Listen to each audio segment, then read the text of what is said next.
It was not until the revelation of the Lingxu diary that people came to understand your terrifying nature. In pursuit of the ultimate truth, you willingly sever your own cultivation, plunging into the cycle of rebirth. In every lifetime, you have ascended to the pinnacle of mastery. Yet the opportunity remains elusive. Ultimately, you truly become an ordinary mortal, and in utter helplessness, can only bury yourself and await in silence. Unbeknownst to the passage of time, a heart-wrenching wail reverberated through the air. The imperial lineage of the great Zhou lay on the brink of despair. Though my Qingxuan lineage is but a modest sect within your grand Zhou dynasty, the master of the Qingxuan Sect is indeed accompanied by 800 disciples of Qingxuan. Journeying to Beishan, I have guarded the borders of Taizhou for over 3 centuries, fearless of the biting cold and scorching heat. 800 disciples descended the mountain, yet upon their return, only the master and 6 disciples remained.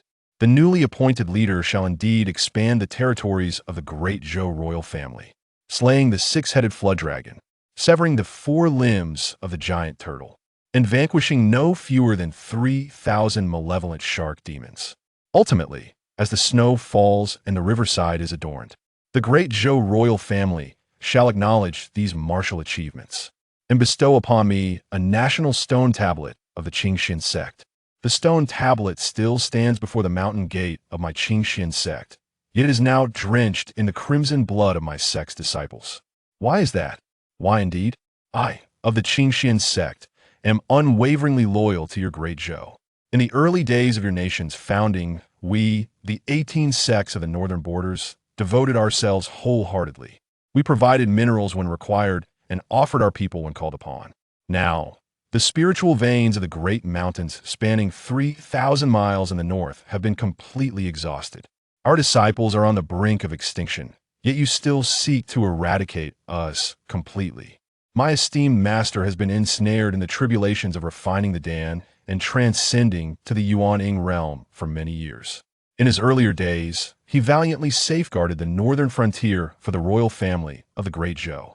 Unfortunately, he has since been afflicted by a chronic ailment within his body. His lifespan, already scant, has now dwindled to the twilight of his years. Yet, you still refuse to grant him respite. Slandering him as a consorter with malevolent practitioners, you label him a hypocritical sorcerer. You have stripped him of his cultivation, flayed his skin, and extracted his bones, leaving him bare and bound at the gates of Pantheon City, subjecting him to humiliation. My senior brother swore allegiance to the great Zhou dynasty. Having just entered the realm of Qi refinement and foundation establishment, he rushed to the battlefield in the northern frontier. Upon returning to the sect, he bore the marks of 2 frosts, and lost an arm. He shed blood and sweat for the great Zhou. You have stripped him of his cultivation, dragging him to the marketplace of Pantheon City. You have severed his spine and gouged out his eyes. Unable to bear the humiliation of his frailty, he resorts to self-termination with his own tongue. My senior sister, a paragon of the Qingxuan Sect, a rare female, sword immortal, unparalleled in a century. Yet you stripped her of her sword bone, disrobed her, and sent her to a brothel. Why is that? What is the reason? You, the royal family of the great Zhou, require our 18 clans from the northern frontier. We are the very pillars of your great Zhou, as proclaimed by your founding emperor, the land of gold. Yet now, our 18 clans from the northern frontier have been cast aside by your royal family, as if we were mere dust. In the ancient city of Gusu, there exists a disciple of Qingxuan named Chu Hongyu. Raised by the esteemed master, she flourished under his nurturing guidance. The elder brothers and sisters treated her as if she were their own flesh and blood, sharing bonds akin to that of siblings. The benevolence bestowed by the sect upon her surpassed even the heavens themselves. Yet now, the sect faces dire tribulations, and she is the sole disciple to escape. Master, you often spoke of our sect's founding ancestor, a figure of unparalleled elegance, a true immortal who ascended to the heavens. Why, in this time of great calamity, does our ancestor not manifest? I beseech you, reveal your presence. In desperation, I journey to the sacred grounds of our ancestor's ascension. If the ancestor beholds my plight, may they fortify our Taoist lineage.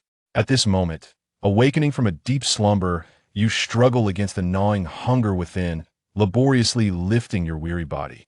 Your curiosity piques, who could possibly be the one weeping so sorrowfully?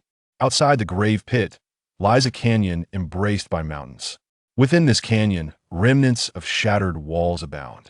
Yet at its heart stand three grand tombstones, towering majestically. Behind these three tombstones, each is adorned with a statue, though alas, the statues are all in a state of disrepair. Before the tombstone on the left, a woman is weeping with a heart-wrenching cry. The statue behind the gravestone has succumbed to the ravages of time, leaving only the remnants of its lower half. The woman's hair hangs disheveled. Her face and body are smeared with the remnants of snow and dirt. Yet, even in such dire circumstances, her right hand still clutched a snow-stained broken sword. The broken sword evokes a profound sense of familiarity within you. The name Qingxuan Sect also strikes a chord, resonating in your memory. You cast a sweeping glance around the graveyard beyond the pit, ultimately directing your gaze towards the gorge, resting upon the gravestone that stands at the very center. The statue towering behind the gravestone stands in a state of disrepair. Its upper body has largely decayed in a fine sand, while only a single leg remains. However, the visage of the sculpture retains a semblance of clarity, allowing one to discern its features and impetuous youth, with sword-like eyebrows and starry eyes, exuding an air of haughty defiance. In the remaining hand of the statue, it clutches a decayed sword, still intact yet on the verge of breaking. You gaze intently at the battered figure, and suddenly, a wave of realization washes over you. The celestial sword immortal, this was the life in which you traversed the path of the sword immortal. In this very canyon is where you ultimately achieved enlightenment. To the Qingxuan Sect, if memory serves you right, it is the sect you established effortlessly upon breaking through to the realm of infant transformation. Thereafter, you devoted yourself wholeheartedly to exploring the path of ascension to sword immortality, neglecting its affairs as it grew wildly on its own. You raise your head, stroking your chin, gazing at the sorrowful woman weeping with great despair. If she were indeed a disciple of the Qingxuan Sect, she would be considered a descendant of mine through countless generations. However, my statue and tombstone should be the one situated right in the center. Why then does she weep before a gravestone of a stranger that I do not recognize? Thus, the only plausible explanation is that this young lady has mistakenly mourned at the wrong grave. The corners of your eyes twitch slightly, and you even contemplate leaping forth to deliver a resounding slap across her face, compelling her to discern the true resting place of her own ancestral master. Nevertheless, speaking of which, although you have not been deeply involved with the Qingxuan Sect, you nonetheless possess a certain sentiment towards it, particularly regarding the sect's eldest disciple, Chu Hongyu, who is not only your first disciple as the Qingxuan Sword Immortal, but can even be regarded as your adoptive daughter. The girl was originally an abandoned infant you discovered by the riverbank. As fate would have it, when you picked her up, a red fish happened to swim by, prompting you to bestow upon her the name Chu Hongyu. As the girl, Xing Yatu, gradually matured, you began to take her on adventures far and wide. Though she was typically quiet, her occasional remarks would leave you in fits of laughter. Over time, your reputation grew, and soon all the demon cultivators knew that upon encountering a young girl clad in crimson accompanied by a sword-wielding scholar in azure robes, it was prudent to flee without hesitation. That sword master was notoriously formidable, and the shark demon would not blink an eye. You took a deep breath, pulling yourself away from the melancholic thoughts that enveloped you. If the Qingxuan Sect were to face annihilation, what would become of that girl, Chu Hongyu? Suddenly, a weight settled upon your heart. In this moment, you found yourself utterly powerless, devoid of any cultivation. The woman outside the pit continues to weep and wail. She raises the broken sword in her hand. Why do you not reveal your divine presence, ancestor? Your disciple has brought forth the azure, mystical sword, a blade that you once wielded. My revered master would say, the azure, mystical sword opens the gates of heaven. As the sword immortal descends into the mortal realm, I beseech you, ancestor, manifest your divine grace. Upon witnessing this, a spark ignited in your eyes. The fractured sword before you was the treasured weapon you wielded during your days as the illustrious Qingxuan Sword Immortal. This signifies that you possess the ability to harness the powers of the Star Thief by sacrificing this very sword, thereby momentarily reclaiming the prowess of the Qingxuan Sword Immortal. At that moment, the female Sword Immortal, who had been weeping before the tombstone, abruptly turned her head. Her hoarse voice drifted into your ears like a haunting melody. "Forgive me, brother mortal in the deep pit. I have brought you trouble." Taken aback at first, you quickly found clarity. Yet, why would she express such remorse? Was it because the pursuers of the shark were imminent? Those relentless hunters from the Taizhou were merciless, sparing not even a single mortal soul. If that is the case, you are left with but a singular choice. The corners of your mouth curl ever so slightly as you gradually emerge from the abyss. Subsequently, you lift your gaze towards the distant figure of the cunning woman. Little girl, you are a disciple of the Qingxuan Sect. The ethereal and sorrowful female swordsman was momentarily taken aback. She then tilted her head to gaze at the unfortunate youth who was laboriously emerging from the depths of the pit. That gaunt figure, disheveled and grimy, bore a bitter smile. "I am a disciple of the Qingxuan Sect. I am unaware of which province you hail from in the northern borders. Your homeland has suffered a natural disaster, and we as cultivators stationed in the north should have intervened. Yet, as you can see, I am now struggling for my own survival. The few practitioners pursuing the sharks are nothing but the most wretched and malevolent individuals. In their quest to conceal their atrocities, they have mercilessly extinguished countless innocent lives along the way. It seems you too are caught in this calamity, a burden upon you." The sorrow in the swordswoman's gaze deepened, yet within the depths of her mournful eyes, there flickered a hint of ruthless determination, willing to forsake everything. Upon witnessing your melancholic sigh, you raise your hand to point at the female Sword Immortal. "I emerge from my hiding place, not to hear your apology, but rather to impart a revelation. Do you comprehend why the founder of your Qingxuan sect has failed to respond to you?" The female Sword Immortal was momentarily taken aback by my words, then shook her head. "Perhaps the founder has not even heard my cries for help. The founder once uttered profound truths, stating that the path of cultivation does not rely on deities or emperors, nor is there a savior to alter our fate. The only means to transform our destiny lies within ourselves." Upon hearing this, the corners of your eyes twitched once more. You are mistaken. The reason your esteemed founder has remained silent is that you have, quite simply, lamented at the wrong grave. As I spoke, my arm shifted to indicate a nearby, crumbling tombstone and statue. That is the grave and effigy of your sect's founding ancestor, the Qingxuan Sword Immortal. I could no longer bear to remain in the pit, and thus emerged to correct you. Silence, an indescribable stillness. The once tear-streaked eyes of the female Sword Immortal, blinking twice. A hint of embarrassment flickered across her sorrowful and mournful visage. In the next moment, the female Sword Immortal rose from the ground. Before you could react, she had already knelt once more before the correct gravestone, incessantly bowing her head. "Master, please forgive me. The disciple's time in the sect has been brief, and I have not come to pay my respects to you here before. I humbly ask that you do not hold it against me.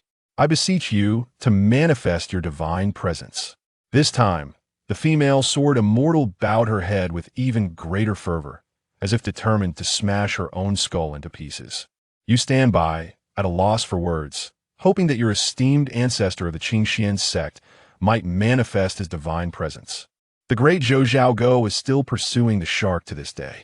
The brothers and sisters of the sect have forsaken their own languid fates. In exchange for my escape, I shall not remain here for a moment longer. As long as there exists a glimmer of hope, a thread of possibility, I will not let it slip away. O revered ancestor, your disciple finds himself utterly cornered, and can only beseech you to manifest your divine grace. At that moment, a thunderous sound suddenly echoed from afar, followed closely by two streaks of light hurtling towards you. The fierce wind lashes against you, contorting your visage. The once kneeling female swordswoman suddenly rises with vigor. With a sweeping motion of her flowing sleeves, the tumultuous gust that had distorted your face is abruptly dispersed.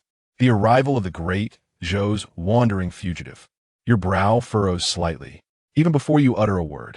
The two streaks of radiant light struck the ground with force, sending tremors rippling through the earth. Dust and debris surged into the air, and almost immediately, a sword emerged from the swirling haze, hurtling directly towards the face of the female Sword Immortal. The gentle call of the female Sword Immortal. A beam of azure light ascended before her. The azure radiance was sharp and piercing, as the shadows twisted and turned, ultimately transforming into the silhouette of an ethereal figure. A silhouette of azure light brandished a sword, standing resolutely before the female Sword Immortal. Subsequently, it raised the blade aloft to intercept, diverting the long sword that was originally aimed at the forehead of the female Sword Immortal by several degrees.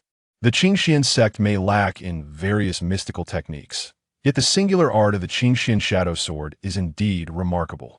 Even in the Foundation establishment stage, one can manifest shadowy sword clones. Truly, it is worthy of its long-standing heritage as a sword sect. Li Changjiang. This girl embodies the essence of a furnace in the countenance of the chief husband. If you mar her visage, how shall we report to the chief husband? At this moment, on the cracked earth, two figures clad in resplendent robes and iron armor stand. Both individuals don crimson brocade robes on their upper bodies, complemented by iron armor adorning their lower halves. Little beauty, how have you reduced yourself to such a state? In this condition, how can we present you to the chief? Your noble lineage is no more. Rather than being lost and wandering, fleeing aimlessly, why not seek refuge in the home of 1,000 men and become a cherished concubine? Moreover, your innate talent in swordsmanship is remarkable. The commander would undoubtedly refrain from draining you to a mere husk. In this world, those who are foolishly loyal often meet a dismal fate. Consider your resentment towards that formidable sect. Your senior sister, indeed, displayed commendable spirit. Yet what was the outcome? The ice-cold female, Sword Immortal, ultimately, did she not also descend into the mortal realm? The man from the tower, with his beady eyes, spoke while emitting a piercing laugh. Subsequently, he cast a sidelong glance towards the heavens. At this moment, the canyon's dome is adorned with soaring birds. There are crows, there are majestic eagles, and in the more distant realms, fluttering butterflies. Many are stealthily observing the spectacle, including the local martial guardians and the wild cultivators. Should one dare to strip you bare in front of these individuals, it remains uncertain whether you would, like your senior sister, indignantly fight us with fervor. The birds and butterflies in the sky emit laughter that is somewhat sharp yet delightful. Esteemed adults, we are merely here to witness the spectacle. There is no need for accolades bestowed upon us. Once you have fulfilled the tasks assigned by your superiors, might you grace my family, the Lis, with your presence? The two young ladies of the Li family are in the bloom of their youth, yet remain unwed. Our family, the Zhus, has prepared a banquet for the two of you, eagerly awaiting the opportunity to offer you a warm welcome. The female sword fairy remained silent at this moment, her focus solely on the crucial task at hand. Meanwhile, you scratched your burning head and rubbed your chin contemplatively. The long sword that had just been shot was likely the divine shark, forged to perfection. This is typically a technique cultivated by shadow cultivators. The figure in that building holds a red string in the left hand and a bell in the right, likely entwined with a soul-locking bell. This is a treasure for the ghostly cultivators. The man in that building seems to tread the path of the ghostly practitioners. Upon uttering these words, the demeanor of the two individuals who had previously disregarded you entirely shifted dramatically. In their eyes, you were merely a mundane being devoid of any cultivation, a mere obstacle on their path to pursue the remnants of the Qingxuan Sect, destined to receive their disdainful blows. Yet this wild rogue by the roadside effortlessly discerned the spells and cultivation paths they employed. A traitor indeed. No wonder he fled to this place, seeking to summon his reinforcements. The emaciated man in the dilapidated building fixated his gaze upon you, as if probing your essence directly. The unusual confrontation rendered him unable to perceive even a trace of spiritual energy, akin to an ordinary mortal devoid of any cultivation. Yet, how could a mere mortal discern the path I and Li Chong have embarked upon in our practice? Proceed with caution. Let us first assess the situation. At this moment, Li Chong beside you had slightly bowed his body. His left hand was raised, with the sleeve cascading down, while his right hand held a short sword concealed behind his left sleeve. You immediately recognize this as the standard preparatory stance for the shadow repairers when employing the divine shark spear to shoot at sharks. Upon noticing this, you swiftly turned your gaze towards the female Sword Immortal nearby. At this moment, the female Sword Immortal gazed at you in astonishment, her expression one of disbelief. Who exactly are you? Upon hearing this, you adjusted your brow and grasped the hand of Chu Hongyu. Her delicate face flushed crimson. What are you doing? In response to her inquiry, you shot a glare at Chu Hongyu, retorting, you blush like a teapot. I do not wish to hold your hand, rather. I seek the broken sword in your possession. Chu Hongyu's expression shifted abruptly. That is a relic of my Qingxuan Sect's founder. How could I possibly part with it so easily? Can you defeat those two from the Zhou royal family? You challenged. Upon hearing this, a bitter expression crossed Chu Hongyu's face. If I could defeat them, I would not find myself in such a predicament. I am merely at the late stage of Qi refinement and foundation establishment, while both of them have achieved the pinnacle of foundation establishment. That Luo Xie cultivator is even half a step into the core formation stage. Unless I can directly reach core formation in one leap, how could I possibly contend with these two? As soon as Chu Hongyu finished speaking, your palm had already settled on the broken sword. In that case, do not hinder me, you blind fool. Your Qingxuan founders stand before you. From the corner of your eye, you notice the two figures across from you becoming increasingly pronounced in their malevolence. The practitioner wielding a short sword. From the sleeve, the blade, unbeknownst to you, is poised to strike with a swift motion, like a darting shark coming your way. The malevolent practitioner, with a red string binding his left hand and a bell adorning his right, possesses eyes that shimmer with a crimson glow. His gaze, fixed upon you, resembles that of a weasel fixated on its unsuspecting prey. As your hand rests upon the broken sword, a multitude of intricate threads of causality begin to manifest around you. You are encouraged to take the first step. Fear not, for the ancestral master has bestowed upon you a moment of destiny. What is your name? The female Sword Immortal gazed in astonishment, yet she still managed to speak in a hoarse voice. Chu Hongyu. Upon hearing these words, you slightly nodded your head. What a splendid name. The Star Thief. To seize this sword is to cultivate the path to the future. In this moment, a myriad of causal threads swiftly wove together, crafting one potential future after another for Chu Hongyu. Yet, Chu Hongyu felt a peculiar sensation. A tingling surged through her scalp, and the hairs on her body stood on end, though she remained oblivious to the cause of this unsettling phenomenon. At that moment, she beheld you, nestled within the flock, clutching a dark crimson fruit, your gaze fixed intently upon her. Today, I sow the seeds of our connection, reaping the fruits of the future.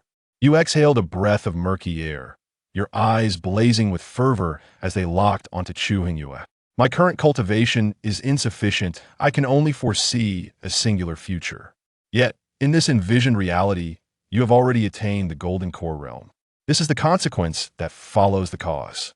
You must remember that once you successfully attain the golden core, you are obligated to repay the karmic debt incurred from this cultivation.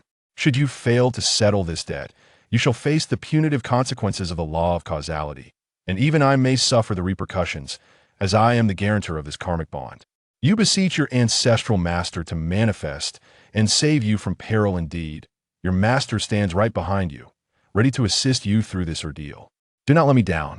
Chu Hongyu scarcely had the time to ponder deeply before witnessing you clutching that crimson fruit intertwined with golden threads and shoving it into your mouth, astonishingly without the slightest hint of resistance.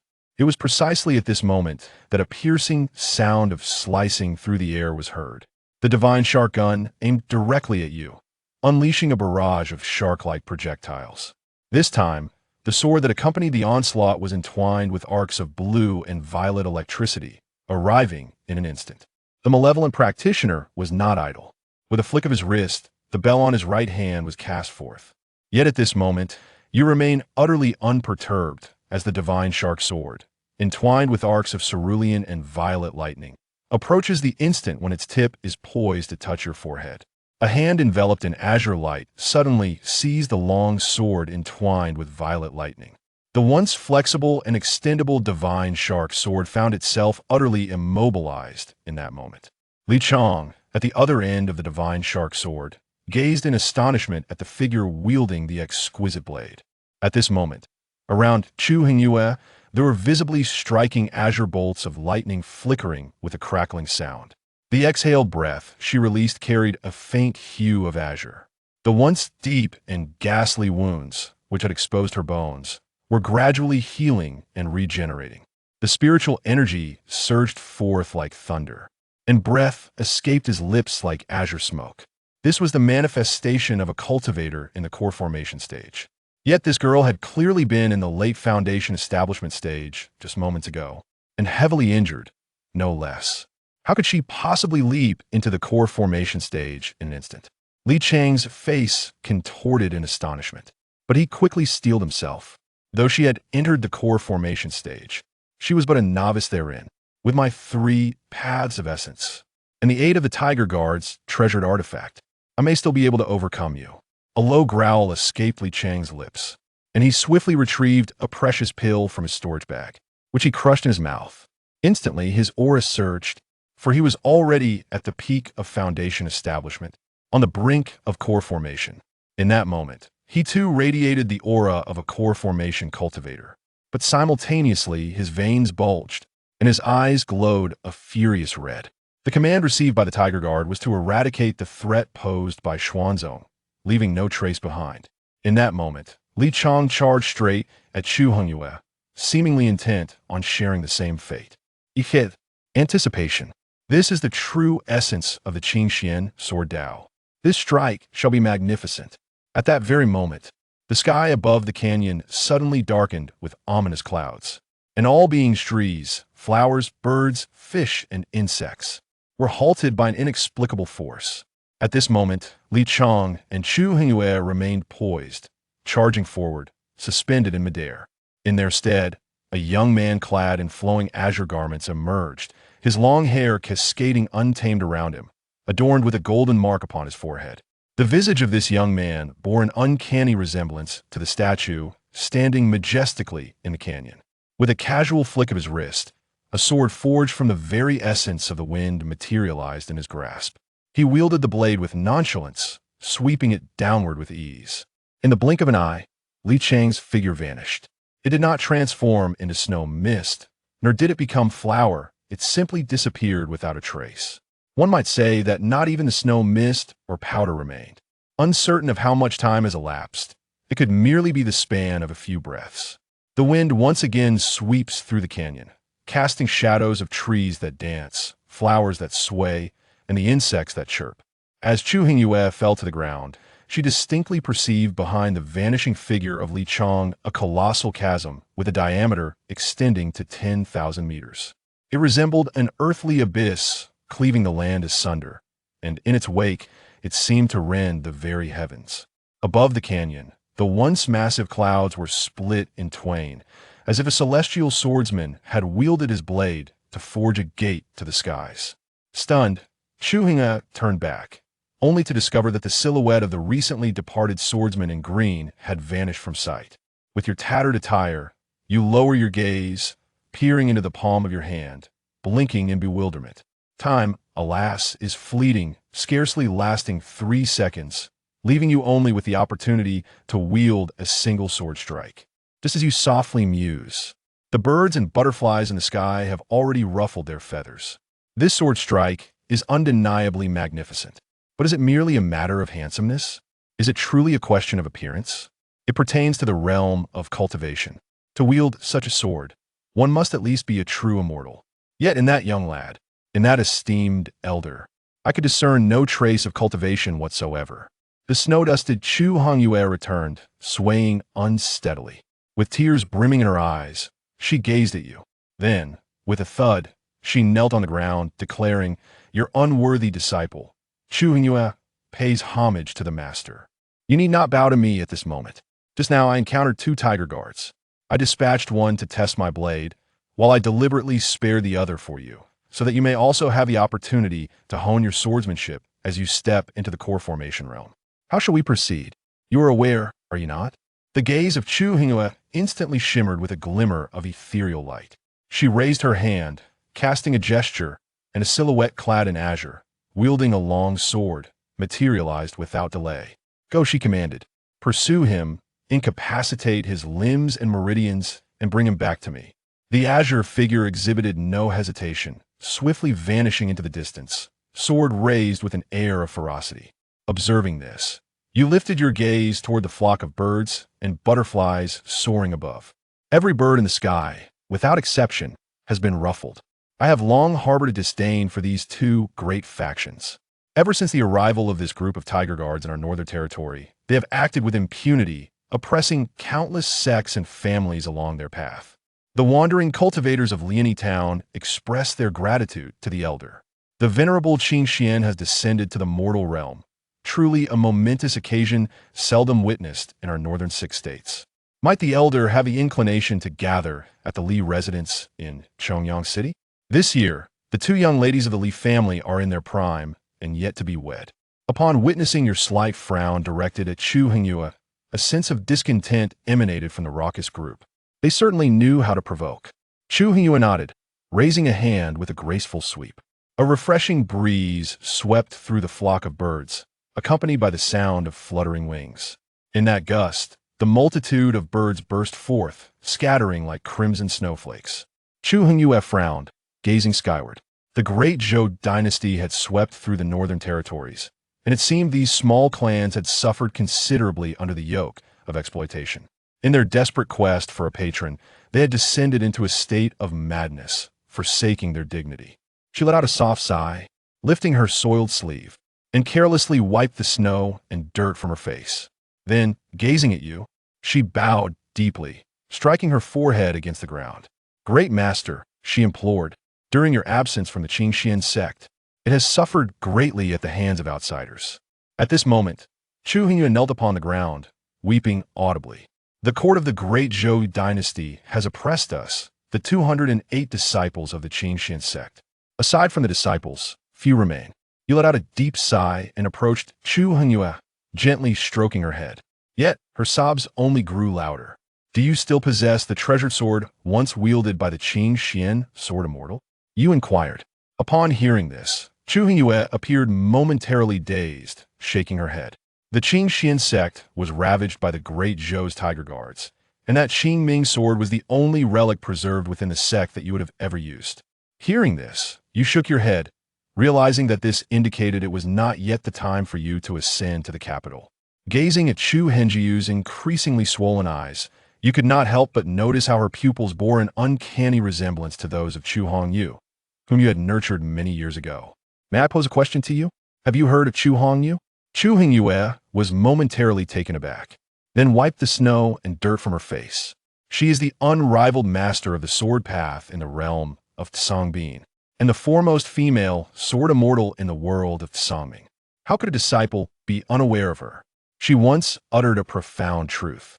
From the very moment she first grasped a sword in her youth, it was destined that she would ascend to the pinnacle of swordsmanship in Tsongming, to be the greatest in the world.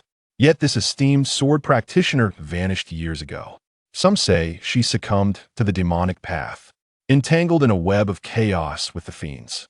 Others claim she provoked the fabled heavenly court and has since fallen. For us sword practitioners, that remains merely a legend." Upon hearing those words, your expression grew increasingly somber. You were unaware of her connection to your esteemed Qingxuan Sect? Chu Hongyu was momentarily taken aback. Then, as if struck by a revelation, she recalled that her master had mentioned something after consuming too much wine. He spoke of the second leader of the Qingxuan Sect, who was none other than the illustrious swordsmanship master, Chu Hongyu. However, the disciples present at the time dismissed it as mere drunken ramblings. They urged their master to speak with more discretion, insisting that such nonsensical talk should not be repeated. At that moment, the master merely shook his head in lament, stating that if sword sovereign Hongyu were still among the living, how could the Qingxuan Sect have fallen to such depths? How could the great Zhou dynasty dare to treat the Qingxuan Sect as a mere soft persimmon to be easily squeezed? Hearing these words, you exhale a heavy sigh. In your memories, Chu Hongyu is a headstrong girl, one who refuses to suffer losses. Had Chu Hongyu still been a Qingxuan Sect, and witnessed the humiliation of her sect to such an extent, she would have long since soared to the capital of the Zhou, Haojing. The vengeance for Qingxuan Sect must be avenged, but not at this moment.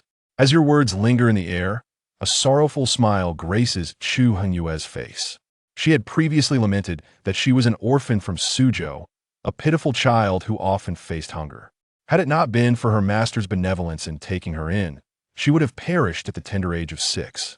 The kindness bestowed upon her by her master surpasses that of her biological parents, and her fellow disciples are akin to her own siblings.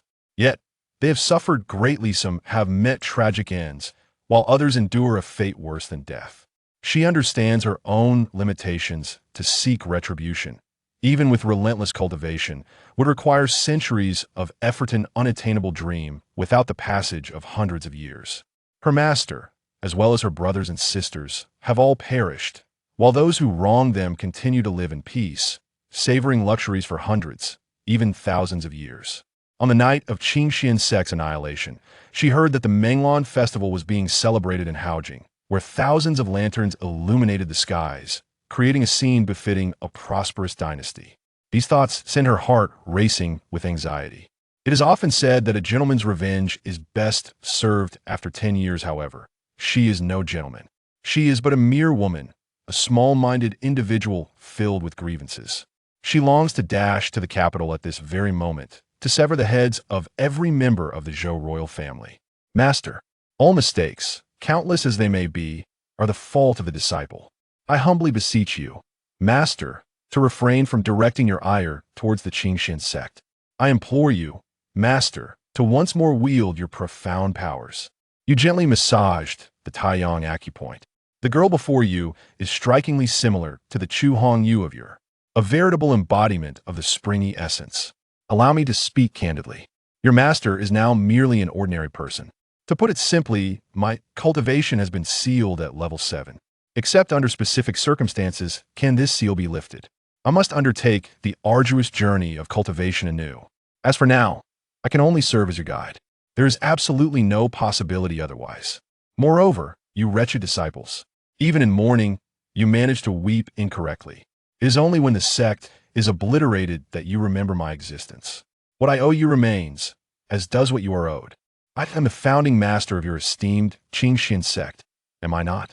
According to the principles of cause and effect, I established the Qingxuan Sect and bequeathed numerous techniques and legacies to its disciples. Should not the disciples of the Qingxuan Sect throughout the ages owe me a debt of gratitude? If, during my years of cultivation, I had accepted offerings from the disciples of the Qingxuan Sect, and you had requested my assistance in avenging a wrong, it would have been entirely reasonable. Yet, if you were to peruse your sect's historical records, you would find that during my time of cultivation, I did not solicit even the slightest offering from the disciples of the Qingxuan Sect. What does this signify? This signifies that I owe you nothing in terms of the Qingxuanzong. What gives you the right to demand that I avenge the Xuanzong for you?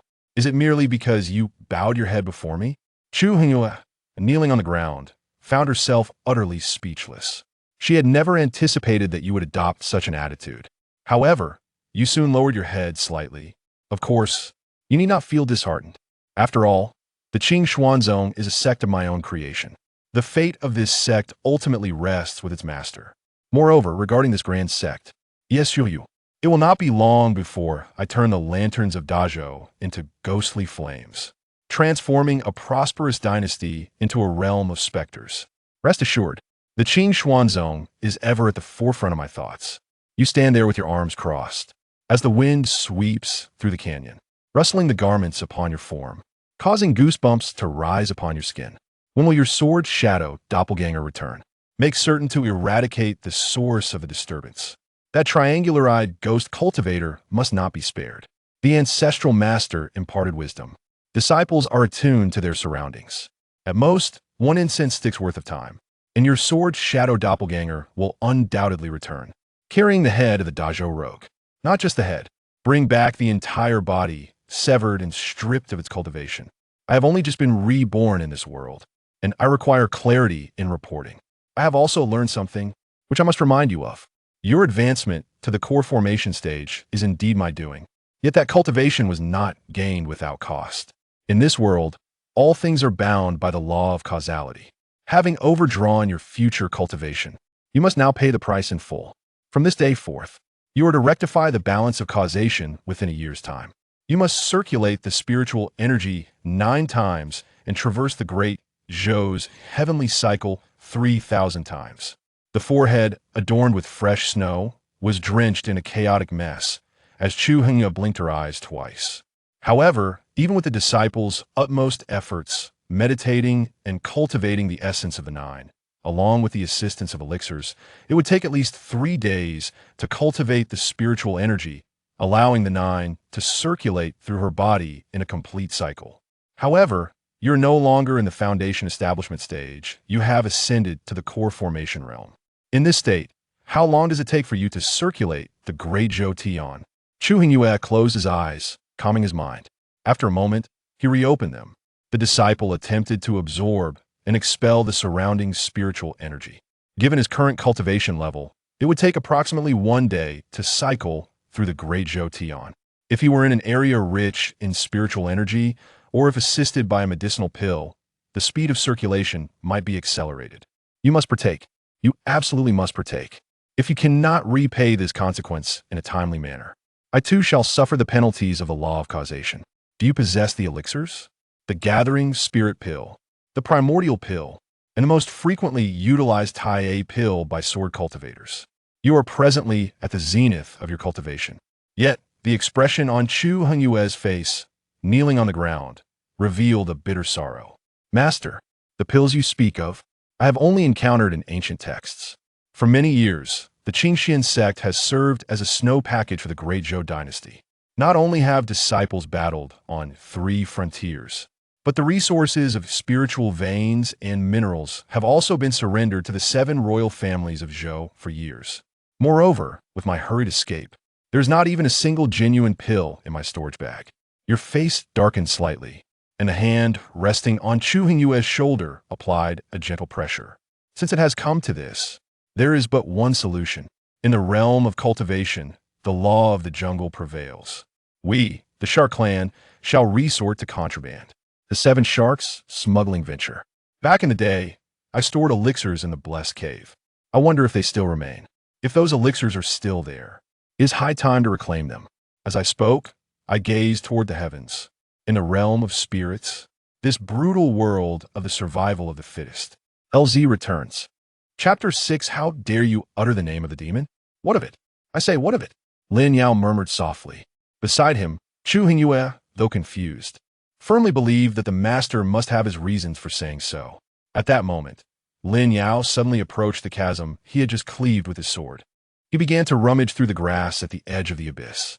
Before long, a glint of brilliance flickered in his eyes. He had finally discovered something amidst the foliage. Subsequently, he pulled a cloth bag from the ground and tossed it to Chu Hongyu. Indeed, after slaying a cultivator, one could retrieve a storage bag from the remnants. The core mechanism of killing and plundering treasures remained intact. When he had struck that sword, he had specifically locked onto the location of the storage bag. One could slay at will, but the storage bag must be preserved. Lin Yao lifted his gaze to the dim sky beyond the canyon. Lingxu, this brutal world of the survival of the fittest, I have returned. He then turned his attention back to Chu Hongyu. You must remember at all times, every remnant of a cultivator is a treasure. It is better to be stained with filth than to overlook a single treasure bag. Li Chong has been slain. Did you not consider searching the spot of his demise for any fallen storage bags? If you cannot grasp this principle, how do you expect to understand your master's teachings? No wonder you have been deceived by the Great Zhou dynasty. With blood still staining her face, Chu Hongyu lowered her head in shame. The master is right. It is all my fault. I have ventured down the mountain too infrequently for training. As the youngest sister in the inner sect, my master, brothers, and sisters have all indulged and cared for me. Suddenly, Chu Hongyu fell silent. Tears, large as beans, mingled with the blood on her face, cascading down. They transformed into bloody tears, pooling at her chin before becoming crimson pearls that fell to the ground. Lin Yao watched this scene, opening his mouth but failing to offer comfort. He had no idea how to engage with the young lady. Just then, a rustling sound accompanied by cries of despair suddenly emerged. Please, do not kill me. Though I walk the path of a ghostly cultivator, I'm truly a decent person at heart. Senior, you possess the virtue of benevolence. Overlook my transgressions and spare the life of this humble servant, and you shall accumulate good karma, which will surely yield good fortune in the future. Lin Yao abruptly turned his head. He saw the retreating figure of a person clad in blue, who was dragging another figure toward Lin Yao and Chu Hongyu at an alarming speed. The blue-clad figure was pulling along a person who had been severed of their limbs. Like a grotesque marionette, the figure was dragged by their hair. That unfortunate soul was the gaunt, hunched cultivator previously adorned in a brocade robe on the upper body and armor on the lower. This already grim-faced cultivator could now be described as truly fearsome. He was already emaciated, his high cheekbones marred by a myriad of bloody scars. His nose had been severed, and one ear was brutally chopped off. The socket of his left eye was empty, a gruesome sight smeared with blood. He pleaded hoarsely, "Senior, we of the Tiger Guards are, on the surface, the protectors of the great Zhou imperial family. But to put it bluntly, we are merely a pack of dogs raised by the royalty. Why must you contend with a mere servant like me?" Meanwhile, a shadowy figure in azure had dragged the hunched cultivator before Lin Yao. Chu Hongyu slightly raised her chin, having unknowingly ceased her tears. "Master, this lackey has been brought back." She exhaled a breath laden with disdain, her countenance radiating a chilling malice. Lin Yao gazed upon the mutilated cultivator. His initial reaction, one of revulsion. The overwhelming stench of blood made him nauseous. Yet, he incessantly chanted to himself, "This is merely a game, just a game," even though he was acutely aware that this was the real world. He forced himself to adopt the same demeanor he had once held towards NPCs in games. After taking several deep breaths, his expression gradually softened. He regarded the disfigured cultivator with indifference, causing a chill to seep into the heart of the wretched soul. The cultivator felt as if Lin Yao looked upon him as one would a mere beast. Suddenly, a smile curled at the corner of Lin Yao's lips. His gaze was cold, yet the smile he displayed was unexpectedly radiant, akin to a plum blossom blooming in the frigid winter. "Rest assured, my fellow cultivator, your continued existence signifies that you still hold value in my eyes. Of course, the extent of that value will depend on your performance. Should you excel, not only will you survive, but you may also encounter a fortuitous turn of fate." The disfigured ghost cultivator rasped, "My limbs have all been severed, and my despair outweighs my will to live." Lin Yao narrowed his eyes. "Stop pretending. You are a ghost cultivator, mastering the 3 souls and 7 spirits, adept at nurturing and controlling them. Losing your limbs is inconsequential, as long as your spirit platform remains intact. Once you reach the core formation stage, seizing a new vessel will be no great challenge. However, if your central palace is destroyed, you will indeed be reduced to a mere puppet for the rest of your life. Do you know where such a puppet is typically discarded? I shall enlighten you. Into the pigsty. You will wallow in filth alongside swine, which are omnivorous creatures, consuming everything in their path. You will be gnawed upon by those very pigs, ultimately meeting a gruesome end, with not even a fragment of your skull remaining." The ghost cultivator trembled in fear. "What does the senior wish to inquire?" "I shall speak without reservation, laying bare all truths. To be frank, I have long been discontented with the actions of the great Zhou dynasty. The royal family, with their human fade and beastly hearts, has treated the 18 sects of the northern borders with such disdain, provoking both scorn and heartbreak." Lin Yao's smile broadened as he placed his hand upon the shoulder of the ghost cultivator. "The affairs of the great Zhou dynasty are not pressing. First, I wish to inquire about a few names. Should you be familiar with them, kindly share detailed information. If you are unaware, there is no need for fabrications. Speak the truth, and I shall not take offense. However, should you dare to deceive me, I possess numerous methods to instill terror within you." At this moment, the ghostly cultivator nodded vigorously, harboring no doubt regarding Lin Yao's threat.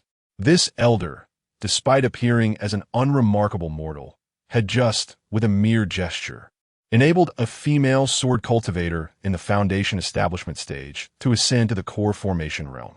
Such prowess, at least in Zhongnan's experience, was unparalleled.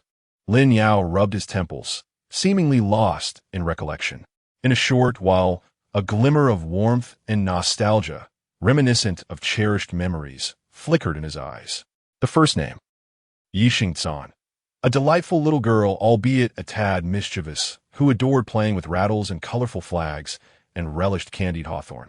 At that moment, the ghostly cultivator Zhang emitted a bizarre cry.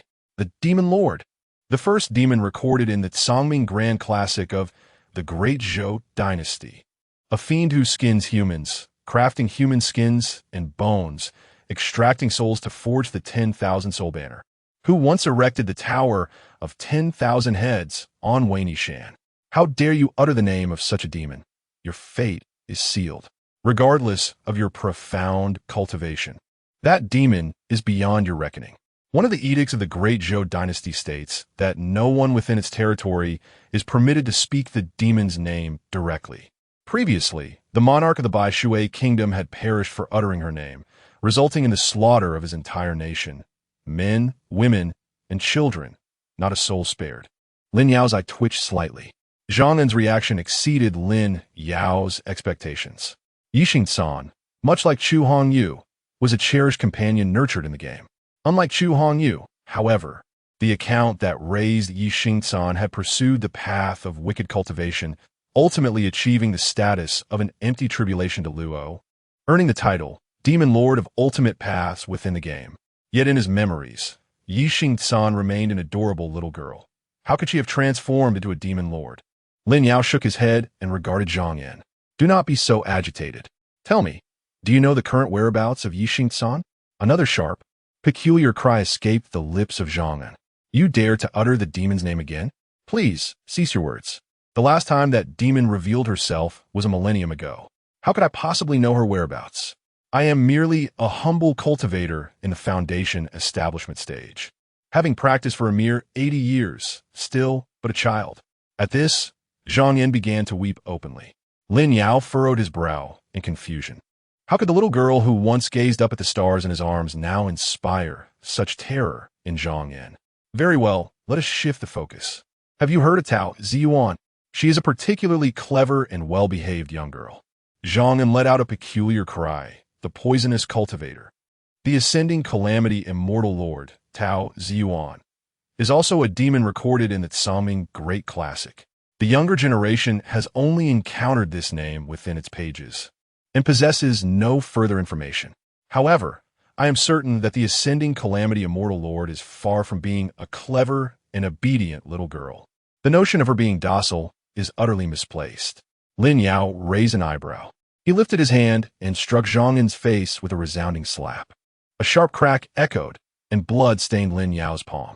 Do you dare to refute me? Speak, then. As for Tao Ziyuan, I know her character better than you do. The next name, Li Chang'an, a foolish brat. This time, Zhang Yan did not cry out, but instead inhaled sharply. Isn't that the legendary sword cultivator who entered the 12th realm in Songming? Li Chang'an? How dare you call him a foolish brat? He is my idol. Lin Yao delivered another slap. What business does a ghost cultivator have idolizing a sword cultivator? Zhang Yan, bloodied, protested in the world of Songming. Which child has not fantasized about becoming a great sword immortal who avenges grievances? Who has not heard of Li Chang'an, who once slew the demon masters of the wilderness? If you have never heard of Li Chang'an, who on earth are you? Lin Yao was momentarily at a loss for words. He smirked and delivered yet another slap to Zhang Yan's face. Know your place. It is not for you to question me. Do you know the whereabouts of Li Chang'an?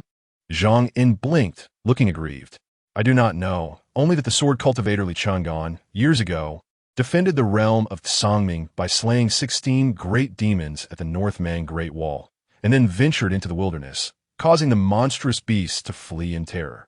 With cries of despair echoing, you sever my mountain, leaving my women desolate. You take my unbroken mountain, rendering my descendants barren. But after that, this legendary sword immortal vanished without a trace. Lin Yao frowned slightly.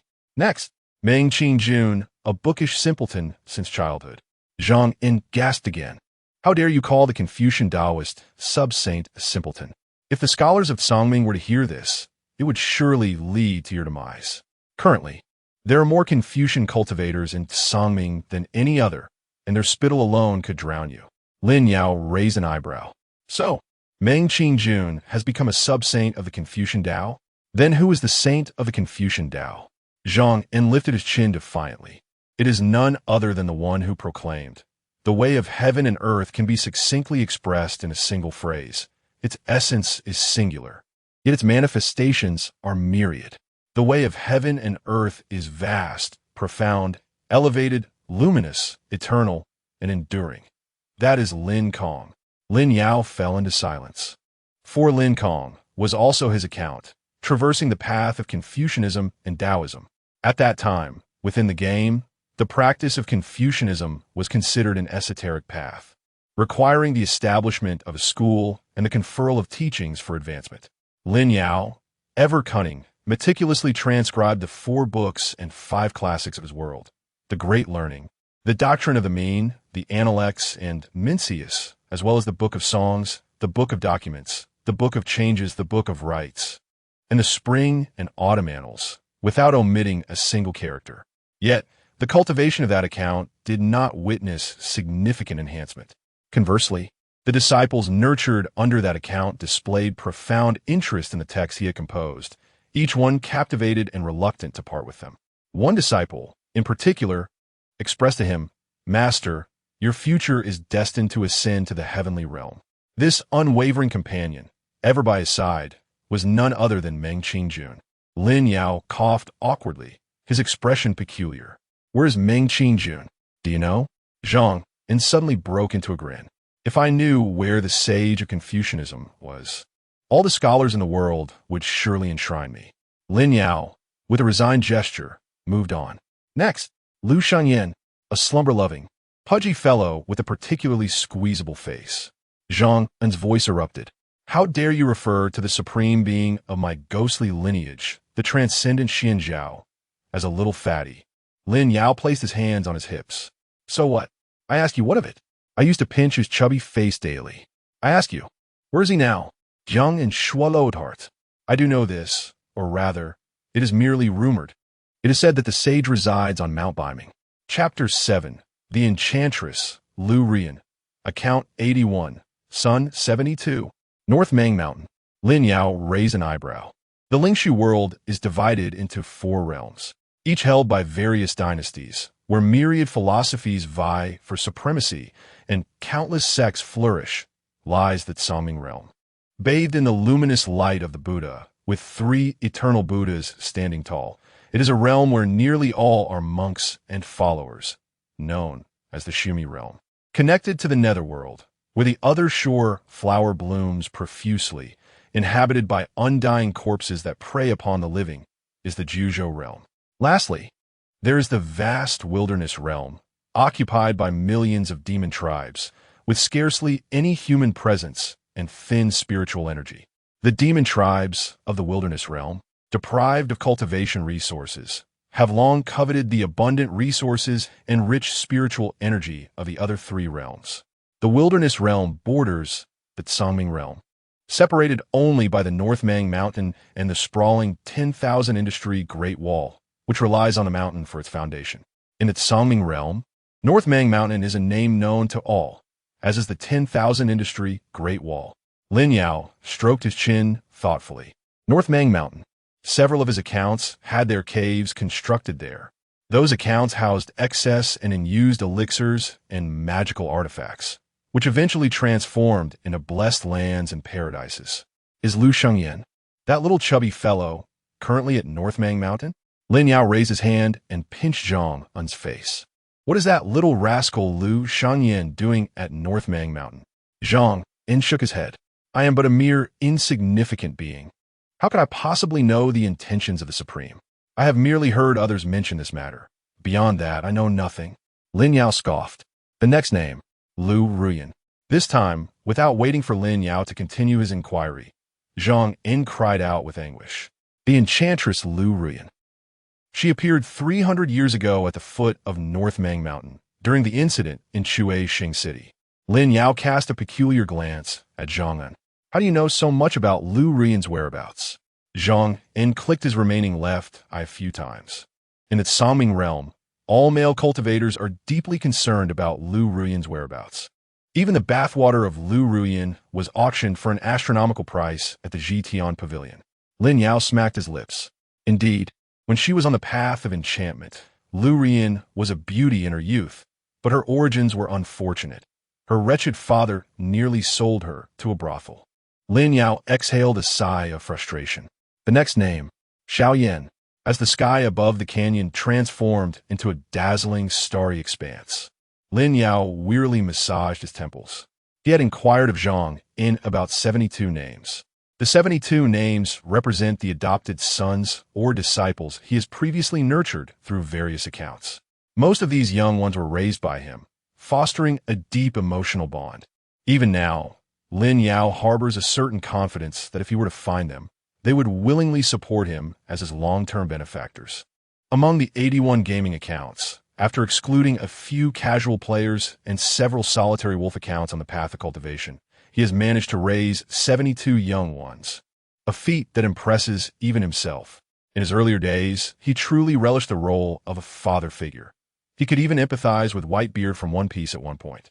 Of the 72 he nurtured, only 36 are recognized by Zhang En, including the initial few.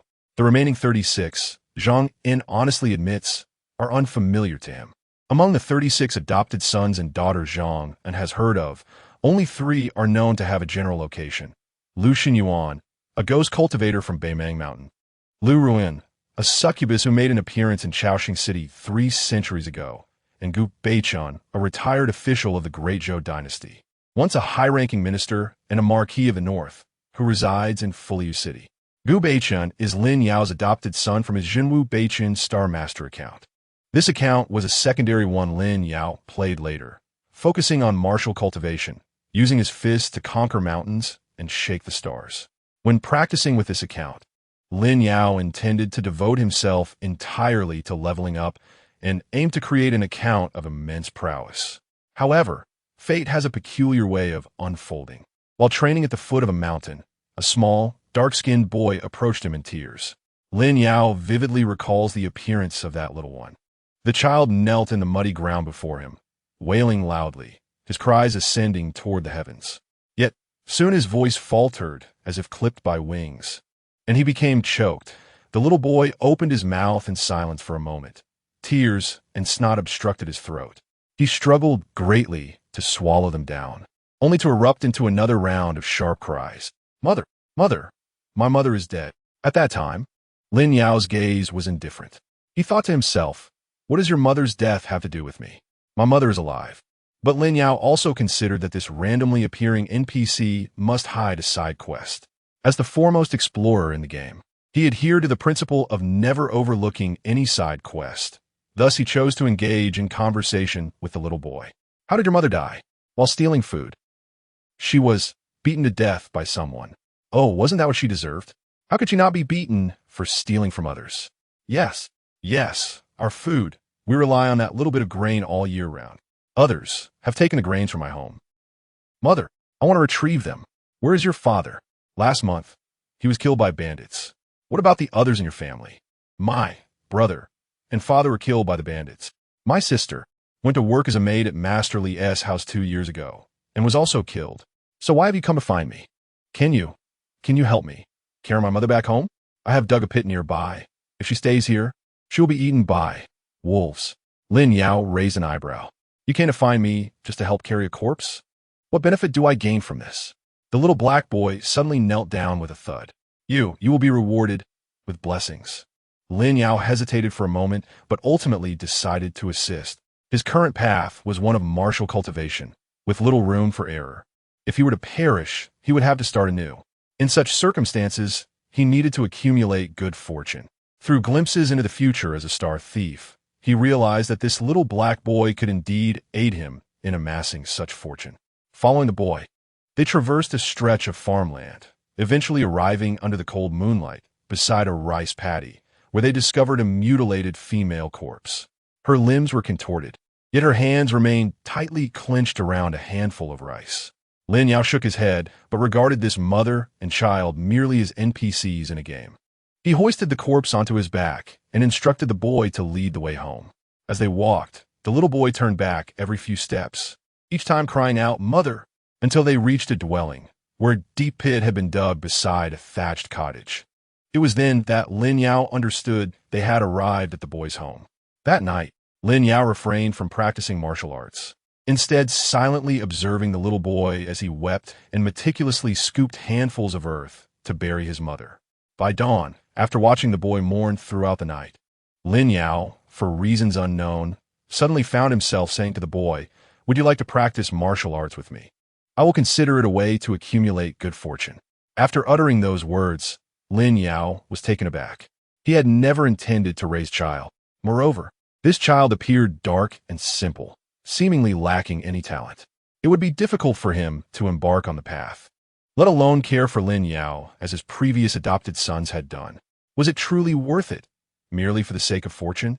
But before he could reconsider, the little black boy had already thrown himself into Lin Yao's embrace, sobbing uncontrollably. "I have no mother left. I am all alone. All alone." Lin Yao exhaled a deep breath. After contemplating for a moment, he opted to take on the boy as his disciple. After all, for Lin Yao at that time, it was merely like nurturing another child within a game, especially since this child could help him accumulate good fortune. However, subsequent events would prove otherwise. The young boy, indeed lacking in the innate talent for cultivation, pursued the path of martial arts, much like my own former account. Despite my utilization of the Star Thief to glean glimpses of his future, all he needed was to unleash a million punches to ascend to the Golden Course stage. Yet, his progress in cultivation remained agonizingly slow. By the time Lin Yao's account had reached the transcendental immortal realm, that child was still mired in the infant transformation stage, unable to break through. The last time I beheld him, the heart-wrenching cries of that little black boy had transformed into the visage of a robust man. He knelt before me, his voice hoarse with despair, lamenting his inadequacy as a disciple for failing to reach his master's level, for not being able to remain by his side.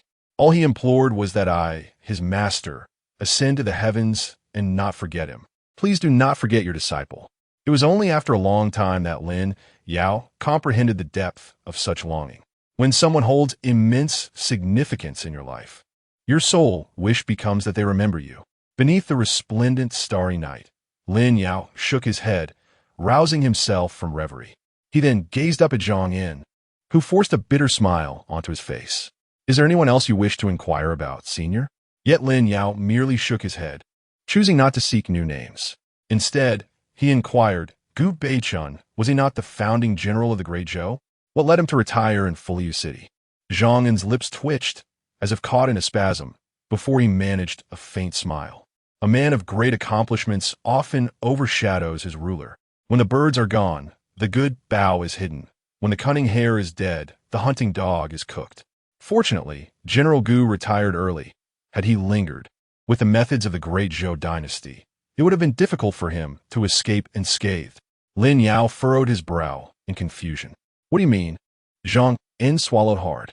General Gu initially had 7 sons. All perished under tragic circumstances. It is easy to deduce who was responsible. A renowned founding general, a pillar of the nation, who devoted his life to the Great Zhou, shedding blood and risking his life, now faces a solitary end. It is said that this esteemed General Gu's lifespan is drawing to a close. One wonders if the imperial family of the Great Zhou will grant this national cornerstone a dignified departure. In an instant, Lin Yao's expression contorted into one of sheer rage, veins bulging on his forehead. Chapter 8. The Celestial Palace? If one does not eradicate the roots, one must be wary of total annihilation. At this moment, the sky above the canyon was resplendent with stars. Lin Yao's gaze grew increasingly somber. Behind him, Chu Hongyu lowered her head, her face adorned with sorrow, as if in that fleeting moment she could empathize with the illustrious General Gu, whom she had never met. After a considerable pause, Lin Yao managed to suppress the fury within his eyes. That fury morphed into concern. "Pray tell, what does it mean for one's lifespan to be nearing its end? What on earth does that entail?" At this juncture, Zhang Yin appeared pallid. He sensed the surging wrath emanating from a youth before him. It was peculiar. He could still detect no trace of cultivation within the young man, yet the intensity of his anger was chilling. I have only heard.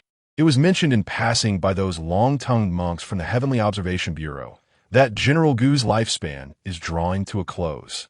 With his return to the spring of life, expected this coming December, Lin Yao's countenance remained grim. What month is it now? I ask you, what month is it? Lin Yao gripped Zhang Yin's throat, as if he wished to strangle him on the spot. Chu Hongyu quickly interjected, it is June. Master, it is currently June, just June.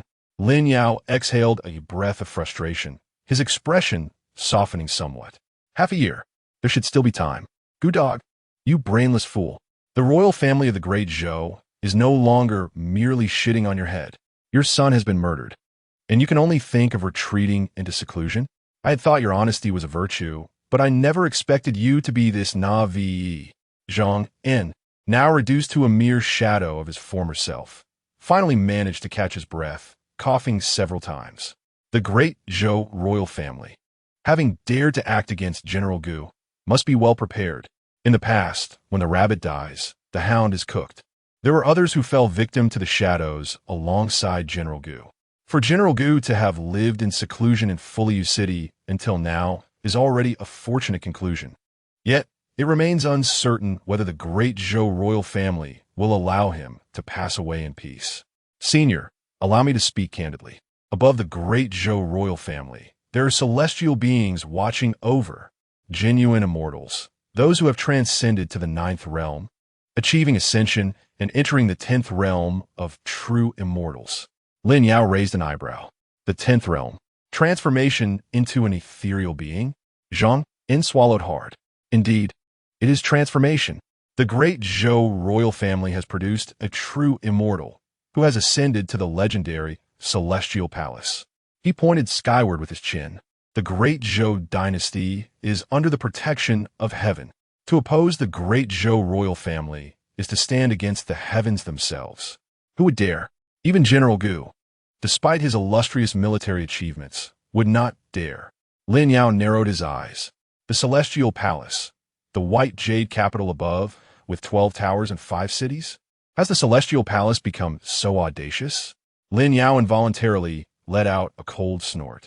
He still recalled the celestial palace, a place one could reach only after attaining the 10th realm, that of ethereal transformation. An organization has emerged, claiming to be the celestial palace, with its lofty heights reaching 48,000 zhang and its dominion spreading across the universe. Lin Yao harbors a disdain for this faction, believing its members to be a collection of self-important fools. The immortals of the Celestial Palace likewise regard Lin Yao with contempt, as he has never accepted their accolades or attempts at recruitment. Curiously, despite Lin Yao possessing numerous accounts, none have truly escalated into significant conflict with the Celestial Palace. Most often, both parties coexist peacefully. The higher Lin Yao's cultivation level rises, the quieter the Celestial Palace remains. Thus, while Lin Yao's impression of the Celestial Palace is unfavorable, it is not entirely negative.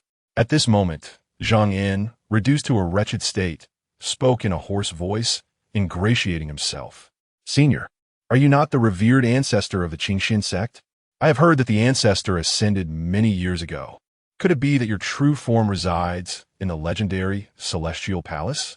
Before Zhang Yin could finish, Lin Yao's hand pressed against his abdomen. Is this the question you ought to be asking? Do you not cherish your center? Zhang Yin's complexion turned ashen. Senior, please quell your anger. It is I who have overstepped. If it displeases you, feel free to strike me a few more times. I bear no grievances. Lin Yao scoffed. Let us not dwell on the Celestial Palace for now. Next question. I shall not inquire your name, but rather a matter you are familiar with. Is your direct superior the captain you just mentioned? At this, Chu Hongyu's expression shifted dramatically, hatred flaring on her previously calm visage. Lin Yao noticed this change. Is this captain the one who led the destruction of the entire Qingxuan Sect? Zhang incautiously stole a glance at Chu Hongyu. The captain is indeed one of the key figures in this operation. Lin Yao nodded. Very well. This enmity is now clarified. What is the captain's name? Where is his hometown? And how many family members does he have? Are there any relatives or friends you know of? Zhang Yin's expression froze, shock evident in his gaze directed at Lin Yao. Senior you, what are you implying?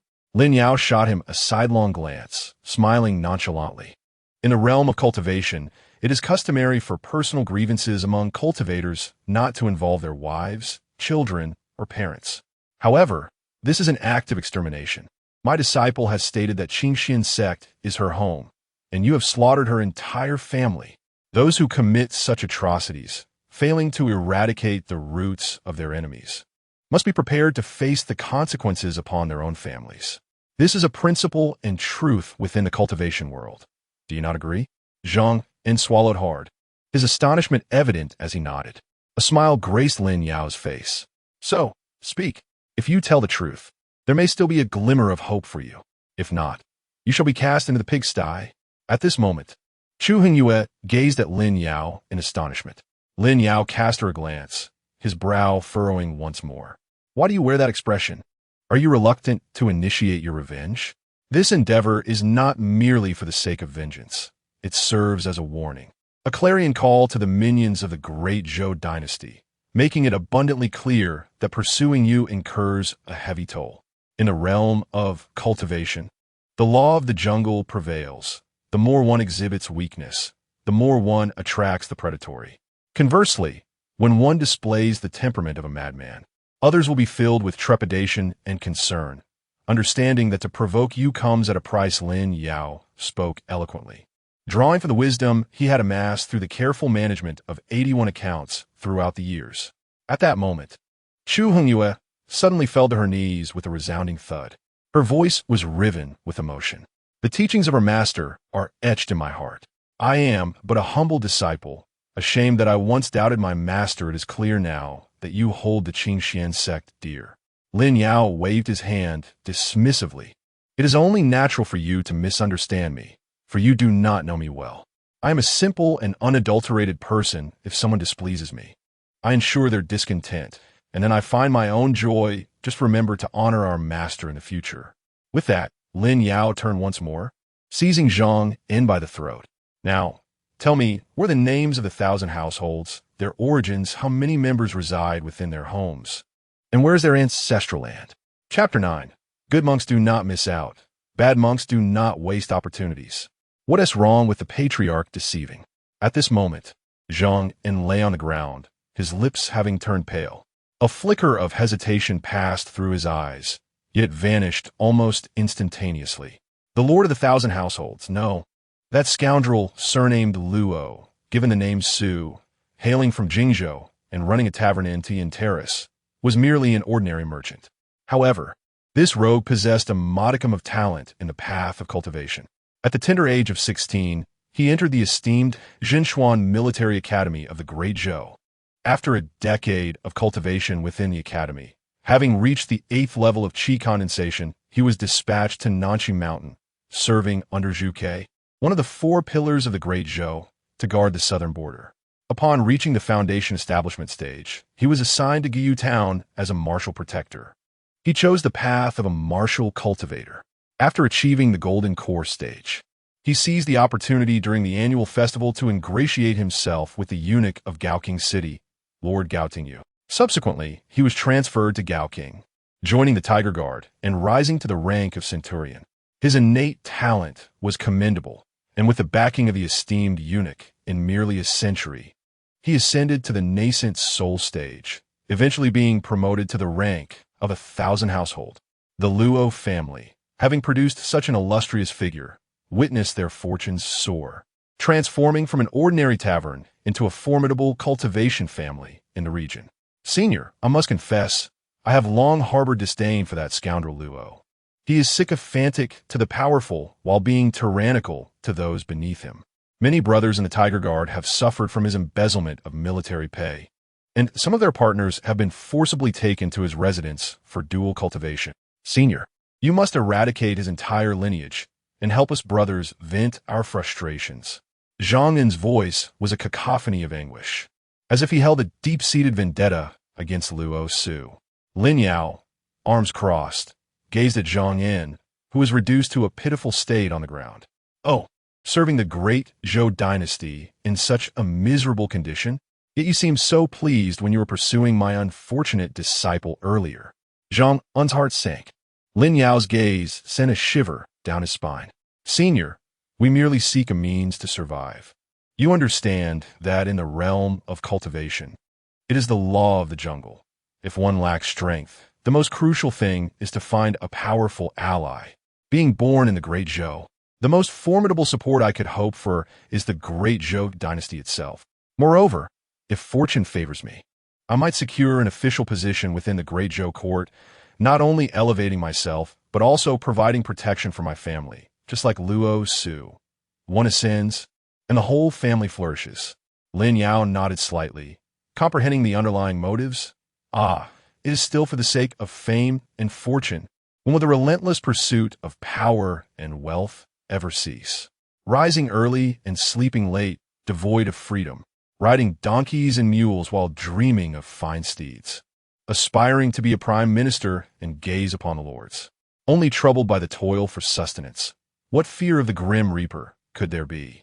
Seeking riches for sons and grandsons, yet none are willing to turn back. A fawning expression returned to Zhang En's face. Senior, you see through it all. Just then, Lin Yao turned to face Chu Hongyu. I have gathered the information I sought. Do you have anything you wish to inquire about? Chu Hongyu was initially taken aback, then shook her head. Among the disciples of the Qingxuan Sect, only 1 in 10 survived. Those who had not been pierced through the peep bone by the tiger guards were few. The disciple had no inquiries to make. Lin Yao nodded. You are familiar with the Qingxian puppet technique, correct? Although I initially pursued the path of sword cultivation, I specifically acquired this skill to facilitate the acquisition of other cultivator storage bags while I was in a state of idleness. I recall that when the sect was established, this skill was included in the teaching pavilion of the sect. Chu Hongyu nodded. She had a decent grasp of the Qingxian puppet technique. Her master once remarked that her talent in puppet arts was second only to her swordsmanship. A faint smile finally appeared on Lin Yao's lips. He squatted down and gently patted the head of Zhang En, who had been disfigured. That's good. You are now in the core formation stage. Extracting the 3 souls of a foundation establishment cultivator should be quite simple. This cultivator is a ghost cultivator, although his cultivation is merely at the foundation establishment stage. His soul is far more resilient than that of an ordinary foundation establishment cultivator. Come, let's extract the soul of this ghost cultivator and forge an exceptional puppet. A look of astonishment crossed Chu Hongyue's face. Lin Yao furrowed his brow. Why this expression again? Do you think that when faced with an adversarial cultivator, the only thing you can seize from him is a storage bag? Wrong, utterly mistaken. You must remember, cultivators are treasures in their own right. Their skin can be fashioned into human leather garments or drums. Their flesh can nourish spirit beasts or be used for breeding poison insects. Their bones can be utilized for crafting formations or as firewood for immortals. Their souls can be refined into soul banners or used to consecrate puppets. Good cultivators should be cherished, while the wicked should not be wasted. Just then, Zhang En, disfigured, let out a heart-wrenching scream. Senior, you previously stated that as long as I cooperate well, you would spare my life and grant me a fortuitous opportunity. Lin Yao patted Zhang En's head. Indeed, that is what I said. Once you are refined into a puppet, you will not be considered dead and will be able to accompany me frequently. Tell me, does that not count as a fortuitous opportunity? Zhang En's complexion turned pale. However, having had 3 souls extracted, with the remaining 7 souls devoid of their leader, it wouldn't take 7 days for him to dissipate, which is hardly different from death. The Qingxuan Sect, after all, is a prestigious sect. How could its founding ancestor adopt such a manner? You are nothing but a demon cultivator, a true demon cultivator. Lin Yao cast a disdainful glance at Zhang En. A demon cultivator? Have you ever encountered my account as a demon cultivator? This is merely my standard procedure, so do not be overly alarmed. What is wrong with my methods? The disciples of the Qingxuan Sect may be upright, but how does the great Zhou dynasty treat the Qingxuan Sect? And you pursue my disciple. The annihilation of the Qingxuan Sect is a matter in which you too have partaken. Your hands are stained with the blood of its disciples, and yet you dare to harbor the illusion that I would spare you? Have you no sense? Zhang En's mouth fell agape. But you are the founding ancestor of the Qingxuan Sect. If you possessed even a modicum of dignity, you would not resort to deceiving a junior like me. Lin Yao scoffed derisively. So what? I ask you, what of it? What does being the founding ancestor entail? Who decreed that a founding ancestor must be infallible? On what basis? I inquire, on what basis? Who set such a rule? At this moment, Lin Yao turned away, his interest in Zhang wholly extinguished. He approached Chu Hongyu and placed a reassuring hand on her shoulder. I glanced at the map of the Great Zhou dynasty earlier. From here, if we continue north, we will reach Jingzhou, where the Tuoyin Terrace and Fu Lu City reside, both within Jingzhou's borders. Further north from Jingzhou lies the Northmang Mountain. Am I correct? Chu Hongyu swallowed hard and nodded affirmatively. Indeed, ancestor. As Lin Yao nodded in acknowledgement, he gestured towards Zhang En, who lay defeated on the ground. Once you have completed the puppet, we shall set forth, retrieve his storage bag, and then commence. Chapter 10. Demons and the Unlawful. Everything is foreseen by the ancestor. Tianyang Town, the nearest human settlement to the Tsangsu Gorge, boasts the finest establishment, the Emerald Pavilion. Typically, this establishment is bustling with patrons before the hour of the high. However, today, the first floor of the Emerald Pavilion, with its scattered tables, hosts but a solitary pair of guests. This duo comprises a young man, strikingly handsome yet exceedingly gaunt, and a woman of exquisite beauty, her features adorned with an air of elegance. Both are clad in tattered garments, reminiscent of refugees. The young man, with unabashed relish, indulges in the abundant feast before him, a chicken leg clutched in his mouth while his cheeks bulge with food.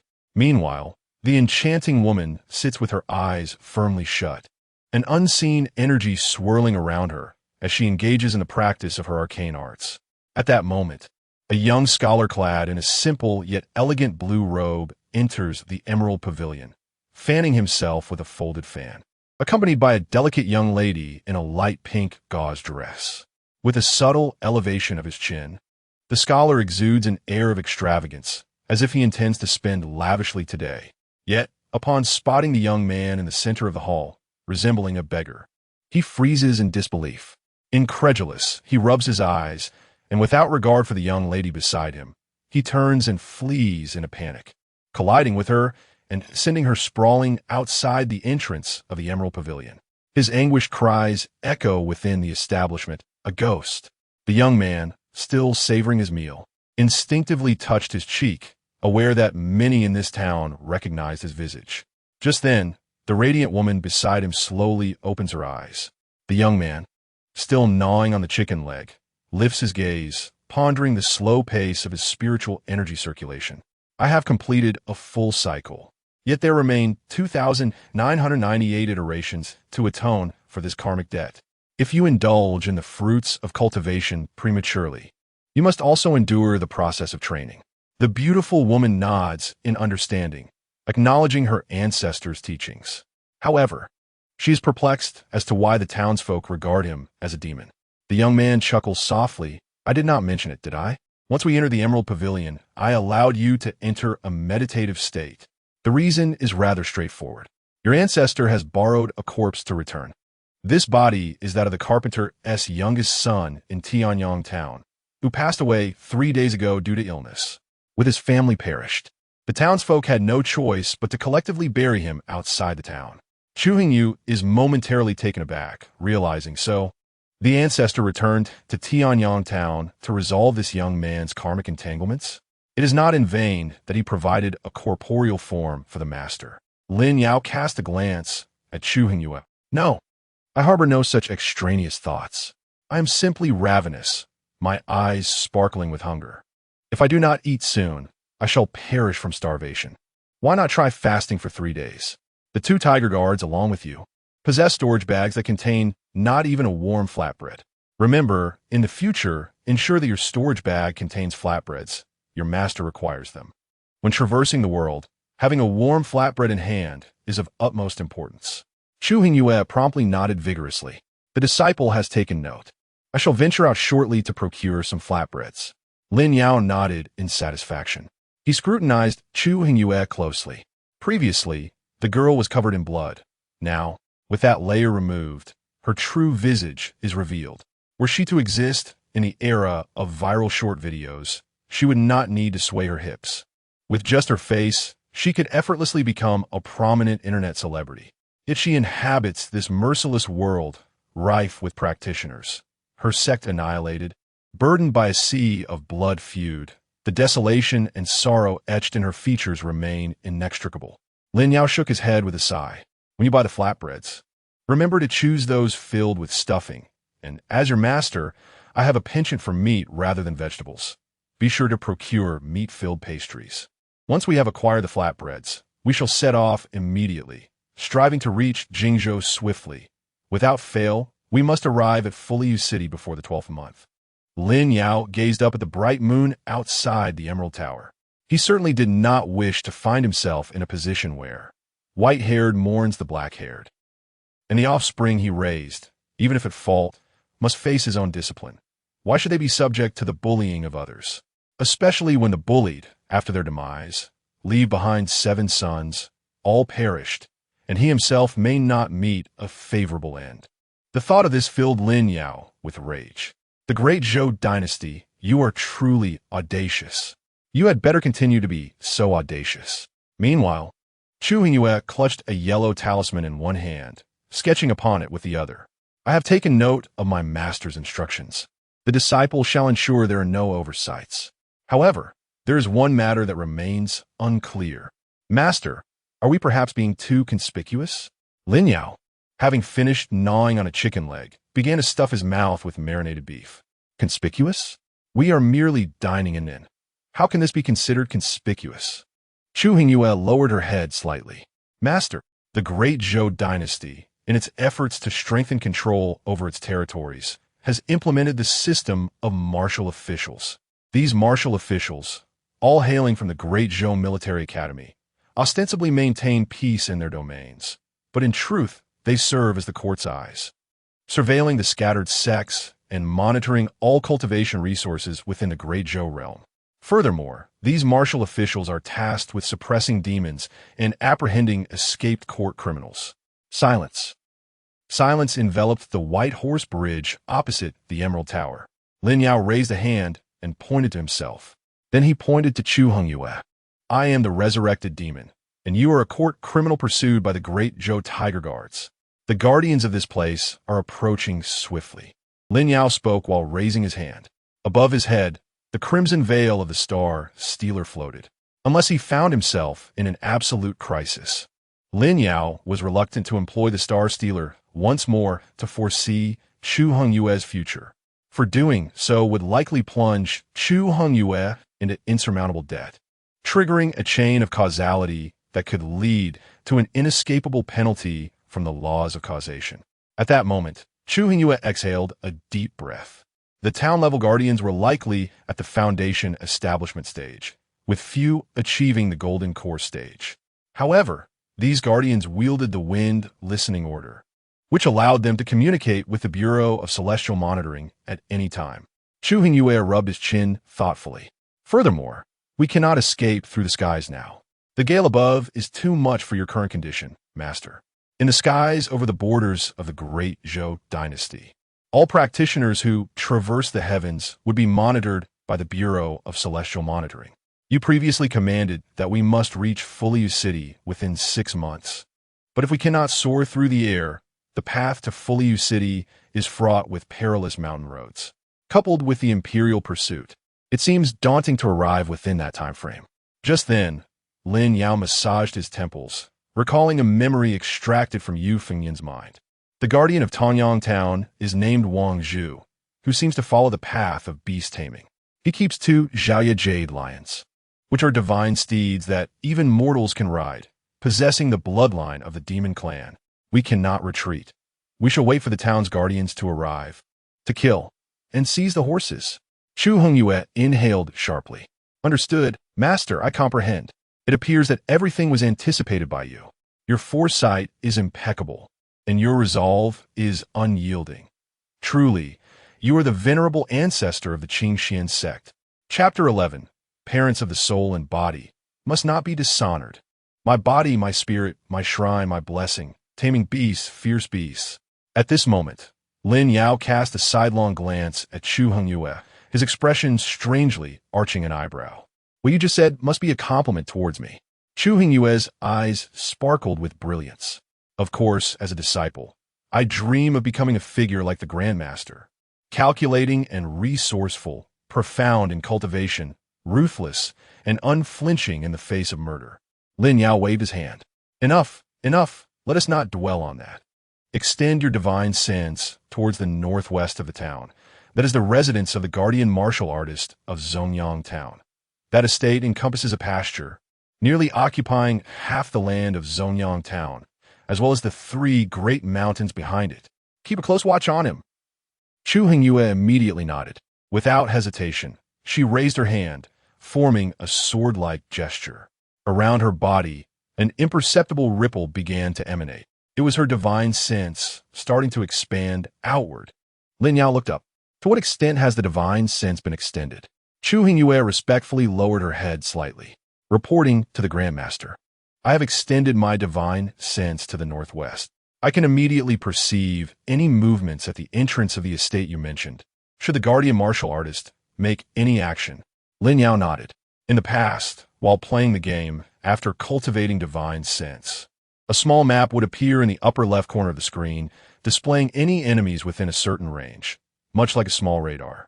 As 1S cultivation level increased, the map's coverage would also expand, even allowing for designated directional extensions from 1S own position. Lin Yao had always appreciated this mechanism of divine sense, and had even accumulated methods to enhance its cultivation. He wondered what it would feel like in this world after mastering divine sense. He also needed to begin his cultivation promptly. Relying solely on a star thief would be utterly insufficient. Strength must come from within. As the old saying goes, there are no saviors, nor reliance on deities or emperors. The only reliable support lies within oneself. However, one must choose the entry-level cultivation method with great caution, as it pertains to the path one will tread in future cultivation. The philosophies of the myriad schools, the 3,000 pathways. Each path holds the potential for enlightenment. Yet, based on Lin Yao's experiences accumulated from those 81 accounts, the most formidable combat power undoubtedly belonged to the hidden method Immortal Lord, who traversed the path of myriad laws, encompassing all, and was also the account to which he had devoted the most effort. It even made Lin Yao vaguely sense that beyond the 13th realm, there lay a 14th realm. But Lin Yao knew that the path of this account was incomplete. In his imagination, this account originally had the potential to reach the 14th realm. A flicker of ethereal light sparkled in Lin Yao's eyes. The incompleteness lies in the absence of the accumulation and cultivation of countless professions. The path to touch the 14th realm should involve the myriad laws and professions, mastering the cycle of creation and destruction, a single thought of eternity. Lin Yao could not help but murmur softly. Meanwhile, he set down his chopsticks and began to ponder the potentialities of this path of cultivation in his mind. For hours later, outside the Emerald Pavilion, the sky began to brighten with the first light of dawn. Lin Yao and Chu Hongyu had spent the entire night within the Emerald Pavilion. Lin Yao lifted his gaze to look at Chu Hongyu. Where is the guardian warrior of Tongyang Town? At that moment, a rare look of confusion appeared on Chu Hongyu's charming face. I do not know. My disciple's consciousness has even penetrated deep into that residence, but there has been no movement throughout the night. Lin Yao tapped the table, struggling to comprehend why the guardian warrior of Tongyang Town had yet to arrive. They were one a demon and the other a court fugitive. Did this guardian warrior truly intend to remain indifferent? Just then, a snow-white parrot flew into the Emerald Pavilion, clutching a piece of parchment. It dropped the parchment onto the dining table before perching itself on a beam in the hall, then spoke with a sharp voice, "Do not kill me. I am merely the messenger. Please, spare me." Lin Yao glanced skeptically at the snow-white parrot, then lowered his gaze to the piece of paper it had tossed onto the table. The paper bore only 4 large characters: hurry and leave. At the bottom was a signature, Guardian Wang Zhu of Tongyang Town. Chu Hongyu looked down at the note on the table, then turned to Lin Yao. "Master, what does this mean? Is he provoking us?" Lin Yao's expression darkened. When events unfold unusually, there must be something amiss. If the mountain does not come to me, I shall go to the mountain. Let us proceed to Tongyang Town, to the residents in the northwest. No matter what, those two luminous night jade lions must be seized. At this very moment, in the northwest direction of Tongyang Town, the Wang family residence, its towering walls divided nearly a quarter of Tongyang Town's territory. At the entrance of the Wang family residence, a crowd of over 100 townsfolk had gathered, knocking on the gate and lamenting. Please let us in to seek refuge, guardian. The evil spirit roams the town. We dare not return home. We implore you to allow us entry for safety. May the guardian bless us. May that malevolent presence quickly leave Tongyang Town.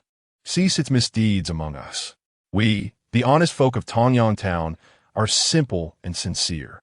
The second son of the Yu family was not poorly treated by the townsfolk in life. Even in death, we all worked together to ensure his burial. How could that ungrateful wretch return as a malevolent spirit to collect debts from the village? It is truly a disgrace to his parents. I knew the Yu family must have committed many wrongs. Otherwise, how could their entire family nearly perish in just 2 years? That carpenter Yu appeared rather honest. But who knows what he was up to behind closed doors? Indeed, there is also Yu's wife, who, it is said, betrayed him and took another man, which led to her illness. The youngest son of the Yu family surely cannot be a good person either. Otherwise, how could he have transformed into a vengeful ghost? As the voices of the townsfolk grew ever more spirited with the rising sun, a sinister voice suddenly reverberated from behind them. Are you speaking of me when you refer to the vengeful spirit? The unexpected voice, sharp and clear, caught the crowd of hundreds off guard. An elderly man turned his head slightly, dismissively waving his hand. I'm not speaking of you. I meant that sickly second son of the Yu family. That ungrateful wretch, if he is dead, what is he doing back in town? Wouldn't you agree, young brother? Ah, young brother, you bear a striking resemblance to that Yu's second son. Which family do you belong to? How come I've never seen you in town before? Wait a moment. No, that can't be. In that instant, the once boisterous atmosphere before the gates of the Wang residence fell into silence. Every citizen closed their mouths, rendered speechless. Yet their eyes widened, staring in disbelief at the casual young man strolling before them. The youth nonchalantly clasped his fists in greeting. It's been a while. Esteemed elders and fellow villagers. He smiled casually, seemingly unconcerned with the fearful and astonished gazes around him. Behind him trailed a stunning woman clad in tattered blue garments. The townspeople, initially startled by the youth, found their attention irresistibly drawn to the enchanting woman following him. The young man, remaining unfazed, pushed through the throng to reach the entrance of the Wang estate. Send word, let us depart. Without the night watch jade lion, what is the point of leaving? Chu Hongyu instructed Lin Yao, bowing slightly before raising her hand and conjuring a long sword from her sleeve. Without hesitation, she swung the sword. The blade descended, glimmering with light. Accompanied by a piercing sound of air being sliced, the towering gates were first cleaved in two, then shattered into fragments. Dust and debris, composed of stones, wood, and metal, swirled in the air. The townsfolk were now caught in the chaos. Some had their legs crushed by falling timber. Others suffered eye injuries from flying stones. A few of the most vocal among them were pierced through the neck by splintered wood, collapsing lifelessly to the ground. Before the splintered gates, the young man suddenly turned around. With a radiant smile, he addressed the townspeople. First, I extend my gratitude to you, esteemed elders and fellow villagers, for seeing to my burial, preventing my body from being left to rot in the wilderness. However, if memory serves me correctly, those few families who interred me clandestinely divided the remaining assets of the Yu family before my funeral. In my understanding, that is not a gesture of assistance in burial. It is akin to feasting on the remnants of a family. In my recollection, the Yu family was indeed comprised of honest folk.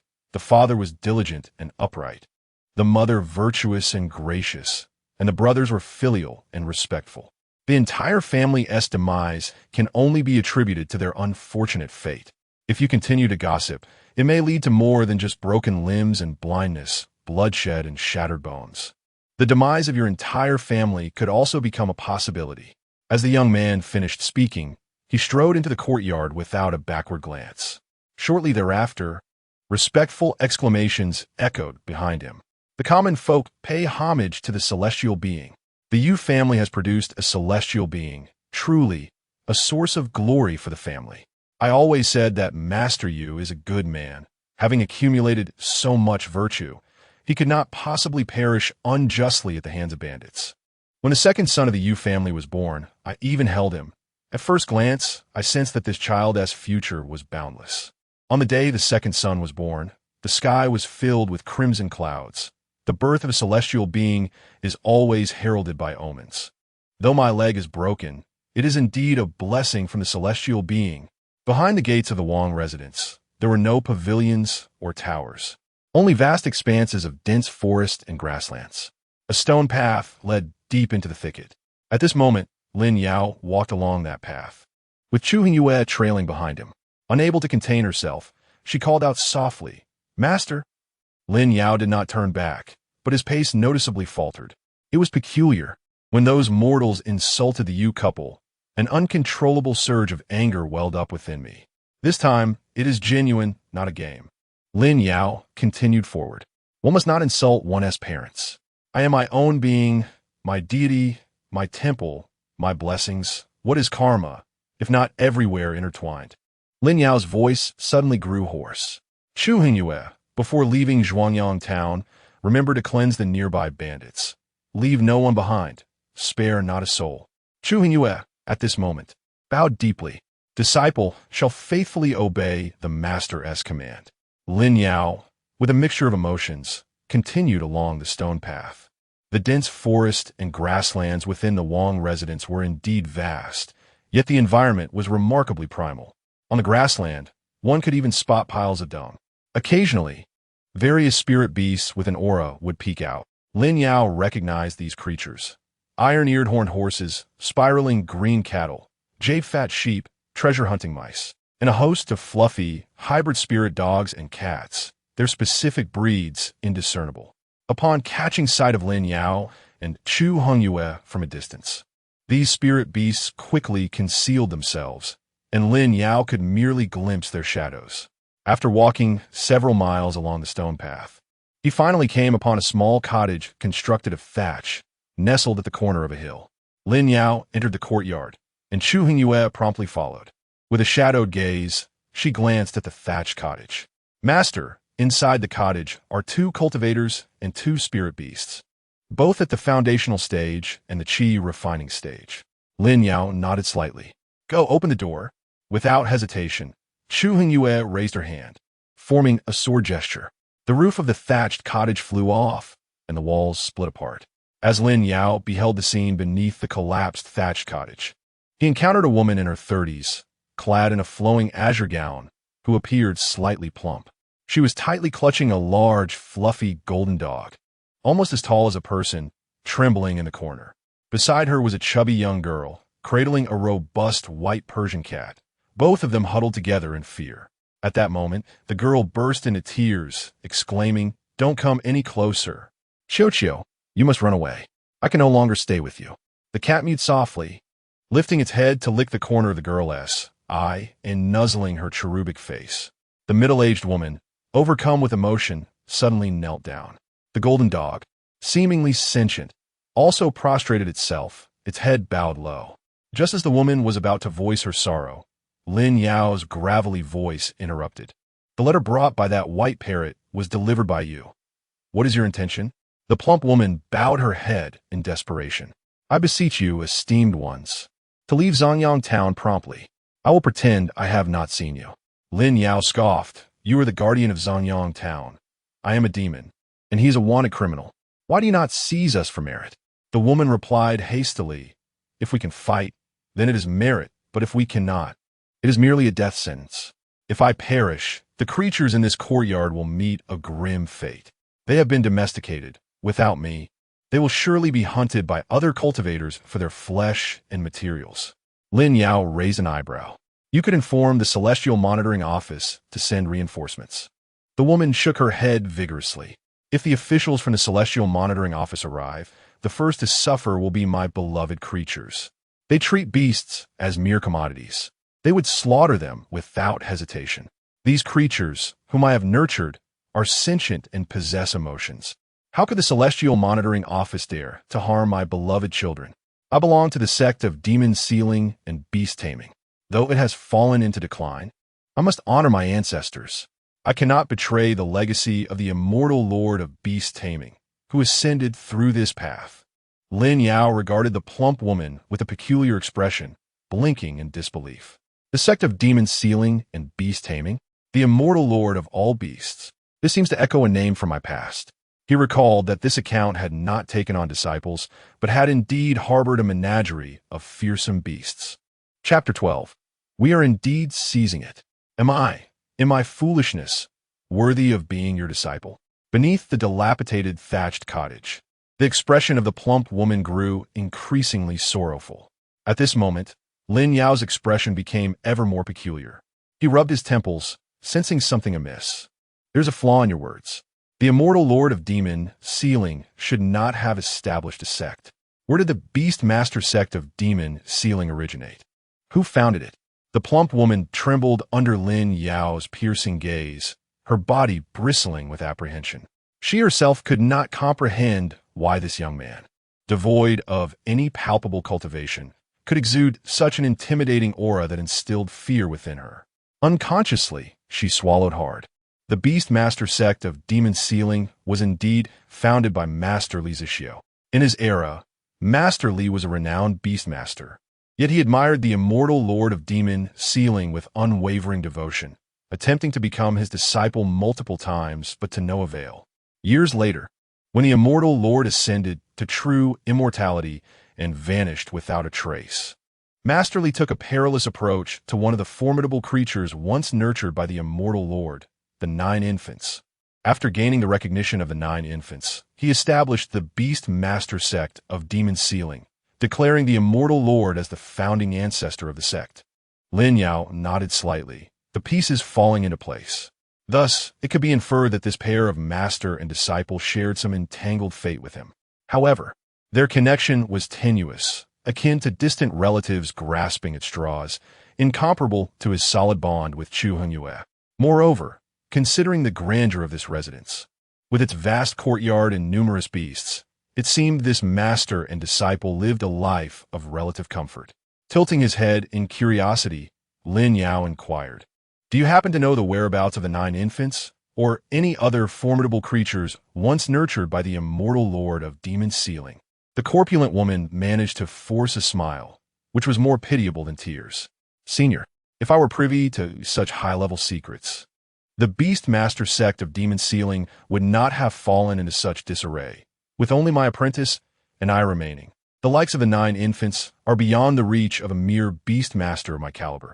However, from the ancient texts of our predecessors, I have vaguely surmised that the 9 infants should be near the Northern Sea." Lin Yao raised an eyebrow. The Northern Sea at the edge of the Beimeng Mountains? It was indeed cast there long ago, and it hasn't changed locations over all these years? Then my cave dwelling in the Northern Sea, an abode of fortune, should still be under its protection. I must find an opportunity to reclaim my stored treasures. The accumulation in my previous account constitutes my wealth. Lin Yao murmured softly to himself. He then lifted his gaze to the plump woman kneeling on the ground, holding the large golden retriever. "Seeing that you are relatively honest and your attitude sincere, we shall not make things difficult for you." The plump woman sighed in relief, grateful that her earlier decision had spared her from a direct confrontation with this demon and the imperial fenders. Otherwise, the beasts within this courtyard would surely suffer. Just then, Lin Yao stretched lazily. "However, you made us remain in the Emerald Pavilion for 4 long hours, enduring aches in our backs and legs. This matter cannot simply be overlooked. How about this? I am but a mortal. You shall present to me the 2 prized Jade Knight lions you nurture, along with 100 spirit-nourishing pills and 20 stalks of the rare red pearl celestial herb." Lin Yao extended his hand forward, tilting his neck in a manner both imposing and righteous. The plump woman kneeling before him suddenly changed her expression. "The Jade Knight lions are the rarest of top-tier spiritual steeds in the entire realm, with but 1 male and 1 female pair. They were bequeathed to me by my master. How dare you demand them so audaciously?" The spirit-nourishing pills are essential for ascending from the foundation establishment to the core formation stage. While not overly scarce, asking for 100 is excessive. And the red pearl celestial herb, that is a divine herb. Why not just seize it? At that moment, behind Lin Yao, Chu Hongyu stepped forward, her hand unexpectedly clutching a cerulean longsword. She tilted her neck to match Lin Yao's angle, her eyes gleaming with a crimson light. Simultaneously, Lin Yao's hoarse voice echoed with a chilling undertone. Otherwise, do you believe we are merely idling? We have refrained from violence only because you both share some connection with me. I've been quite lenient. We are, in fact, here to rob you, my dear. Meanwhile, as Lin Yao and Chu Hongyu sought to ambush the guarding warriors of Tonyang Town in the northern frontier of the Great Zhou dynasty, in Qingzhou, Fuliu City, at the northeastern corner of the Grand City, stood the expansive Baiyuan Lake. At the heart of Baiyuan Lake lay a small island, upon which was constructed a modest courtyard. It was the bright morning light of dawn. Within the courtyard, a cherry tree stretched gracefully over the walls, its branches adorned with ripe red cherries, one of which was poised to drop a dewdrop. However, before the droplet could fall, a delicate white hand grasped the red cherry. A young girl in a red dress, her features exquisite and her hair styled in two buns, sweetly called out into the courtyard. "Great-grandfather, it is time to rise. You promised to accompany me on a hunt today. Afterward, we shall sell the beasts we catch at the market and enjoy a grand feast at the Ziyu Tower. You promised me, and there can be no turning back today." Just then, with a loud bang, the heavy courtyard door was thrust open by a rough, dark hand. An elderly man, tall and sturdy, his hair and beard completely white, emerged clad in coarse hemp garments, revealing a grin of yellowed teeth. "Ah, my lovely Miao Miao, off to hunt today, are we?" The spirited young girl nodded eagerly. "Of course you promised me." The elder's brows furrowed, a troubled expression crossing his face. "But, great-grandfather, I have urgent matters to attend to today." The young girl's face fell in disappointment. "Once again, I must journey to the academy to impart teachings. But what would occur if I abstain from this duty? Is the act of teaching truly so paramount?" The elder raised his hand, gently ruffling the hair of the charming young girl. "The truth lies in. The time is running short." The lovely maiden tilted her head in confusion. "How can time be scarce? You have retired from the court with ample leisure at your disposal. You simply do not wish to spend time playing with Miao Miao. You are nothing but a great deceiver." Enraged, the girl stamped her foot in frustration. The elder chuckled helplessly. "Yet, dear great-grandfather truly has little time remaining." He refrained from elaborating further, instead gazing skyward, whispering in a voice only he could hear. "Master, this year, on the 18th day of the 12th month, shall mark the day of my return to the void. I am a foolish disciple, unworthy of being a good student, devoid of talent in the path of cultivation. I fancied myself fortunate to have encountered a wise ruler, dreaming of achieving great feats to etch my name in history, thereby honoring your teachings. Yet, as the rabbit is slaughtered after its usefulness, serving a monarch is akin to being a tiger. My dullness has led to the demise of all 7 of my sons. I have lost the desire to seek justice or revenge for the wrongs inflicted upon me. I merely wish, before my demise, to pass on the meager skills I have gleaned from your teachings. Master, is there a chance that I might see you once more before I return to the void? Do I truly possess the qualification to be your disciple in my ignorance?" Chapter 13. Cultivation, the essence of which is the art of murder and plunder. The venerable master and his disciple have come to an understanding. The elder from Fuliu City, after a brief moment of contemplation, lowered his head once more to console the little girl in the red dress, who was pouting with indignation. Employing sweet words and playful antics, he managed to coax a smile back on her rosy cheeks. Eventually, amidst the morning mist, the ageless bond between the grandfather and granddaughter led them to the shore of the island at the lake's heart, where they boarded a black canopy boat. The elder stood at one end, skillfully maneuvering the oars, while the young girl, having removed her shoes, dangled her snow-white feet in the water, creating ripples that danced across the surface. As she swayed her feet, she hummed a melody that seemed to drift from the ether. I once beheld the nightingale's song at the Yudian Palace in Jiajing, where the flowers bloomed early by the Huai River. Who could foresee the fleeting nature of ice melting away? I witnessed the rise of the Crimson Towers, the feasting of guests, and the collapse of the very buildings. This green moss-covered abode, where I once indulged in fleeting dreams, has allowed me to witness the rise and fall of 50 years. The alley of black-clad nobility bears no name of Wong. The specters of Moro lake lament through the night, while the Phoenix Terrace harbors owls. The remnants of mountains echo the truest dreams, and the past is not easily shed. Do not doubt that this map has changed. Sing a lament for Jiangnan, letting sorrowful notes resound until old age. The mist on the lake thickened, gradually engulfing the drifting black canopy boat. In the distance, the horizon was shrouded in thick clouds, gathering ominously over Fuliu City. A tempest was brewing, contrasting sharply with the tumultuous weather in Fuliu City. The juncture of Jingzhou and Liangzhou was beset by a torrential downpour. Yet, along the mountain path from Liangzhou to Jingzhou, two figures, shimmering like gold, surged through the rain, enveloped in mist. These two golden silhouettes were magnificent steeds. The torrential rain fell upon their coats, yet the warmth emanating from their bodies caused the droplets to evaporate into white mist. These majestic horses were pure white, with golden manes that flowed like fins as they galloped through the storm. Each horse bore a rider, both cloaked in straw raincoats and wide-brimmed hats. At that moment, a piercing sound broke through the deluge. A falcon swooped down from the heavens, navigating through the heavy rain, landing upon the raised arm of one rider. In an instant, the falcon transformed into a meticulously folded origami figure made of yellow paper, soon drenched by the rain. Yet, upon the paper appeared an exquisitely detailed map. The figure holding the yellow map lifted their head. Master, the terrain ahead is a labyrinth. All has been discerned. Not far from us lies Baoping Town in Jingzhou. Beyond Baoping Town, a short distance further, is the Rosy-Faced Terrace, and thereafter, the capital of Jingzhou, Fuliu City. The figure on the other steed also raised their hand, wiping the raindrops from their face to reveal a youthful visage, none other than Lin Yao. For a month and a half, traversing nearly 100 mountains, I journeyed from Liangzhou to Jingzhou. Damn, I had previously thought that the map of Lingxu was vast in the game, seemingly endless in exploration. Yet now, I realize that this is not merely large. It is utterly expansive. A single province of a dynasty in the realm of Songming occupies an area comparable to that of the Russian Federation.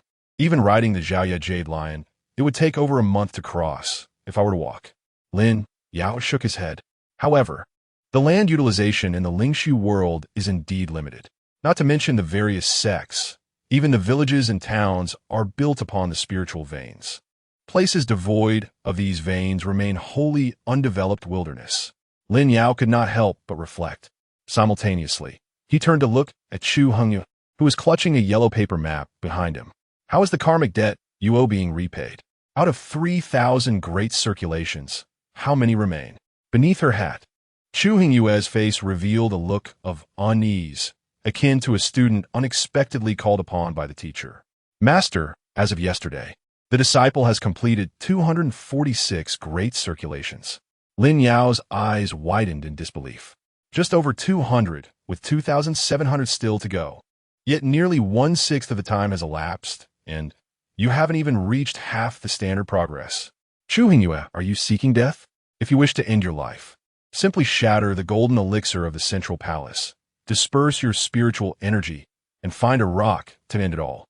No need to put on a facade here, lamenting daily with cries of vengeance.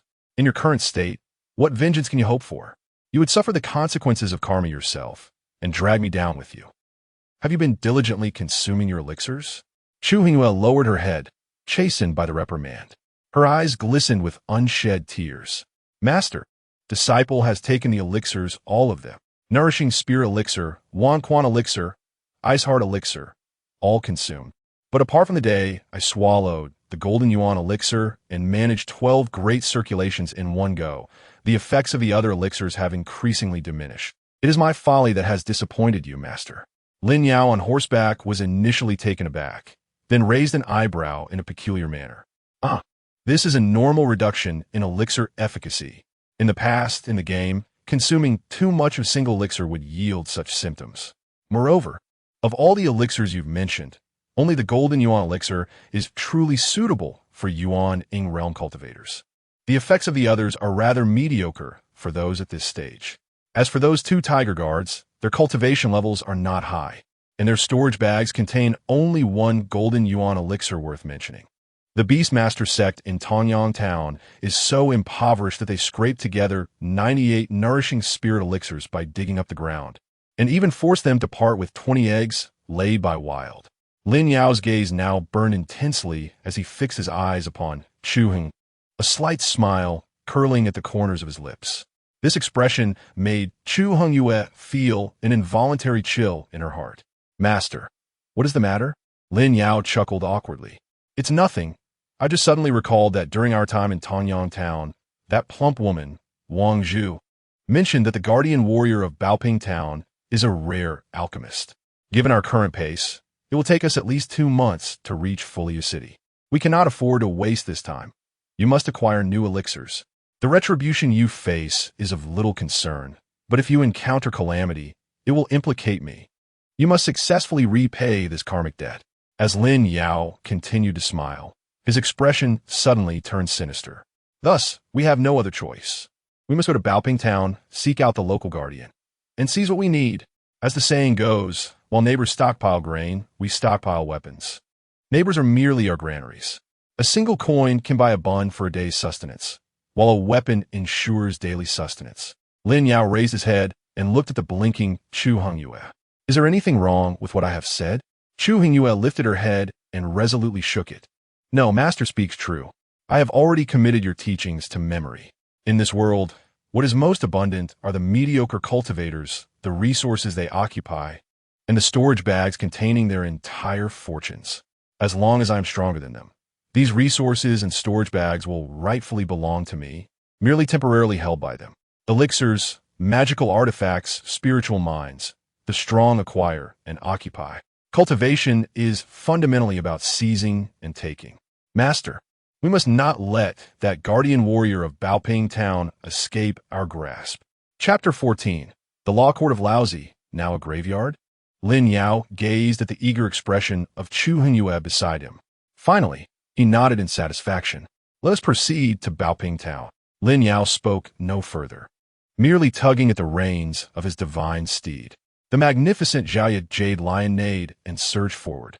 The chilling rain from the heavens relentlessly pelted Lin Yao's face, causing a stinging sensation. Yet, he had grown accustomed to braving the elements during this time. As of now, he had not yet embarked on formal cultivation. His physique had significantly strengthened compared to a month and a half ago, yet he remained an ordinary mortal. However, Lin Yao felt no urgency. With the Star Thief in his possession, he was untroubled about the pace of his cultivation. Yet, he knew that his journey would require traversing the path of myriad laws and trades, starting with the refinement of essence into qi.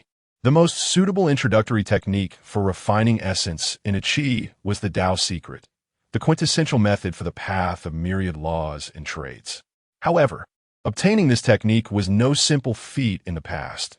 Lin Yao had joined the account of the hidden immortal of myriad laws, entering the foremost sect of the realm, the Sanjun Wan Fa Min, from which he had acquired this method. Back then, in the game, one could simply press the F key to cultivate directly. Yet, the specifics of the Dao secret were now but a distant memory for Lin Yao. Currently, the only place he knew that harbored the Dao secret was the cave he had once established on Beimang Mountain, the 9th law court of the hidden immortal of myriad laws. Lin Yao could not help but murmur softly to himself. Was it truly necessary to journey to Beimang Mountain before commencing his cultivation? As Lin Yao pondered these thoughts, a foul stench suddenly assaulted his senses, invading his nostrils and interrupting his contemplation. This noxious odor had lingered around them for quite some time, but as they advanced, it grew increasingly pungent, reaching a level that Lin Yao found unbearable. He could not help but raise his gaze, peering ahead. He and Chu Hongyu, mounted on their Xiaoya Jade Lions, had traversed the winding mountain paths and now beheld an endless expanse of plain. The sky above the plain was shrouded in dark clouds, with torrential rain pouring down. The wind and rain obscured the horizon, casting a murky gloom over their journey. Before the two Xiaoyu Jade Lions lay a relatively wide path, strewn with a few stones, flanked by muddy ground devoid of any grass. The terrain was pockmarked, and due to the incessant rain, these depressions had transformed into pools of murky water, within which lay the pale corpses of the deceased, human remains. The foul odor emanated from these lifeless bodies. Ahead of Lin Yao and Chu Hongyu, there were a few gaunt figures, hunched and emaciated, trudging from south to north, their purpose unknown. At that moment, Chu Hongyu gently urged her steed closer to Lin Yao, riding alongside him in unison. Master, we have now arrived at the territory of Jingzhou. Unlike Liangzhou, Jingzhou is one of the few prosperous prefectures in the northern frontier of the Great Zhou. The common folk here are several times more numerous than those in Liangzhou. Lin Yao cast a glance at the corpse in the nearby waterlogged area. It is estimated that the number of mortals perishing in the wilderness is also several times greater. Jingzhou, has it suffered a calamity? Beside him, Chu Hongyu scoffed. The Great Zhou dynasty has brought this upon itself. In the past, the founding emperor of the Great Zhou, Emperor Zhou Taizu, Gao Kong, was originally just a common man of humble origins who, through a twist of fate, embarked on the path of cultivation. Yet, with grand ambitions and a silver tongue, he somehow gathered a group of contemporary heroes to serve as his right-hand man. He then persuaded the sects across various states to establish the illustrious Great Zhou Daoist Alliance. They swore an oath before the heavens, promising not to betray one another. Alas, time has changed, and those over 1,000 sects that once aided in the establishment of the Great Zhou have now become obstacles in the eyes of the current imperial court, which seeks to centralize power. The sects within the borders of Great Zhou have been devoured and eroded by the imperial court, gradually merging into the 4 major military academies directly governed by the Great Zhou. Should any obstinate sect attempt to preserve their orthodoxy, the outcome is akin to that of the Qingxuan Sect, which was slandered with accusations of treason and subsequently exterminated, its resources confiscated, and its disciples humiliated and killed. Chu Hongyu raised his head to gaze at the overcast sky. The continuous calamities in the northern frontier are divine retribution. Lin Yao raised an eyebrow beside him. Divine retribution? Nonsense. Instead of waiting for the heavens to take notice, one should sharpen their blade. Do you truly expect the heavens to aid you in your revenge? Chu Hongyu was momentarily taken aback, then quickly lowered his head. The master is right. The disciple has spoken foolishly. Just then, amidst the torrential downpour, the several hunched figures Lin Yao had seen earlier staggered towards him and Chu Hongyu. Lin Yao then discerned clearly. Leading the group was an elderly man. Upon seeing Lin Yao, Chu Hongyu, and the Xiaoyu Yushir beneath them, the old man was initially taken aback, then knelt down with a thud, not daring to lift his head. The emaciated refugees behind him also followed suit and knelt down. Lin Yao raised an eyebrow from atop his horse. For ordinary cultivators, these refugees might hold little value, but in Lin Yao's eyes, they were potential NPCs capable of providing valuable intelligence. Elder, where are you headed? The old man knelt on the ground, not daring to look up. However, his hoarse voice pierced through the torrential rain, reaching Lin Yao's ears. We seek to climb the mountain ahead, to die there. Beneath the mountains lies a gorge we refer to as the Immortal Gorge. In its deepest recesses, it is said that an immortal once fell. The usual path is inaccessible.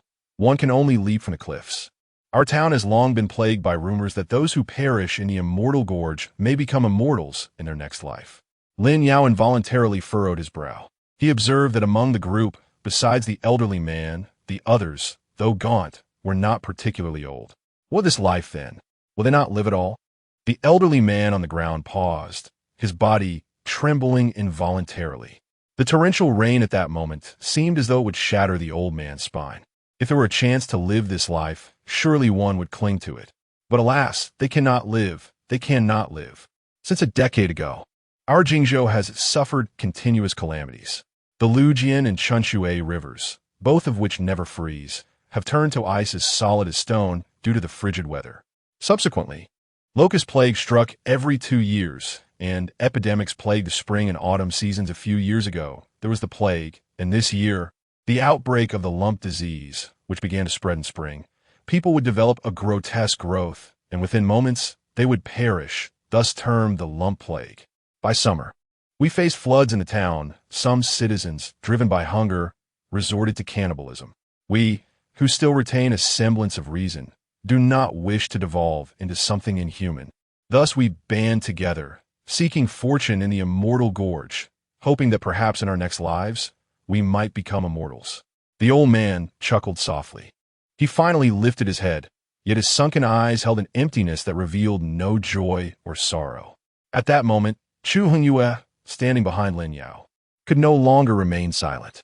What the guardians of Baoping Town, the guardians of a territory who receive offerings from the local populace, generally bear the responsibility of protecting the common folk. The old man chuckled again. The adults, just only those with land and wealth in Baoping Town, can afford to offer to the guardians. We are merely a group of landless tenants, hardly in a position to offer anything to the esteemed guardians. Chu Hongyu scoffed, eager to retort further. But just then, a piercing sound sliced through the air. The thick black clouds above were cleaved in two. The curtain of rain beneath them was similarly parted. From behind the divided clouds, a great ship descended from the sky. Indeed, it was a ship, a vessel entirely cloaked in black, with two soaring wings extending from its sides, its sails rustling ominously in the wind. A ship that ought to sail upon the sea was now traversing the heavens. Lin Yao gazed up at the sky, unable to suppress a raised eyebrow. Such a treasure he had frequently encountered in games of yore. This was a standard artifact of the great sects, a flying vessel, designed to carry cultivators over vast distances. Lin Yao vividly recalled the awe he felt upon first encountering such an artifact in the game. It was difficult to fathom how a game could so whimsically manifest such treasures. Yet now the wind and rain battered against him. The reality of witnessing the flying vessel is far more breathtaking than the experience of observing it through the screen of a game years ago. As it descended from the heavens, piercing through the clouds, it soared southward.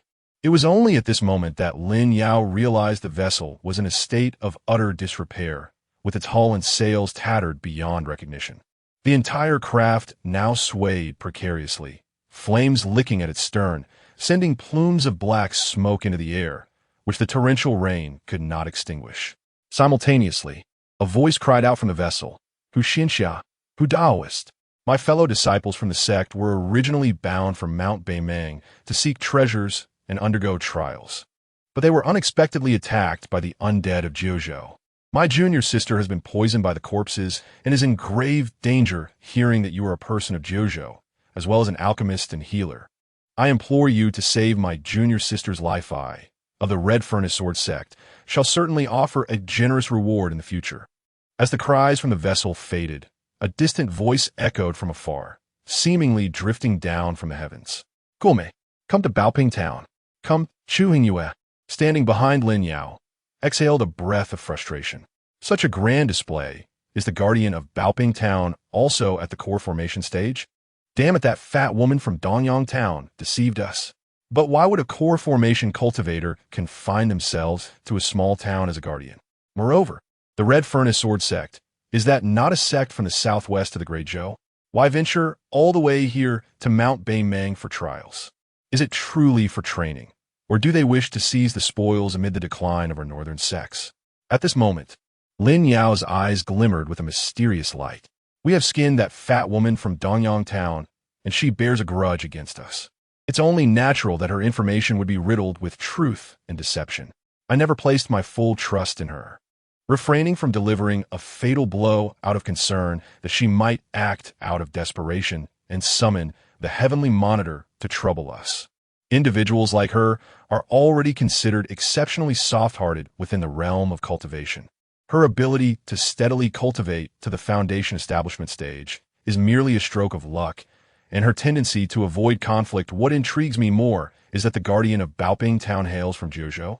Lin Yao lowered his gaze and once again regarded the elderly man kneeling before him. The old man felt the weight of Lin Yao's penetrating stare, swallowing nervously. "Sir, we, the impoverished townsfolk, know little about our guardian. We only understand that he is indeed a foreigner." Lin Yao stroked his chin thoughtfully before lifting his gaze to the swaying, flying vessel above. Mount Beimeng, the undead of Jiuzhou. Treasure-seeking trials, could it be that this group of wretches seeks the treasure trove I, the immortal monarch of the 10,000 laws, have concealed at Mount Beimeng? Specifically within the Ninth Law Manor?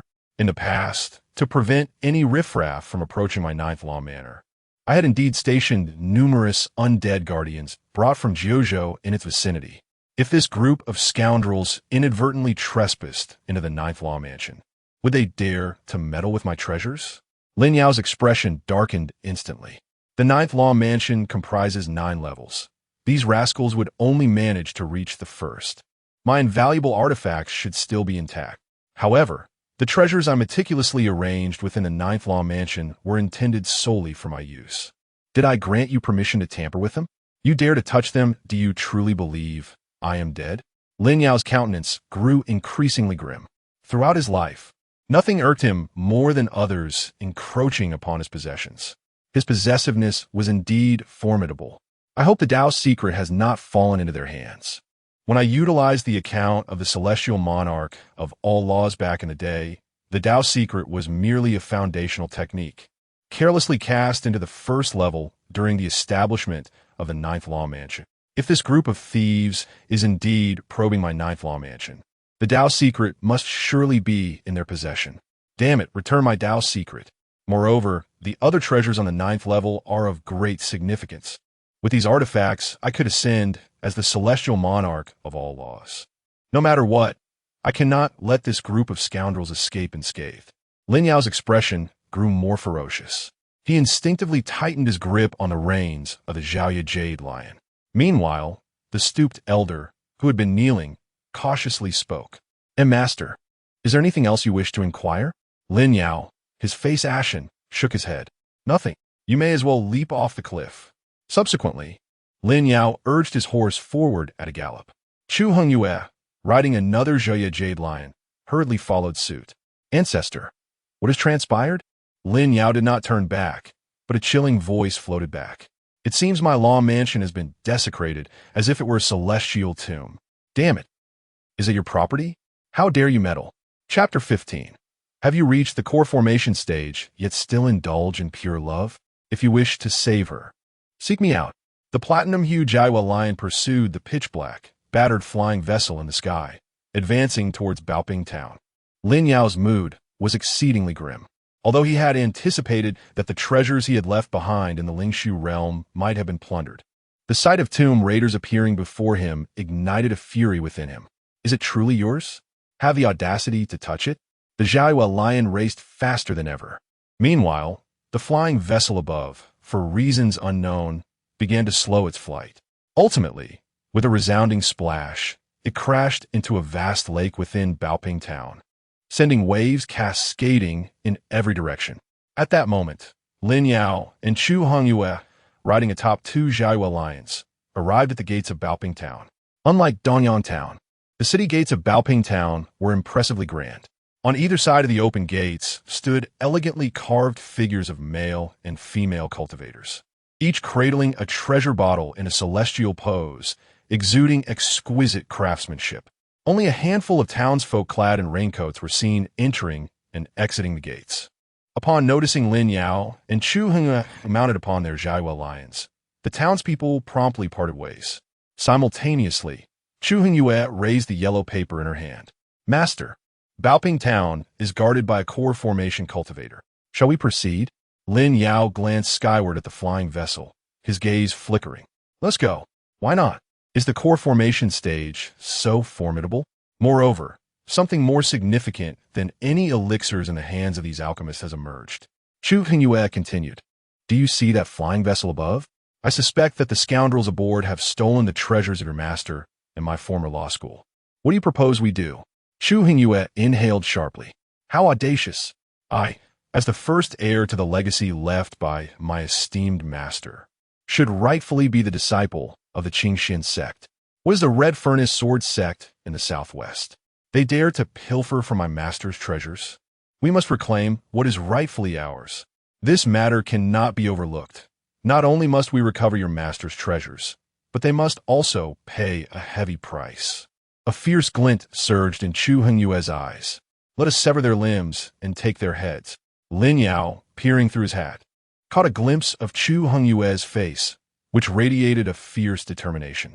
This beautiful visage, brimming with murderous intent, revealed how far she had strayed down the path of vengeance. Yet, Lin Yao nodded with satisfaction. This girl bore deep-seated grievances. The path of retribution suited her well. What else could he teach her? To cultivate a heart of benevolence and attain enlightenment? To hell with that. Lin Yao had never taught his disciples in such a manner. He brushed the rainwater from his face once more. For now, temper your murderous intent. Patience, do you understand? Those who achieve greatness exhibit an unyielding demeanor, their emotions concealed, remaining unfazed even amidst the most daunting challenges. At this very moment, Lin Yao beheld in the distance, over the expansive lake of Baoping Town, 3 radiant streams of light ascending toward the central 9-story tower. Concurrently, a palpable energy coursed through several streets within Baoping Town. Sensing the presence of practitioners congregating around the imposing structure, the tower emanated the aura of a nascent soul cultivator, and the guardians of Baoping Town were evidently within its confines. Taking a deep breath, Lin Yao expelled a sigh of weariness. The breath control technique of Qingxuan Sect would serve them well. Adjust your breathing, suppress your cultivation to the mid-foundation stage, and then we shall proceed. Remember, no matter what transpires, maintain your composure. I will instruct you when to act.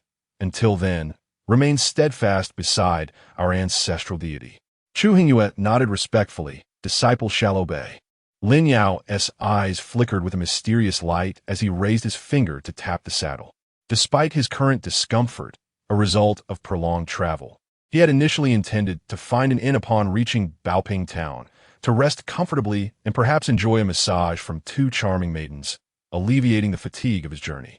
However, the sudden appearance of the flying vessel had disrupted his plans. What if the creatures aboard that vessel healed themselves and fled while he rested? If they truly obtained the Dao secret, it could present an opportunity for him.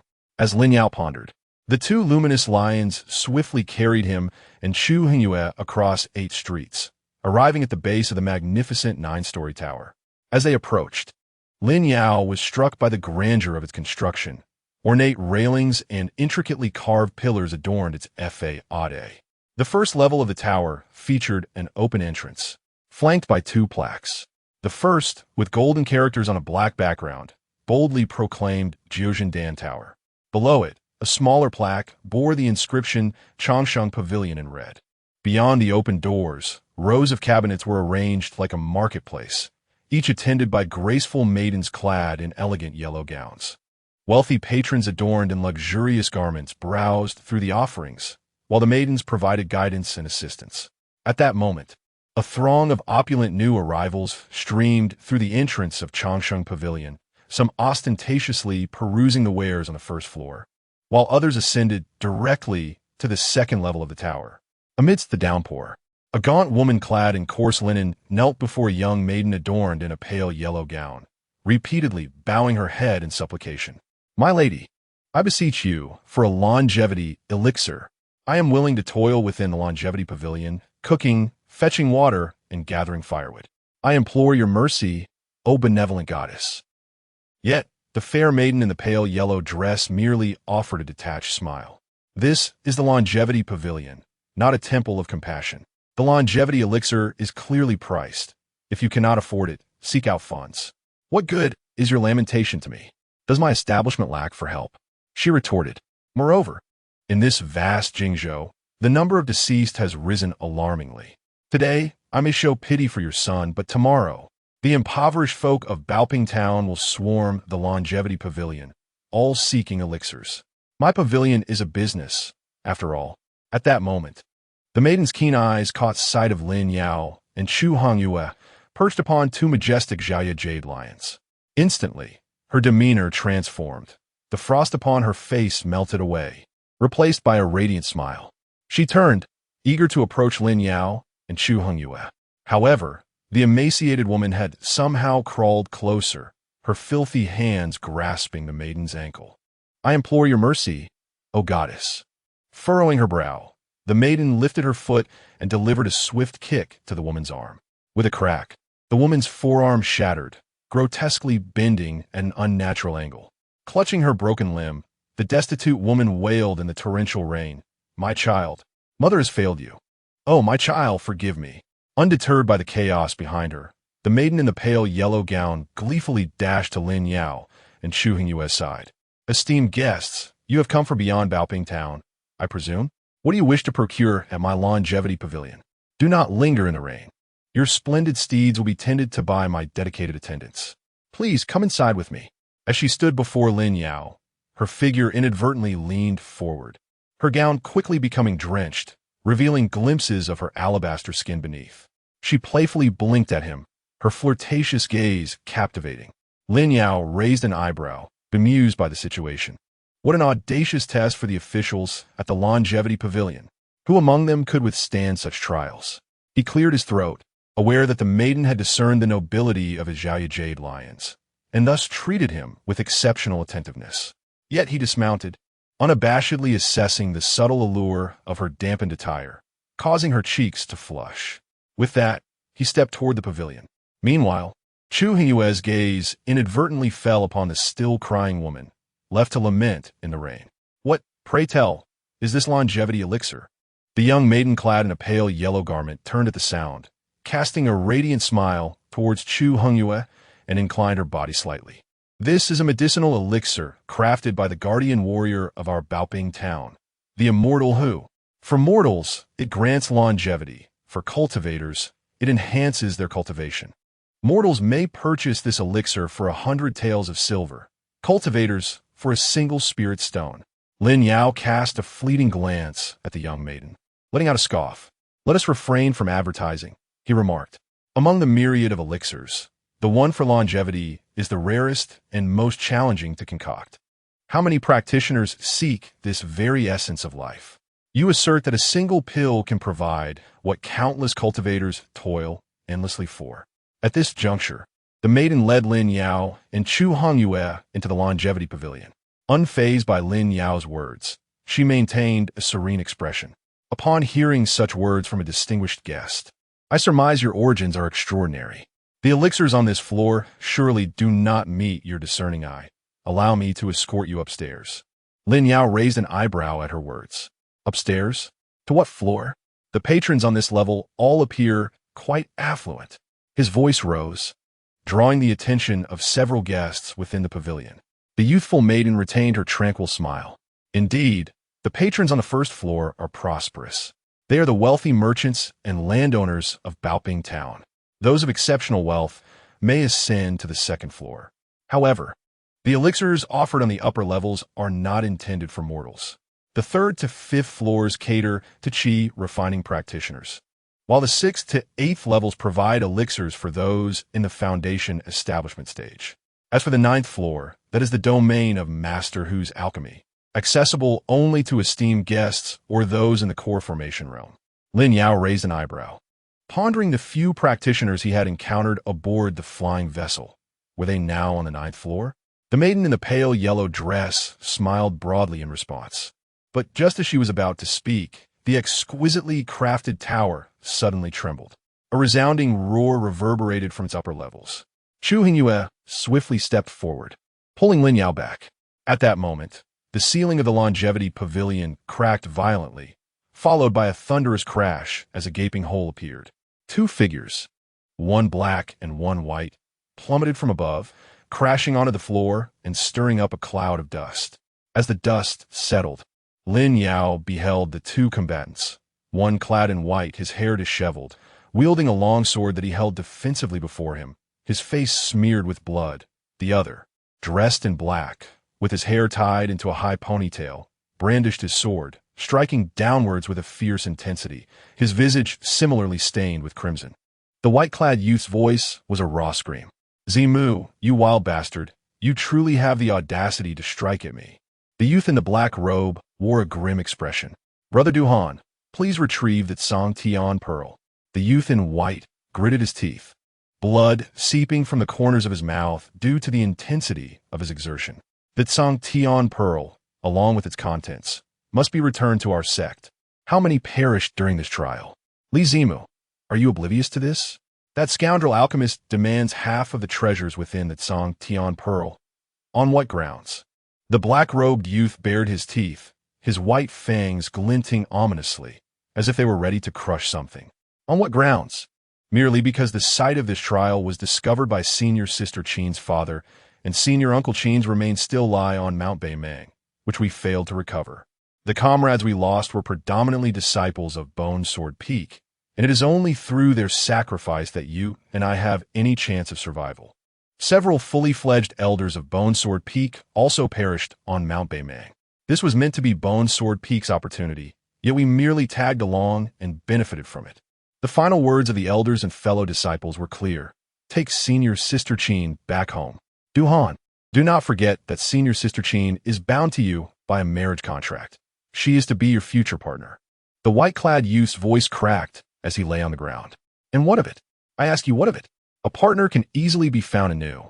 This opportunity for the sect's resurgence comes but once. The black-robed youth's expression grew even more sinister. Duhan, stop with the nonsense.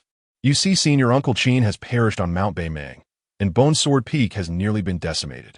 You wish to seek a new partner to climb the social ladder and pursue the daughter of the sect leader. Is that not so? Duhan scoffed. And if so, do you dare to accuse me? Are you worthy? You wild bastard. Do not think I am unaware of your intentions. You call me brother, yet your heart has long been set on Qingju. Even the common folk know that one must not betray a friend's wife. Yet you, after years of cultivation, have discarded all notions of propriety and virtue. The two youths shouted at each other, intensifying their grip on their swords. Suddenly, a fierce wind swept through the hall of eternal life. Chu Hongyu hurriedly positioned herself in front of Lin Yao. Master, the two at the core formation stage are likely at the same level as I, both in the initial phase and heavily injured. Should they launch a surprise attack, there may be an opportunity for a double kill. Yet Lin Yao merely tilted his head slightly. What a melodramatic spectacle this is. A handful of seeds would be delightful right now. However, the assertions of that white-clad youth are flawed. In the realm of cultivation, what need is there for propriety and honor? A visit to Wei-Nishan would reveal that such notions are mere trifles. The black-robed youth is rather intriguing as well. Fighting fiercely for love, yet still clinging to ideals of pure affection, even at the core formation stage. Just then, a faint voice drifted down from the top of the tower. Dear friends, the cost is negotiable. Why must you engage in such a violent altercation within my alchemy tower? A Taoist, exuding an ethereal aura, with a flowing beard and holding a whisk, descended gracefully from a hole in the ceiling of the longevity pavilion. Clad in a blue robe, accompanying the aged priest was a gaunt woman, dressed in a flowing purple gown, her complexion pallid and her eyes a haunting crimson. More alarming was the sight of one side of her face, which had begun to decay, exposing her teeth. Yet, from her otherwise intact features, it was evident that in health she must have been a beauty. The old Taoist flicked his whisk and urged, my fellow practitioners, we must hasten our deliberations. Time is of the essence. With each passing moment, the poison within this maiden intensifies. Ultimately, she may transform into an undead wretch. The young man in black robes, upon hearing this, revealed a more sinister countenance, his eyes glinting with murderous intent. At that moment, a hoarse voice drifted through the air.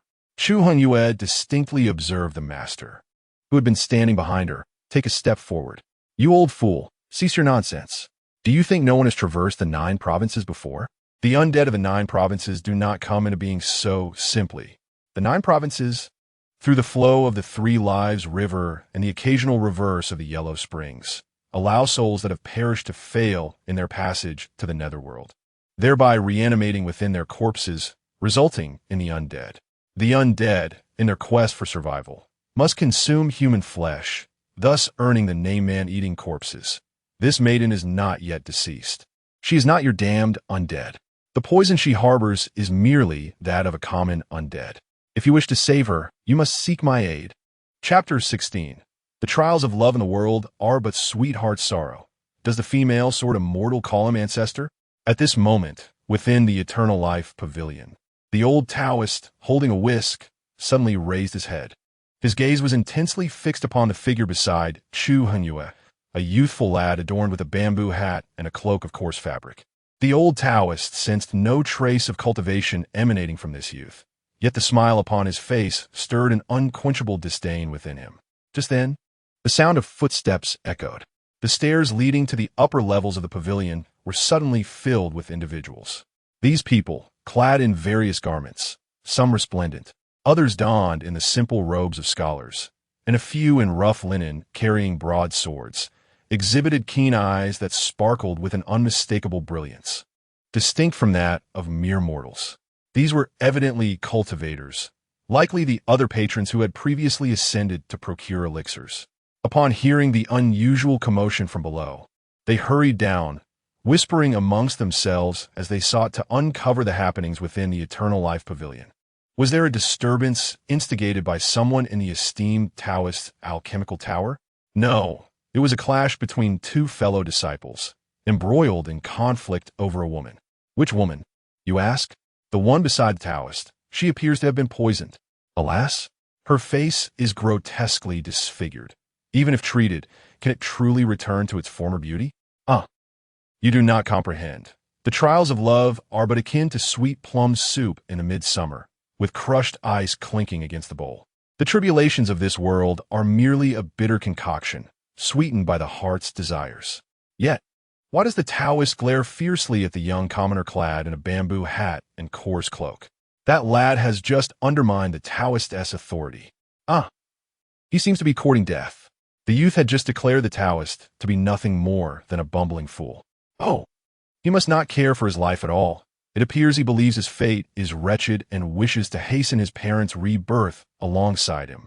In that moment, a young man in a black robe, with a high ponytail, abruptly looked up, directing his gaze toward the lad in the bamboo hat and cloak. What did you just say? Lin Yao slightly raised his chin. I said, your junior sister, the one with blood-red eyes and half of her face rotting away, revealing bone and teeth, will never transform into an immortal corpse. Do you think immortal corpses are as common as cabbages by the roadside, easily encountered? In all the realms, only the 9 provinces have given birth to such beings. Do you know why? If you are ignorant of the fundamental principles and underlying reasons, your desperate attempts to find a cure will lead to folly. Who else would this old Taoist deceive if not you? As Lin Yao spoke, he shook his head in resignation. However, the voice of the young man in black suddenly rose in pitch. I am asking you, can you truly save my junior sister? Lin Yao crossed his arms. What purpose would there be in deceiving you? I possess numerous methods to heal her. However, in the present day, my means are rather limited. Yet, without resorting to my cultivation, the only way to heal her should be that singular path. Lin Yao stroked his chin thoughtfully. He raised his gaze, casting a glance at the interface of the thief star that shimmered above him, visible solely to his eyes. At that moment, the voice of the young man in the black robe pierced the air. From the Red Furnace Sword Sect at Dust Sword Peak, I, Li Zimu, implore you, senior, to save my junior sister's life. Upon hearing this, a smile finally graced Lin Yao's lips. He then pointed with his hand, directing it towards the white-clad youth, who lay on the ground, disheveled and threatened by the black-robed youth's sword. You wish for me to save her? Very well, but you must also pay a price. The urgency in the black-robed youth's voice escalated. What price? Lin Yao's index finger shifted towards the storage pouch at the waist of the white-robed youth.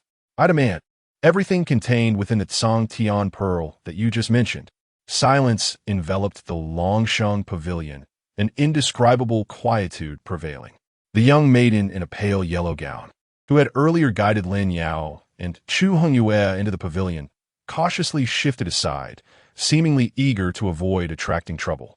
Just as water droplets from her gown cascaded to the ground, shattering into a spray, a cacophony of uproarious laughter erupted within the Longsheng pavilion. What a blunder. This mortal youth must be a fool from some family, somehow wandering into the Longsheng pavilion without being expelled. My word, what was he thinking? Even the esteemed Hu Xianzong only dares to ask for half, yet he boldly demands it all. From whence does he draw this confidence? Silly child, this is no place for your antics. Among us are numerous immortals. Do you comprehend what an immortal is? Whoever brought this fool in, kindly escort him out. Hu Xianzhong, at your command, I shall expunge this pestilence, a mere flick of my hand, and I will reduce him to a pulp. The elder, with an ethereal demeanor, shook his head and chuckled, reflecting on how he had briefly believed Lin Yao to be a senior whose cultivation he could not discern. Now realizing he had indeed overthought the matter, the white-robed youth, pinned to the ground by the black-robed figure, let out a piercing laugh. Li Zimu, do you see? You are nothing but a lowly bastard, and now even a fool is mocking you. The disbelief and skepticism in the black-robed youth's gaze towards Lin Yao intensified. Lin Yao smacked his lips. Lack of cultivation indeed complicates matters. No one believes a word I say. He then turned to Chu Hongyu beside him. Chu Hongyu ceased her breathing technique. Breathe normally.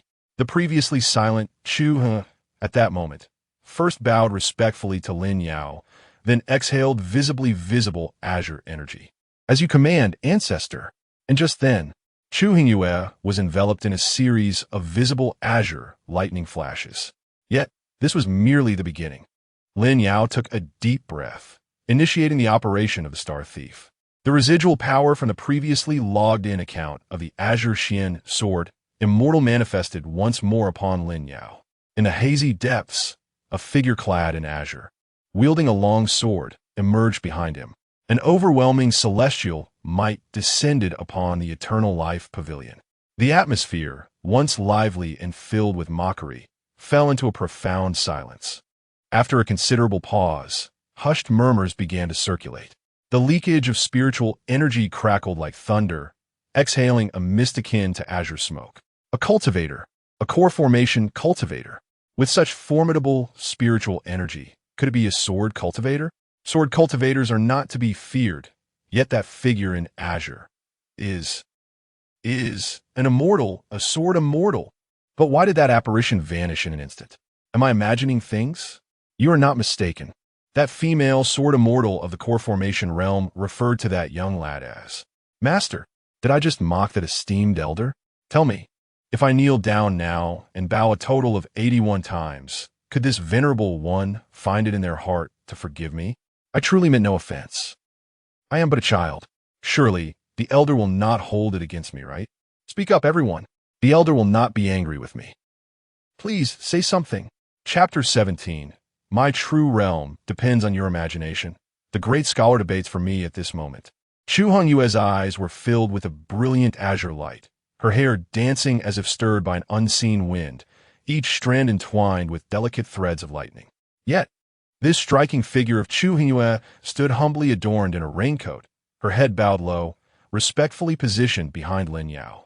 Coupled with her previous address as master and the fleeting appearance of a man in a blue robe behind Lin Yao, the assembled cultivators, though still unable to perceive Lin Yao's cultivation level, no longer attributed this inability to him. When an individual can command the respect of a core formation sword cultivator, such that they refer to him as master, yet you, a cultivator who has not yet reached core formation, cannot discern their cultivation. Who, pray tell, is at fault? It is undoubtedly one's own inadequacy, like a frog in a well, unable to see the vastness of the moon, like a mayfly, oblivious to the expanse of the sky. Lin Yao, intrigued, surveyed the crowd within the Qingxuan Pavilion. Every subtle expression upon their faces was meticulously noted.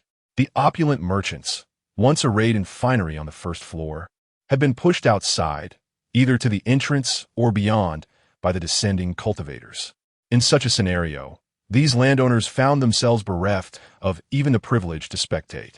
The various cultivators, emerging from the upper floors, exhibited a spectrum of emotions. Most wore expressions of shock and trepidation. Many instinctively touched their knees, as if contemplating a bow of submission, while others nervously rubbed their lips, their faces betraying their anxiety over prior insolence and fear of retribution. The young maiden in a pale yellow gown, who had just retreated a few steps, stealthily approached once more. Her gaze towards Lin Yao remained radiant and enchanting. The elderly Taoist, wielding a feather duster, wore an expression of fluctuating uncertainty, seemingly unable to fathom Lin Yao's true nature.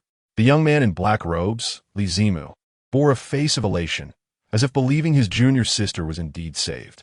Conversely, the young man in white, Du Han, appeared grim, his teeth clenched as if he might shatter them in frustration. The myriad facets of humanity were laid bare before him. Lin Yao chuckled softly. In a world of spiritual cultivation, strength reigns supreme. This truth, after all these years, remains unaltered, even if he were to candidly confess his lack of cultivation. Identifying himself merely as a commoner, they would refuse to believe him. His true realm was entirely contingent upon their imaginations. With a deep exhalation, Lin Yao turned his gaze towards the young man in black. "Do you have any objections to the conditions I just proposed?" The black-robed youth shook his head. "No. I only seek for you to save my junior sister's life." Lin Yao lifted his chin. "Then what are you waiting for? Until the Sangtian Pearl is in my possession. I cannot save your junior sister." The black-robed youth suddenly turned, his eyes filled with a fierce determination, fixating intensely on the white-robed young man lying on the ground. "Du Han, hand over the Sangtian Pearl to me."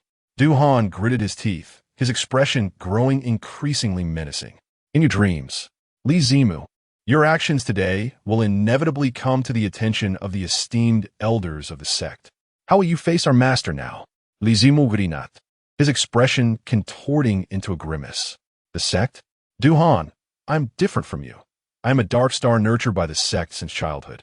From the moment I embarked on the path of enlightenment, I have performed countless sordid deeds for the sect, acquiring numerous spirit veins, elixirs, and resources over the years. Only I am aware of the true extent of my contributions. The sect's so-called grace of nurturing has long been repaid. However, when I first entered the sect as an outer disciple and was bullied by other outer disciples, it was the fortunate encounter with junior sister Qin that pulled me from the clutches of those overwhelming blows. She even shared half of her spiritual herbs with me, allowing me to stand out among the outer disciples. Subsequently, she recommended me to her father, Master Qinfeng. It was Master Qinfeng who imparted my first true teachings of the Tao and arranged for me to join the Dark Star ranks. The Master has guided me in the way, bestowed upon me my vocation, and resolved my doubts. It is Master Qin Lang who is my true mentor. In the entire Red Furnace sword-hidden sect, only the disciples of Bone Sword Peak are my true peers. Now, the disciples of Bone Sword Peak are nearly extinct. The only one I must protect is the orphan of the Master, my lady." At this moment, Li Zimu gripped his sword tightly. The long sword in his hand emanated specks of golden starlight. The veins in his body surged, and his eyes were bloodshot. He raised his sword, striking down with each swing aimed at the head of the young man in white, each slash accompanied by the piercing roar of a dragon. The young man on the ground hurriedly raised his sword to defend himself. At that moment, his precious sword flickered with a green light, entwined with thunder. As the two long swords clashed, sparks of golden-red light erupted, scattering outward for dozens of meters.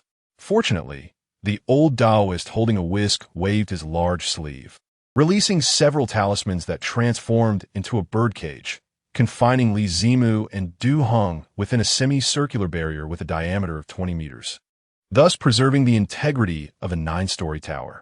Lin Yao, observing from the side, let out a whistle. Not only is it pure love, but it also involves childhood sweethearts, the moonlight of one's heart, and the orphan of a revered teacher. The buffs have accumulated. No wonder they are fighting so fiercely. Chu Hongyu tilted his head slightly.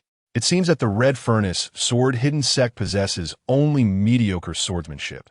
These two fools can be considered sword cultivators? Even in their severely wounded and depleted state, they should not wield their swords in such a manner. Their current struggle is merely a contest of life and death, indistinguishable from that of street thugs. The ancestor once said that we sword cultivators, even in death, should maintain the spirit of the sword. Lin Yao coughed involuntarily a few times. Did he ever say such a thing? It seems he did. He once remarked to Chu Hongyu in the game that for a sword cultivator, the essence lies in maintaining an air of distinction. One must make an entrance that unmistakably declares one's identity as a sword master. If there are trees by the roadside, you should stand atop them with sword in hand. If there are ships upon the sea, you ought to cleave a great vessel in two with a single stroke before making your appearance. There are dragons to slay and serpents to vanquish, even in death. One must uphold the dignity of wielding a sword. He uttered these words merely for the sake of bravado, yet somehow they have persisted through time. Lin Yao touched his nose thoughtfully, and as he reminisced, a sudden scream pierced through the explosive sparks. Junior brother, dear junior brother, we are of the same sect. We are akin to brothers. Even if the heavens and earth were to turn upside down, we remain bound as kin. I will give you the hidden sky pearl. I will grant it to you. Spare my life, will you? The only response to that wretched cry came in 3 words. No mercy. With a sharp crack. It was as if something solid had been severed. The dazzling crimson and gold sparks gradually dimmed, leaving behind mere flecks of golden light. A young man in a tattered black robe stood resolute, bloodied, clutching a silver orb the size of a fist. Beneath his feet lay a corpse, its head cleaved nearly in 2, with red, purple, and white fluids pooling around. At this moment, Lin Yao crossed his arms and raised an eyebrow. Only 3 cultivators in the core formation stage remained. Li Zimu, now in possession of the hidden sky pearl, faced a choice. If he chose the old Taoist again, it was time to seize it. Lin Yao seemed to speak to himself, yet his voice resonated clearly within the Longsheng Pavilion, where all the cultivators could hear. The expressions of those present turned to dread. This was an overt threat, a clear message to Li Zimu that the elder was intent on claiming the hidden sky pearl. The elder had shown mercy. He could have seized it outright, yet he granted Li Zimu the opportunity to choose, a rarity among such elders in the Lingxu realm. Elder, please do not squander his benevolence, Li brother. Lin Yao raised an eyebrow. In the realm of cultivation, as long as one's prowess is formidable enough, even the act of brazenly taking another's possession finds defenders among cultivators, who might even praise your benevolence. The value of the statement that the great scholar defends me only continues to rise. Li Zimu, cradling the precious orb, unconsciously stepped a few paces closer to Lin Yao. He lifted his bloodied face. Elder, are you certain you will not deceive me? This pearl was acquired at the cost of nearly all the disciples of Bone Sword Peak. Lin Yao scoffed. Damn it. You lot stole from my law estate and were annihilated by the undead. Did you not bring this upon yourselves? And now you feel aggrieved? Just answer me this. Will you yield it or not? Li Zimu's body stiffened involuntarily.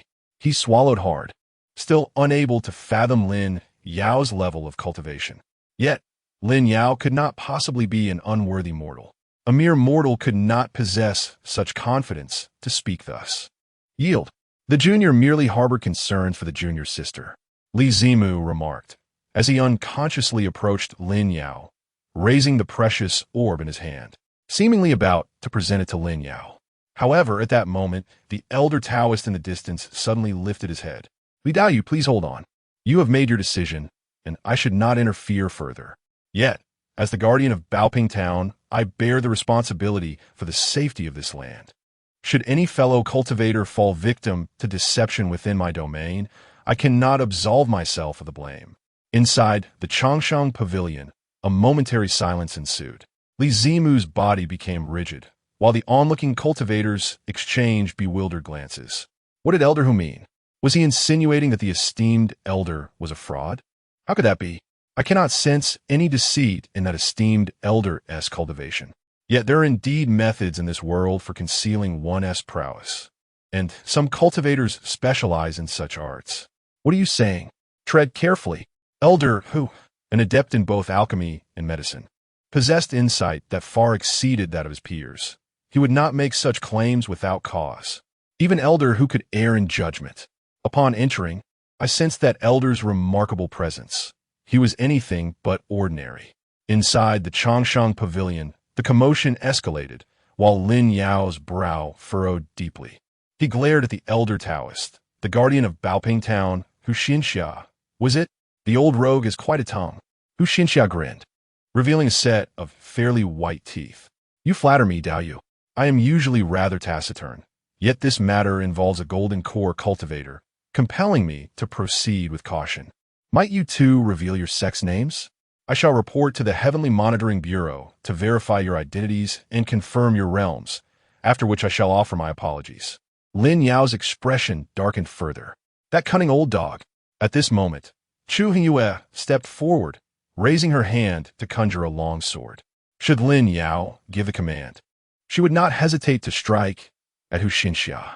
Although Hu Xinxia was in the early stages of the Golden Core realm, a level above Chu Hongyu, who had only recently entered the Golden Core stage and still owed karmic debts, Chu Hongyu practiced the most ferocious swordsmanship. In a true confrontation, she would not shy away from Hu Xinxia. But just then, Lin Yao strode forward with great strides, directly approaching Hu Xinxia. With a pout, he spat a mouthful of yellowish-white phlegm onto Hu Xinxia's face. The sputum slowly slid down Hu Xinxia's cheek, trickling along his nose, finally pooling in his beard. Silence. At that moment, the Chongqing pavilion was utterly still. Everyone stared in disbelief at the scene before them. Even Chu Hongyu was taken aback. The onlookers were unaware, but she knew that the master currently possessed no cultivation. What if that old Taoist, after being insulted, suddenly descends into madness and harms the master? Chu Hongyu hastily stepped forward, intent on protecting the master. Meanwhile, Lin Yao, after spitting disdainfully onto Hu Xinxia's face, paid no heed to the old Taoist's shocked, indignant, and repulsed expression.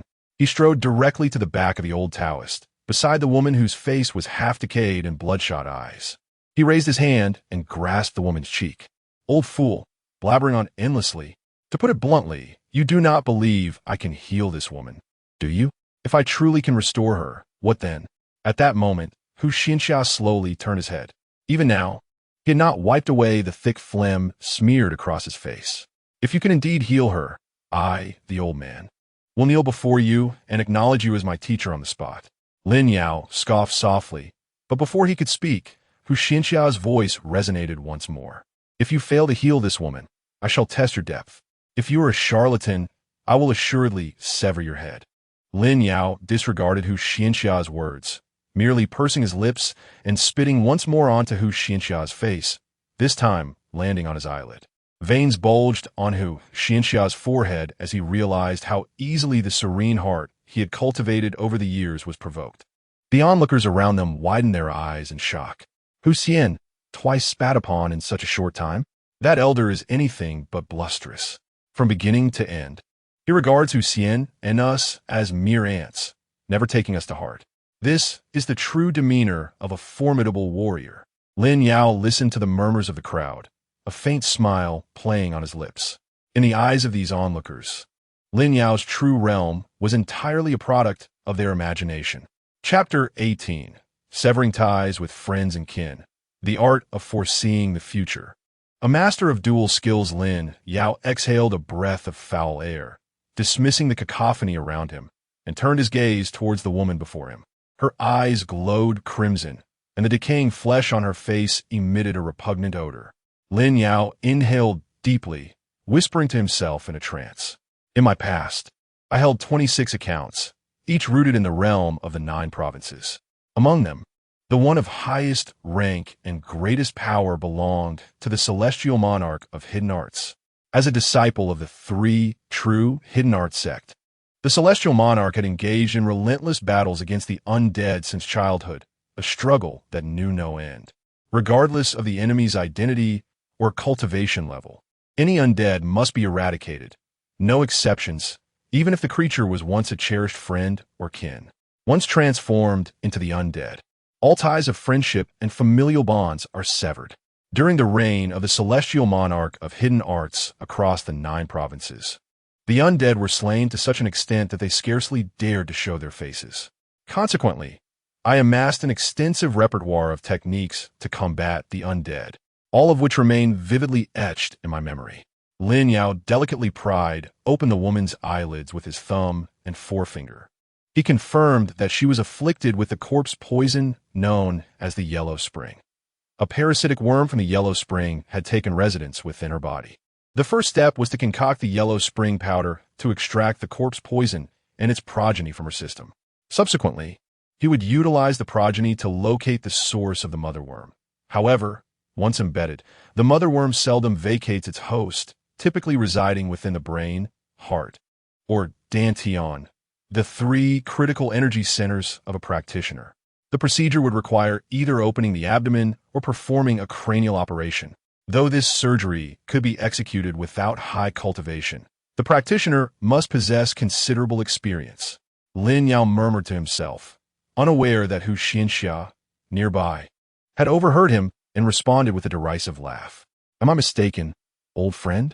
You intend to dissect this woman's 3 dantians? For cultivators, the upper, middle, and lower dantians are paramount. Without achieving the transformation into a nascent soul, one cannot solidify the nascent soul. Thus, the 3 dantians remain the lifeblood of a practitioner. To breach them is to invite death. I must boldly inquire, do you truly understand the art of healing? Hu Xianxia's eyes gleamed with a challenging intensity, as if he had seized upon Lin Yao's vulnerability. Just then, Li Zimu, clad in a black robe, staggered forward, expressing concern. My junior sister is gravely injured. She cannot withstand excessive turmoil. I implore you, senior, to exercise caution. Be prudent. Lin Yao, while grasping the woman's face, turned to Li Zimu with a faint smile. Caution? In the realm of the 9 provinces, I have dealt with creatures born of the undead and their parasites countless times. Do I require your reminder to be cautious? I am being cautious. Your junior sister is about to be devoured by insects. When the time comes, you will be left with a puppet occupied by corpse worms. Would that bring you joy?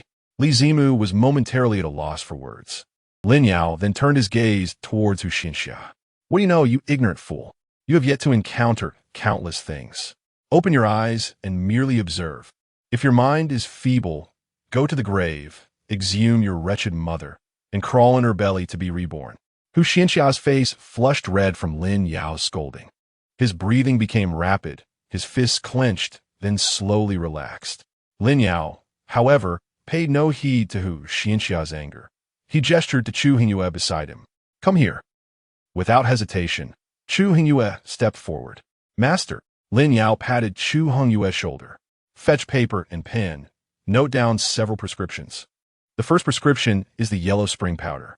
Take a flying cold crow, skin it, and dry it to obtain 3 parts. 3 parts of Qingling angelica, roasted. 3 parts of bamboo ink. Half a tael each of fried yen hosuo and fried puwang. Half a tael each of ghost-face leeches and glutinous rice, also fried. 1 part of cold cilantro glutinous rice, fried, and grind them into powder. This constitutes the yellow spring powder. But 1 prescription is insufficient. The yellow spring powder can only summon the yellow spring insect. To extract the insect eggs, additional prescriptions are necessary. Which one was it? I've prepared this concoction hundreds of times. I should remember. Damn it. Lin Yao rubbed his temples, as if deeply pondering something. Meanwhile, Hu Xianxia, initially filled with anger, suddenly lost his fury upon hearing Lin Yao recite the prescriptions, his expression shifting to one of uncertainty as he contemplated. At that moment, Lin Yao smacked his forehead. If I remembered, it's the peach crow powder and the ghostly black pill. Chu Hongyue, note the second prescription. Use a blazing fire crow, sealed in a bottle. Add 7 purple jade walnuts, 7 sunner seeds, 5 parts of cold wind, 8 parts of autumn jute, 8 parts of red snake eye, 5 parts of purple vine seed, 1 shin of lutong, and grind them into a powder. Hu Xianxia's breathing had quickened. He stared at Lin Yao, seemingly yearning to engage in conversation, yet hesitated, unable to find the courage to speak. Lin Yao remained oblivious to Hu Xianxia's change. He continued to fervently recite the prescriptions. Now for the 3rd prescription. Strangle a green glazed crow, remove its feathers and entrails. Fill it with slices of 1,000-year-old ginseng, 5 chins of ghost head pepper, sew it shut, and boil it in cold dew. Additionally, roast the crow's bones, ginseng, and pepper until dry and grind them into powder. Combine with red jujube flesh to form pills for consumption. At that moment, Hu Xianxia could no longer contain himself. He stepped closer to Lin Yao, but before he could take more than a few steps, a long sword was suddenly placed across his neck. Chu Hongyue had drawn a sword from his storage bag without him noticing. However, Hu Xianxia was now entirely unconcerned about the terrifying spiritual power and murderous intent emanating from the sword at his throat. He urgently shouted at Lin Yao, "Fellow cultivator, these 3 prescriptions, where did you acquire them?" Yet, at this moment, Lin Yao did not even turn his head. He remained entirely turned away from Hu Xinxia, facing instead the Qin surnamed junior sister, Li Zimu. Where do they come from? Damn it, of course. They were meticulously refined by me from the most fundamental Sanya formula. Why are you so talkative and so bothersome? I have no time to entertain you. Lin Yao now gazed intently at the present Qingju. Merely possessing the prescriptions is insufficient. A surgical procedure is also required, along with the extraction of the mother insect. However, I am not a medical practitioner and have never performed surgery. In this situation, there remains but one method to save this girl. Star Thief. Activate the premonition of future techniques. The dual-handed master. Chapter 19. Disciple. Ascend with tranquility. Our 3 truths and 10,000 methods shall never perish. Lin Yao's eyes shimmered with a mysterious light. Above him, the dark crimson screen of the Star Thief flickered with the same enigmatic glow.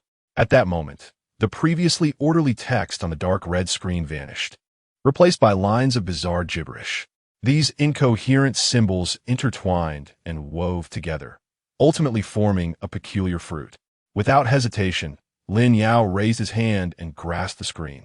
A vividly red fruit, seemingly oozing blood, was seized by Lin Yao.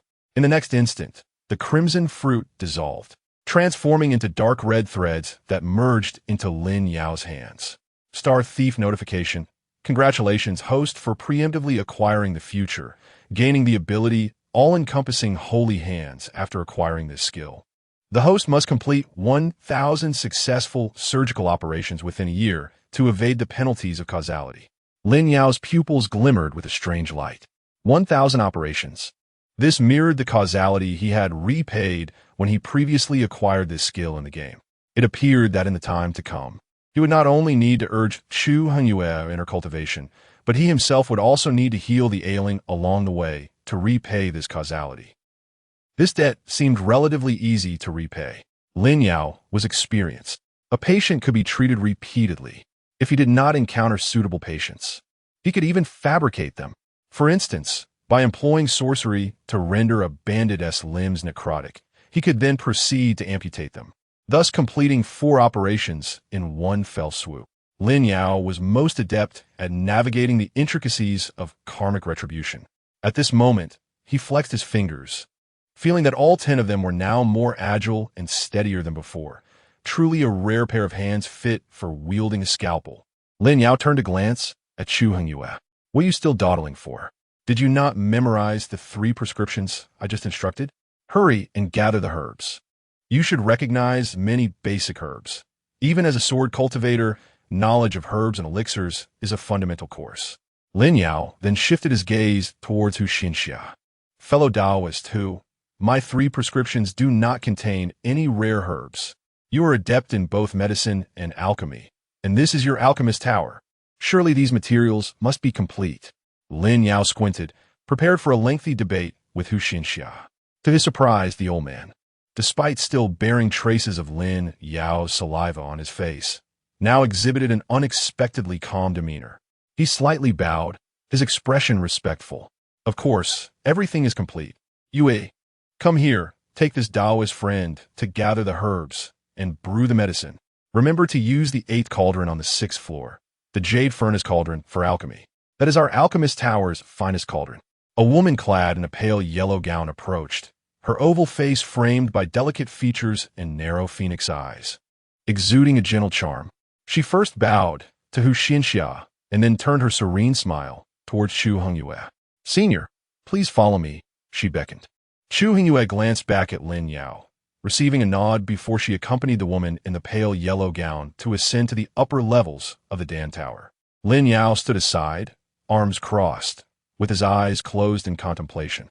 At this moment, Hu Xinxia drew closer, his hand wavering between hesitation and resolve, his gaze betraying uncertainty. After a prolonged silence, he could no longer contain himself. Fellow cultivator, from where did you acquire these 3 exquisite prescriptions? Lin Yao opened his eyes and cast a sidelong glance at Hu Xinxia.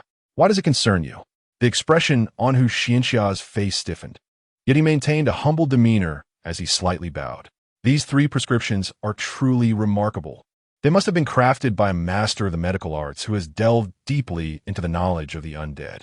Moreover, the proportions in these prescriptions seem somewhat familiar, reminiscent of a certain esteemed figure I know. Lin Yao raised an eyebrow, but still refrained from looking directly at Hu Xinxia. Esteemed figure? Who is it?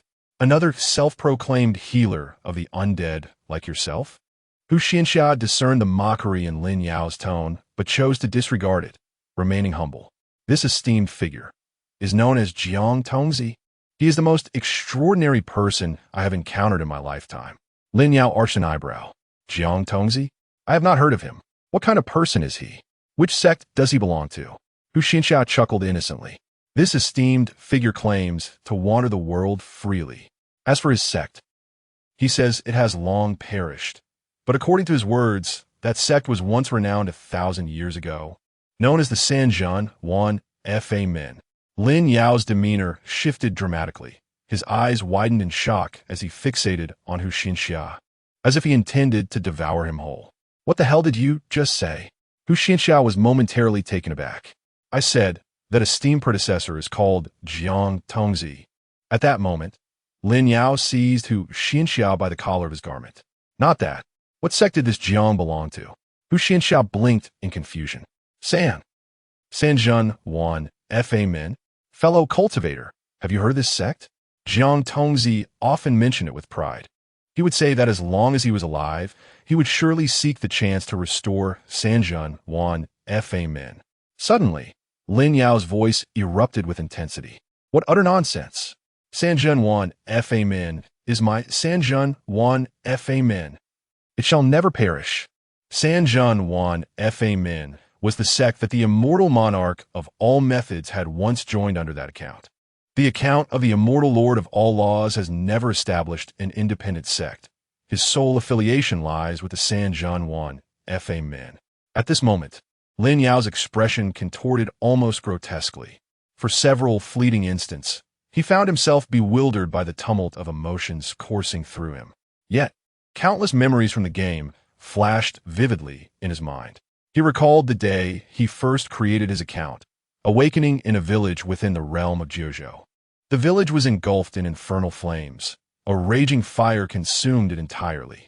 As a mere child, the memories he inherited conveyed through the game's text revealed to Lin Yao that this child was an orphan, a victim of the Liuhe flood during a time of great famine. Both of the child's parents had perished from starvation, leaving the child to wander alone, facing numerous perils, nearly captured by other unfortunate souls along the way, who would resort to unspeakable acts to survive, until he arrived at this village. Though the village had suffered its own calamities, the inhabitants had maintained a tradition of stockpiling grain, allowing them to scrape by. Upon reaching this village, the child initially faced the villagers' shouts of expulsion. However, unspoken solidarity prevailed, as they clandestinely offered him scraps under the cover of night, sometimes a bun, other times a bowl of warm porridge, and occasionally half a potato or sweet potato. The child had hoped to survive in this haven, but fate had other designs. The village soon fell victim to disaster. Amidst the raging inferno, the child beheld the villagers, their bodies grotesquely suspended from the branches of a great tree. Behind the tree loomed the ferocious flames, and from its limbs dangled severed heads and mangled flesh. The head of Antly, who had once tossed him a bun, hung there, as did the head of old Uncle Zhang, who had deliberately placed a bowl of hot rice at his doorstep. The head of Sister Li, who secretly offered him sweet potatoes and potatoes, also dangled from the branches. Overwhelmed with despair, the child wept beneath the tree. Suddenly, a shadow loomed behind him. When the child turned, he was met with the sight of a gaunt figure, its eyes a blood-red hue, its facial muscles rotting, and its teeth bared in a ghastly grin. "Ah, don't worry. We'll gather you all together, for a village must remain intact," the monstrous being declared, its enormous hand lunging toward the child. Lin Yao, controlling the child at that moment, thought the wretched game had dealt him a devastating blow. He was doomed. But then, a streak of golden light flashed by. In an instant, the monster was cleaved in two, its head rolling away. The next moment, A venerable figure clad in white robes stood behind him. First, he gazed upon the tree adorned with heads, lamenting his delayed arrival.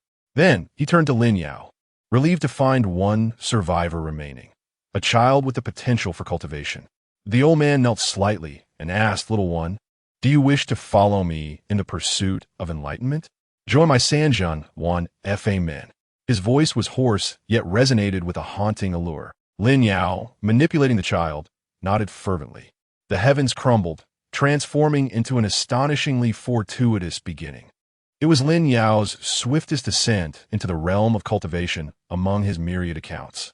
Subsequently, within the Three True Sect, he immersed himself in the study of arcane arts, mastered divine abilities, concealed his trump cards, practiced evasion techniques, and crafted toxic spells. He believed in the principle of eliminating foes with their ashes left behind, approaching every endeavor with meticulous strategizing, remaining as still as a slumbering dog until the moment demanded explosive action.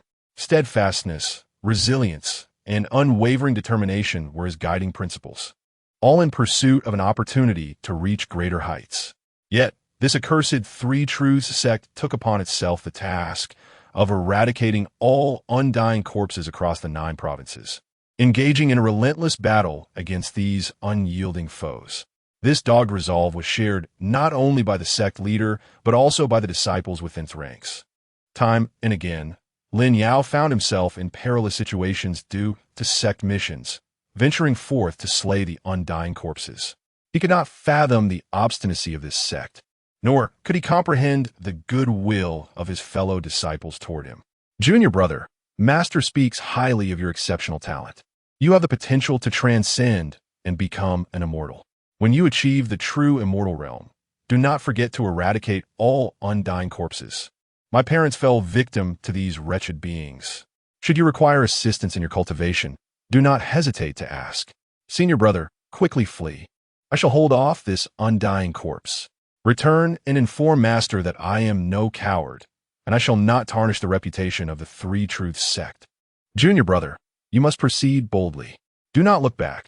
Today, amidst the snowstorm, an epic is being forged. My disciple is on the verge of ascension. Yet heaven has encircled our mountain gate with 100,000 undying corpses. But what of it? Here I sit at the mountain gate, awaiting the first fool who dares approach to meet their demise. You may ascend in peace. The Three Truths sect shall not perish." Lin Yao shook his head, awakening from his reverie, yet his gaze remained intensely fixed upon Hu Xianxia. What transpired within the Three Truths sect? At that moment, Hu Xianxia still felt no traces of spiritual fluctuations around Lin Yao, but the intensity of Lin Yao's gaze unsettled him, forcing him to swallow hard. "Do you also have ties to the Three Truths sect? As for the specific reasons behind its downfall, I am uncertain. That esteemed figure never disclosed this to me. I only recall a vague hint that the sect had faced multiple assaults from swarms of undying corpses while it still stood. This may have been related to its demise." Lin Yao's expression darkened, resembling turbulent waters. A horde of corpses? The previous extermination of the undying corpses was insufficient. The methods employed were not ruthless enough. One must eradicate the roots, otherwise one shall be harmed in return. Damn it! At this moment, a rare wave of regret surged within Lin Yao's heart. Yet, there was solace in the fact that in this lifetime, he had the opportunity to rectify his past mistakes. This time, he would wield the myriad laws and arts to eradicate all reborn corpses across the world. Unconsciously, Lin Yao clenched his fists. Where was the last remaining disciple of the Three Truths sect, Jiang Tongzi? Hu Xianxia lifted his gaze to Lin Yao, letting out a resigned sigh as he shook his head. "I am a loss. In my youth, I hailed from a small fishing village near the North Sea, part of the vast realm of Jiuzhou, the son of a fisherman. One fateful day, a great fire engulfed the village, painting the sky a fiery red. The men of the village rushed out to extinguish the flames, yet the inferno grew ever fiercer, defying all attempts to quell it.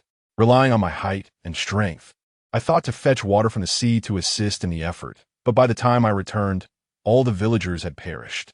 The ground was littered with the ravaged corpses of my kin, including my parents. Amidst the chaos, I beheld a monstrous creature. its upper body human and its lower half resembling a fish or serpent, its gaping maw devouring my fellow villagers. It soon spotted me, and just as it lunged in my direction, a golden long sword pierced its skull. I saw a figure clad in white descend before me. That beast was a unique undead of Jiuzhou, and the one who saved me was Jiang Tongzi, my benefactor. The following day, he helped me bury my compatriots and then inquire about my future plans. Tearfully, I expressed my desire to escape to a land free of the undead.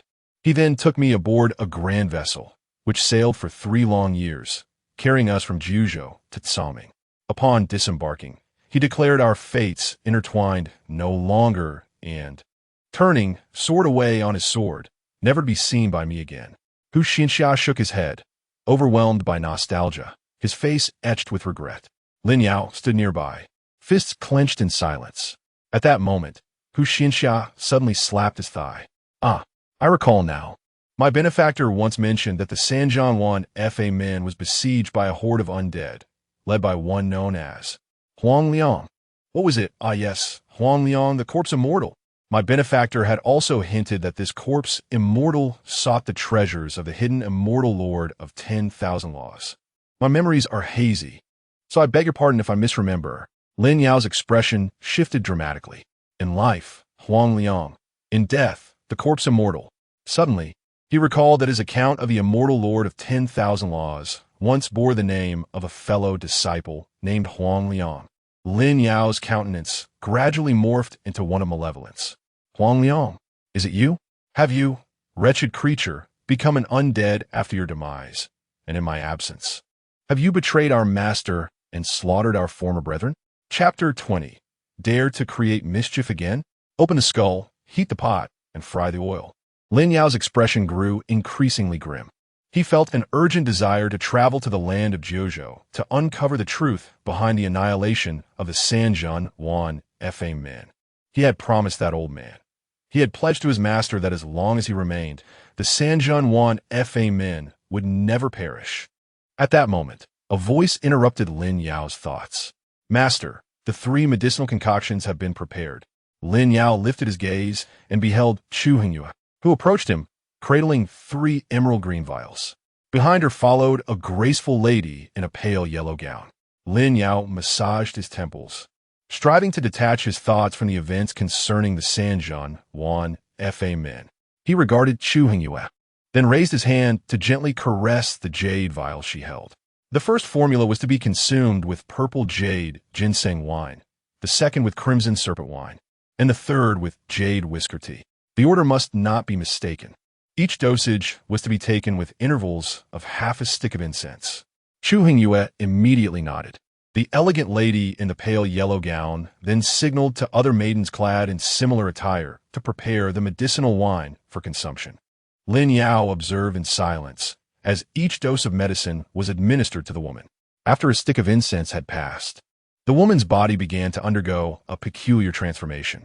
Her previously rigid form began to curl, accompanied by a hoarse growl. Her already crimson eyes began to weep blood.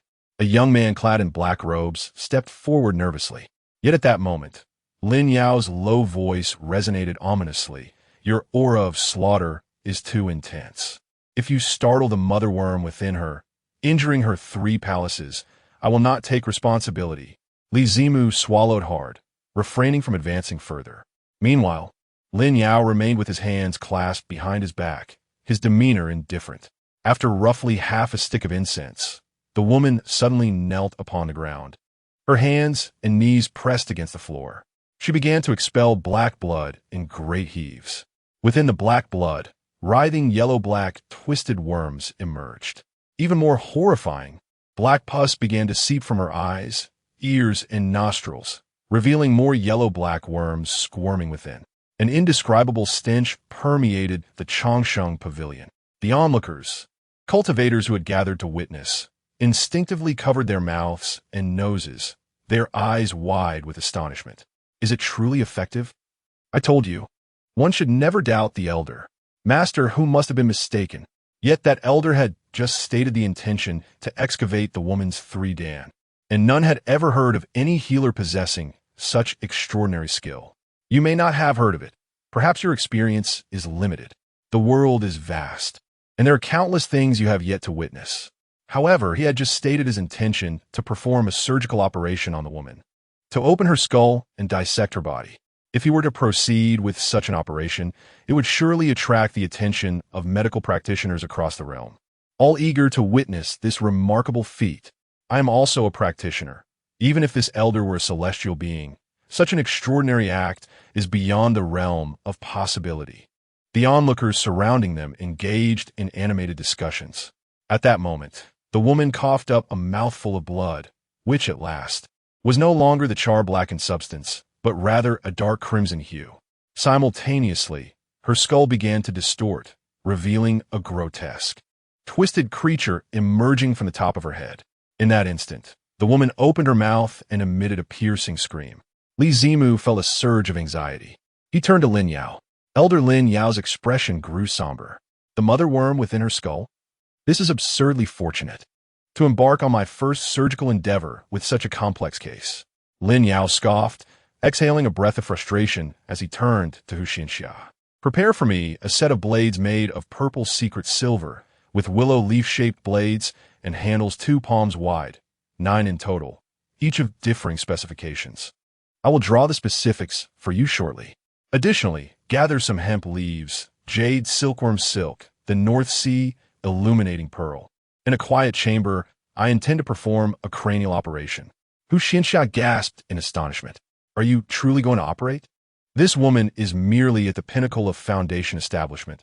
Will she survive such a procedure? Lin Yao snorted derisively. You doubt me. Do you also doubt the methods of the 3 True 10,000 Dharma Gate?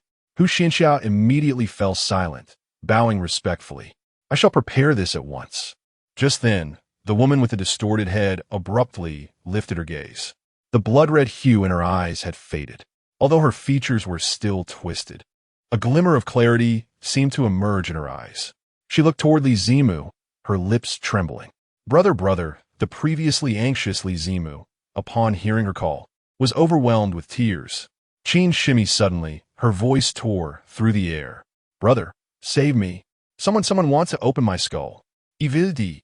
Li Zimu's expression shifted dramatically, revealing his inner turmoil. At that moment, Lin Yao placed a reassuring hand on Li Zimu's shoulder. Do not be deceived. The mother worm has taken control of her central nervous system. Do you understand what that means? In simple terms, it governs all her actions and speech for now. Consider her to be possessed by the mother worm. You, at least, have reached the core formation stage. You should be able to discern this. Yet in that moment, Li Zimu could not stem the flow of his tears. Is there truly no other way? My junior sister. She is most fearful of pain. Lin Yao curled his lip. It's either pain or death. He then raised his hand, pointing at the woman. You wretched creature. Dare to act up again? Hu Xianxia, prepare a pot, heat the oil, and once that pest is extracted, fry her immediately. As Lin Yao instructed Hu Xianxia, he rolled up his sleeves. Qin, Ju, is that right? Although the mother parasite is attached to your brain, you should have regained some awareness by now. Do you wish to perish, or to survive? At that moment, the woman's face displayed a struggle, as if 2 consciousnesses were vying for control of that body. Just then, a hoarse, intermittent voice escaped her lips. Please, senior, save me. Lin Yao cast a glance at Li Zimu beside him. See? She can handle it better than you. Chu Hongyu, go. Place sealing runes on her hands and feet, to prevent her from struggling when we perform the craniotomy. Chu Hongyu nodded in acknowledgement, yet she could not restrain herself from speaking. Master, will this woman truly survive after the craniotomy? Lin Yao scoffed. You are utterly unaware of your master's true capabilities. Chapter 21. Perform surgery on them. Let them repay my debts of cause and effect. The 9th level of the 9 True Elixir Tower. Typically, this is a sanctum for alchemical seclusion accessible only to Hu Xianxia. It is a spacious chamber devoid of partitions, featuring 9 alchemical furnaces arranged in the center. Surrounding the furnaces lies a collection of various herbs essential for alchemy. At the western apex of the tower, there rests a bed draped in white fur. A woman reclines upon this bed, her hands and feet shackled by iron chains, her form lying in a spread eagle position. Above her, a luminous orb, resembling a miniature sun, radiates a gentle light. Not far from the bed stands a large iron cauldron, filled with sizzling hot oil. Lin Yao wields a small purple knife, diligently performing surgery on the woman. Beside the bed, Chu Hongyu, Hu Xianxia, and Li Zimu, three cultivators at the core formation stage, stand respectfully by, not daring to utter sound. Hu Xianxia shakes his head repeatedly, disbelief etched across his features. Such extraordinary skill. How could one's hands remain so steady without the infusion of spiritual energy? To dissect a skull without harming the meridians, it is undoubtedly a divine technique. As he incises the scalp, revealing the skull beneath, he drills a hole into it, exposing the dura mater, from which the corpse worm naturally emerges. This is undeniably a technique capable of shaking the entire great Zhou dynasty and even the world of Songming. Meanwhile, Lin Yao's wrist rotates deftly. The small knife in his hand has severed Qingxuan's scalp and skull. A large, purplish-black worm, resembling an infant's arm, appears before him. Lin Yao raises an eyebrow, inhaling deeply. This marks his first surgical endeavor, his inaugural grasp of the scalpel, his initial foray into cranial surgery. Yet, strangely, his movements are fluid, his thoughts are clear, and his mental state is remarkably serene, akin to a seasoned surgeon who has performed at least 1,000 operations. This is the effect of the star thief. Cause follows effect. First, he relishes the success of his cultivation, and then he completes the cultivation process. Once again, Lin Yao marvels at how extraordinary his cheat device is. The large worm affixed within Qingxuan's skull now raises its head, opening its circular mouth, lined with hook-shaped fangs, and lets out a roar directed at Lin Yao. Lin Yao chuckles coldly. The corpse worm, possessing countless legs and anchored within the skull. To sever its life, one must cut through its 100 legs. With a flick of his wrist, the small knife in his hand begins to dance up and down. Though his movements are subtle, each stroke precisely severs one of the worm's appendages. The final strike, Lin Yao thrusts upward, and a massive worm leaps from Qingxuan's skull, spiraling through the air before landing in the iron cauldron nearby, accompanied by a sizzling sound. The flesh worm writhed briefly in the hot oil, soon transforming into a vivid crimson hue, exuding an aroma reminiscent of chicken from the iron pot. At that moment, Lin Yao had already commenced the delicate task of suturing. Lying on the bed, Qingyu could no longer suppress a groan. Beside her, Li Zimu could no longer contain himself. Senior, Lin Yao, without turning his head, remained focused on his intricate stitching of the skull. Silence. If you disturb my suturing and your junior sister is left with lingering ailments or succumbs to dementia in her old age, do not lay the blame at my feet. Moreover, the corpse worms afflicting your junior sister have already been dealt with. Now hand over the hidden heaven pearl. Otherwise, her skull will remain wide open. Lin Yao's hands, which had been meticulously working on Qingyu's cranium, suddenly halted. He turned to face Li Zimu, his eyes glimmering with an enigmatic light. Li Zimu was taken aback. He noticed Lin Yao's hands were smeared with blood, his fingers still gripping the split halves of Qingyu's skull. Hu Xianxia, standing nearby, was equally stunned. He had not anticipated Lin Yao would demand compensation midway through the surgery. Such an act seemed profoundly unethical. Yet, Chu Hongyu maintained her composure. She thought her master was truly remarkable. Where was the lack of medical ethics in his actions? He was simply extraordinary. Li Zimu, having no time for further contemplation, hastily retrieved the hidden heaven pearl, lifting it with urgency. Please, senior, save my junior sister. Lin Yao raised his chin. Without hesitation, Chu Hongyu seized the precious pearl from Li Zimu's hands, promptly stowing it away in her storage bag. Only then did Lin Yao turn back to continue his suturing, unnoticed by anyone that a barely perceptible smile lingered at the corners of his mouth. Meanwhile, beneath the Nine Truths Tower, a throng of people had gathered. The entrance to the Pill Tower was firmly shut, appearing to be sealed off. The crowd outside, adorned in varied attire, all bore glimmering eyes, their spirits contained within. Among them were primarily cultivators who huddled together, subtly competing amongst themselves. Young Master Liu, the second son of the Liu family from Baoping Town. Why become a person? The Liu family monopolized 8 spiritual veins.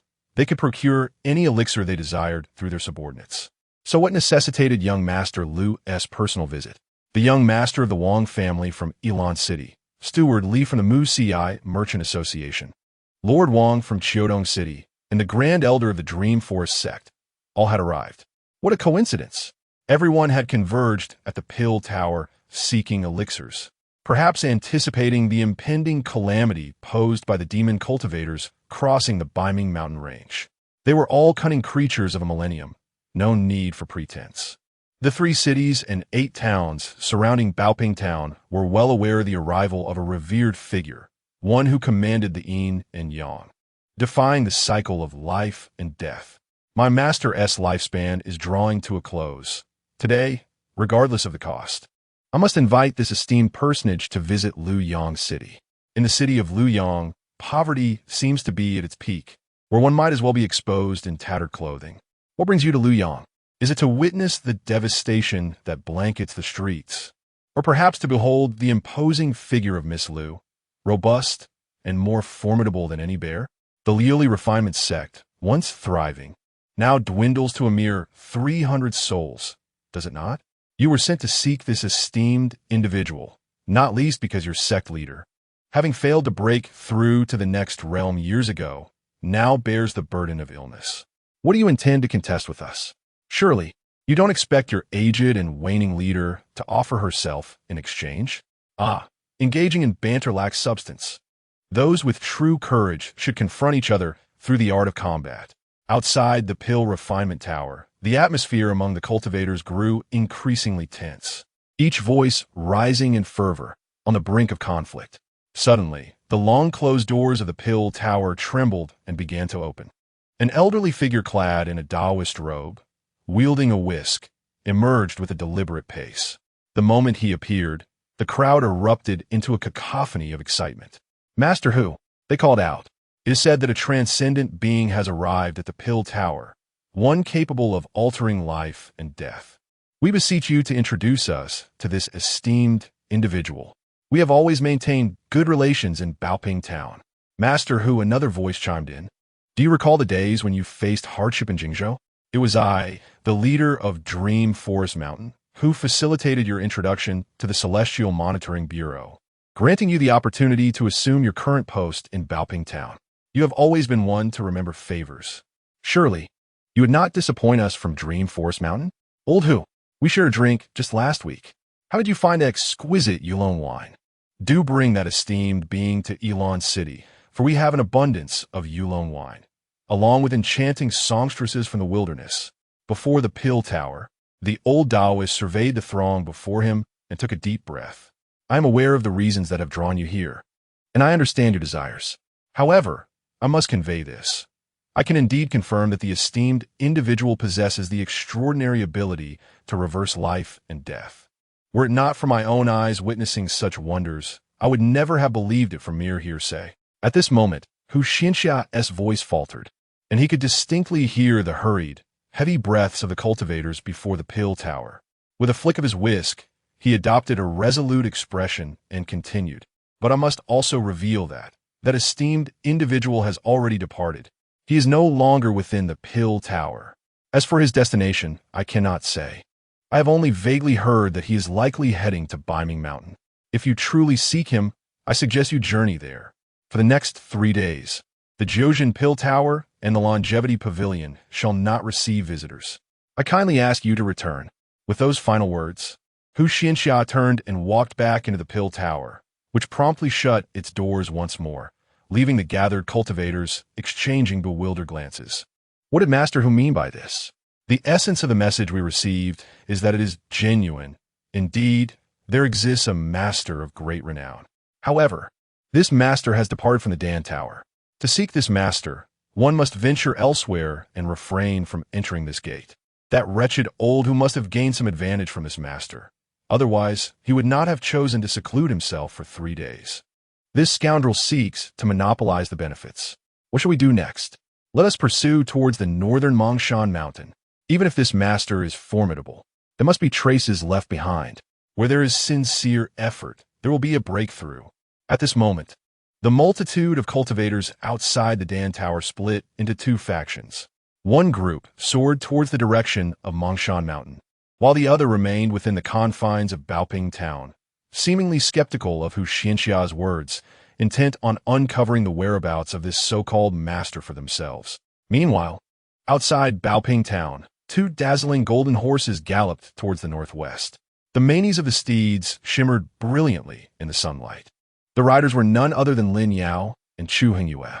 Chu Hongyu blinked her eyes, asking, "Master, shall we simply depart like this?" Lin Yao, perched upon the night-illuminating jade lion, leaned down and inquired, "Is there anything you cannot let go of?" A glimmer of determination sparkled in Chu Hongyue's eyes. "Li Zimu and Qin Yu. I believe these two should be eliminated completely. For the sake of safety, they must not be allowed to live." Yet, Lin Yao smirked slightly, scoffing, "You have made some progress, but your thinking remains superficial. If you kill them, it may seem like you have eradicated the roots. But do you think the Honglu Tsangjian sect in the southwest of the Great Zhou will simply let this matter rest? If all disciples of a peak perish, and the treasure they sought falls into our hands, the sect's leader, any man with a shred of courage, will not allow this to go unpunished. He will surely consider the sunk costs. Although you are currently wanted by the Greizhou dynasty, you are merely a minor figure on their wanted list. Otherwise, you would not be pursued by only 2 tiger guards. But now, Li Zimu and Qin Yu are still alive. Qin Yu's father and fellow sect members were betrayed by their own sect. Li Zimu has slain his own senior brother. These two have effectively severed ties with their sect. The Honglu Tsangjian sect will prioritize dealing with them. Killing them offers us no advantage. Keeping them alive could help divert attention away from us. What do you think we should do with them? Eliminate or retain? Chu Hongyu was momentarily taken aback, but admiration quickly adorned her face. "Master, your foresight is unparalleled. You truly are a master." Lin Yao shook his head atop his steed. "Indeed, retaining these two poses a risk. Moreover, they are grave robbers as well. I cannot simply forgive them because other grave robbers have perished. I am a person of deep thoughts and do not favor forgiving others. As I prepared to perform surgery on the woman, stitching together her skull, I took certain liberties, severing several of her cerebral nerves. In the short term, she would sustain no significant harm. However, as time elapsed, she would succumb to forgetfulness and premature aging, transforming into a feeble-minded individual long before reaching old age. The man, deeply infatuated with her, would inevitably be unable to concentrate on his cultivation due to his commitment to her care. Ultimately, it seemed they would become a pair of fugitives, perpetually on the run, bereft of the path to enlightenment. In the worst-case scenario, they would meet a tragic end in the wilderness and in a more favorable outcome. They might find a shared resting place in a village graveyard, but they would undoubtedly pose no threat to me. Is this not, in essence, another method of eradicating the roots of the problem? Chu Hongyu unconsciously swallowed hard. The master is indeed a strategist, and I, the disciple, have much to learn. I wonder when I shall ever reach the master's level of expertise. Lin Yao waved his hand dismissively. This is merely a fundamental tactic, not worthy of undue alarm. As for the elixirs you require for your cultivation, Chu Hongyu immediately clasped his hands in salute. Rest assured, master, that man surnamed, who possesses a modicum of awareness. The moment you spoke, he promptly offered his storage pouch. He emptied the entirety of the hidden elixirs from the 3rd tier of the Dan Tower into my pouch. Did he realize that our original purpose in Baoping Town was to rob? Lin Yao shook his head, recalling the old Taoist Hu Xianxia, while filling Chu Hongyue's storage pouch with elixirs, wept profusely. That old Taoist merely wished to express his gratitude. Lin Yao refrained from elaborating further. Yet, he understood that Hu Xianxia sought to repay the kindness of Jiang Tongzi, but after all these years, he had not encountered Jiang Tongzi again. Instead, he had met me, who seemingly hailed from the same lineage of the Sanjun, Wan, Fa men. Is this not a manifestation of karma? At that moment, Chu Hongyu suddenly raised his head. Master, a cliff ahead, there is a band of horse bandits. Should we slay them or circumvent their path? Just then, Lin Yao also lifted his gaze. Slay them? How regrettable that would be. Let them be. I intend to operate on them, to settle the debts of karma I owe. Amputation, suturing, organ removal, castration, and then resuturing. All excellent materials presented to me. Useful NPCs are indeed the best kind of NPCs. Chapter 22. Unassisted in my aspirations. I ascend the snow-capped peak Qingzhou, the Qingxuan Mountain, less than 3,000 miles from the Tuoyin Terrace. This place was once notorious as a den of bandits. One might be unaware of Qingxuan Mountain, but not of Qingxuan Village. The local populace is well acquainted with the malevolent horse bandits atop the mountain, who kill without hesitation. Yet, at this moment, Qingxuan Mountain is filled with whales. Vast flocks of crows soar and descend upon the summit. A wind sweeps across the mountain, failing to disperse the stench of blood that lingers in the air. At the pinnacle of Qingxuan Mountain, within Qingxuan Village, the remnants of the once feared horse bandits lie scattered, some on the brink of death. Each bandit has had their limbs severed, yet the wounds are meticulously bound and stitched. Many bear scars on their waists, abdomens, and even the vicinity of their hearts, indicating they have been cut and sewn. What was once a band of terror is now reduced to a collection of human monstrosities.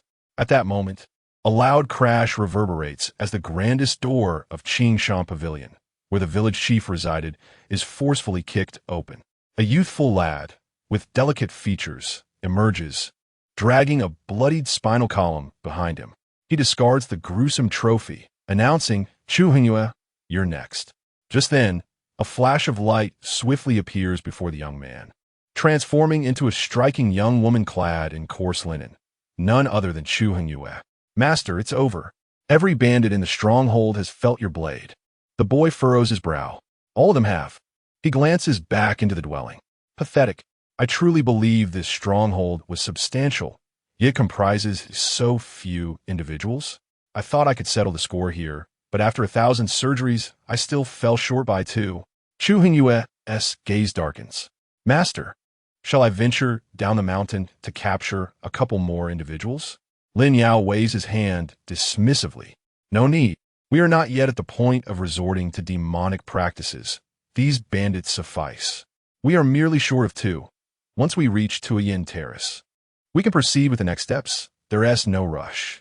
You still owe a considerable number of Great Zhou circulations. How many remain?" Chu Hongyue bows slightly. 2,612 times. In recent days, I have conducted over 10 Great Zhou circulations daily. Over the past 18 days, I have completed 224, bringing my total to 492. At this rate, I hope to achieve 3,000 within a year. Lin Yao shakes his head. Still insufficient. Hu Xinxiao's elixirs are rather mediocre, lacking the effects I had anticipated. What the news regarding the Luo family at Tuoyin Terrace? How fare the inquiries? Didn't Ti Zhang mention? After Luo Su's rise in Jiajing, he attained great fortune, and the Luo family has since become a prominent clan at Tuoyin Terrace. Their news should be relatively easy to uncover. Chu Hongyue nods slightly. In reverence to the esteemed master, the disciple recalls the teachings imparted. One must deliberate before taking action. The Luo family estate is situated at the southwestern corner of the Tuoyin Terrace in the city of Gaojing. The family venerates Luo Su as their ancestor. Beneath Luo Su, the descendants of the Luo family are currently divided into 6 branches, totaling 467 individuals, including the servants. The Luo family estate accommodates approximately 3,000 souls. The individual with the highest cultivation is Luo Su's second son, the current head of the Luo family, Luo Jingshan, who has achieved the peak of the core formation stage. Besides Luo Jingjin, there are 2 other cultivators at the initial stage of core formation, Luo Su's sixth son, Luo Jingquan, and Luo Su's nephew, Luo Yuanin. Lin Yao lifted his gaze to meet Chu Hongyue's. 3 at the core formation stage? Chu Hongyue looked up and offered a wry smile. Indeed, there are 3 at that level. Lin Yao tilted his head slightly. You cannot defeat them. Chu Hongyue nodded in agreement, acknowledging the truth of that statement. Lin Yao exhaled a heavy sigh. Do you wish for me to take action? Chu Hongyue fell silent for a moment before shaking her head. To kill them, I fear it would soil the master's hands. Thus, I ponder whether we should circumvent Tuoyin Terrace and proceed directly to Fuliu City, where the master desires to go. As the ancients say, a gentleman avenges himself. 10 years may not be too late. Lin Yao shook his head. Not too late. 10 years is far too long. In that time, life and death become indistinguishable. He hesitated for a moment, then retrieved a pale blue orb from his garment, tossing it into Chu Hongyue's hands. If one cannot match in cultivation, does that mean retribution is unattainable? It is merely a matter of taking a life. Who says one must rely solely on cultivation to confront their foes? For days, I have concentrated on repaying karma, and this hidden heaven pearl has yet to be activated. But now, the moment has arrived. As he spoke, Lin Yao hurled the orb into Chu Hongyue's grasp, leaving her momentarily astonished. His hoarse voice echoed softly. Have you never seen a hidden heaven pearl? This orb can store an entire realm, but requires a continuous infusion of spiritual energy. In my youth, I deemed the space it could contain too limited. Thus, I left it on the first level of the 9th Law Mansion. Little did I expect that years later, it would be used to transport my entire first level away. Yet, it has returned to my possession. Chu Hongyue, you need only infuse your spiritual energy into the hidden heaven pearl, replacing the original energy within, and you will unlock its potential. The treasures inside will sustain us for a considerable time. You will have the chance for vengeance, while I too must begin my cultivation. What are you still hesitating for? Unlock the hidden heaven pearl, retrieve the treasures within, and go to Tua Yin Terrace to construct a tower of heads from the Luo family for your Qingxuan Sect. That is true revenge. At that moment, Chu Hongyue felt a surge of emotion, her nose tinged with bitterness. She bowed her head abruptly and prostrated herself. The master's teachings shall be etched in my heart until my last breath. Lin Yao waved his hand once more, dismissing the trivialities. That Songtian pearl is already in your possession. Why not open the door? At this moment, Chu Hongyue ceased her idle chatter. She began to channel all her spiritual energy, directing it into the Songtian pearl. As her energy flowed into the orb, it suddenly began to shimmer with a violet luminescence.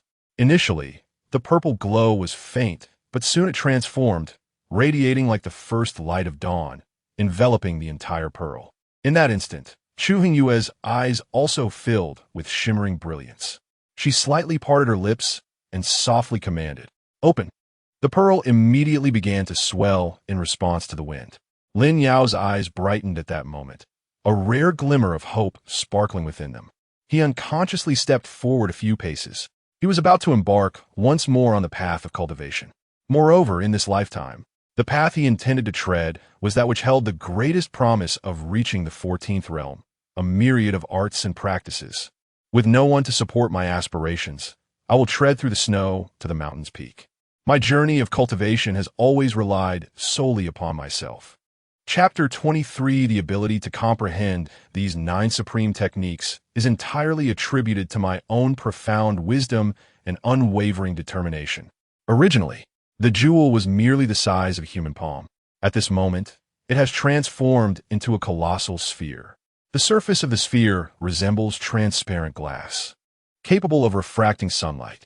Within this spherical jewel lies a piece of land. Indeed, it is land approximately the size of a football field, around 6,000 square meters. The land is nestled at the bottom of the sphere, adorned with various artificial mountains and flourishing with an array of flowers and celestial herbs. Yet, amidst these blossoms and herbs, there are dozens of scattered corpses lying in disarray. However, the most astonishing aspect is that upon this land, 3 houses have been constructed, 3 lofts, each standing 3 stories high, forming a triangular configuration that commands this little realm. Chu Hongyue gazes in astonishment at this small world.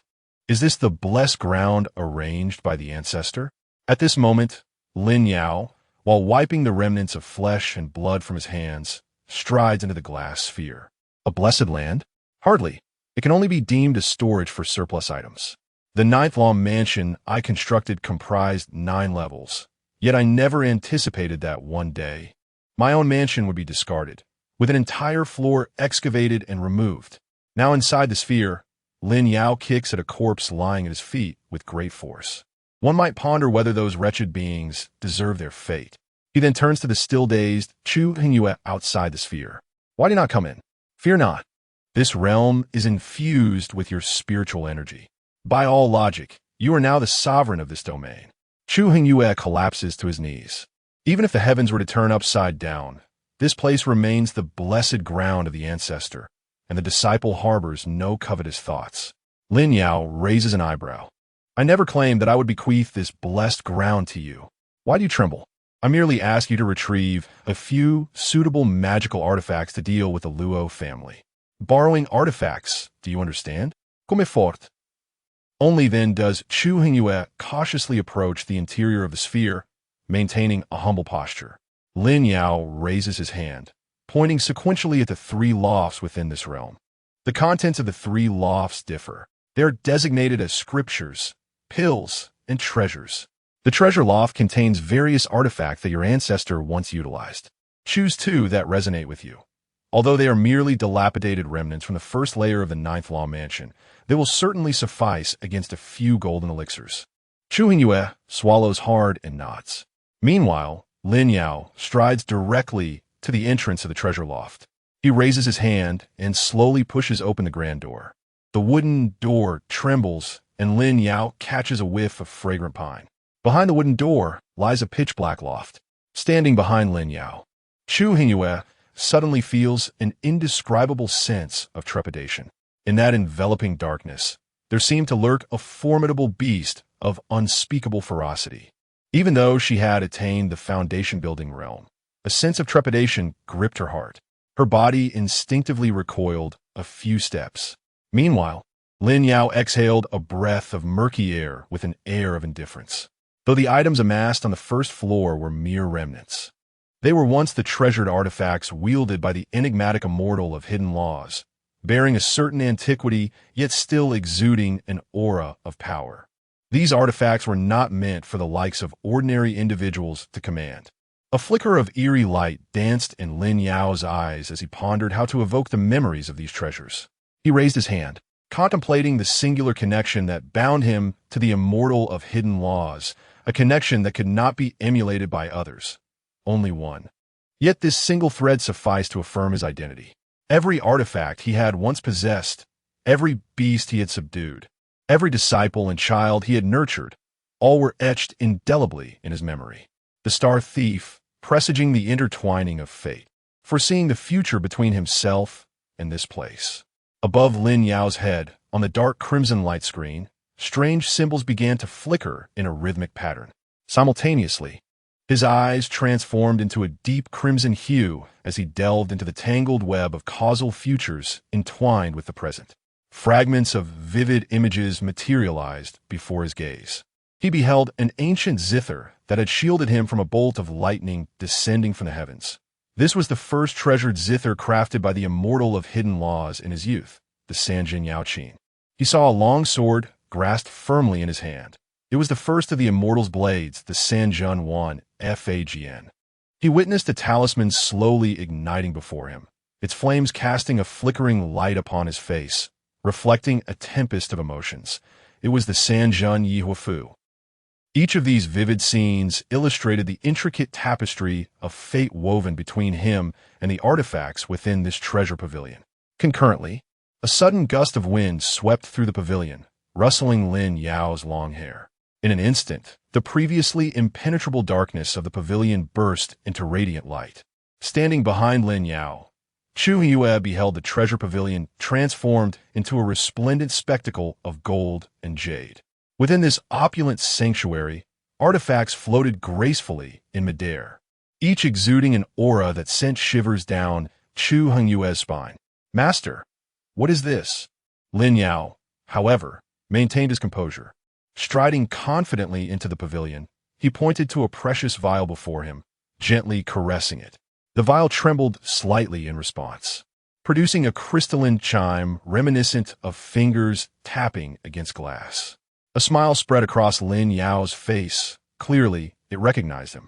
Chu Hongyu, come forth. You may select any artifact within the pavilion. Chu Hongyu felt a tingling sensation at the nape of her neck. Master, can I truly choose any of these treasures? Lin Yao glanced back at her, a hint of exasperation in his eyes. It appears that Qingxuan Sect has truly fallen into decline. Look at how impoverished the children have become. This is merely the first layer. There are 2 additional layers above. Take your time to observe and select. Once you find something appealing, simply inform the master. Although I refer to them as mere trifles, it is only because they have become obsolete for me, truly worthless. They cannot enter my realm of laws. However, the compatibility of these treasures spans from chi refinement to the formation of the nascent soul. Among these, 3 treasures suited for the nascent soul stage are off-limits. They serve as the key to my master account in the hidden realm of myriad laws. As for the other treasures, feel free to choose. Yet, according to the evaluation within the Tsangming realm, any treasure I allow into my domain is of the heavenly grade. Upon hearing this, Chu Hongyu inhaled sharply, a chill creeping over her. The evaluation of treasures is categorized into 4 levels: heaven, earth profound, and yellow. Within the entire Qingxuan Sect, there is only one heavenly grade treasure, the Qingming Sword, wielded by the sect leaders of generations past. All the treasures here are of the heavenly grade. What then? Does that make our Qingxuan Sword, which has always been revered as a treasure in the Qingxuan Sect? Lin Yao glanced back at Chu Hongyu. It simply signifies your poverty. Chu Hongyu found herself momentarily speechless. Meanwhile, Lin Yao strode forward without looking back. With each step he took, the surrounding treasures emitted delightful sounds. Swords sang, zither chimed, vases rang, drums throbbed, and talismans stirred. Chu Hongyu, trailing behind, felt her spirit tremble. Each treasure captivated her senses, yet she did not pause before any of them. Standing at the staircase, Lin Yao observed Chu Hongyu. What is the matter? Did you find nothing appealing on the first layer? You have been responsible for my daily care during this time. You should know when I say it's yours, it truly is. If you do not seize these treasures, you cannot annihilate the entire Luo family, nor can you erect a tower of their heads, and thus, we will remain perpetually hunted. Moreover, nurturing you is an investment by the master in you. You are to repay the master in the future. Do you understand? Chu Hongyu immediately bowed in respect. The great kindness of the master is forever etched in my heart. However, I seek a sword that is befitting of me. As a swordsman, I am unaccustomed to other treasures. There is no suitable sword on the first layer. I beseech the master for a sword. Lin Yao raised an eyebrow, a rare smile gracing his lips. This is intriguing. A sword suitable for the core formation stage, yet enabling you to transcend a minor realm and slay foes. There is only one such sword. While stroking his chin, Lin Yao ascended to the upper floor. Chu Hongyu hurriedly followed. She ascended to the 2nd level of the loft. But Lin Yao did not pause and directly entered the 3rd level. On the 3rd level of the loft, there were only 3 treasures, 3 long swords floating before them, an ancient black long sword, a gray hilt with a golden blade, and a long sword entirely crimson. The moment Lin Yao appeared, 3 long swords simultaneously emitted a resonant clang. Lin Yao's fingers glided over the blades, each one caressed in turn. Guzhua, Wanfe, Chidan, these are the principal artifacts I once wielded. My dear girl, burdened with deep-seated enmity, which sword do you deem worthy of you? This time, Chu Hongyu did not hesitate. She raised her hand and pointed directly at the blood-red sword. Hidan. Lin Yao blinked several times. Why Chidan? Chu Hongyu inhaled deeply, because the ancestral master once proclaimed, when the first snow falls upon thin garments, Qi Dan suppresses the chill of heaven, vanquishing 8 million foes, pouring wine to honor Chang'an. I can sense that among these 3 swords, this one bears the most intense aura of slaughter. It is most suited for me. Lin Yao blinked again, pondering. Did I ever utter such magnificent words? Chu Hongyu nodded with unwavering certainty. Indeed, Master has recounted this to me numerous times. He mentioned that you once journeyed to Baiman Mountain and guarded the Wanya Great Wall. Your youthful charm rivaled that of the great sword Immortal Li Chang'an. You composed poetry while wielding your sword at the Wanya Great Wall, and those verses were none other than this. When the first snow falls upon thin garments, Qi Dan suppresses the chill of heaven, vanquishing 8 million foes, pouring wine to honor Chang'an. Even now, your inscriptions remain upon the Wanya Great Wall. Lin Yao, with a peculiar expression, rubbed his nose. It seems there is indeed some truth to this. In my youth, the first time I beheld the Wanya Great Wall, I was overwhelmed with emotion. While reminiscing, Lin Yao lifted his hand and grasped the long sword beside him. Qidan. He casually tossed the sword into Chu Hongyue's hands. Qidan is suited for a cultivator at the core formation stage, enhancing critical hit chances by 20%, dealing 200% damage, and inflicting the Heart Devourer effect. Furthermore, when the wielder's blood volume exceeds 50%, Qidan can enter a Blood Fury state, increasing the wielder's critical hit rate by 40%, dealing 300% damage, and afflicting the Heart Devourer, burning, and malediction effects simultaneously. While wielding the sword under adverse conditions, Qidan will continually siphon your essence. Without a resolute determination to face death, do not grasp this sword. Should you fail to conquer the Luo family while bearing this artifact, you may as well slit your throat and seek out your fellow disciples in the underworld. Given their brief time of death, you might still catch up with them and be reborn together. Chu Hongyue gazed at the crimson sword before her, daunted into silence, merely bowing her head. Lin Yao nodded slightly. Pick up Qidan and take the time outside to contemplate. I shall proceed to the Sutra Pavilion. Guard me from without. As you command, master. Before the entrance of the Sutra Pavilion, Lin Yao took a deep breath and pushed open the grand door. He then activated the Star Thief once more before stepping into the pavilion. Various jade talismans, stone tablets, and ancient texts floated in the void. Yet this time, Lin Yao did not pause his stride. Instead, he headed straight for the third floor of the scripture depository. There, 3 ancient texts floated in the ethereal void, accompanied by 3 jade talismans and 3 bamboo scrolls, collectively comprising 9 distinct paths of cultivation. Dao Secret, 9 secrets of sealing heaven, secret of all laws, Nirvana Scripture, Great Emperor Scripture, Chaos Scripture, Source Heavenly Book, Ancient Chaos Book, and Cave Mysteries Book. Lin Yao's fingers grazed the cover of Dao Secret. 3 secrets, 3 scriptures, 3 books. Dao Secret was merely the first. Only by mastering all 9 texts could one truly embark on the path of cultivation. Lin Yao murmured softly to himself as he opened Dao Secret before him. Approximately half an hour later, with a soft thud, Lin Yao closed Dao Secret abruptly. He found it incomprehensible. While there was a glimmer of understanding, it fell far short of the level required for cultivation. Damn it, back in the day, pressing the F key allowed one to commence cultivation. Where the hell is my F key? Why has it been taken from me? Lin Yao muttered under his breath in frustration. However, he quickly regained his composure. To rely solely on his understanding of these 9 supreme scriptures was the height of folly. This body was no prodigy, and neither was he. Yet, Lin Yao lifted his gaze to the dark red screen above him. Visible only to himself, Star Thief. But I possess great willpower and wisdom. Though I cannot comprehend now, I will surely be able to in the future. I can foresee my own destiny. Star Thief, activate. Future acquisition. My understanding of these 9 supreme paths of cultivation relies solely on myself. Chapter 24. 3 hours. 13th level of Qi refinement. The master leads you to kill. As Lin Yao emerged from the Sutra Pavilion, darkness had already enveloped the surroundings. He chanced upon Chu Hongyue, seated in a garden resplendent with blossoms, her figure poised in meditation. The crimson blade, known as Qidan, was plunged into the earth before her, while her hand rested upon its hilt. Blood trickled from her palm, drawn forth by the blade's edge, yet it did not touch the ground, instead being absorbed by Qidan. Before Lin Yao could approach her, Chu Hongyue opened her eyes first, turning to behold him with a look of astonishment. Master, you have emerged so swiftly from seclusion. I sense a fluctuation of spiritual energy emanating from you. Have you finally attained enlightenment? This energy, is it?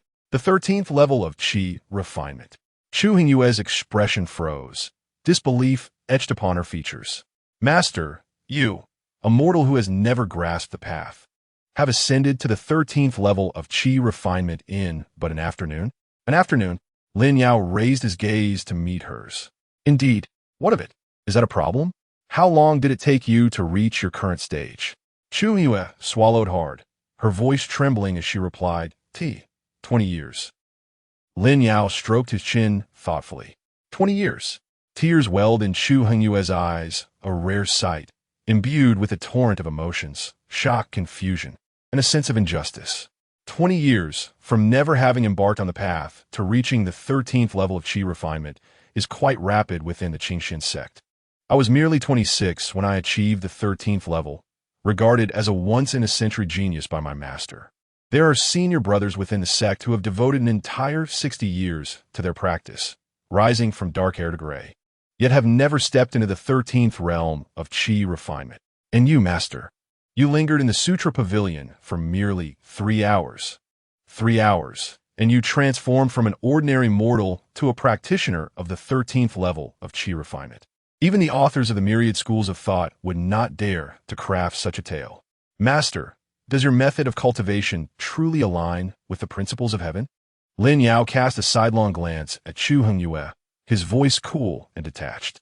What of it? Why does it not align with the principles of heaven? To speak plainly, my ascent to the 13th level of qi refinement has been achieved solely through my own profound wisdom and determination. Do not be overly astonished. This is merely a foundational technique of the master. Continue to familiarize yourself with qi dan. I must visit the alchemical pavilion. Do not disturb me unless necessary. With that, Lin Yao turned his back, striding towards the alchemical pavilion. In truth, he had not only crossed from mortality to the 13th level of qi refinement in an afternoon. Moreover, he has comprehended the entirety of the 9 esteemed scriptures, the Dao secret for the qi refining stage, the seal of heaven's 9 secrets for the qi refining stage, the 10,000 laws secret for the qi refining stage, the Nirvana Sutra for the qi refining stage, the Great Sovereign Scripture for the qi refining stage, the Chaos Scripture for the qi refining stage, the Source Heavenly Book for the qi refining stage, the Ancient Chaos Book for the qi refining stage, and the Cave Profound Book for the qi refining stage. Mastering these 9 supreme texts is exceedingly challenging, without immense perseverance. One could never hope to grasp their essence. The price Lin Yao paid was, above his head, on a dark red light screen visible only to him, 2 lines of small text appeared. Host O's cause and effect 1. Surgical operations, 2 sessions, remaining time 11 months and 12 days. Host O's cause and effect 2. Spiritual energy operation of the minor circulation 9,000 times. Dao secret perfect operation 100 times. Seal of heaven's 9 secrets perfect operation 100 times. 10,000 laws secret perfect operation 100 times. Nirvana Sutra perfect operation 100 times. Great Sovereign Scripture perfect operation 100 times. Chaos Scripture perfect operation 100 times. Source Heavenly Book perfect operation 100 times. Ancient Chaos Book perfect operation 100 times. Cave Profound Book perfect operation 100 times. Remaining time 1 full year. Lin Yao gazed at the 2 lines of text floating above him and let out a long breath. A familiar sensation returned. In his past gaming days, he bore countless cause and effect bills while traversing the game world, witnessing the ever-expanding list of entries above his head, each representing a debt of causality he owed. The reason several of his accounts were passively abandoned and could not be accessed was that he had accrued over 1,000 entries of debt. Furthermore, the time to repay these debts was dwindling. To evade the penalties of causality, Lin Yao had no choice but to refrain from logging into his accounts. Now, those entries of owed causality had resurfaced. The silver lining was that only 2 entries currently existed, remaining within Lin Yao's manageable grasp. However, in this lifetime, Lin Yao had resolved not to abuse the Star Thief any longer. Otherwise, should the penalties of causality descend upon him, he would face not merely the loss of an account, but the peril of death itself. Thus, this time, he must proceed with utmost caution. As Lin Yao pondered, he had already pushed open the grand doors of the Hidden Dam Pavilion.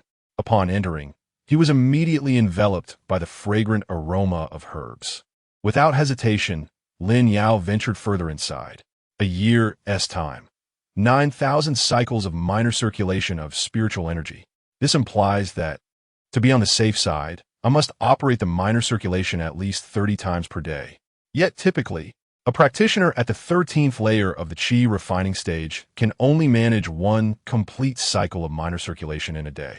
The bustling world. How pitifully challenging to repay such debts of causality. Without the aid of medicinal herbs, it would be utterly impossible to settle this obligation. Fortunately, the hidden Dan Pavilion lies just before me. Operating spiritual energy 9,000 times can be expedited by the use of herbs, enhancing the speed of circulation and shortening the operational cycle. However, achieving perfect operation 900 times leaves no room for deceit. It can only be attained through diligent practice. However, the good news is that I have thoroughly comprehended the 9 great scriptures, the chapters on refining essence and transforming Qi, and skillfully wielding them poses no challenge for me. Without a complete understanding of the texts, achieving a perfect execution after 100 attempts would be considered fortunate. Yet for me now, nearly every endeavor culminates in perfection. This illustrates the disparity in proficiency. With the possession of the Star Thief, I have elevated my mastery to a full 100%, subsequently supplementing the necessary processes to enhance my cultivation. This exemplifies the principle of effect preceding cause. A slight smile graced Lin Yao's lips. Indeed, possessing the Star Thief is extraordinarily magnificent.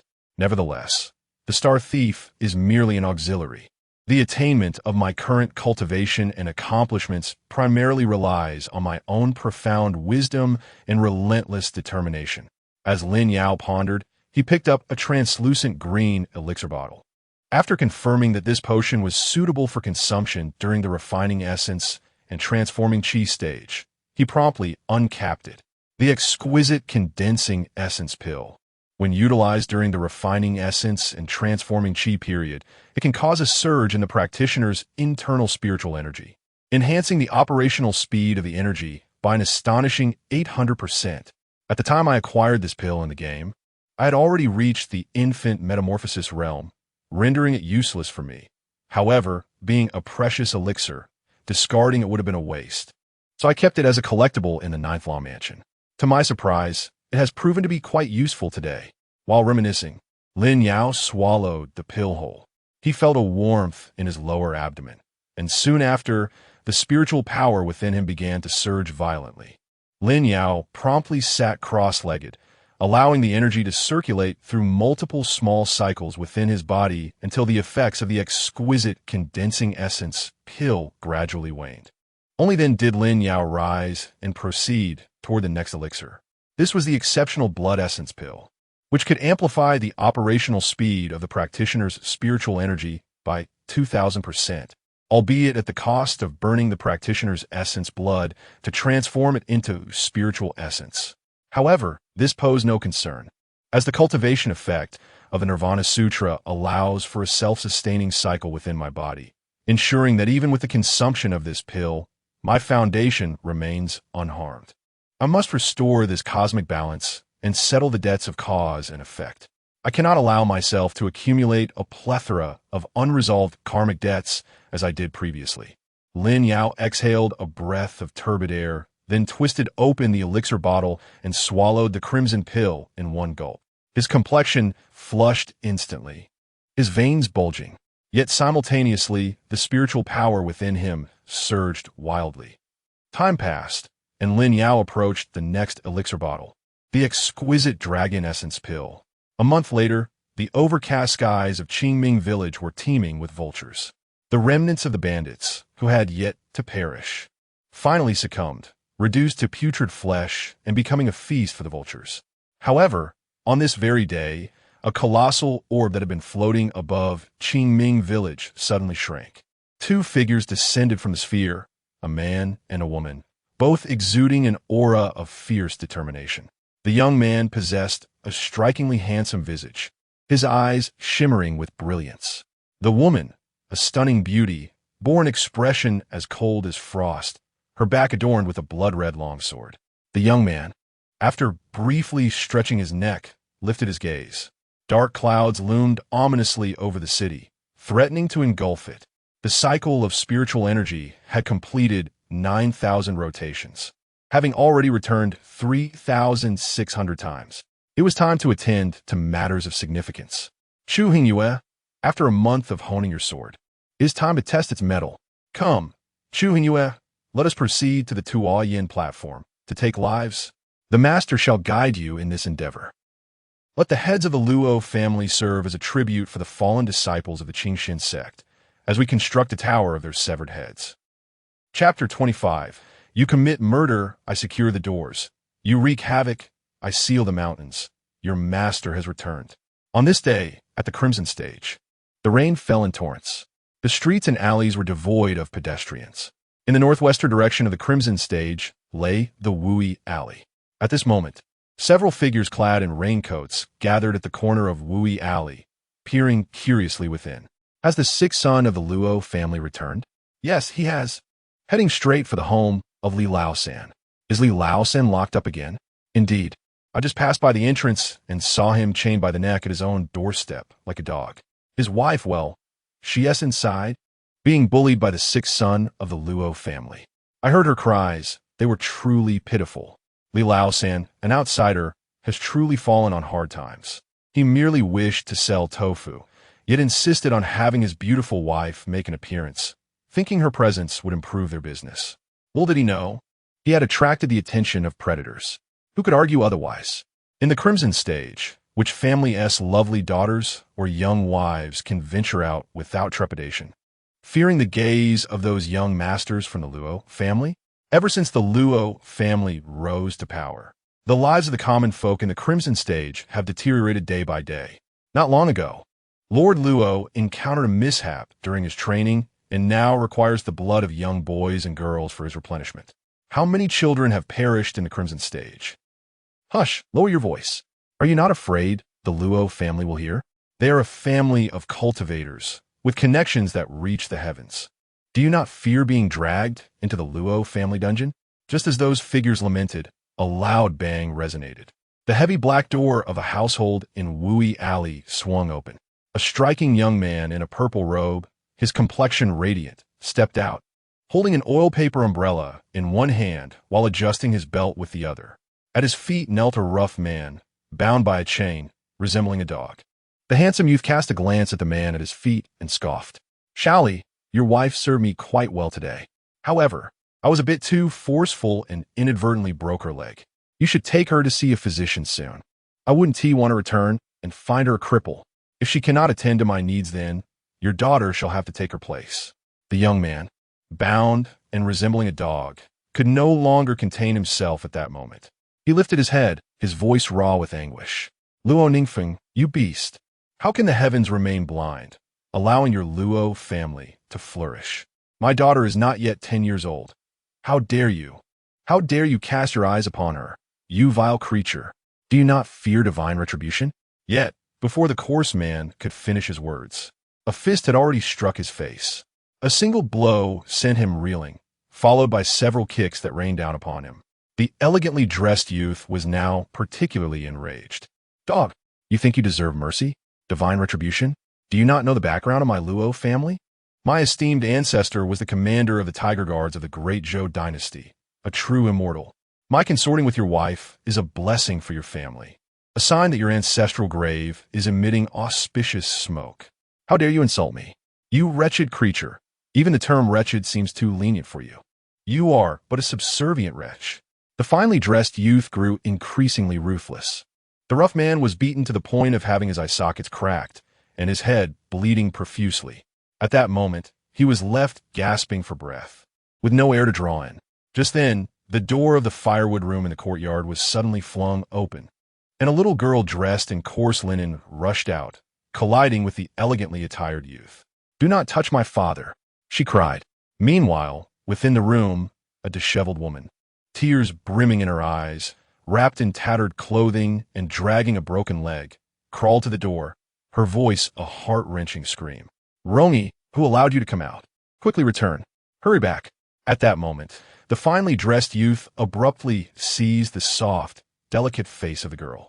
This face, indeed, bears a resemblance to your mother. Both are beauties in their own right. Would you like to play with your brother? His large hand rose, poised to grasp the collar of the girl's garment. Just then, a rough, calloused hand suddenly clutched the ankle of the elegantly dressed youth, halting him in his tracks. The youth turned to see the rough man, bloodied and battered, glaring at him with fury, resembling a rabid dog. In that instant, the rough man, akin to a frenzied beast, strained against the chains around his neck, which dug deep in his flesh, blood streaming down. Yet he pressed on, undeterred, even as the collar had torn his skin. He opened his mouth, aiming to bite down on the youth's calf. I am but a coward, only capable of grinding beans and making tofu. In a bid to improve our business, I even allowed my wife to expose herself. I have never dared to confront anyone, living a life of timidity. Until my wife was humiliated, I did not find the courage to stand up. I asked my wife if she resented me for my cowardice. Yet she replied that as long as our family of three remained safe and sound, all was well. I am a failure, unable to provide my wife and daughter with a stable and happy life. My wife has endured humiliation, my daughter hides in the firewood room, and I, like a dog, am locked by the door. I am but a minor character. In the eyes of your Luo family's offspring, I am akin to an ant. However, damn it, even minor characters possess dignity. Even the most despicable of bones harbor rivers within. At that moment, the rough man emitted guttural sounds, his teeth gnashing as if he intended to bite a piece of flesh from the elegantly dressed youth's leg. In pain, the youth drew forth a jade scepter from his waist, striking wildly at the rough man's head. Wretched creature, release your grip. A foul creature, how dare you place a chain around your neck, believing yourself to be a mere dog. The elegantly attired youth, growing increasingly furious, seemed intent on shattering the rough man's skull. Beside him, a young girl clung to the youth's leg, weeping with a heart-wrenching sorrow. Please, do not strike my father. I beg you, do not harm my father. I will serve you. I am willing to serve you. Young Master Luo, I promise to serve you well. Please spare my father. Her cries pierced through the torrential rain. At the end of Wu Yi Alley, the onlookers turned away, unable to bear the spectacle any longer. Yet, the elegantly dressed youth became exhilarated. With his jade scepter, he struck the rough man's head, all the while casting a vicious glare at the girl. Ah, little beauty, once I have smashed this cur's head, we shall revel together. I am eager to discover how you differ from your mother. Know this, it is an honor for you to serve me, for my surname is Luo. His laughter grew ever more grating. The rain fell relentlessly, and the heavens showed no mercy to this unfortunate family. The bystanders lamented the indifferent cruelty of fate. Just then, at the alley's end, two figures clad in conical hats and cloaked in straw raincoats passed by, catching the shrill laughter of the youth. Upon hearing the name Luo, their steps faltered. One figure turned, promptly followed by the other. Meanwhile, within the Li family's courtyard, Luo Ningfeng, wielding his jade scepter, finally crushed the rough man's skull, compelling him to release his grip. As he turned, reaching for the girl, her terrified scream pierced the air. In a shocking moment, amidst the torrential downpour, the young master's arm, accompanied by a spray of blood, suddenly soared into the air. A few droplets splattered onto the girl's face, rendering her incredulous at the sight of the crimson stain. The two figures, draped in straw raincoats and wearing conical hats, had appeared by Luo Ningfeng's side. One held a blood-red longsword, while the other lifted their hats slightly, revealing a delicate face. You bear the surname Luo. Stunned for a moment, the dismembered Luo Ningfeng quickly clutched his bleeding arm, wailing in despair. My haunt, my haunt. Who are you? Who are you? I am a scion of the Luo family, of the renowned Luo clan. Do you not value your lives by attacking a member of the Luo family? His words, once spoken, drew a shared glance between the two figures. The youth who had inquired earlier suddenly revealed a hint of a smile. It is you, the Luo family, that I seek. Chu Hongyu acted swiftly. In the next moment, a gust of crimson wind swept through the air. Raindrops cascaded from the heavens, swirling chaotically in the tempest. The body of the young man in brocade was mercilessly butchered, his flesh reduced to a puddle of mire, with only his head remaining relatively intact, rolling onto the ground. The fair-faced youth picked up the severed head and turned to peer outside the alley of Wu Yi, gazing at the onlookers at the end of the street. Then, he raised the head aloft, Fellow villagers, if anyone recognizes this head, I implore you to inform the Luo family. Tell them, a member of the Luo family has perished, and from this day forth, the Luo family shall face unrelenting death, until every last descendant is extinguished. The killer is Lin Yao. Lin Yao paused, then turned to the figure beside him, a striking silhouette wielding a crimson sword, her countenance as cold as ice. The murderer, Qingxuan Sect, Chu Hongyu. We have come to the Tuo Yin platform today solely to annihilate the Luo family. I beseech you all to relay this message. After speaking, the two figures strode forth, clutching the head, leaving behind the young girl who stood, stunned, watching their departing forms. After a long while, she finally came to her senses, kneeling on the ground, embracing her father's lifeless body, weeping loudly amidst the torrential rain. Meanwhile, on the main thoroughfare of Tuo Yin platform, Yin Street, Chu Hongyu held the severed head of Luo Ningfeng, trailing behind Lin Yao. Master, must we announce our names before we take a life? Lin Yao nodded slightly, without revealing our names. How shall Luo Su comprehend that it is we who have slaughtered his entire family? If our infamy does not spread, how can we instill dread in the pursuing Tiger Guard? You have witnessed the Luo family's various misdeeds along this path, bullying the weak, coercing the innocent into servitude, the sacrificial offerings of young boys and girls. In this feudal society, the landlord class has committed every vile act imaginable. Yet they still proclaim themselves a righteous sect of cultivators. It is abhorrent. Each member of the Luo family, even in their tragic demise, is not unjustly punished. At that moment, Lin Yao suddenly halted. He spotted, behind the veil of falling rain, a colossal beast, an expansive estate, with its front gate and walls occupying nearly the entirety of the street. Above the entrance hung a massive black plaque adorned with golden characters. Luo Mansion. Lin Yao exhaled a deep breath. According to our prior intelligence, just ahead lies the Luo family. Do you know what must be done? Chu Hongyu lifted her crimson sword. Once we cross this threshold, leave no trace behind. Lin Yao nodded. Remember, not a single living soul shall remain. The reason the Luo family faces this calamity today is because of that useless Luo Su who allowed you to remain alive. This has forged the present consequence, cause and effect. You must learn from this lesson. Leave no being alive. Sever this cycle of retribution. As Lin Yao spoke, he supported Chu Hongyu's waist, guiding her to the grand entrance of the Luo family. Lin Yao raised his hand and rapped upon the dark, ironwood door before him, accompanied by the sound of thuds. The door gradually creaked open. A middle-aged man with slanted eyes and a glass hat squinted as he peered out.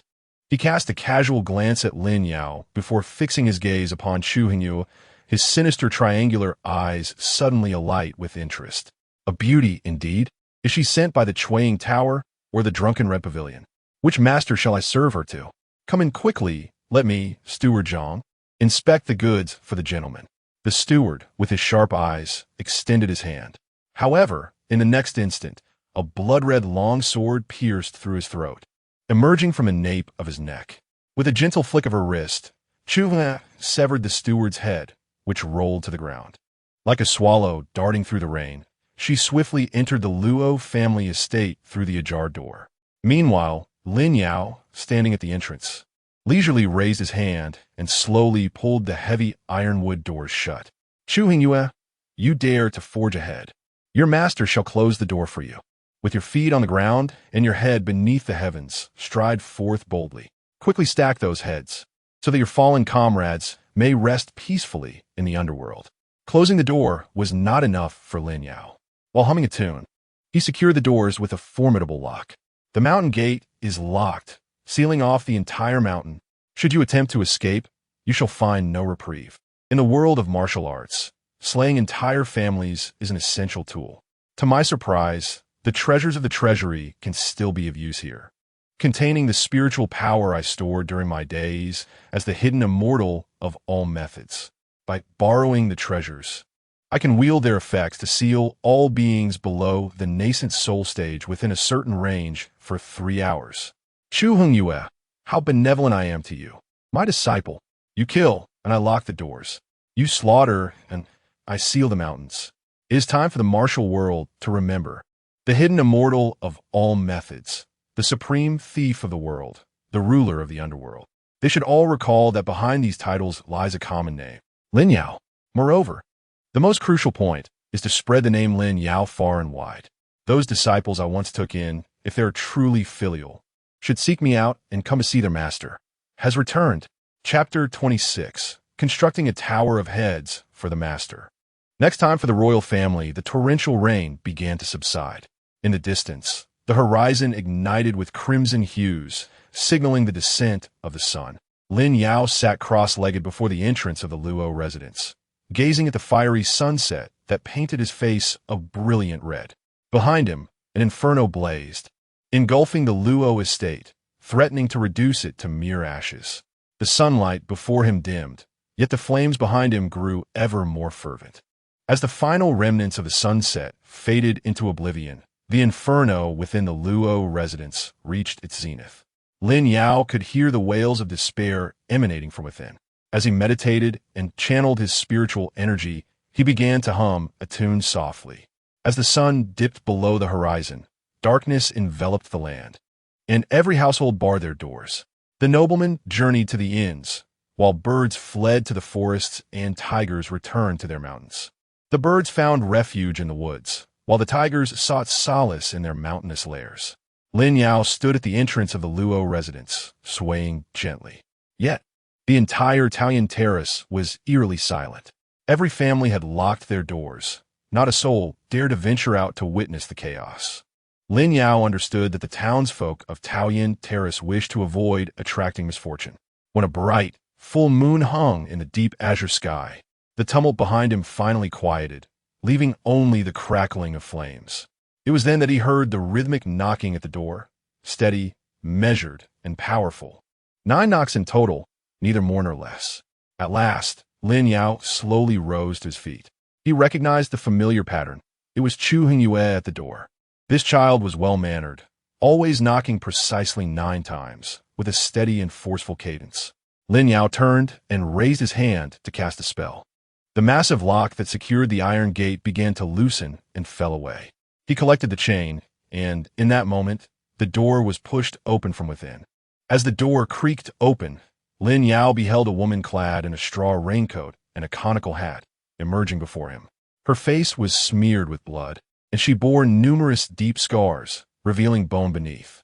The right hand that clutched a blood-red sword was a grotesque sight, reduced to a mass of raw flesh. The woman appeared more disheveled than when Lin Yao had first encountered her at the Qingxuan Cemetery. Before Lin Yao could utter a word, the woman suddenly grinned, revealing a set of white teeth. "Master," Lin Yao's gaze fixated on the bloodied visage before him. "Have you vanquished them?" The woman nodded with a smile. "Not a single one left alive." Lin Yao inhaled deeply. "Where are the heads?" Chu shifted to the side, revealing behind her a tower of severed heads, meticulously stacked together, a grotesque pinnacle of triumph. 3 severed heads, though piled atop one another, remained entwined with a lingering aura of spiritual energy.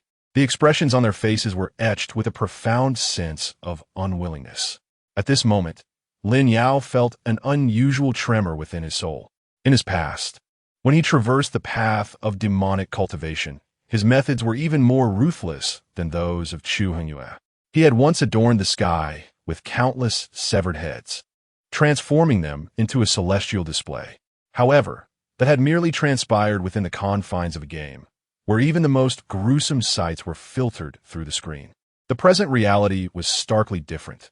The scent of blood assaulted his senses. The fierce wind howled, reminiscent of anguished spirits lamenting, sending chills down one's spine. Yet, Lin Yao quickly inhaled deeply, recalibrating his mindset. He resolved to perceive the heads before him as mere cabbages. Excellent. This was merely a tower of cabbages constructed from heads. Lin Yao gestured forward. "Go." Chu Hongyu nodded in acknowledgement. Before the tower of heads, she knelt in a northeastern direction with a resounding thud. Disgraced disciple, Chu Hongyu offers the heads of the entire Luo family to honor my master, senior brothers and sisters, and esteemed fellow disciples. to erect the Tower of Heads of the Luo family. Today, we shall commemorate this tower at the next offering. I shall construct a Tower of Heads for our master and all fellow disciples of the Dazhou royal family and the Gao family. Chu Hongyu then bowed 3 times towards the northeast. Finally, she slowly rose, and with a swift flick of her sleeve, the surrounding inferno was suddenly stirred up. The flames spread to the towering structure of heads, igniting it from the apex, with fire sweeping downward like incense offered during a ritual. Lin Yao observed as the flames gradually consumed the entirety of the Luo estate, finally exhaling a sigh of relief. Despite knowing that he was injured, they could not afford to linger in this place. Such a commotion would undoubtedly attract the attention of the Dazhou's Imperial Astronomical Bureau. To avert complications, they needed to depart immediately. Zhuhengu Baoet deeply. I shall heed the arrangements of our master. Lin Yao nodded slightly. Let's go. We shall set forth now towards Fuliu City. It is already November. In a month, it will be the 12th lunar month. We should have enough time. At this moment, Chu Hongyu lifted her gaze northward. Taoyuan Terrace was not far from Fuliu City. Within 15 days, barring any unforeseen circumstances, we shall surely arrive at Fuliu City. As the fierce wind swept through, stirring the flames and thick smoke, the vast estate of the Luo family vanished from Lin Yao and Chu Hongyu's sight. Only the vivid crimson flames continued to blaze, intent on turning the magnificent residence to ashes. The inferno raged until the following day's daylight, gradually subsiding. The downpour that had drenched Taoyuan Terrace just the day before gave way to the first snowfall of November.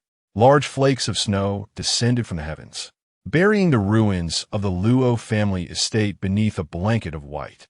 Amidst the swirling snow, 2 figures draped in black cloaks, their faces concealed by white masks, each adorned with uniquely inscribed celestial patterns, emerged. One fateful night, the entire Luo family, comprising over 3,000 souls, was annihilated. What a ruthless act! Chu Hongyu, this remnant of the Qingxuan Sect, along with Lin Yao, an obscure figure previously unheard of, managed to escalate matters to such a dire extent. Upon hearing of this incident, it is said that Lord Luo spat blood in fury, and within the Tiger Guard, none of the other captains were willing to undertake the mission of eradicating the remnants of the Qingxuan Sect. The subsequent affairs can only await the moment when Lord Luo Su regains his composure to make a decision. The heavy snow that has fallen seems almost symbolic, burying the Luo family beneath its white blanket, much like the fate of birds that have exhausted their forest. The landscape now lies in a pristine, desolate whiteness. Where might those 2 individuals be now? Regardless of the actions taken by the Tiger Guard, we at the Qingtian Supervisory Office cannot afford to neglect our surveillance over them. The latest intelligence indicates that the 2 have been detected heading north, seemingly en route to Fuliu City.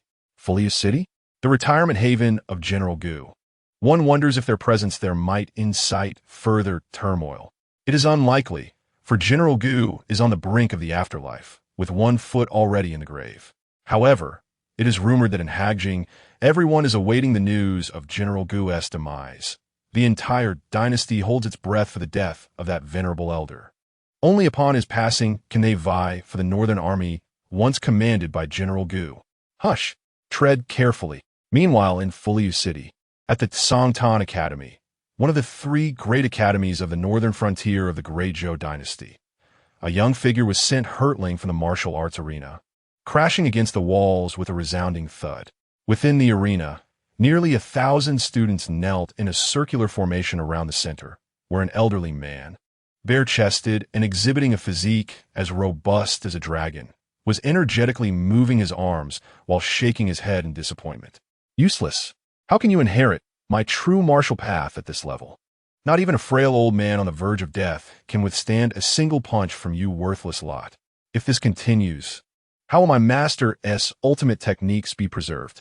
You, inept students, leave me with no face to confront my master. Expand. Broaden the search. Not just limited to Fuliu City, the entirety of Jingzhou, nay, the entire northern frontier. As long as I recognize a promising talent, I am willing to impart all my knowledge in these final days. The elder's voice resonated like a thunderous bell, causing the near 1,000 students beneath him to tremble in fear, each maintaining their kneeling posture, nearly bowing their heads in reverence. At that moment, these disciples pondered a singular thought. What manner of master could produce such formidable students? How is it that they have never heard of him in the great Zhou dynasty? Chapter 27. You possess both troops and authority. If the royal family bullies you, why not revolt directly? With less than 15 days remaining until the lunar month of December, the official road leading to Fuliu City was already blanketed in white. The swirling snow transformed the world into a pristine canvas of white.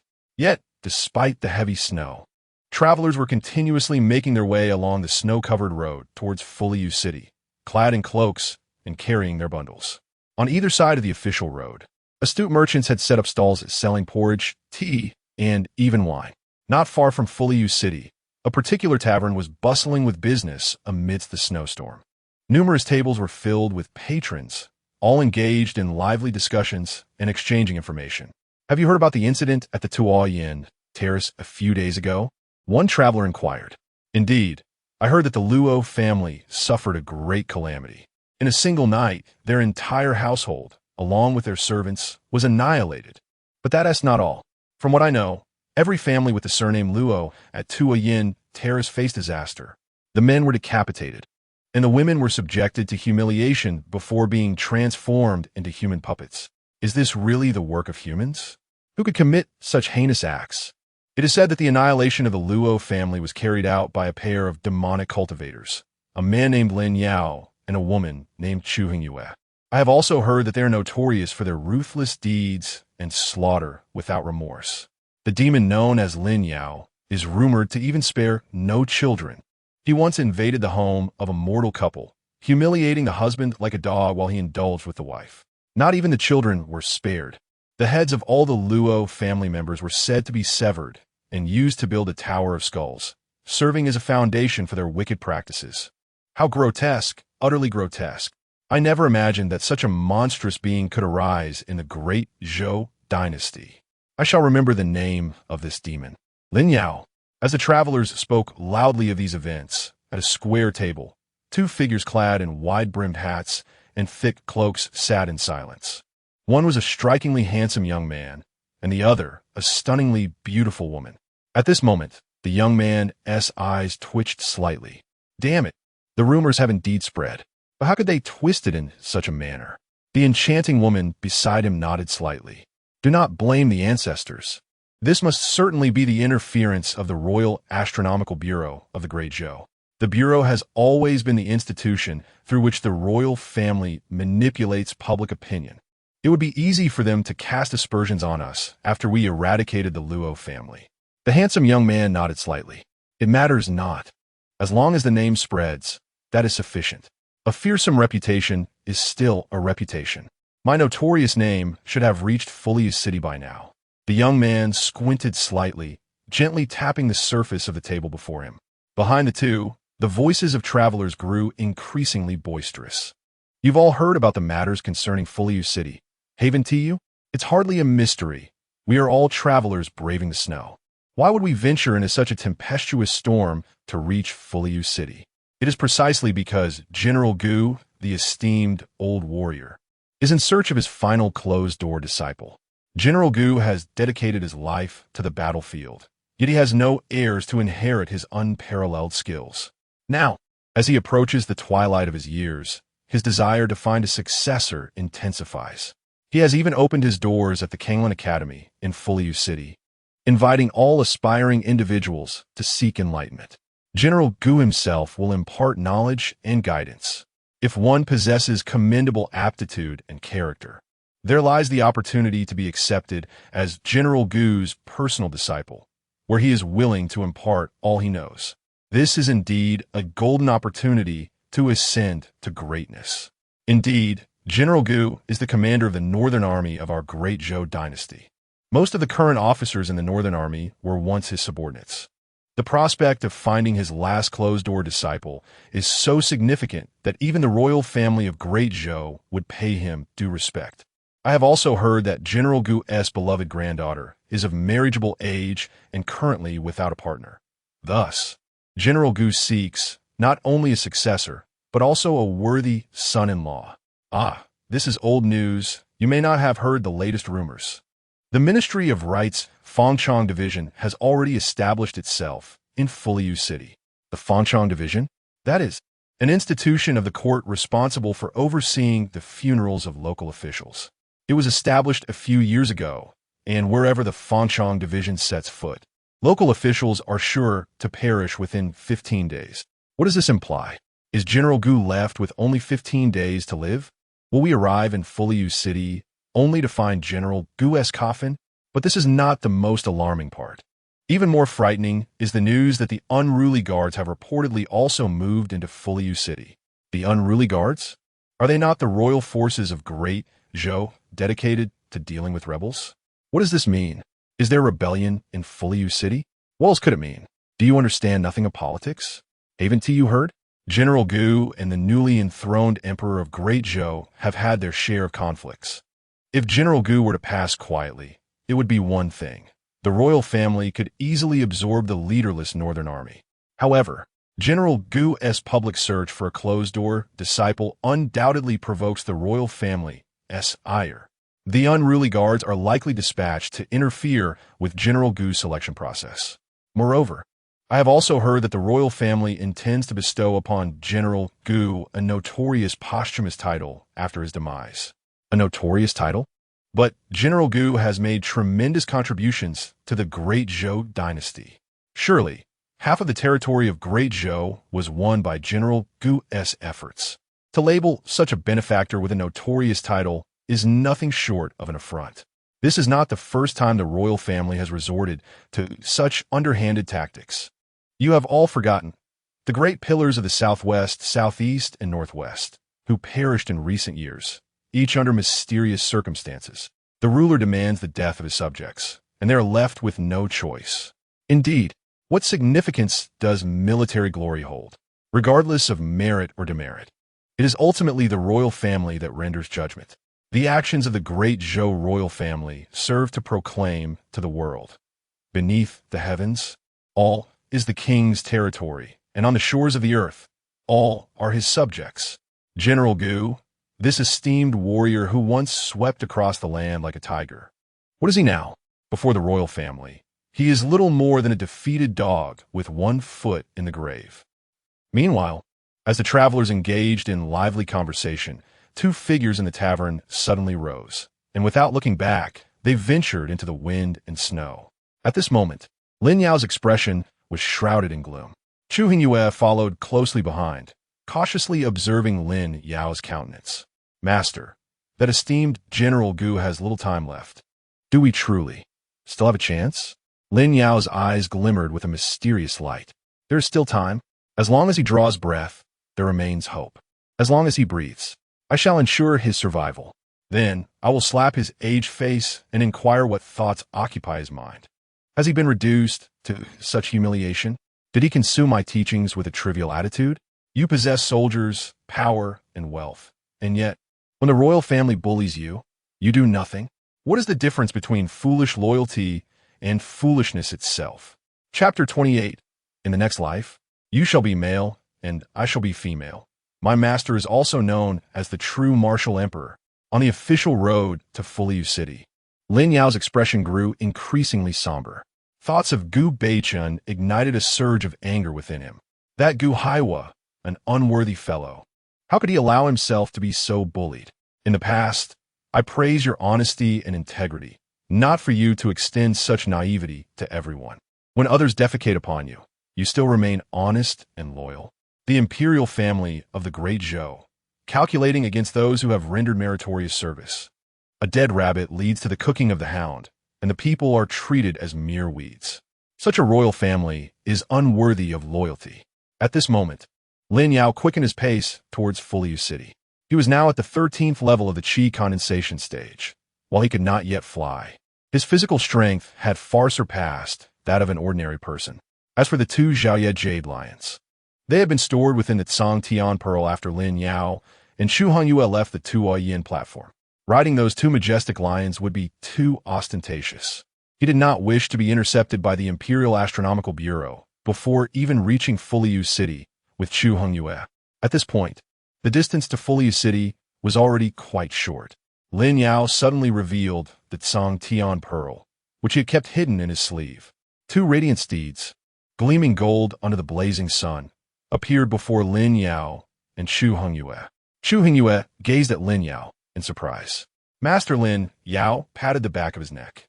He had kept a low profile all along, but there was no need for such modesty on this final stretch. We shall ride the Zhaoye Jade Lions into Fuliu City. Chu Hongyu instinctively swallowed. But master, the nefarious individuals of the Great Zhou and the Fengchong Division are within Fuliu City. Currently, both you and I are wanted by the court. Is it not too ostentatious to enter the city so openly? Too conspicuous? Lin Yao scoffed. Conspicuous? That is precisely the point. We're going to Fuliu City to find Gu Beichen. If those nefarious individuals and the Fengchong Division truly dare to act against us. Lin Yao paused. I refuse to believe that Gu Beichen would remain indifferent. Moreover, this was an opportunity to gauge the mettle of that coward, Gu Beichen. Lin Yao's expression darkened. Yet Chu Hongyu discerned a trace of pity mingled with indignation on his face. Meanwhile, within Fuliu City, at the Tsangtan Academy adjacent to the martial arts training grounds, stood a pavilion constructed entirely of bluestone. On the second floor, a frail old man, wrapped in a large bee-skin cloak, gazed out the window. The old man seemed to feel a chill, tightening his cloak around him. Opposite him, a middle-aged man clad in black attire, sporting a thin mustache, knelt on one knee. General, please take a break. One day more won't make a difference. The old man shook his head. There's no time to rest. The disciples capable of inheriting the true martial body have yet to be discovered, and I cannot afford to rest. At that moment, the elder suddenly clutched his chest, gasping for breath. Blood vessels began to appear in the whites of his eyes, and veins throbbed upon his forehead. The middle-aged man nearby instantly grew anxious. General, calm your heart and mind. Please calm your heart and mind. Yet the expression of the elder on the bed grew increasingly sorrowful, even appearing somewhat deranged. I am but a foolish disciple, having achieved nothing in my life that would make my master proud. Before my demise, it is unthinkable that I cannot even find a successor to carry on my master's teachings. People often say that a teacher's role is to impart wisdom and resolve doubts. It is rare to find one who excels in this. Yet my master has fulfilled all these roles for me. He is the illustrious true martial North Star Lord, and among the common folk, he is more commonly referred to as the true martial emperor. My master was once the renowned true martial emperor. Heaven has not treated me poorly, allowing a simpleton like me, a mere farmer, to encounter such an extraordinary teacher. Yet, in my life of mediocrity, what have I truly accomplished? My talent is lacking. I can barely claim to have inherited a fragment of my teacher's legacy without being able to elevate it further. I had thought I encountered a wise ruler, envisioning assisting him in establishing great achievements. However, once he ascended to the throne, this so-called enlightened ruler only sought longevity. The world he once coveted merely became a stepping stone for his ascension. The descendants of that monarch are even more absurd. Not one is industrious, only thinking of eliminating threats once their usefulness is expended. Centralization, centralization, and more centralization. They wish for the great Zhou dynasty to remain forever in the grasp of their high family. I have failed the brothers who fought alongside me on the battlefield. Back in the day, over 500 brothers followed me from our homeland, fighting for the great Zhou dynasty. Yet in the end, not a single one returned alive. Not one. The cold garments enveloped the withered bones. The soldiers have become old veterans, returning home in the wind and snow, finding foreign lands as their homeland. I have let them down. I am sorry. I have also not been a qualified father. In my lifetime, I fathered 7 sons, and apart from the eldest, who valiantly died on the borders of the Wan Yi Great Wall in the northern Mang Mountains, the other 6 met untimely ends. The second son perished in the Yunming Marsh, captured by malevolent cultivators and killed in resistance. The third's death remains a mystery. The 4th and 5th died at Fengchi Cliff, reportedly avenged by remnants of the northern Qi who sought retribution against me. The sixth died in Mount Songli, cause unknown. And the seventh, the cleverest little rascal, died in Haojing. All 7 sons are gone. All gone. Utterly gone. Oh, my sons. Father, I am deeply sorry. I am truly remorseful. As a father, I should have avenged you all, yet I failed. I have failed. And you, Zhou Jie. Our encounter was but a fleeting moment. When I first met you, I had attained some measure of cultivation, yet throughout this lifetime, I have not afforded you any blessings. You toiled endlessly, bearing me 12 children, yet I could not protect a single one of them, not one. I have wronged you. I have also wronged you. In the next life, should there be one. If you do not disdain me, let us be husband and wife once more. I shall bear children for you. You shall be the man, and I shall be the woman. The frail old man on the bed pounded his chest in despair. Tears streamed down his face, mingling with his sorrow.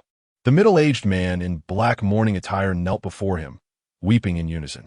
Great General, it is not your fault. It is not your fault. The fault lies with the unkind imperial family of the great Zhou.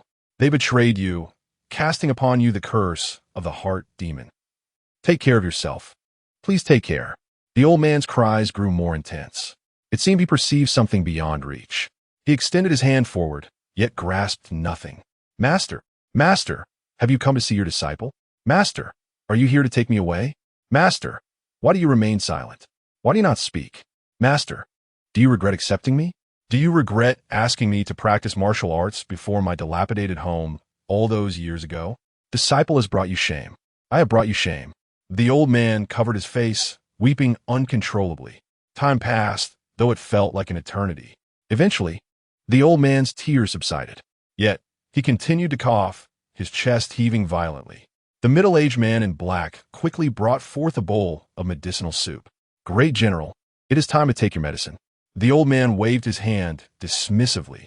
Just now, the hysteria has struck again. This heart demon curse does not allow me a moment of peace before my demise. Hu Chun, did I frighten you? The man known as Hu Chun shook his head. I am accustomed to it. Great General. A bittersweet smile crept across the old man's face. After all these years of seclusion, you're the only one who still calls me Great General. Hu Chun remained respectfully kneeling. Regardless of where the Great General may go, you shall always be the Great General of my northern army, the one and only Great General. At your command, the 300,000 brothers of the northern army would still willingly march again to Mount Biming for you, even to lay down their lives. The old man shook his head ruefully. Your words are worth it. Yet, tormented day and night by this heart demon curse, it would be wise not to trouble the children of the northern border any further. How are the students at the academy today? Hu Chun bowed respectfully. The number of students coming to study in Lucheng has been steadily increasing. The martial arts arena at the academy can no longer accommodate them. Each day, a mere 5,000 students are permitted entry into the academy, while approximately 70 to 80,000 students await in line outside. Despite the multitude, they are predominantly mediocre individuals, lacking in exceptional talent. Ever since the nefarious elements infiltrated Fuliu City, no promising candidates have emerged. These wretched sycophants. General, shall we purge them? The elder pondered for a moment, but ultimately shook his head. If we eliminate them today, new miscreants will take their place by morning. I understand the temperament of the current young emperor of the Great Zhou dynasty. He is vindictive and will stop at nothing to achieve his aims. In his youth, he suffered humiliation while training in the Northern Army, and thus harbors a deep-seated animosity toward me. Let them be. If there truly are exceptional talents, they will rise above those miscreants and present themselves before me. As the elder spoke, he raised his hand and struck several points on his body. He took a deep breath, and then his physique began to swell like an inflated balloon. His once withered muscles suddenly became robust, and his sunken eyes gleamed with vitality. His aura surged upward, transforming him from a frail dog into a fierce tiger. Hu Chun, watching anxiously by his side, asked, General, is it this life-shortening method again? The elder waved his hand dismissively. What life-shortening method? This miraculous ability, known as Withered Wood Meets Spring, allows my physique to return to its peak state of a martial saint. It is a humble technique from the supreme martial arts. In the past, my master could use it effortlessly to maintain his prime condition. My own lack of skill and limited aptitude necessitate the sacrifice of some lifespan when I perform this technique. However, it matters not. A few days are inconsequential. It is far better to be vibrant and vigorous than to languish in illness. Moreover, without a healthy body, how can I impart my teachings? Kulme, kulme, kulme. Huchen, join me in meeting today's students. The elder, with a smile, rose from his bed and strode purposefully toward the staircase. A middle-aged man clad in black attire quietly followed behind him. As the sound of the copper bell from the training ground resonated, the Tsangming Academy's training area came alive once more. Simultaneously, at the eastern gate of Fuliu City, two magnificent steeds carried two figures, their hooves echoing as they galloped through the eastern city gate.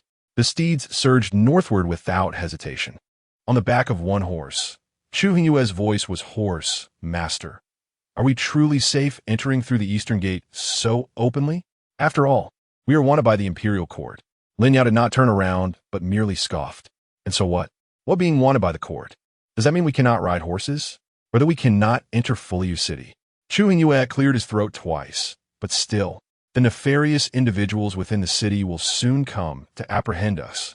I have heard that the rogues of the Great Zhou dynasty are a force more formidable than the Tiger Guard, with the lowest among them possessing a cultivation level of at least the foundation establishment stage. Each one is a remorseless killer. Some, prior to joining the rogues, were even cultivators of demonic arts. Lin Yao took a deep breath. It's all right. It will be fine. As long as we can find Gu Beichen before the rogues locate us, there is no issue. Did not the patrons of the tavern say so? Gu Beichen is at the Tsangtan Academy. We shall head straight there without delay. Chu Hongyue's expression remained somewhat tense. Will General Gu truly provide us with protection? Lin Yao, upon his steed, shook his head. It is not protection. He should be kneeling before me, pleading for my forgiveness. Damn it, he has utterly tarnished my reputation. How can one be so utterly degraded to this extent? Chapter 29. The Widow of a Comrade. Two magnificent steeds, gleaming like gold under the sun, gallop along the main road of Fuliu City. Perched atop these majestic horses, two figures donned flowing robes that fluttered in the wind.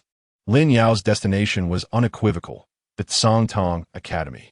However, the gallant steeds soon found themselves forced to come to a halt, as they could not traverse the bustling thoroughfare of Fuliu City for long.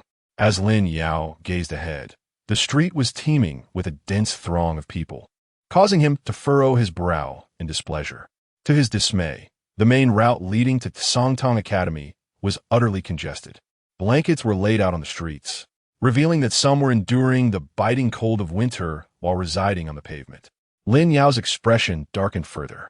At that moment, an elderly man, hunched and missing a front tooth, approached him. His face, lined with age spots and wrinkles, bore an unexpected smile. You two are here for the Tsangtan Academy, seeking wisdom, are you not? Lin Yao lowered his gaze towards the old man. No, I'm searching for Gu Beichen. The old man's demeanor shifted at those words. He clasped his hands in a gesture of respect and bowed towards the direction of the academy. How audacious! The name of General Gu is not one to be uttered lightly by the likes of you. Lin Yao frowned slightly. Stop with the irrelevant chatter, old man. Just speak your mind. I have little patience for verbose NPCs. Continue your prattle, and I may be inclined to silence you. His eyes glimmered with an unsettling intensity, revealing his mounting impatience. Though he often berated Gu Beichen, he held a deep-seated affection for him. After dedicating 6 precious years of his life to this game, he had developed genuine feelings for many characters he once perceived as mere NPCs. He did not wish for Gu Beichen to perish. He could not bear the thought of experiencing the sorrow of losing someone dear in this world. The old man, unnerved by Lin Yao's unwavering gaze, instinctively took a step back and shrank his neck. I approached you with good intentions. Why the hostility? I merely wish to inform you that the influx of visitors to Tsangtan Academy has become overwhelming. Entry is no longer unrestricted. The number of students allowed within the academy each day is now capped at 5,000. Those who cannot gain entry must wait outside in line. The current queue has reached an astonishing 86,472. Lin Yao narrowed his eyes. Are you implying that there are over 80,000 people ahead of me?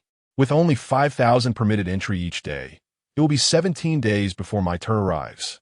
The hunchbacked elder nodded. Indeed, my friends. Do you wish to queue? Lin Yao scoffed. Queue? To hell with that. If we queue to enter the academy, the flowers will have wilted by then.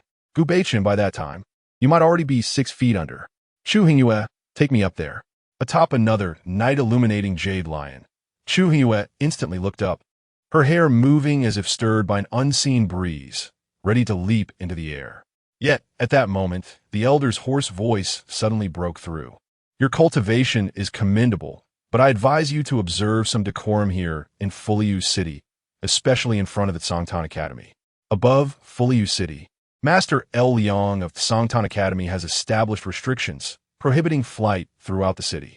For cultivators below the infant transformation realm, thoughts of soaring are futile. The path to the academy is singular. Simply queue up honestly. At that moment, Chu Hongyue's expression changed, for as her body had just lifted off, she was suddenly restrained by an inexplicable force, landing back upon her steed. The night-illuminating jade lion beneath her even let out a cry of protest. A cold smile crept onto Lin Yao's lips. A flight restriction spell. The small town may not be vast, yet its rules are rather stringent. They have even resorted to using a flight restriction spell. Subsequently, Lin Yao lowered his head, gazing at the hunchbacked elder.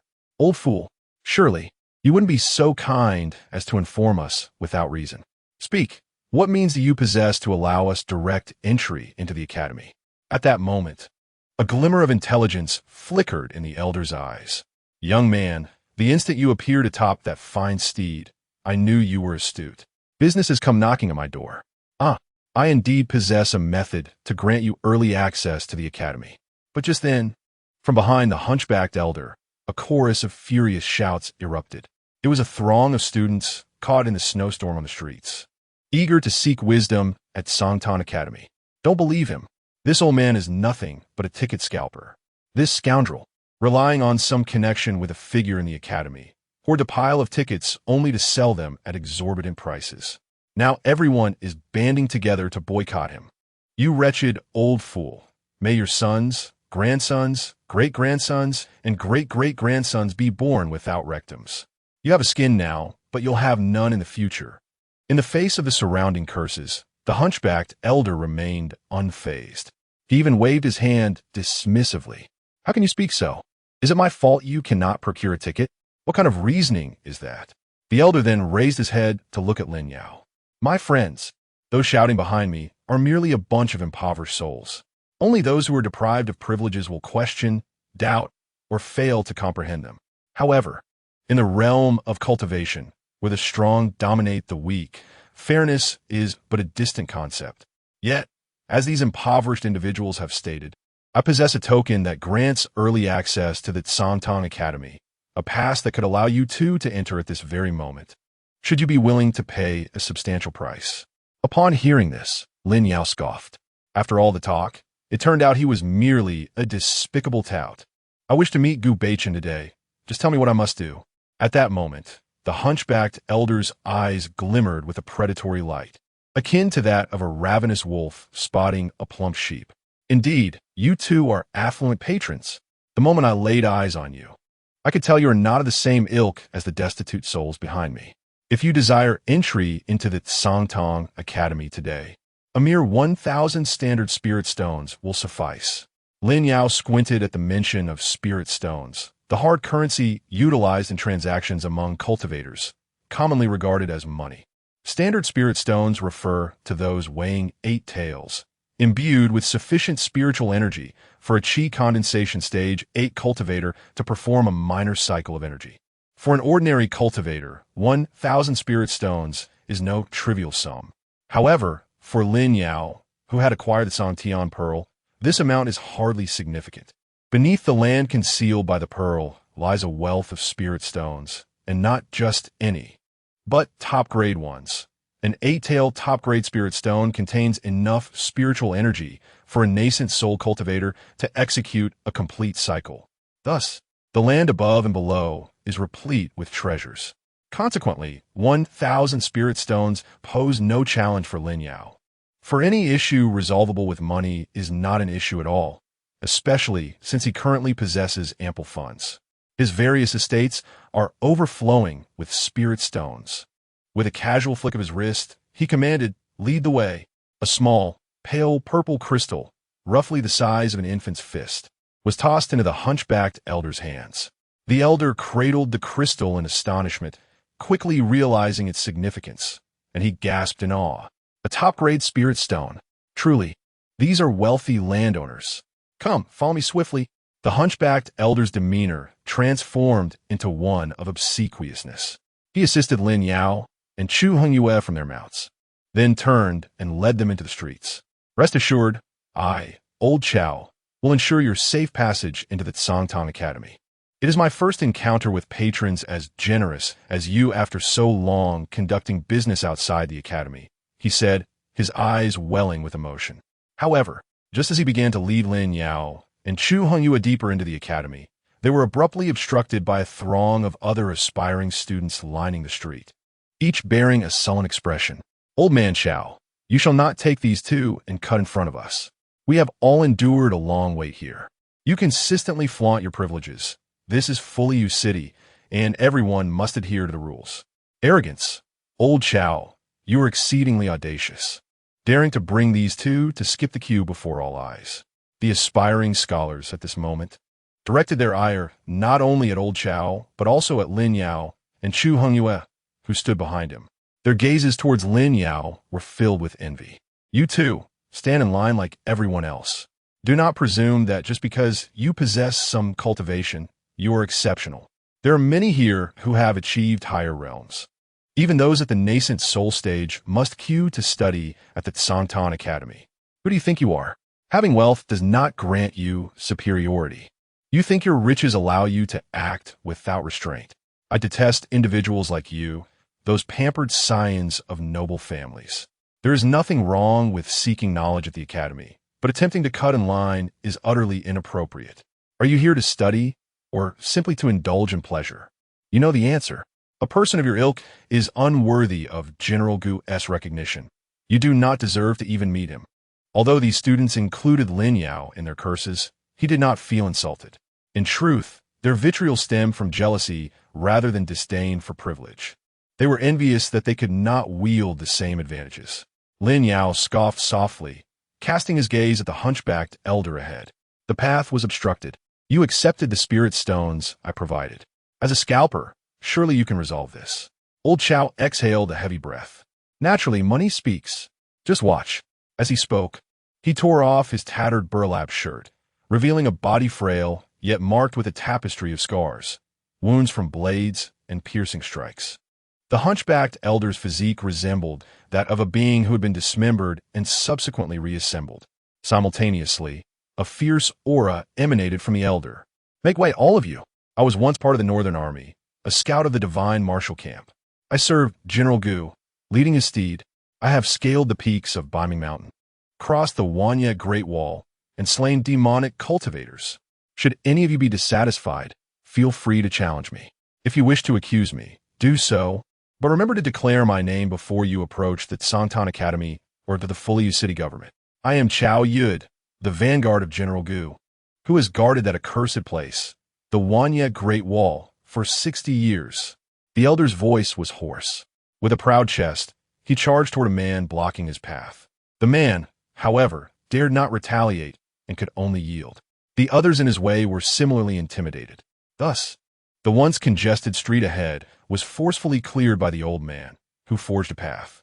The elder led the way, while Lin Yao and Chu Hongyu followed with peculiar expressions. Out of the corner of his eye, the old man noticed their odd demeanor and immediately cleared his throat. "Fear not, my esteemed guests. For many years, the prosperity of Fully U City has relied upon General Gu. The highest esteemed among us in Fully U City are the veterans of the North Army. Any veteran who has been injured by the North Army faces not only punishment from the guard, but also scorn from the townsfolk." He chuckled. "Ah, to have served under General Gu, I truly am fortunate." Lin Yao raised an eyebrow, his expression intricate. You were indeed a vanguard for Gu Beichen. Upon hearing this, the old man straightened his back. Indeed, I was among the last troops personally led by General Gu before his retreat. I have ascended the North Mang Mountain and guarded the Wanya Great Wall. As he spoke of these exploits, his posture unconsciously straightened, and his voice rose, brimming with pride. At that moment, Chu Hongyu's voice drifted softly through the air. If you were once the vanguard of General Gu, do you not fear that your current actions might tarnish his reputation? Moreover, you are merely at the foundation establishment stage.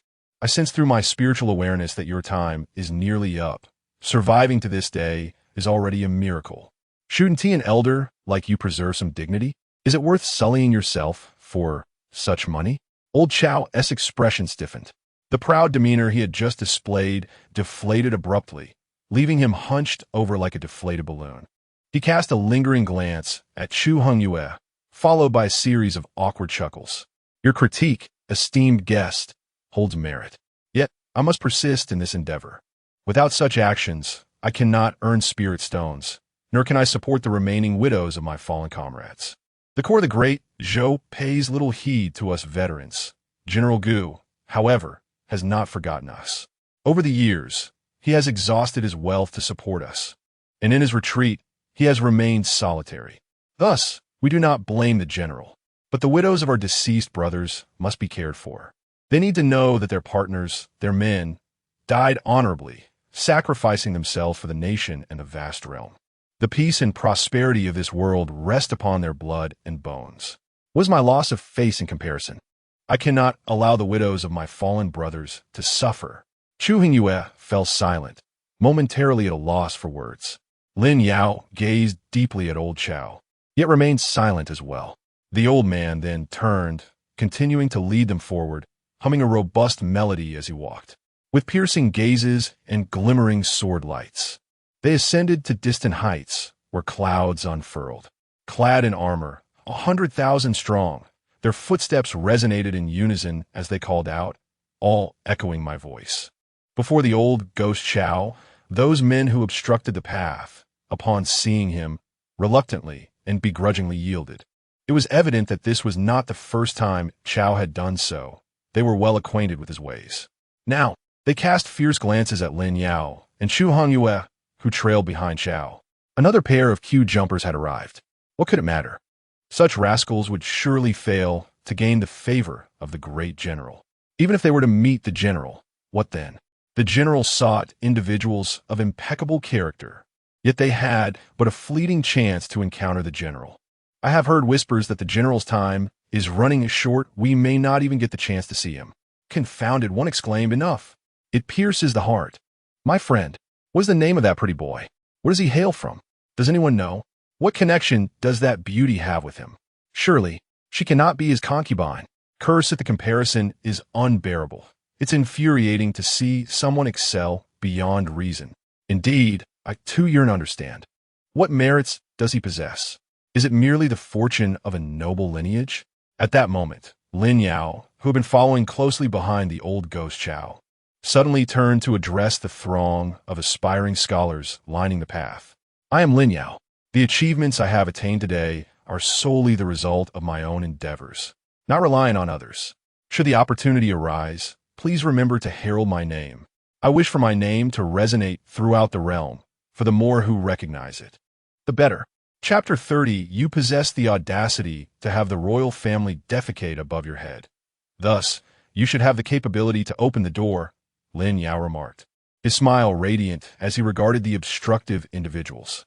His grin, so luminous, sent shivers down the spines of those who dared to impede his path. However, after delivering this statement, Lin Yao refrained from further engagement with them, choosing instead to turn away and follow closely behind the old ghost Chao. As they proceeded, a stream of new obstructions emerged, their eyes glimmering with envy directed toward Lin Yao. With an ever-bright smile, he introduced himself to each one. I am Lin Yao. This name, I implore you to remember. Upon returning home, do not forget to disseminate my name. Mark my words. The already disgruntled obstructors grew increasingly irate at his audacious display. What does he mean? Is he mocking us? This is an outright provocation. He truly disregards us. To cut in line is one thing, but to humiliate us so brazenly. Lin Yao, you say? I shall remember this name well, given the chance. I will repay today's humiliation. Amidst the seething envy and furious curses of the obstructors, Chao led Lin Yao and his companions to the entrance of the Songtan Academy. However, instead of proceeding through the main gate, Chao diverted toward a side entrance adjacent to the grand portal. He flashed a sheepish grin at Lin Yao and the others. After all, we are taking the side entrance. Please do not take offense. Lin Yao nodded slightly. He had never been concerned with such formalities. His sole desire was to meet Gu Beichen swiftly. Before the side door, Chao rummaged through his belongings and produced a dark golden key. With a twist of the key and a gentle push, the side door creaked open. Chao stealthily stepped into the academy, beckoning Lin Yao and Chu Hongyu to follow. Chu Hongyu was the first to step inside, ensuring the safety of the academy. Lin Yao followed closely behind. Soon, the side door of the academy began to close on its own. Beyond the grand entrance lay an expansive training ground. The training ground, vast enough to encompass the area of 8 football fields combined, was alive with activity. At the northernmost end stood a 2-story pavilion constructed of blue stones. Various cultivators, dressed in an array of garments, congregated in small groups, engaged in animated discussions. Chao, with utmost caution, guided Lin Yao and Chu Hongyu forward. It was midday, a time when General Gu would typically retire for rest. This was a well-known habit of the general. After delivering his teachings, he always took a 2-hour respite around noon. This interval also allowed the other students to digest their knowledge and engage in discourse. Lin Yao raised his gaze toward the pavilion at the northern end of the training ground. Gu Beichen, he is right there. Chao nodded in affirmation. The esteemed General Gu originally resided on the island at the heart of Bun Lake. Approximately 2 months ago, General Gu unexpectedly ordered the construction of this azure stone pavilion within the martial arts arena. And since then, he has taken up residence here, delivering sermons daily without respite. Old Chao could not help but shake his head in lamentation. You too remember, stay on the outskirts. Do not venture too far into the martial arts arena. If caught, you will be expelled from the academy, and I shall not refund you. Meanwhile, within the martial arts arena, students who had been engaged in discourse suddenly spotted Old Chao. One of them shouted, "Old Chao, you scoundrel, have you brought people in without permission again?" Subsequently, many students turned their heads, their faces adorned with disdain. 2 more line cutters? Do they truly believe that by arriving in Fuliu City, they can ascend effortlessly? Old Chao, how shameless you are, relying on your former status as a vanguard for General Gu to amass wealth. Do you not feel you are bringing shame upon the Northern Army? How can such a ruffian emerge from the valiant Northern forces? Is the Academy going to turn a blind eye to Old Chao's antics? Just because he has traversed Baiman Mountain and guarded the myriad walls does not grant him the liberty to act recklessly. Look at the individuals he has brought along, one emaciated youth and a woman. This decrepit old man has even brought in a woman of extraordinary beauty. What is his intention? To disturb our resolve? That youth holding his head high, does he think himself distinguished now? Old Chao, bowing his head, remained indifferent to the insults. It was evident that he was no stranger to such scenes. But just then, several figures, a group of young men clad in white robes, adorned with brocade patterns on their wide sleeves, blocked their path. Old Chao, take these 2 interlopers and get out. How dare you associate with Songtang Academy? Hey, the 2 little rascals behind Old Chao, you have forfeited your right to hear General Gu's teachings. Leave. Quickly leave. At this moment, Old Chao finally raised his head. With a beaming smile, he said, "Gentlemen, as formal disciples of Songtang Academy, there is no need to be angered with an old man like me. These 2 young friends genuinely admire General Gu and have traveled great distances to attend the sermons. I am merely assisting them. Please show some leniency." However, the group of young men in white robes showed no signs of softening. Just telling you to leave is already the greatest mercy we can extend. Were it not for General Gu's strict orders against brawling in the martial arts arena, otherwise, the 2 little rascals you brought would already be facing dire consequences. Leave, quickly depart. Old Chao, still smiling, wished to speak further. Yet Lin Yao had grown impatient. Have I always been this arrogant? General Gu Bei Chun truly ought to discipline them.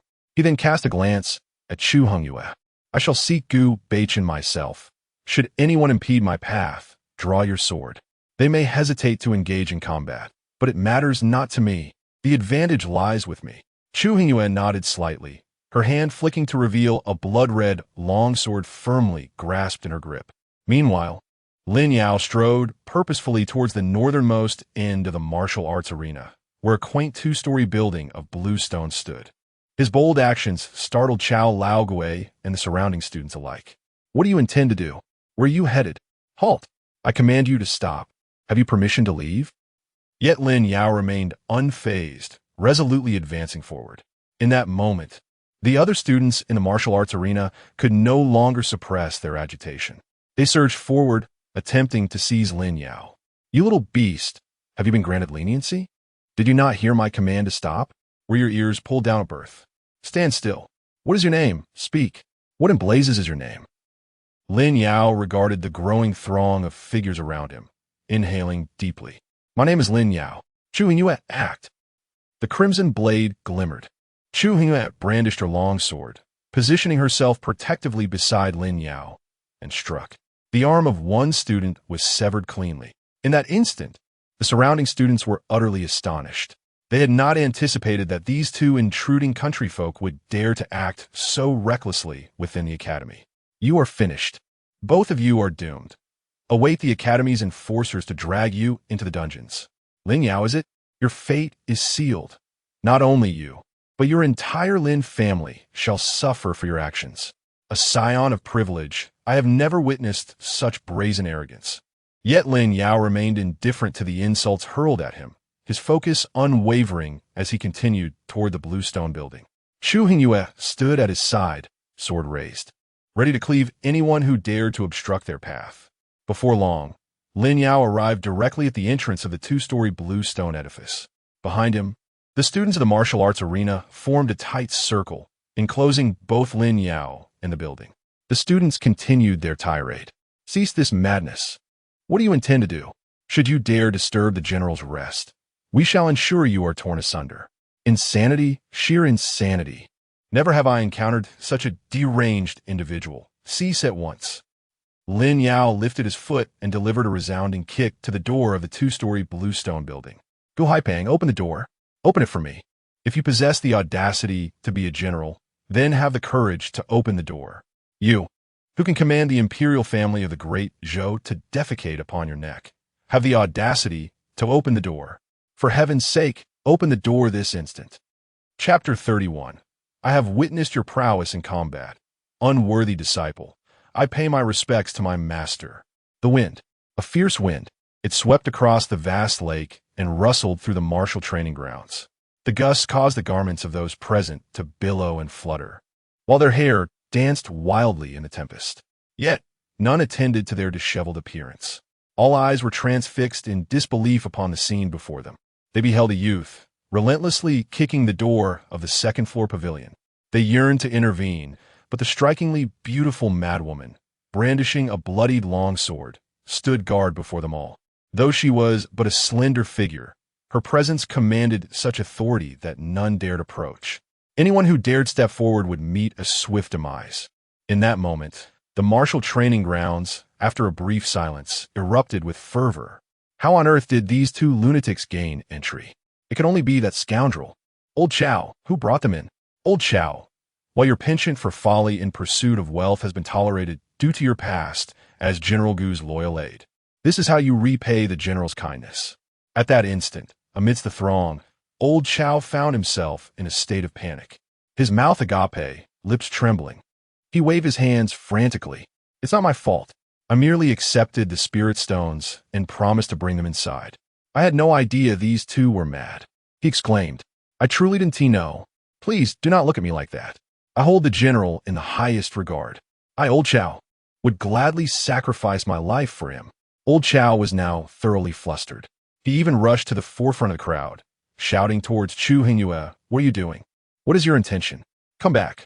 Do not show disrespect towards the general, setting aside your current actions, which could lead to my ruin, for your own safety. Cease this at once. The general is not dead yet. Though he has withdrawn from public life within Fuliu City, there remain 3,000 veterans who voluntarily retired from the Northern Army to follow the general into seclusion. These old soldiers are fiercely loyal to him, each boasting remarkable achievements and skills. If they were to discover your actions, they would not hesitate to tear you apart. They could track down your origins and decapitate every member of your family, leaving no one unscathed, not even the dogs in your yard or those wandering the streets. I speak nothing but the truth. Return at once. Old Chao shouted as he pressed forward, attempting to grasp Lin Yao. But in the next moment, a sharp sound cleaved the air. A streak of crimson sword light flashed, leaving a deep, bone-revealing gash across Old Chao's chest. Blood gushed forth. He let out a wail of despair. It was a narrow escape, just a hair's breadth away. Had it not been for my swift evasion, that blade would have surely grazed my throat. It was I who ushered you here, and yet you dare to conspire against my life. Chao Laogwei stared in shock at Chu Hongyue, who remained unfazed, her gaze cold as ice. No one shall disturb the master. Whoever dares to approach, I shall slay. Meanwhile, Lin Yao, positioned behind Chu Hongyue, grew increasingly sullen after relentlessly kicking the door. The entrance to this stone edifice, crafted from ironwood and stone, bore formidable enchantments, rendering it impervious to Lin Yao's chi refinement prowess. You refuse to open the door, do you? Do you think your obstinacy can thwart me?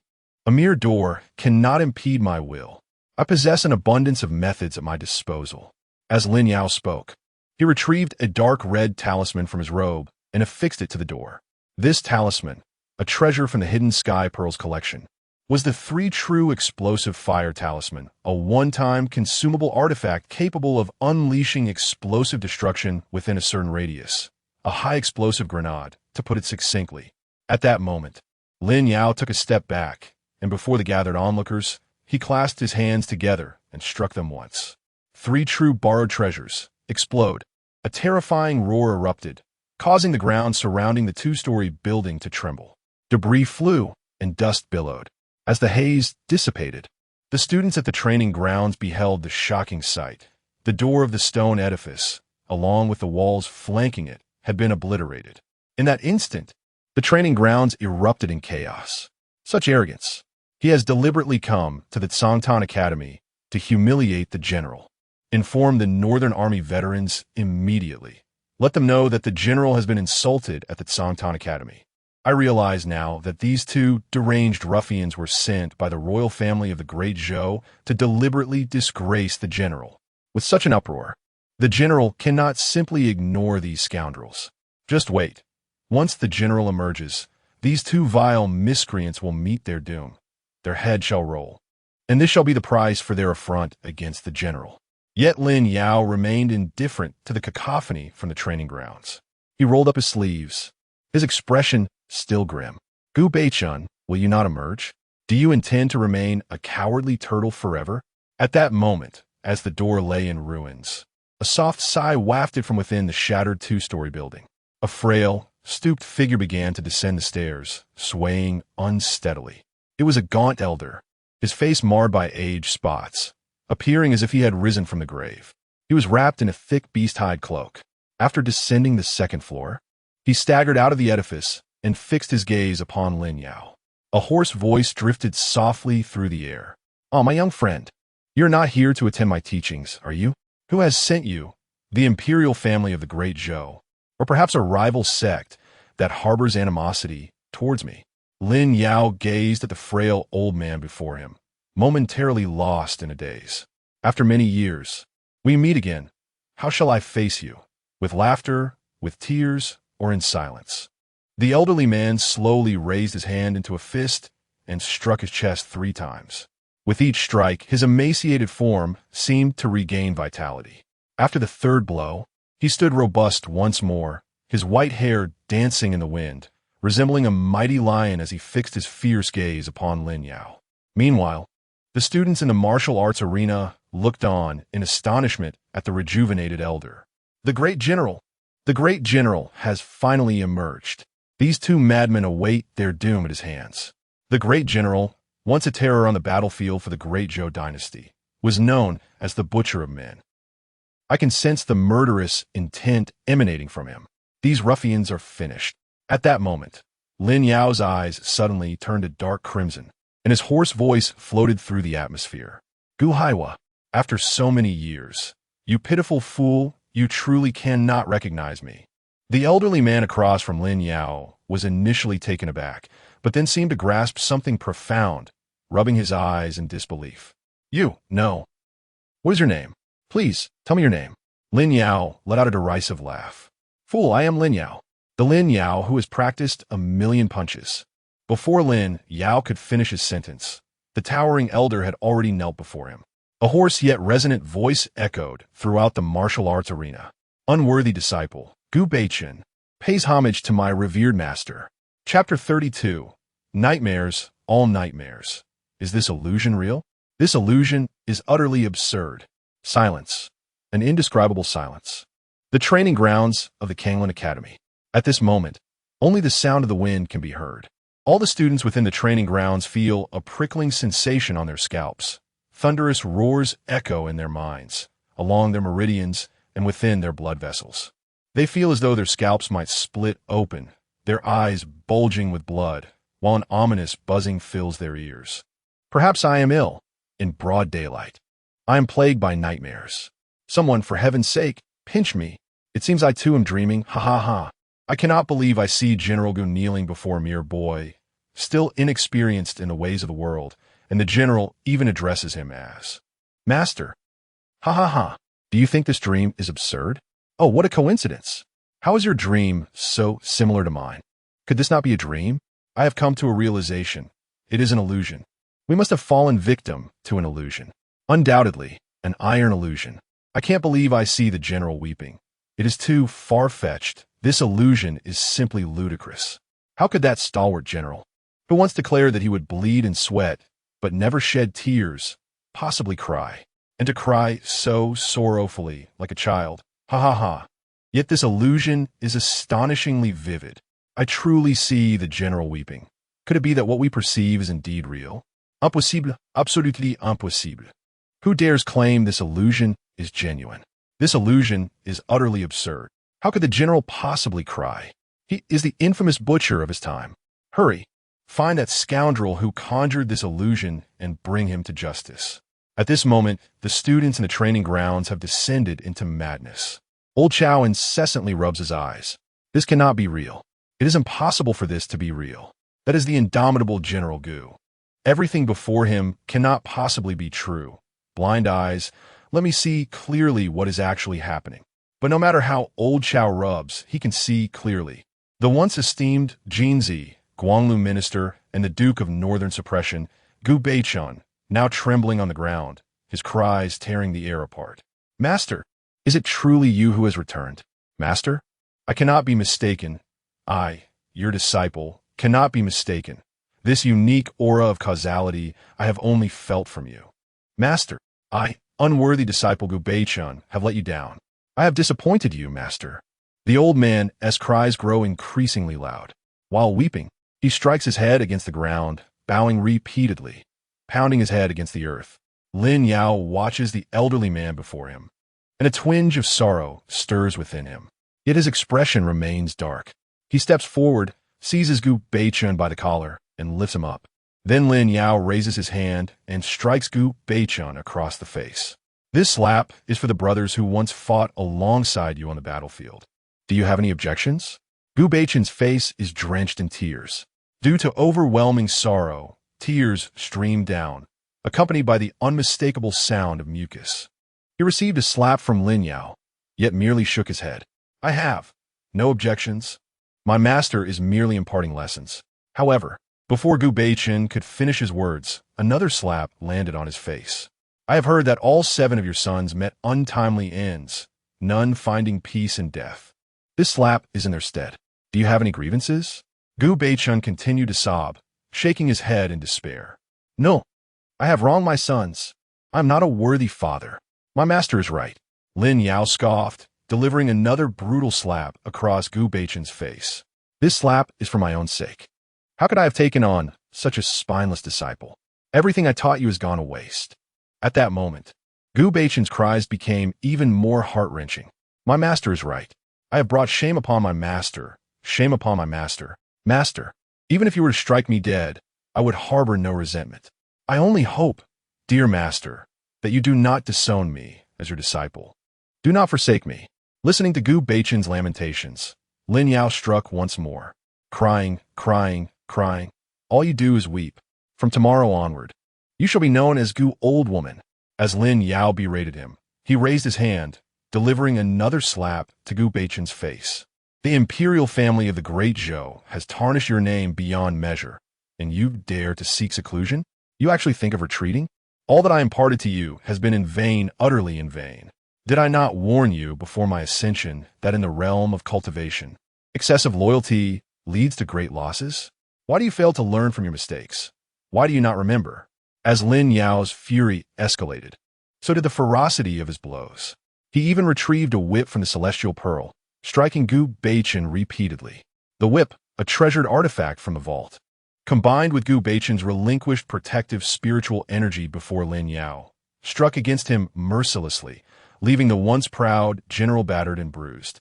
Yet, Gu Beichen seemed indifferent to the pain, continuing to wail, like a child who, after enduring countless injustices, finally reunites with their beloved guardian.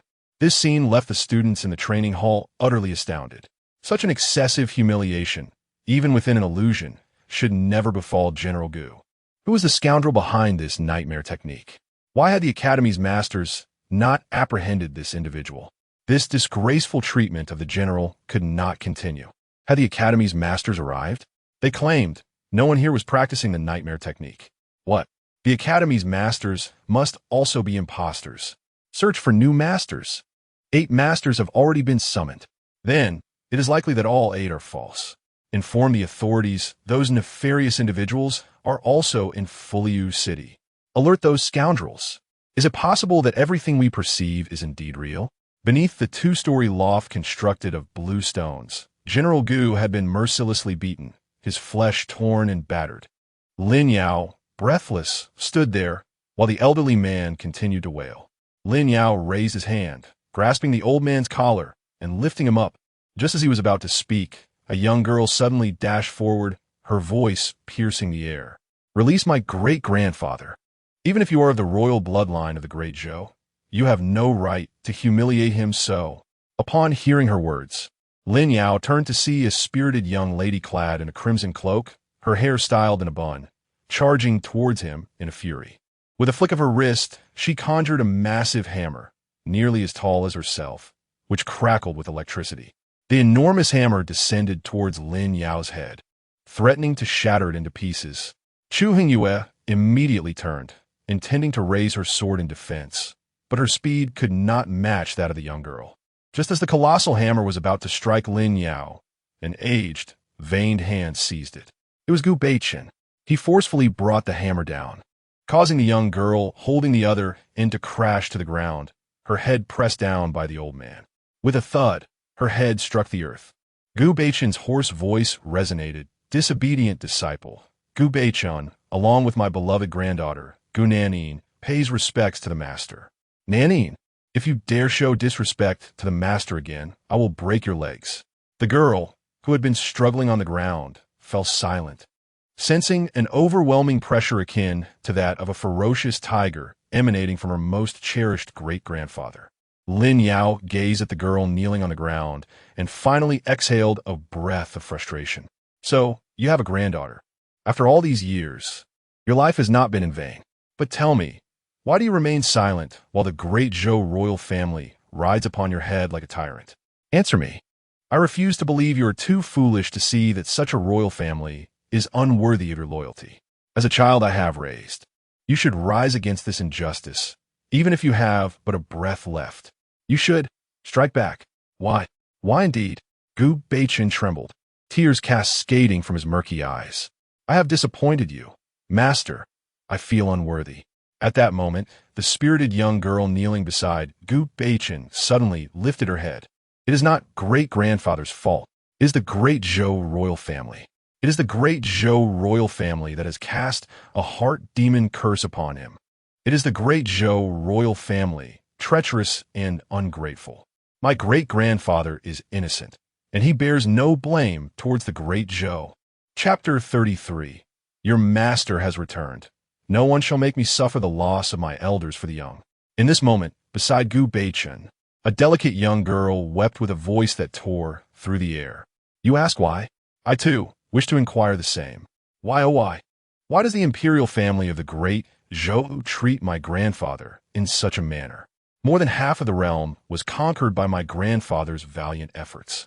Those scholars in Gaojing, born of privilege yet nurtured without care, claimed that my grandfather, in his arrogance, ascended Mount Baiming to gather troops for treason. Yet they forget that if it were not for my grandfather, who valiantly defended the Wanye Great Wall, that horde of demonic cultivators would have surged across Mount Baiming a century ago, wreaking havoc upon their central plains. In the northern army camp, countless uncles and elders perished on Mount Baiming, turning foreign lands into their homeland. These uncles and elders were born in the northern territories. However, the scholars of Gaojing only proclaim our northern region to be desolate, branding its people as crude and barbaric, feigning benevolence. Yet, during the years of guarding Mount Baiming, every household in the north hung white mourning cloth. Those uncles and elders, the capable ones, ascended the Wanye Great Wall, while the less fortunate served as laborers on Mount Baiming. Yet they were scorned by those corrupt scholars as lesser than beasts. And the blood of those uncles and elders was shed in vain. Shed in vain. Of course, the most wronged of all is my grandfather. From the moment the great Zhou established its dominion, the imperial family has placed a heart demon curse upon my grandfather. They have cast a curse upon the general who has dedicated his life to them. A heart demon curse no less. The intent was to ensure that my grandfather would eternally pledge loyalty to their royal line, quelling any thoughts of rebellion, and make him a mere dog for their high family and era. Upon hearing this, Lin Yao narrowed his eyes. The heart demon curse, if memory serves, it was something he had once researched under his Gu master persona, a type of cursed poison. That persona had pursued the path of malevolent cultivation, creating a number of wicked curses. The heart demon curse was among them. Its effect was to implant a heart demon within an individual's mind, restricting certain behaviors, forbidding particular actions, and even suppressing specific thoughts. The heart demon curse he had once concocted was taken by the great Zhou royal family and used on his own disciple. Damn it, these scoundrels! How dare they? Lin Yao's expression grew increasingly grim. In front of him, Gu Beichun restrained the girl's head. That is enough, Nanine. Cease your words. Yet the girl's voice grew even more anguished. Cease? Why should I? The great Zhou imperial family, devoid of shame, engages in such filthy and despicable acts. Why should we remain silent? Because the wicked dwell in Fuliu City? Does that render these truths unutterable? You know better than I how the imperial family has targeted you and those elder statesmen. The founding emperor of the great Zhou, through serendipity, acquired 7 heart demon curses. 7 heart demon curses, perfectly suited for the 7 pillars of the great Zhou dynasty. On the surface, the royal family addresses you with the honorific title of Duke, yet in reality, they harbor a deep disdain for you, wishing for each of you to become nothing more than despicable servants. As time passed, you, the once esteemed ministers, have aged and become ineffective. The influence of the heart demon Gu has waned compared to your earlier days. The royal family has come to realize that power is better held by their own kin than in the hands of these subservient dogs. Consequently, these venerable ministers have become targets of exclusion and coercion, forced to retire back to their hometowns. Yet, this is insufficient. The royal family still finds you bothersome and seeks your demise, even condemning you with vile epithets. Such is the nature of royalty, such is the essence of emperors. A royal family like this is unworthy of loyalty. The hoarse voice of a young girl echoed throughout the martial arts arena. Within the arena, the students blinked in disbelief. Were the words spoken by Miss Gu, Nanine merely an illusion? An illusion, indeed, a mere fantasy. Let us pretend we heard nothing. For otherwise, nefarious individuals would undoubtedly not spare us. What we witnessed and heard was not a figment of imagination. It was the vile reality of the great Zhou royal family. While it was already known that the royal family was corrupt, one could not have anticipated the depths of their depravity. If what we just witnessed and heard is not an illusion, does it not confirm that the young man is indeed the master of General Gu? Who is the master of General Gu? It is vaguely rumored to be the first person to attain sanctity through physical form, the Lord of the true martial North Star, also revered as the true martial emperor. No wonder such an extraordinary presence exists. It is indeed the true martial emperor. I pay my respects to the true martial emperor. I bow before the true martial North Star emperor. Why are you kneeling? Why do you kneel as well? You did not exhibit this attitude moments ago. At this moment, Lin Yao had no time to concern himself with the shifting sentiments of the students in the martial arts arena. He slowly crouched down, gazing at the kneeling Gu Beichun, who dared not lift his head. Gu Haiwa, raise your head and look at me. The kneeling Gu Beichun trembled uncontrollably, gradually lifting his tear-filled eyes to meet Lin Yao's gaze. Master, Lin Yao squinted his eyes. Is what your granddaughter said true? Do you bear the heart demon Gu? Have I wronged you? Gu Beichun shook his head vigorously. No, you have not wronged me. I am simply unworthy. The heart demon Gu is indeed formidable. But who am I? I am the disciple of the true martial emperor. To be influenced by the heart demon Gu, is it not shameful? Does it not reflect poorly on you, master? For so many years, I have not dared. I have not even dared to inform others that I am your disciple. Lin Yao leaned slightly forward, his gaze sharp. So you are aware. You know that the heart demon Gu cannot be an excuse for your weakness. I understand its effects better than anyone, yet with the skills I imparted to you, you should not have been under its control for so long. You are simply afraid. You have been tormented by that inner demon, leaving you weary and resigned. Have you not? Have you forgotten the words I once shared with you? When you perceive the anguish of fate, it is precisely the moment for cultivation. Gu Haiwa, lift your head. I shall ask you once more, how will you confront the imperial clan of Dezhou? The elder raised his head, tears streaming down his face. The disciple ought to. Lin Yao's voice suddenly turned frosty. Tell me, how ought it to be? At this moment, blood welled from Gu Beichun's eyes. The disciple ought to vanquish the inner demon, rally the old troops, settle old grievances, and overturn the world. The disciple has erred, master. I truly acknowledge my mistake. Yet the disciple is out of time. Lin Yao gazed at the tear-streaked elder, a faint smile gracing his lips. The inner demon? Is it not something that can be suppressed? He then exhaled a breath of stale air, and at this moment, a flicker of red glimmered in his eyes. As for having no time, you mean your lifespan is approaching its end. After all these years, what have you achieved in your cultivation? Lin Yao observed Gu Beichun's aged countenance, visibly reddening with shame. The disciple is lacking, to this day, only reaching the 7th realm, with yin and yang perfectly balanced, yet failing to step into the 8th realm. Lin Yao's brow furrowed once more. I knew your talent was mediocre, but I did not foresee it to be this mediocre. However, your master has returned. You shall not perish from the depletion of your lifespan. I refuse to allow it. No one shall make me witness the white-haired send off the black-haired. Chapter 34. They intend to move against the master. What shall we do? The disciple declares war on them. At this moment, Lin Yao grasped the collar of Gu Beichun's neck. Come, let us enter the room. Gu Beichun's body trembled uncontrollably. He could not help but reminisce about his youth. Every time the master was about to impart new profound skills or elevate his realm through that peculiar cause and effect method, he would similarly seize the nape of his neck and pull him into the room. At this moment, tears streamed down Gu Beichun's face uncontrollably. Oh, heaven! You have not been unkind to me. Though I do not consider myself a virtuous person, you have treated me well. Gu Beichun at this moment relinquished all his strength, his shoulders sagging, a bittersweet smile gracing his lips as he both wept and laughed. He allowed Lin Yao to drag him into the demolished blue stone pavilion, his demeanor utterly relaxed, akin to a mischievous child being pulled home by his parents after a day of frolicking in the countryside at sunset. Chu Hongyue and Gu Nanin also lifted their feet, wishing to follow, but were halted by a glance from Lin Yao, standing frozen in place, afraid to advance. This scene rendered the numerous disciples in the martial arts arena speechless. After a considerable pause, the arena erupted once more. That youth is indeed the master of General Gu.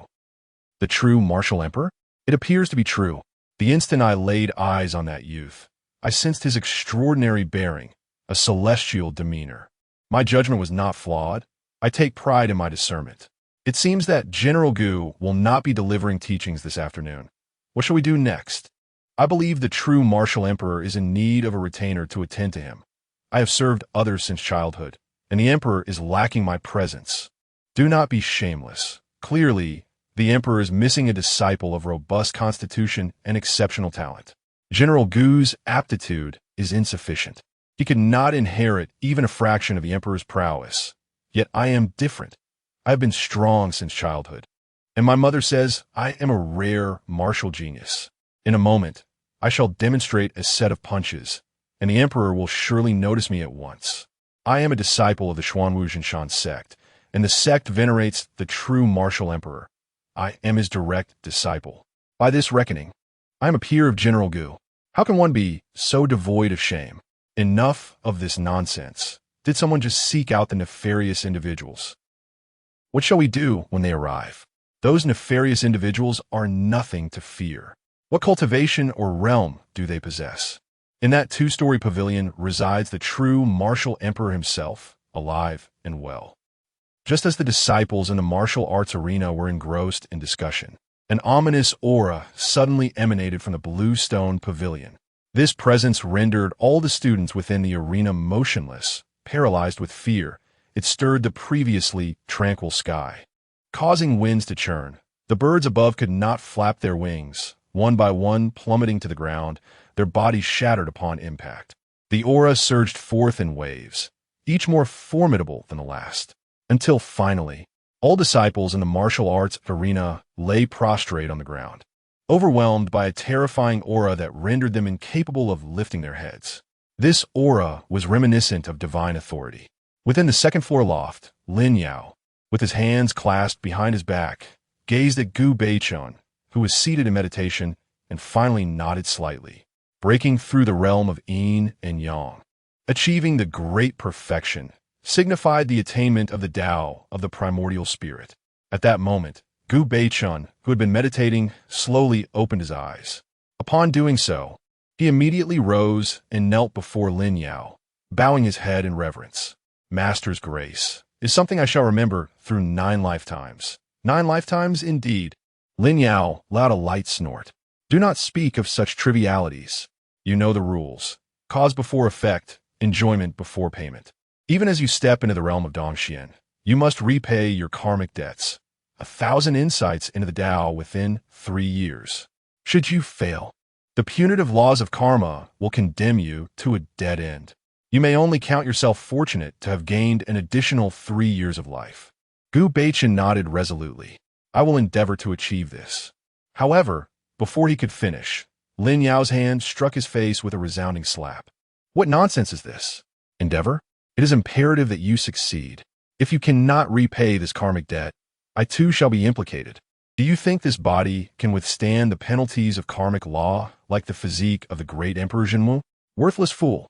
Do you know that I have toiled day and night for half a year simply to rush to Fuliu City before the Lunar New Year to save your ungrateful life? Day after day, I have worried for you. Gu Beichun lowered his head in shame. It is my inadequacy that has disappointed my master. Lin Yao's expression softened somewhat as he waved his hand. Repaying your karmic debts and then honoring your master is far superior to anything else. I, your master, am not the same as before. My cultivation must start anew, and it is time for you to show your filial piety. Gu Beichun immediately bowed respectfully.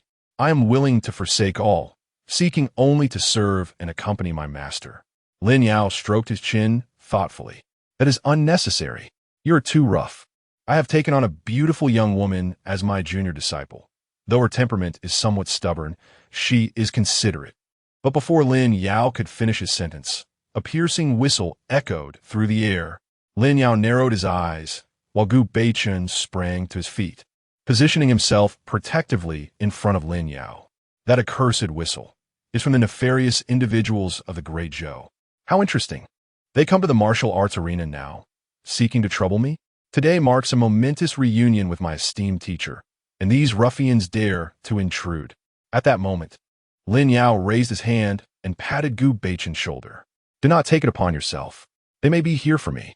Gu Beichun was taken aback, gazing at Lin Yao in surprise. Master, you. Lin Yao raised a finger, pointing at his own face. I am now a wanted criminal in the imperial court of the Great Zhou. The Celestial Bureau has recorded my name, marking me as the fiend who destroyed the Tuo Yin platform and annihilated the Luo family. They wish to apprehend me. What should we do? Gu Beichun raised his head, his eyes shimmering with a mysterious light. Give them face. Whoever dares to threaten my master shall become my sworn enemy, one with whom I share a boundless grudge. For years, I have endured the actions of the great Zhou royal family, influenced by the heart demon's poison. Today, upon reuniting with my esteemed teacher, I have shattered the heart demon's hold and feel the vastness of the world anew. I no longer wish to entangle myself with the great Zhou royal family. If any ill-intentioned individuals dare to intrude today, I shall, in defiance of the royal family, declare war.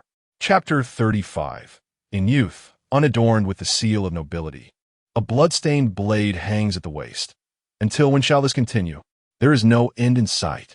Gu Beichun's voice was husky, yet resonant. Lin Yao, arms crossed, regarded the elder before him with a slight nod. The heart demon Gu is still within your body, but its influence has diminished to the point of insignificance. This artifact was a mere defective product. Over time, its effect on the host weakens considerably. It is indeed quite shameful that you have been swayed by it for so many years. Gu Beichun, who had just moments ago exuded an air of menace, immediately lowered his head. You speak the truth, master. Lin Yao then turned his gaze through the small window on the second floor of the loft. He observed the gates of the Congtan Academy being forcefully pushed open. Thick, dark clouds loomed above, encroaching upon the academy, as if to envelop it in shadows. A group of 12 cultivators, donned in dark golden armor and wielding coiling dragon blades, intruded upon the premises. Though their number was modest, the aura they exuded was palpable. The dark clouds above advanced in tandem with their strides, and the academy's students, previously subdued by Gu Beichun's overwhelming presence, began to rise one by one. They caught glimpses of the nefarious individuals storming the academy, but remained silent, feigning ignorance. Some even lay prostrate on the ground, paralyzed by fear. Only a handful dared to murmur amongst themselves. Have nefarious ones truly arrived? With such a tumultuous event within the academy, could they possibly refrain from making an appearance? I have heard they intended to seize control of Fuliu City following the general's demise. Surely, these nefarious individuals would not resort to underhanded tactics against us. What are we afraid of?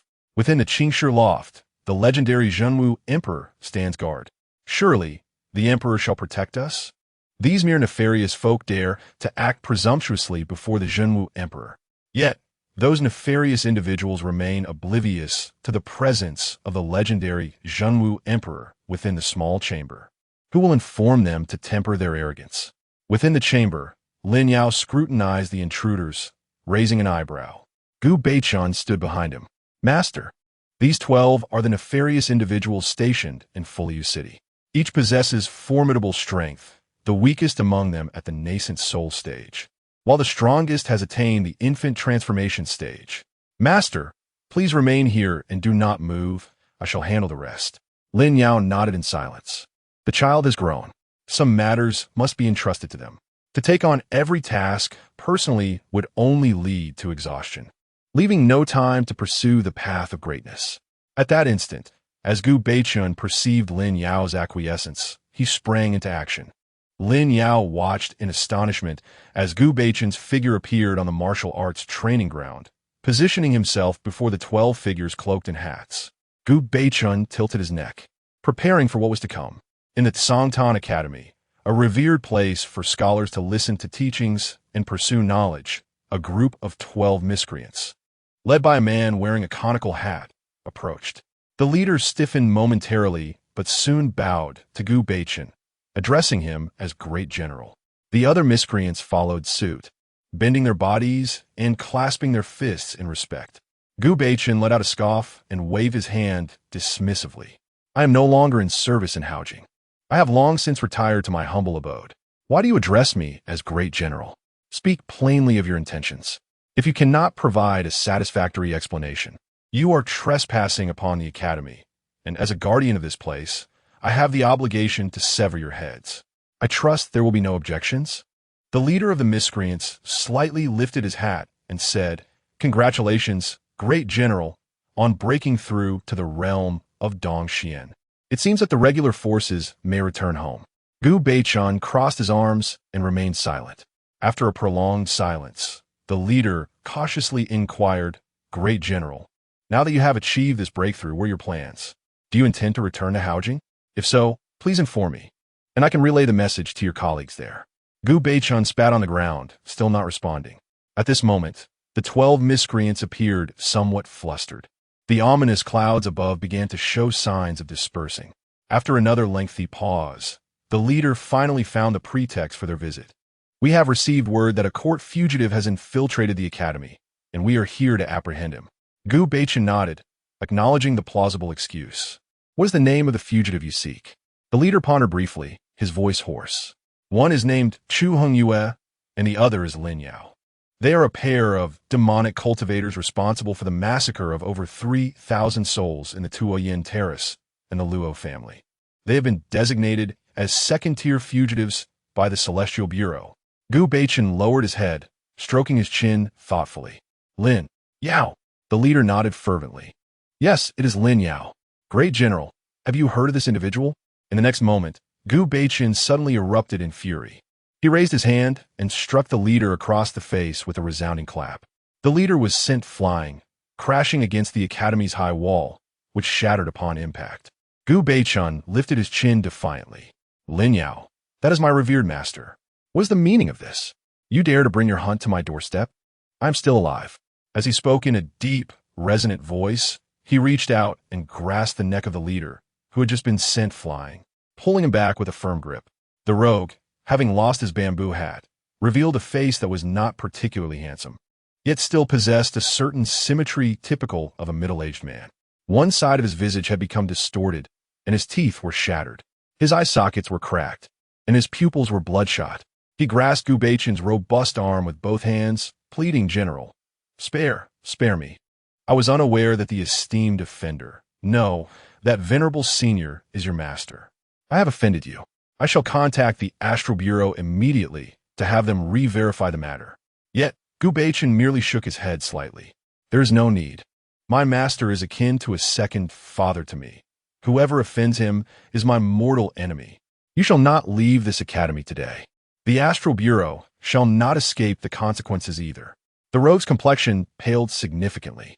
"General Gu, what is the meaning of this? I, a rogue, and the Astral Bureau are both directly under the Emperor of the Great Zhou, transcending all officials. General, while it may be permissible to humiliate me today, to strike against a rogue and the Astral Bureau is tantamount to rebellion. General, do you wish to tarnish your illustrious name?" At that moment, a sudden northern wind swept through the martial arts arena. The wind howled, lifting Gu Beichun's white hair and causing his garments to flutter audibly. "Illustrious name? Nonsense. The corrupt scholars of Gaojing label me a brutish butcher, hands stained with blood. The common folk of the Central Plains view me as a flesh-eating demon. The emperors of the Great Zhou believe that as long as I walk this earth, their throne shall never be secure. An illustrious name? I have no such thing. I am but a foolish dog, a servant. For so many years, I have wronged my wife and children, betrayed those brothers who fought alongside me, and failed to honor the master who trained me in the art of combat. However, although today's predicament is of my own making, the imperial family of the Great Zhou is not blameless." The rogue, gripped by Gu Beichun, became increasingly terrified, his scalp prickling and goosebumps rising across his body. "General, what do you mean? Your previous words are most disrespectful. Are you truly contemplating rebellion? Since the establishment of the Great Zhou, you have served as a loyal dog, preparing troops and waging wars for nearly 3,000 years. Are you really going to rebel?" Gu Beichun scoffed. "Indeed, I have been a servant to the Zhou royal family for 3,000 years. I have endured enough servitude. I wish to reclaim my humanity." Gu Beichen's grip tightened ever so slightly. The rogue's complexion turned a deep shade of crimson, his temples bulging as if they might burst. "You vile creature, I know that you rogues possess a formidable power that allows your souls to connect with your leader, enabling communication with him." Gu Beichen's grip intensified further, and blood began to trickle from the rogue's lips. His neck was swiftly and completely severed by Gu Beichen, the head and body detached, with the solitary cranium held aloft in Gu Beichen's grasp. Yet at that moment, the eyes of the severed head suddenly ignited with a violet glow. To everyone's astonishment, the head began to float effortlessly in midair, a slight upward curve gracing its lips. "General, it has been a long time since we last met. I never expected that after our parting in Gukjing, a century would pass without a sight of you." Gu Beichen raised his chin, recalling the days of youth when he had yet to wear the Marquis's seal, a bloodied blade perpetually hanging at his side. "Zhao Jiao, inform Emperor Jing, Gaohong. The 6 states of the North shall, from this day forth, unite in autonomy, no longer under the dominion of the Great Zhou. The Northern Army declares war on the imperial house of the Great Zhou." The countenance of the peculiar man twisted in disbelief, his already contorted features darkening further. "General, you jest? Are you truly serious? What you possess?" Gu Beichen scoffed. "That heart-devouring curse has controlled me for over 2 millennia. Do you believe it can bind me for a lifetime? Though the Northern Army has been beyond my command for nearly a century, Zhao Jiao, you know. At my command, the Northern Army will change its banner in an instant. The Northern Army has never belonged to the Gao family of the Great Zhou." The man, his face contorted further, instinctively swallowed hard. "Is the general truly preparing for war? Until when do you intend to fight?" Gu Beichen's voice suddenly rose. "There is no end in sight." Zhao Jiao's voice grew urgent. "No end? An endless conflict?" At that moment, Gu Beichen's gaze turned disdainful. "If I were to die in battle the very next day, it would matter not. To hell with it. What does it matter after death? But as long as I draw breath, the fight shall continue, until the Northern Army reaches Gukjing. Let Emperor Jing await me in Gukjing. Let him wait for my return." Chapter 36. With a sufficient number of samples, one can glimpse the future. Truly, many offspring bring abundance. In the training grounds, a sudden gust of wind swept through. The rogue, poised to utter more, found his words abruptly stifled as Gu Beichen raised his fist. All that needed to be said had been articulated. "Zhao Jiao, it is time for you to present your report." In the next moment, Gu Beichen's fist struck forth, and the rogue's head exploded, bursting into a cloud of crimson mist. The other rogues within the training grounds gazed upon this spectacle, their expressions etched with terror. They sought to speak to Gu Beichen, yet he leaned forward abruptly. One by one, the remaining 11 rogues met the same fate, disintegrating into a fine spray of blood. The dark clouds above dispersed entirely. Gu Beichen lifted his gaze to the heavens, exhaling a breath of foul air. Since the establishment of the Dazhou dynasty, the 6 northern states have served as the northern gateway, guarding Mount Baiming for nearly 3 millennia. Throughout these ages, countless sons of the northern territories have perished, while the royal family of Dazhou has never dispatched even a single soldier to our aid. When our households donned mourning attire, the nobility within Gukjing reveled in fine wines and poetry, while poets played their flutes and courtesans succumbed to intoxication. To my knowledge, over 200,000 of our youths have fallen upon Mount Baiming in the past millennium. The sycophants of Gukjing disdain the scholars from the northern states, and the Astronomical Bureau looks down upon our soldiers. Dazhou has never regarded the citizens of the northern states as kin. Most of you present are also sons of the 6 northern states. I implore you assist me, Gu, in conveying a message to the people of the northern states. From this day forth, I shall summon my former comrades to reclaim command of the Northern Army. If any of you wish to depart, I shall not detain you. I understand the desire to seek refuge in Gukjing or the heart of the Central Plains. However, once the war commences, the northern states shall sever ties with the Dazhou dynasty. The choice is yours to make. In that moment, the wind swept once more across the training grounds, its mournful howling echoing the unease of those present. The students exchanged glances, their eyes reflecting a tumult of anxiety. Are we truly on the brink of war? If conflict erupts, Shall the northern states and the Dazhou dynasty become irrevocably estranged? We can no longer claim to be subjects of Dazhou. But I have been a citizen of Dazhou since birth. How can that change so suddenly? Do not jest. While you view Dazhou as home, it regards us as mere beasts of burden. The granddaughter of General Gu speaks wisely. Such a royal family is unworthy of our loyalty. Yet, should war break out, it is the common folk who will suffer. My mother is but a farmer. She is old and deserves to live her remaining days in peace. General Gu, have we truly reached a point of irreconcilable conflict with the Dazhou royal family? Can we not sit down and discuss matters? This, after all, is treason. At that moment, Lin Yao, who had been observing from the Qingxu pavilion, narrowed his eyes at the commotion in the training grounds. The hearts of the people are not united enough. Nonetheless, this is quite understandable. Although the 6 northern states have long harbored grievances against the Great Zhou dynasty, having been subjects for such an extended period, the abrupt transition to independence would render anyone ill at ease. Subsequently, Lin Yao raised his gaze towards Gu Beichen. Since you have resolved to wage war against the Great Zhou, I shall lend you my assistance once more. The star thief shall foresee the future, the person of the future. At that moment, Lin Yao's eyes began to glow with a dark crimson light. His gaze rested upon Gu Beichen, and the scene before him began to distort. He beheld the clash of weapons, the smoke of battle, and Gu Beichen, standing resolute amidst a mountain of corpses and a sea of blood, wielding his blade.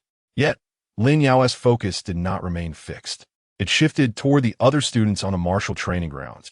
He intended to glean the fortunes of the thousands present by glimpsing their futures, thereby determining the auspiciousness of this impending battle. This is the true application of the person of the future, with a sufficient array of sample data. To glimpse the future. After a considerable time, Lin Yao's temples throbbed with blue veins, and an unprecedented weariness washed over his face. However, he swiftly suppressed this fatigue. He turned and descended the pavilion, re-entering the martial training grounds amidst the throng of bewildered students. Upon seeing Lin Yao, each student involuntarily felt their knees weaken, nearly bowing in reverence. Lin Yao, however, maneuvered through the crowd, making a beeline for Gu Beichen. His voice at that moment resonated with an ethereal quality. Once the war commences, the land knows no boundaries, and the people, regardless of age, bear the responsibility to defend their territory. At such a juncture, how can anyone still harbor illusions about the Great Zhou royal family? Do you think this battle is fought solely for Gu Beichen? Nonsense. This battle is for all the cultivators and commoners of the 6 northern states, and for all of you. I tell you, once the war begins, you and the Great Zhou are destined for ruin. As far as I know, within the borders of the 6 northern states, 16 out of the 18 sects that have thrived for over a millennium have been eradicated by the Great Zhou royal family. The fallen sects have been drenched in blood. Lin Yao paused, casting a glance at Chu Hongyu amidst the crowd. She had her head bowed, silent, biting her lip in distress. Lin Yao raised his chin slightly. Without formidable sects, the children of the 6 northern states will have no hope of embarking on the path of cultivation. Moreover, in addition to these 12 sects, numerous families have met with total annihilation. Once these sects and families were obliterated, their cultivation resources were transported deep into the heart of the Great Zhou. These matters need not be elaborated upon. You all are aware if you inquire. Furthermore, the martial guardians dispatched by the Great Zhou dynasty to various locations within the 6 northern states are all inept, either living off their rations or mere idle cultivators of little skill. In times of peace, this may suffice. However, should any demonic cultivators appear, the mountains will be piled high with bones, and the rivers will run red with blood, staining the Yangtze. In the realm of desolation, where crows cry and dogs bark, the world is devoid of color, and the people lack a homeland. Do you truly believe yourselves to be the subjects of the Great Zhou dynasty? Does the royal family of Zhou regard you as their own? You perceive Zhou as your ancestral land, yet do the common folk of other provinces consider you as kin? A mere assemblage of blood bags. Do you believe you are worthy of such self-indulgence? The Zhou dynasty's actions towards the northern 6 provinces are so egregious that the scrolls of the southern mountains cannot encapsulate the depths of their depravity. The ways of the eastern sea cannot cleanse the magnitude of their sins. In times of calamity, they show not an ounce of compassion, turning a blind eye to the starving and the destitute, exposing them to the wilderness, seeking to diminish the populace of the northern 6 provinces. The Zhou court, in its negligence, allows corrupt officials to permeate the northern borders, stripping the people of their livelihoods, with cries of despair echoing through the roads, seeking to plunge the northern 6 provinces into poverty. Official positions are acquired through bribery, and sentences are evaded with wealth. The privileged flourish while the valiant lose hope, leading the heroes of the northern 6 provinces to succumb to despair and death. Those who dare to rebel are falsely accused of treason, their clans obliterated, aiming to extinguish the aspirations of the northern 6 provinces champions. The Zhou dynasty mocks and belittles the inhabitants of the northern borders, resorting to every means imaginable. Now, there are those among you who rally for rebellion. Do you not cherish this opportunity? Have you ventured to the splendid capital of Haojing? Are you aware of its opulence? Do you comprehend the foundation upon which Haojing's wealth is built? It is constructed upon the hollowed mines of spirit stones in the northern 6 provinces, upon the laborers who perished within the mines, upon the soldiers who fell in the northern mountains. While you endure the biting cold here, they revel in the splendor of Haojing. Do you deem this equitable? At this moment, Lin Yao had approached Gu Beichen's side. He slowly turned his head and realized that all the students in the martial arts arena were fixated on him with fervent gazes. These intense stares made Lin Yao feel somewhat unsettled, yet he quickly composed himself. He cast a sidelong glance at Gu Beichen and lowered his voice. I have just glimpsed the outcome of this battle and its future consequences. Gu Beichen immediately bowed his head, clearly aware of his master's abilities. Master, what is the outcome? Lin Yao's eyes flickered. It does not bode well. I have seen over a dozen possible futures. The Zhou dynasty's winning probability stands at 9. While that of the northern 6 provinces is but 1. Shall we proceed with the fight? Gu Beichen grinned, a fierce smile spreading across his face. Yes, damn it, there is still a 10% chance. In the future, I shall prevail. Master, I remember what you said. Lin Yao raised an eyebrow. I have spoken many words.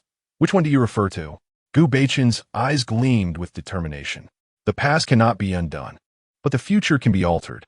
Disciple, this time, I will not bring disgrace upon you, even if it means perishing in the wilderness. I shall seek vengeance.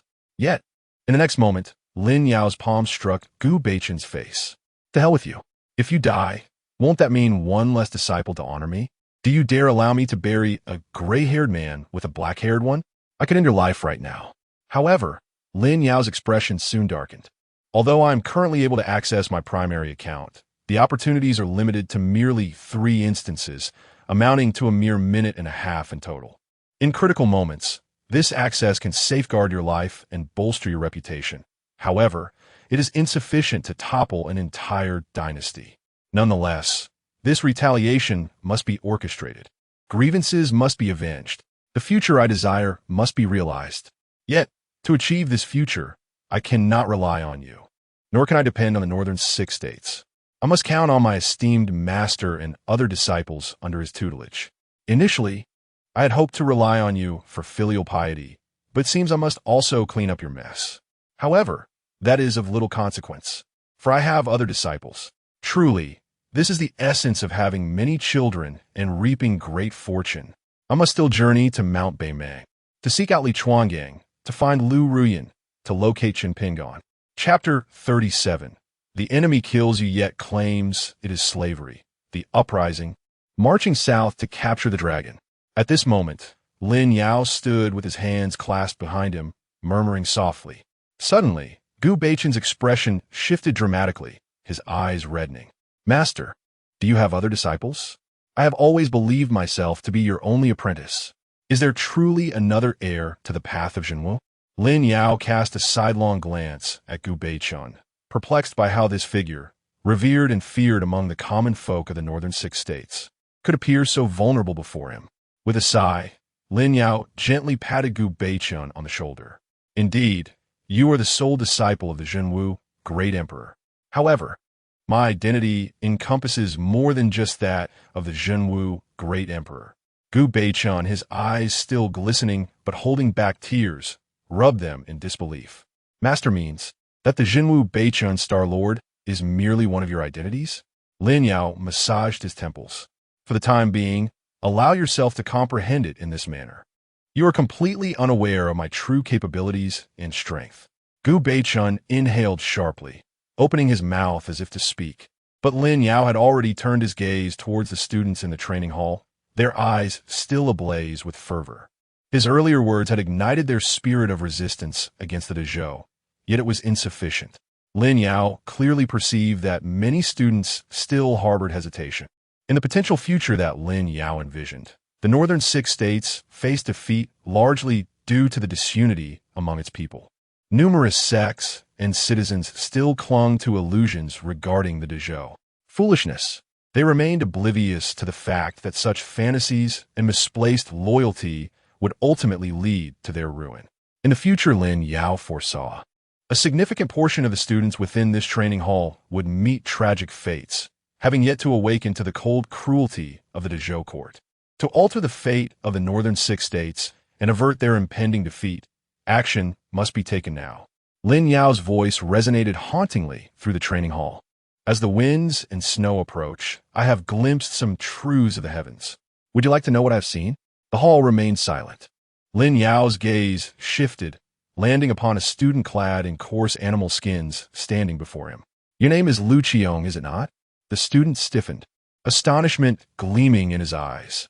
His face flushed crimson, and, trembling, he knelt before Lin Yao. Yes, I am Lu Qiong, paying my respects to the Zhenwu Great Emperor. Lin Yao did not lower his head, merely casting a glance downward. You hail from a family of hunters residing at the Huilong Peak. By fortunate chance, you embarked upon the path of cultivation, pursuing the rare route of a hunting practitioner. Lu Qiong's face reddened further, overwhelmed with emotion, rendering him speechless. He felt as if he had been chosen by the Zhenwu Great Emperor himself. His peripheral vision caught the envious gazes of the students surrounding him. He endeavored to maintain a neutral expression, striving to suppress the corners of his mouth from curling upwards too prominently. Restrain yourself. Let your lips fall. Do not betray a smile. Mother, your son has achieved greatness. He has been chosen by the true martial emperor. Yet in the next moment, Lin Yao's hoarse voice echoed ominously. Lu Qiong, do you still consider yourself a subject of the Great Zhou? Lu Qiong, kneeling on the ground, felt his body stiffen. He lifted his head, wishing to protest. However, every word from Lin Yao's mouth struck him like thunder. You have dismissed the conflict between the North 6 states and the Great Zhou as trivial. After today, you shall return home, dedicating yourself to cultivation.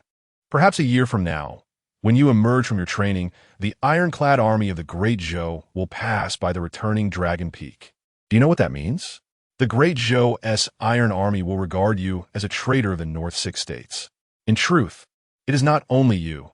Once the war commences, all cultivators from the North 6 states will be branded as rebels by the Great Zhou.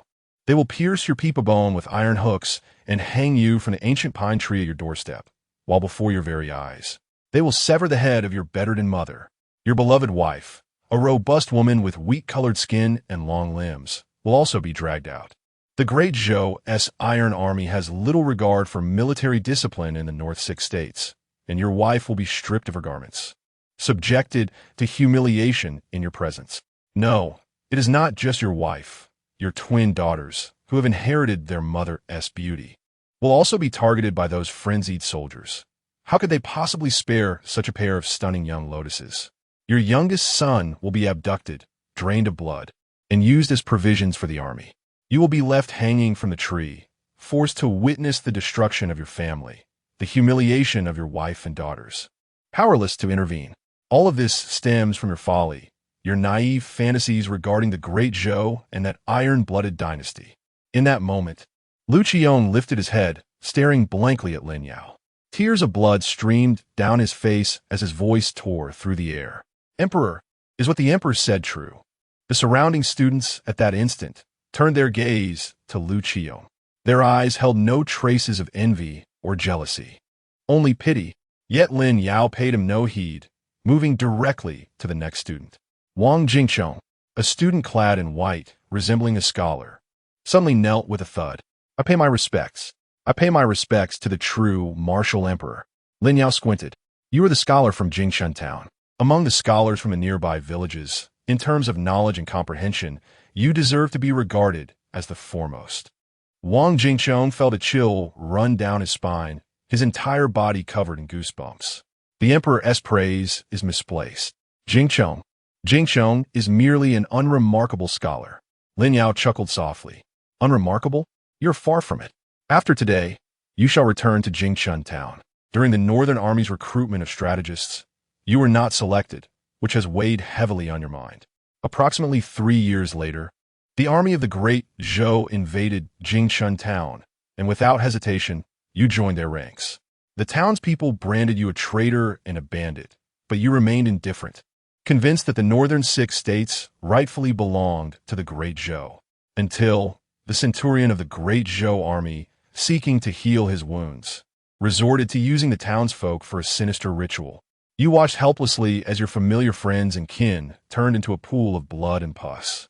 Infuriated, you sought retribution against the centurion, only to hear him say that it was thanks to you that he had discovered the hidden spiritual vein beneath Qingxuan town.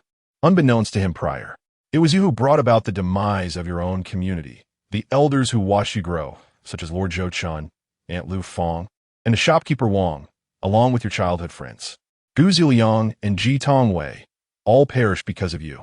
In that moment, the other students in the martial arts arena regarded Wang Jingchong with disdain. He knelt on the ground, clutching his hair in despair. No, it cannot be me. I was raised on the kindness of many families. How could I harm my own kin? The emperor, please enlighten me. If war ensues, it will involve the entire northern 6 states populace. Must we engage in this battle? Lin Yao scoffed. Not engage in this battle? Was my previous explanation not clear enough? We can avoid it. According to the predetermined future, once Gu Baichen passes away, the Great Zhou court will eagerly dispatch troops to occupy the northern 6 states, and those foreign soldiers will ravage your homeland. In the first year, Qingxuan town's taxes will triple. In the second year, it will suffer floods. In the third year, more disasters. In the 5th year, it will be plundered by demonic cultivators. By the 8th year, the drained Qingxuan town will face a plague, with barely 1 in 10 townsfolk surviving. Your remaining compatriots will sell themselves into slavery for a few steamed buns. Lin Yao's voice reverberated throughout the martial arts arena. If we do not fight, the enemy will slay us with their swords and point to our bones, proclaiming, "Behold, these are slaves." Wang Jingchong, still kneeling, wished to speak further, but Lin Yao had already turned away, approaching a youth clad in coarse linen. Before Lin Yao could utter a word, the young man had already knelt down with a resounding thud. Qin Shigong pays his respects to the emperor. Great emperor. Qin Shigong was born in the northern 6 states and will die as a ghost of the northern 6 states. I, Qin Shigong, am willing to follow the great general to campaign against the Great Zhou, heading south to capture the dragon and change the heavens. Lin Yao regarded the young man with narrowed eyes. You are indeed earnest. You have truly joined the army. The training manual provided to the soldiers in the Northern Army, the Hu Bin Jing, is quite suitable for you. You are currently at the 8th level of Qi refinement, having spent a decade in the Northern Army. Soon, you shall ascend to the Foundation Establishment realm, becoming a centurion in the esteemed assault camp of the Northern Army. 16 years later, during the Northern Army siege on Qilin City in the Great Zhou, you lead the valiant soldiers of the assault camp into a bloody charge. After 16 days of relentless combat, of the original 800 warriors, only 16 remain. Yet, as a newly established practitioner, you are the first to scale the walls of Qilin City, to breach the formation, slay the enemy generals, and capture the flag. Your achievements are indeed commendable. The youthful gaze brightens with ambition. However, in the next moment, Lin Yao firmly clasped the boy's head, cautioning him not to celebrate prematurely. Upon reaching the battlements and glancing back, he sees the ground littered with corpses, those of brothers who once fought by his side. In his fervor to ascend the walls, He has sacrificed his own life force and is now on the brink of death atop those very battlements. I ask you, knowing this fate, would you still choose to enlist? The wind howls across the training grounds, the northern gusts fierce and unyielding.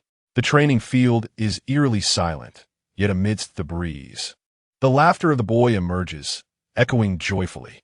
I was born in the northern territories, raised on tales of the great general's conquests. From a tender age, I have admired him. My hometown, Mukio town in Qingzhou, suffered devastating floods a few years ago, leaving countless dead. The great Zhou court offered no assistance, but it was the seasoned veterans of the Northern Army who came to mend our riverbanks. The 6 northern states have always been self-reliant. The territory of the great Zhou, much of it was claimed by the great general. In truth, he is far more deserving of the emperor's throne than the noble scions of the Gao family. I dream of following the great general into battle to unify the world.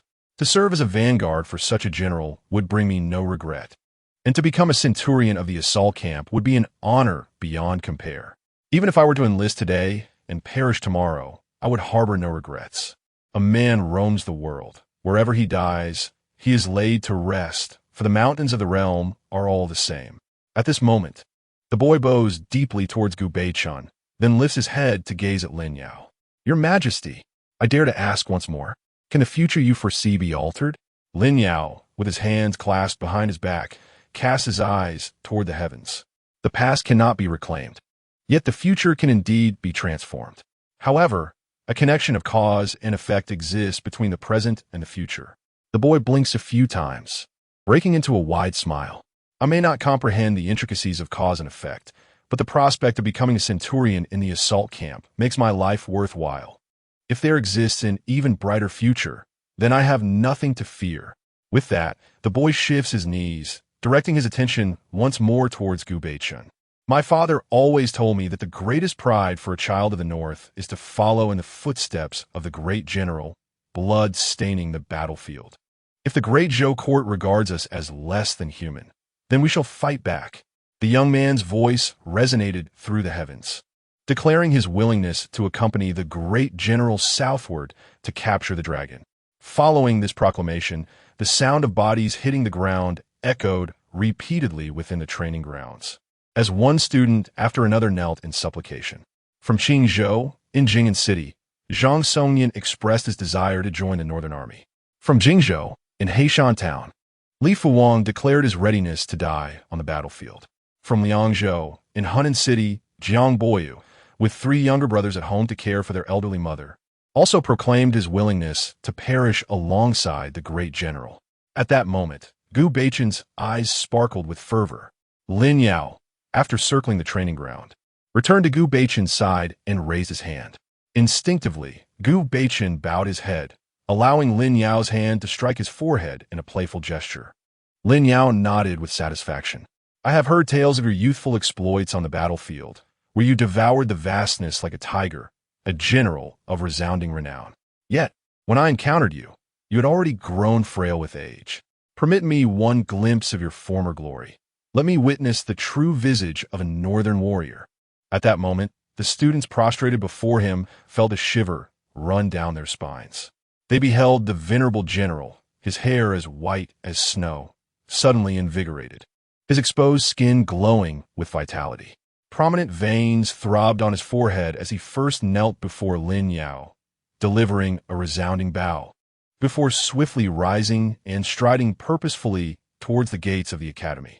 The northern winds billowed, causing Gu Beichun's robes to flutter, accentuating his broad shoulders and narrow waist.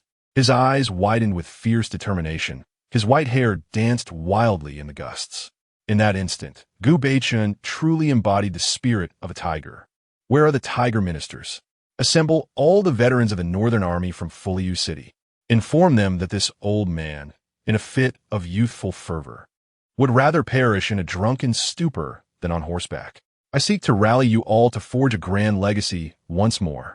If any among you, undeterred by my age and frailty, are willing to spill blood for the future of the Northern 6 states, follow me. To Gaojing to seek justice. To rise in rebellion and capture the dragon. Chapter 38.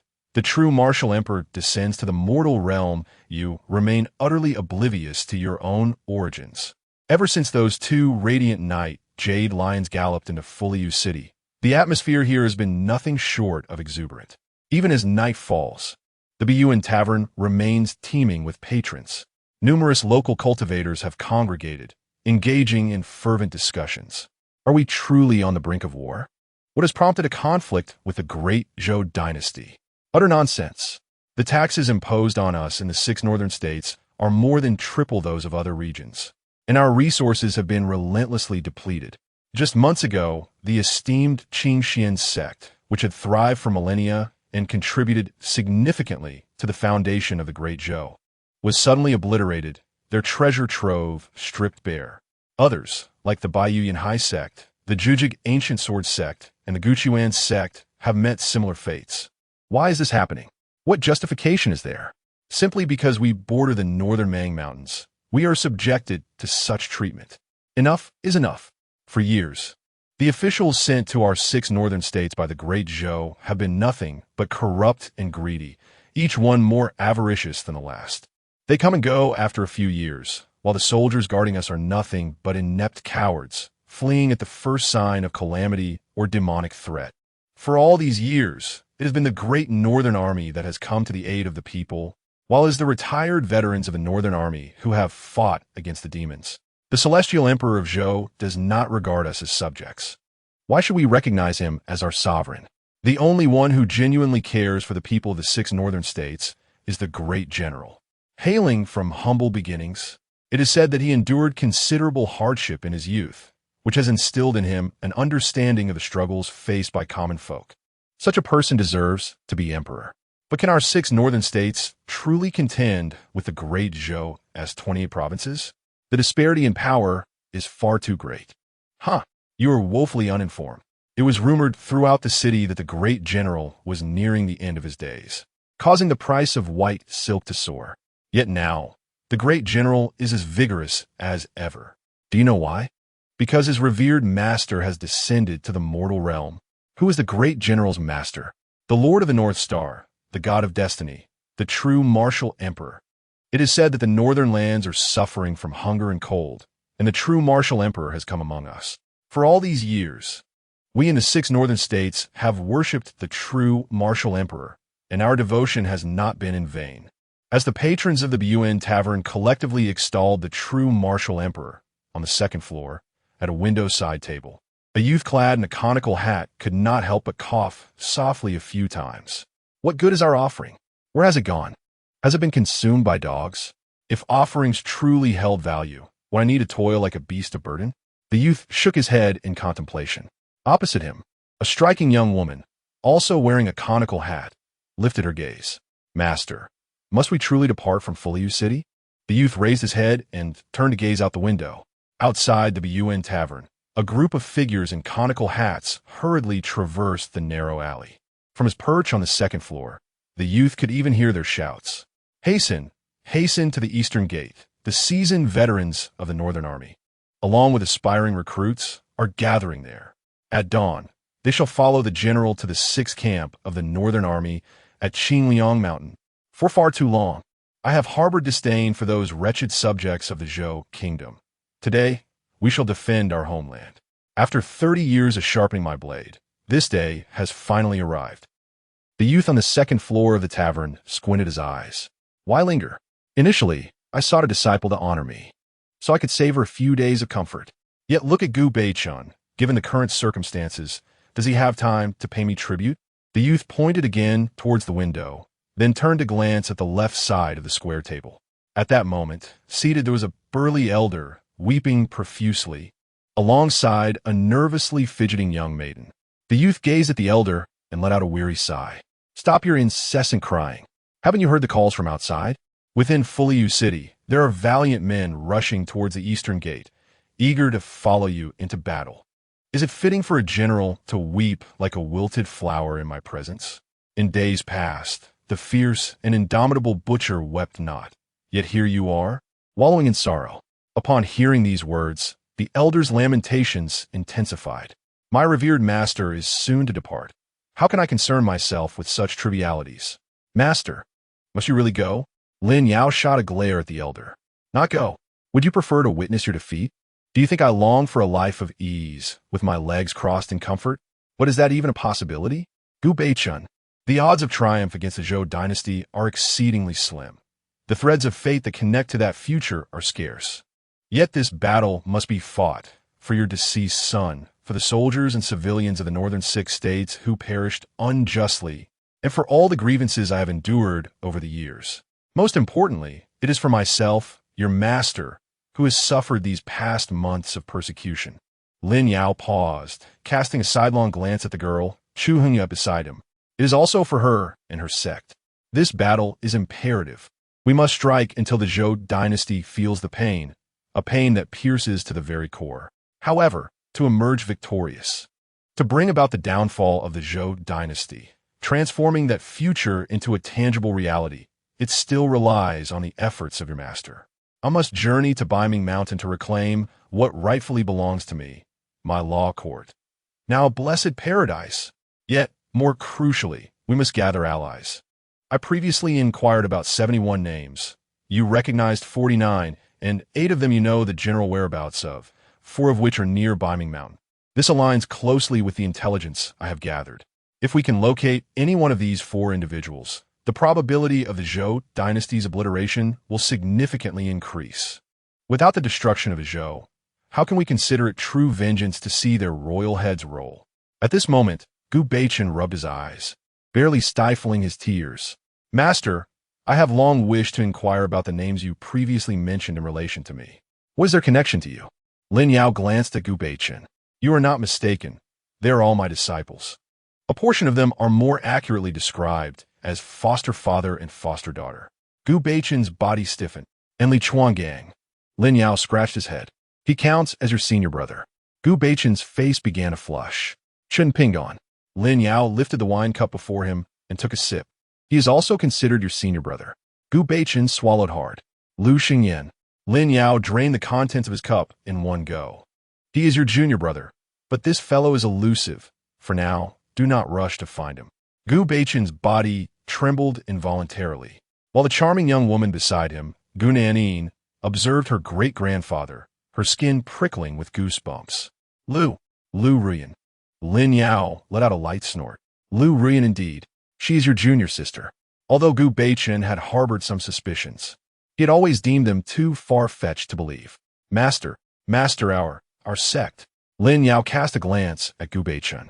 Indeed, Gu Beichun, you are utterly oblivious to your own lineage. As for the sect, there is none. I merely had a penchant for raising children back in the day, akin to keeping pets. Regarding the war with the great Zhou dynasty, you are free to fight to your heart's content. In this world, few can boast a more formidable background than yours. The common folk of the northern 6 states dare to label you a general of humble origins? Ridiculous. They do not comprehend what true lineage entails. Chapter 39. Following the great ancestor, one sees Lu Ruyan. The world is blinded. The twilight is desolate. The northern wind sweeps the ground, bending the white grass. In the winter nights of Fuliu City, the hours stretch endlessly. As dawn breaks, approximately 8,000 souls have gathered at the eastern gate of Fuliu City. Among them are individuals of all ages, including several spirited young women. Gu Beichun, astride a magnificent crimson steed, gazes upon the throng behind him, a sense of nostalgia flickering in his eyes. Huqing, how many have arrived? A middle-aged man clad in black cloth suddenly materializes beside Gu Beichun, bowing respectfully. Reporting to the general, there are a total of 8,642 individuals. Among them, over 3,000 are seasoned veterans of the Northern Army, while the rest are scattered cultivators from Fuliu City. Of the 5,000 or so, more than half have traveled great distances to attend the academy and hear the general's teachings. Gu Beichun nodded thoughtfully. Over 8,000 is quite a number. It is time to set forth. With a gentle squeeze of his steed's flanks, the crimson horse neighed in response. Gu Beichun called out, enough of idle chatter. For the future of the northern 6 states, I implore you all to ride with me once more and conquer the world. Let us depart for Qingliang Mountain. The crimson steed surged ahead, leading the throng of 8,000 in an exhilarating dash. The procession, grand and imposing, moved northeastward from Fuliu City. Perched atop a lofty cliff along their route stood three figures, arranged in a triangular formation. The foremost figure was a youth adorned with a wide-brimmed hat. Observing the bustling crowd below, he exhaled a heavy breath. Behind him, a strikingly beautiful woman blinked in surprise. "Are they truly riding horses, even at the Dongxian realm?" she remarked. Beside her, a petite girl similarly clad in a hat, but dressed in a vibrant red, chimed in with a playful tone. "That is no ordinary steed. It is a demon beast, the Crimson Mountain Lord. It merely assumes a horse's form when its powers are concealed. And what of riding? Must those of the Dongxian realm always take to the skies? While most cultivators at this level typically travel by flight, a general leading troops cannot do so. The ancestor has said that the Tsangming world is unlike any other. In other realms, the lines between the cultivation world and the mundane are sharply drawn. Dynasties exist in the realm of mortals. Cultivators toil within the mountains, single-mindedly pursuing the Tao. But the Tsangming realm is different. The philosophical debates among various schools have intertwined the circles of cultivators and common folk, rendering them inseparable. Confucian disciples, in particular, have engaged in the rise and fall of dynasties through their arts of dragon summoning or dragon slaying. Thus, flourishing cultivation dynasties, akin to the Great Zhou dynasty, have emerged. Cultivation sects, esteemed families, and even individual cultivators are all subjugated beneath the weight of royal authority. To maintain the throne, one requires formidable military strength, which is embodied by the army. The spirited young maiden, with her arms crossed, spoke with conviction. Cultivators possess the power to move mountains and drain seas, wielding the sun and moon while plucking stars from the heavens. To bring these ethereal practitioners to submission, two essential conditions must be met. Firstly, the royal family itself must be overwhelmingly strong. Within a dynasty, the royal lineage must be the unequivocal strongest among the cultivator clans. Only then can they hope to govern vast expanses of land. Secondly, the royal family must exert formidable control over various regions, and this control is represented by the stationed troops. I cannot speak for other dynasties, but I know that in the Great Zhou dynasty, all soldiers are cultivators, each possessing their own level of mastery. Unlike those sects that require disciples to seek mentorship and undergo trials to attain enlightenment, the military's library of cultivation texts is entirely accessible to its soldiers, albeit not for dissemination. As long as one enlists, they may delve into the practices of various techniques. If one method fails to refine essence into qi, fear not, simply try another. With hundreds of techniques available, as long as one finds a suitable path to cultivate essence and draw qi into the body, they may remain within the ranks. Thereafter, the acquisition of elixirs and magical artifacts must be earned through military merit. In the barracks, aside from daily cultivation, the most critical focus is on mastering battle formations. To illustrate with the Northern Army, it is known that they proficiently command 3 large formations for 100,000 soldiers, 16 for 10,000, 81 for 1,000, and 366 for 100. The sole purpose of training in these formations is to confront the enemy. In the realm of cultivation, 100 foundational cultivators may not rival a single nascent soul cultivator. However, 100 foundational soldiers well-versed in battle formations can vanquish a nascent soul. This is the terrifying power of an army. The most fearsome resource a dynasty possesses is its people, an asset that no sect or immortal family can replicate. The young maiden, hands clasped behind her back, tilted her head, feeling the mountain winds caress her cheeks. The lad at the forefront glanced back at her. "You certainly possess considerable knowledge." The girl's earlier poise evaporated in an instant, and she lowered her gaze. "This was wisdom imparted by my great-grandfather, as my parents passed away early, leaving me to follow him closely." The young man nodded in acknowledgement. Seeing that he remained silent, the bold maiden tugged at his sleeve. "Great ancestor, my great-grandfather intends to lead troops against the Great Zhou. Will you allow me to accompany you? You and T cast me aside, would you?" The young man slowly turned to face the spirited maiden, a derisive chuckle escaping his lips. "I have no intention of raising a child. Your great-grandfather has already sent a child my way. It would be one thing if he did not honor me, but to expect me to care for his offspring? Did he truly think he could command me, as if I were his own parent? The charming young girl immediately waved her hand in protest. Great ancestor, please do not misunderstand. It is not my intention at all. He feels ashamed. You must depart.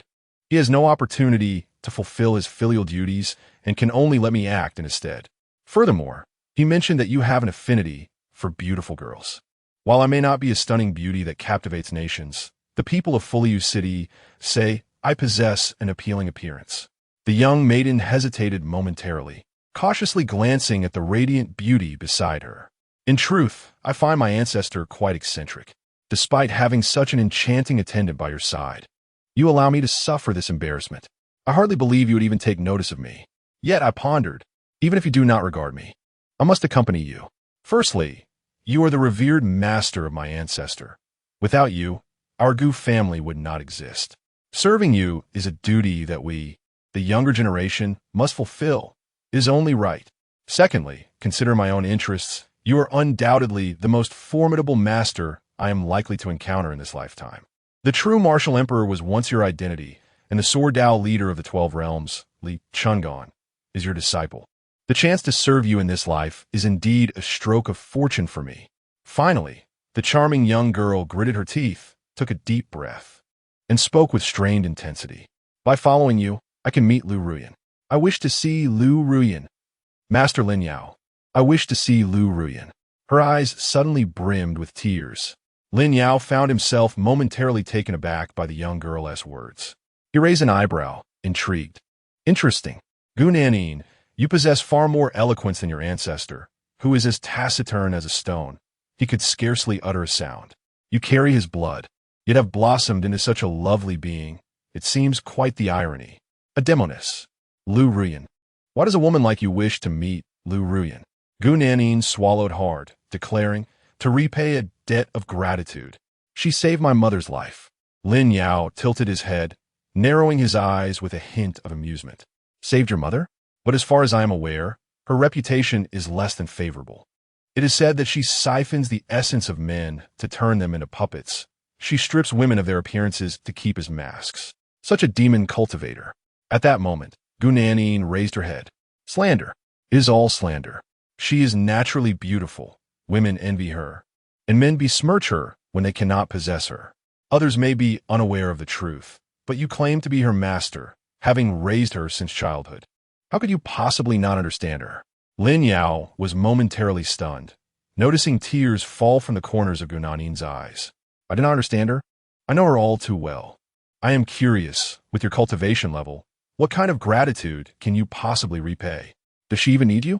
Gu Nanin hesitated, clenching her teeth. Perhaps she does? Lin Yao furrowed his brow. What do you mean? The cultivation of Lu Ruoyan is rumored to have reached the 11th realm of true immortal ascension. Does she truly require the favor of a mere girl in the core formation stage?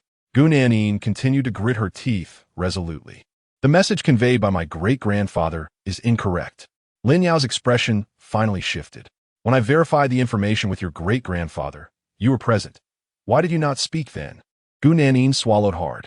Because all I voiced were my conjectures, lacking substantiation. My great-grandfather forbade me from causing a ruckus before you. I feared receiving his reprimand. Great ancestor, I know you differ from my great-grandfather. Thus, I dare to express this intelligence in your presence. I have studied Lu Ruoyan for a full 30 years. Do you comprehend the significance of 30 years? Lin Yao nodded.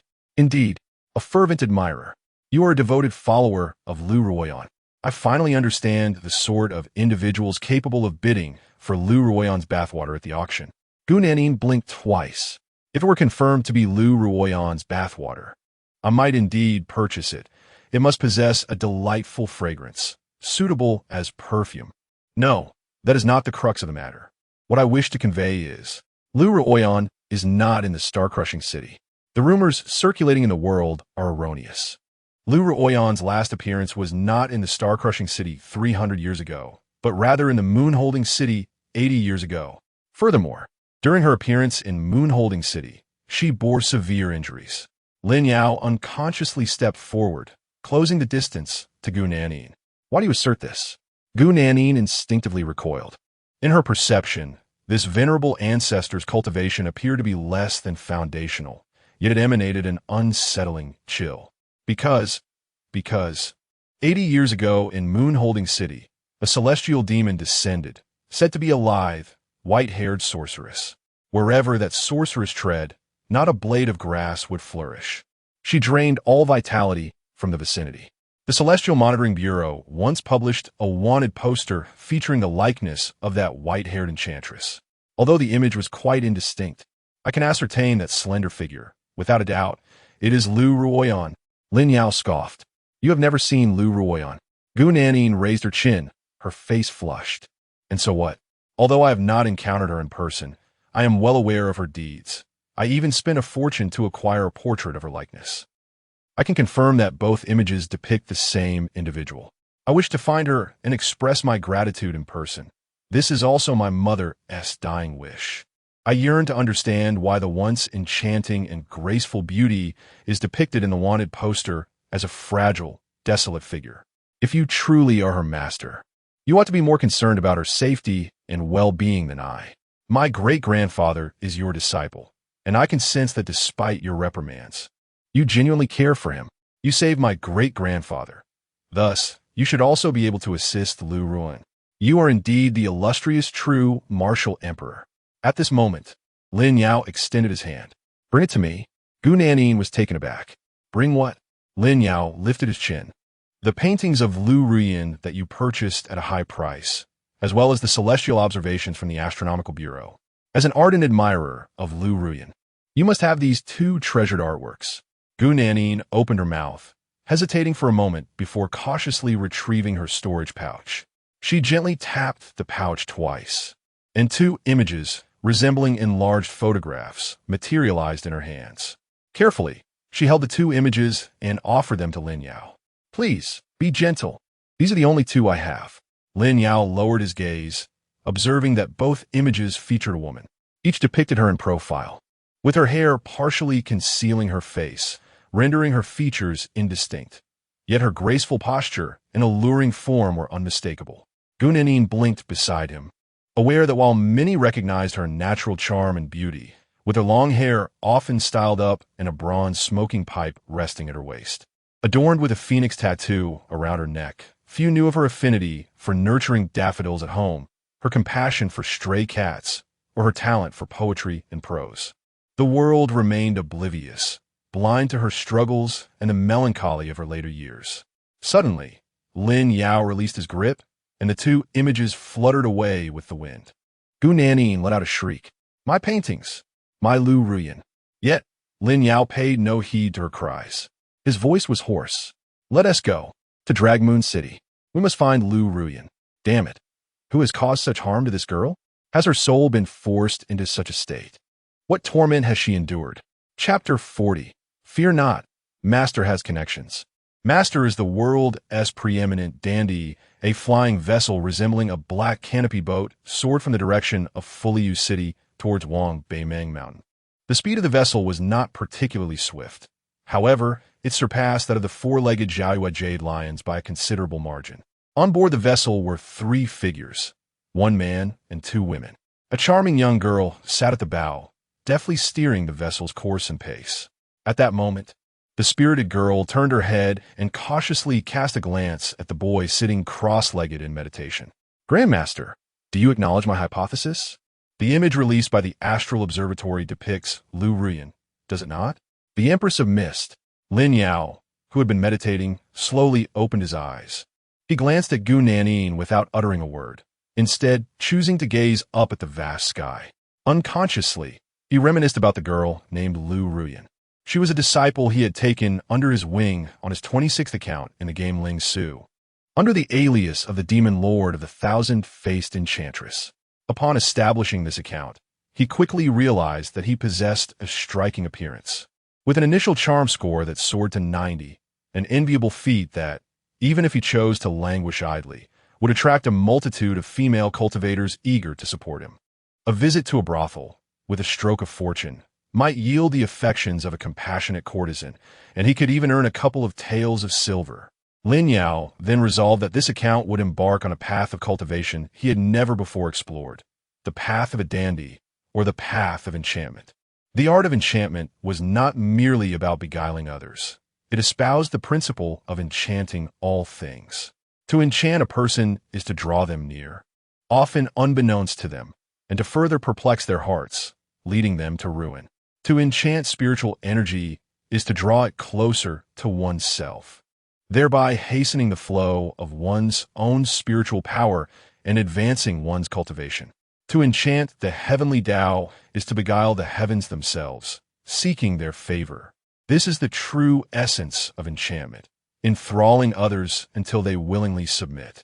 Within this account, Lin Yao lost count of the number of female cultivators with whom he formed partnerships, often indulging in nights of passion. With a mere click of the mouse, he could witness scenes that were indescribable. Following one such night, the female cultivator who had shared his bed would tenderly pat his head and bestow upon him a storage pouch, encouraging him to cultivate diligently. In this account, Lin Yao genuinely savored the pleasures of being a dandy. However, when his cultivation reached the 11th realm, the transcendent immortal stage, he encountered a mad woman. This crazed woman forbade other female cultivators from approaching him. She desired to possess him entirely. Could Lin Yao acquiesce to such a situation? Although being pampered was delightful, freedom held greater significance. As the old adage goes, life is indeed precious, love is even more so, yet for the sake of freedom, both may be forsaken. But did he refuse that madwoman? No, she had completely lost her mind. In the ensuing days, whenever Lin Yao logged in, he would find that a crazed woman had taken up residence at the entrance of his cave. Her gaze fixated upon him with the intensity of a ravenous wolf eyeing its prey. The way she looked at him sent a chill down Lin Yao's spine, as if he were a helpless lamb before a predator. She would address him, saying, "Lin Lang, why is it that you're always surrounded by numerous admirers? Why can you not belong solely to me?" In that moment, a revelation struck her to ensure that he remained by her side eternally. There was but one solution. She would drain his blood and crush his bones, binding their fates together for all eternity. Lin Yao was left utterly bewildered. To wish for companionship was one thing, but to contemplate consuming him was quite another. Was she not more deranged than Hannibal, the infamous cannibal of film? Lin Yao contemplated ridding himself of this lunatic, yet her prowess far surpassed his own. She was a formidable 12th realm being, a creature of the 9th level of nirvana, rumored to hail from the celestial realm. To evade the clutches of this madwoman and continue enjoying his carefree existence in the game, Lin Yao decided to vacate his cave. He concealed his presence and ultimately settled in a small town named Qingxuan. There, he altered his appearance, transforming himself into a scholar who made a living through calligraphy and painting. Qingxuan was nestled between the two rival kingdoms of the West Shu and the Great Qi, a battleground for their incessant conflicts. The banners of the reigning kings would change as frequently as every 10 days. Years of warfare had left the townsfolk in dire straits, surrounded by famine and beggars. On that fateful day, the ironclad troops of West Shu stormed into the town, tearing down the banners of Qi. Every household hastily barred their doors, and the citizens held their breath in silence, for they were well aware that the soldiers of West Shu were merciless butchers. Having recently emerged from a fierce battle against the Great Qi, the ironclad troops were low on supplies, their spirits dampened, and upon entering the town, one could only speculate what atrocities they might commit. Even from within his dwelling, Lin Yao could hear the sounds of chaos outside, the soldiers kicking down doors, the cries of the citizens, the flames of destruction rising amidst the wails of the afflicted. Yet, none of this concerned him. He had always been indifferent to the fate of NPCs. However, while he immersed himself in a leisurely pursuit of calligraphy and painting, the door to his room was suddenly thrust open. The intruder was not one of the ironclad soldiers, but rather a disheveled young girl. Her face smudged, yet possessing striking violet eyes. Clad in ragged clothes and clutching a bloodied, rusty dagger, she did not hesitate to raise the weapon, aiming it at Lin Yao. "Kneel down. I beseech you for a favor, she demanded. Lin Yao was taken aback. He had never encountered such audacity in an NPC. Indeed, her boldness rivaled even his own. Strangely, however, he felt no anger at that moment. You want to kneel? And who might you be? The girl, tears welling in her eyes, bit her lip, stifling her emotions. My surname is Liu, and my name is Liu Anu. My father was a tenant farmer in the state of Qi, and my mother was mute. 3 months ago, the armored forces of the Western Shu invaded the borders of the Qi. In a brutal instant, my father lost his head to the enemy, and my mother was taken captive.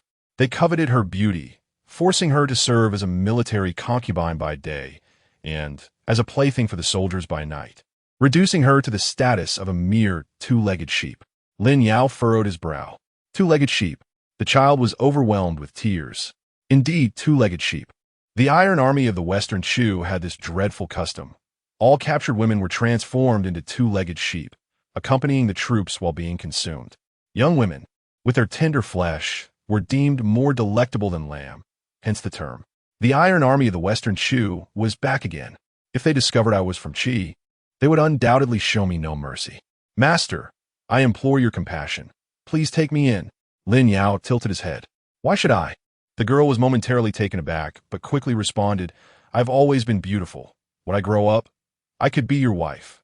If not as a wife, I could serve you as a maid, warming your bed and washing your feet. If you do not want me, you may sell me to a brothel. My father had initially planned to raise me for a few more years before selling me off, hoping to fetch a good price. Lin Yao tilted his head again. Aside from being a wife or a servant, or being sold to a brothel, have you never considered that your life could take another path? The child shook her head in confusion. No, I have never thought of that. Just then, Lin Yao approached the girl and gently patted her head.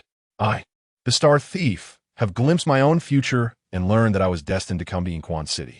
At first, I did not understand why, but upon meeting you, it became clear. A naturally gifted child. It would be a pity not to make you the heir to my legacy. My dear child, have you never considered becoming an immortal one day? Perhaps not an immortal, maybe even a demon, but that is of little consequence. Let me first take you to Slay. As Lin Yao spoke, he picked up the girl, disregarding her struggles, and strode towards the door. That day, the 800 iron cavalry of the Western Shu, who had stormed into Qingxuan City, found their necks twisted by a seemingly frail scholar holding a child. Amidst a sea of corpses and blood, Lin Yao held the girl as hand. The name Liu Anu is too unappealing. Let us call you Liu Ruyan. Oh, why are you crying again? The girl looked up and wailed.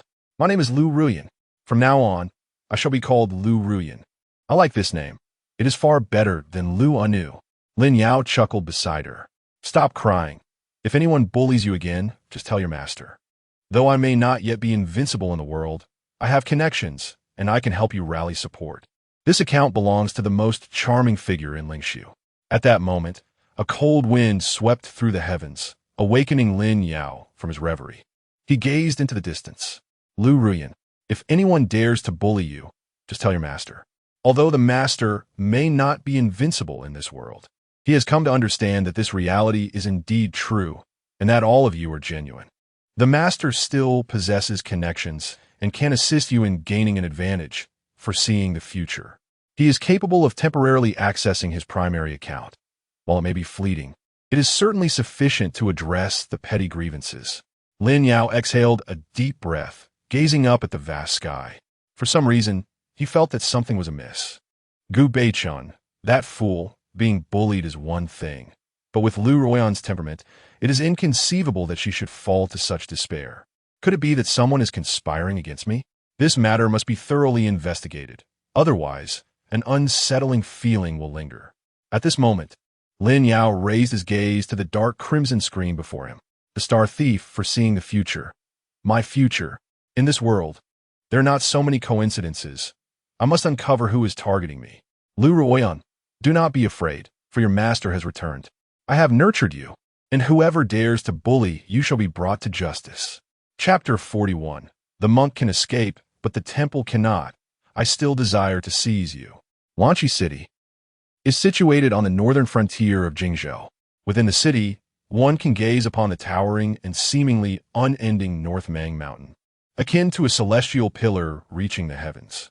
The Bayou Pavilion in Lanchi City boasts 7 splendid stories, making it the most vibrant tavern in the area. Numerous cultivators often seek refuge here. Today, the Bayou Pavilion is equally bustling, filled to capacity with visitors. Cultivators from all directions converge here, engaging in spirited discussions. Have you heard? General Gu Beichen has led his troops to Haizhou.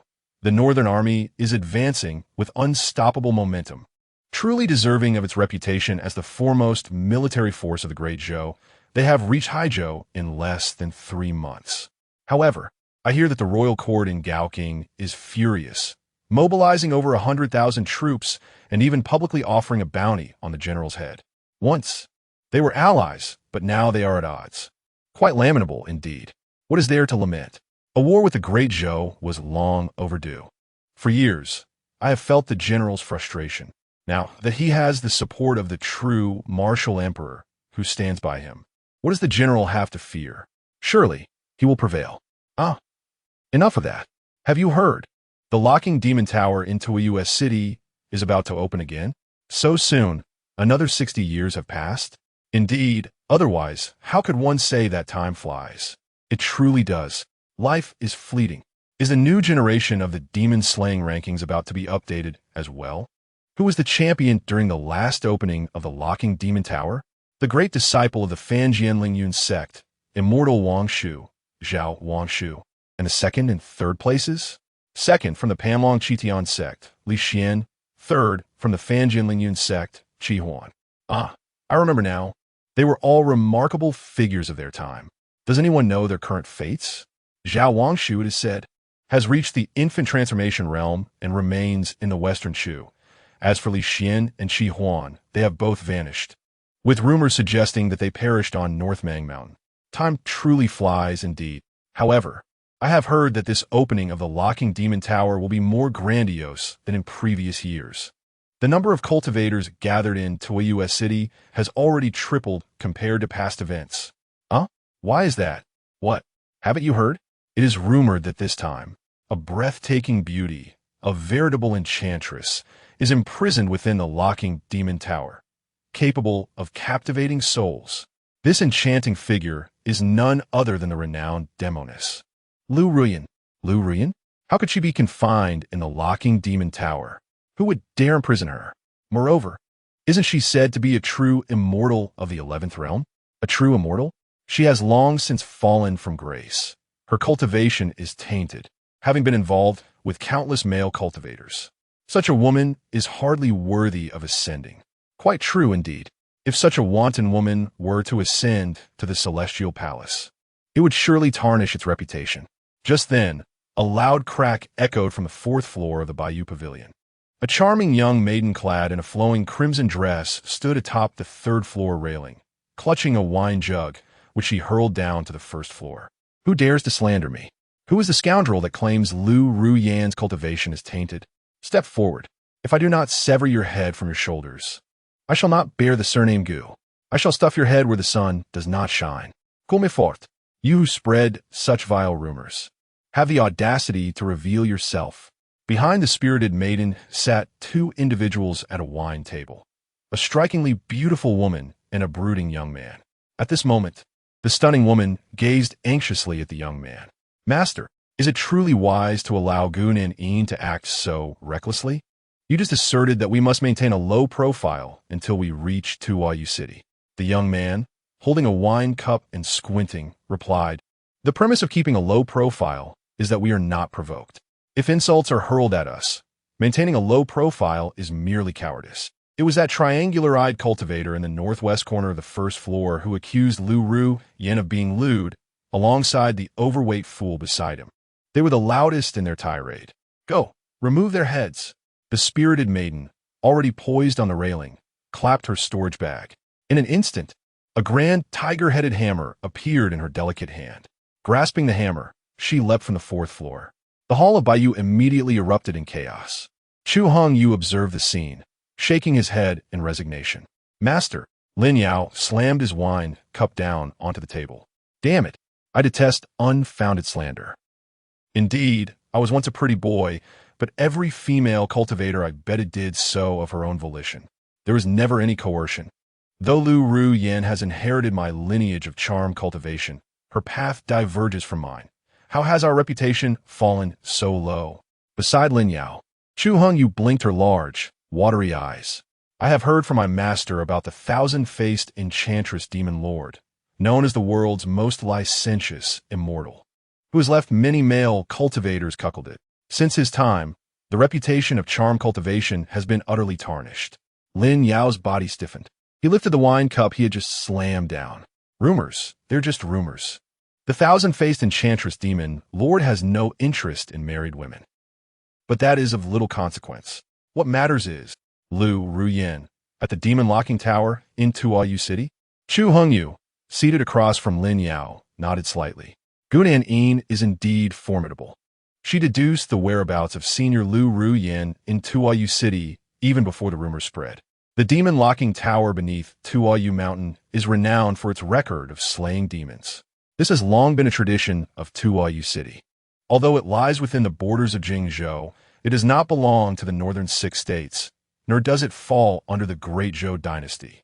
It is established beneath Mount Tuoyu, one of the peaks of the Northmang mountain range. The city was constructed long before the existence of the Great Zhou dynasty. Within Tuoyu City lies the demon locking tower, a creation of the immortals overseen by the Wuma clan. Within its confines, a host of demons are suppressed, their existence serving the purpose of providing the younger generation of cultivators with the opportunity to hone their skills through slaughter.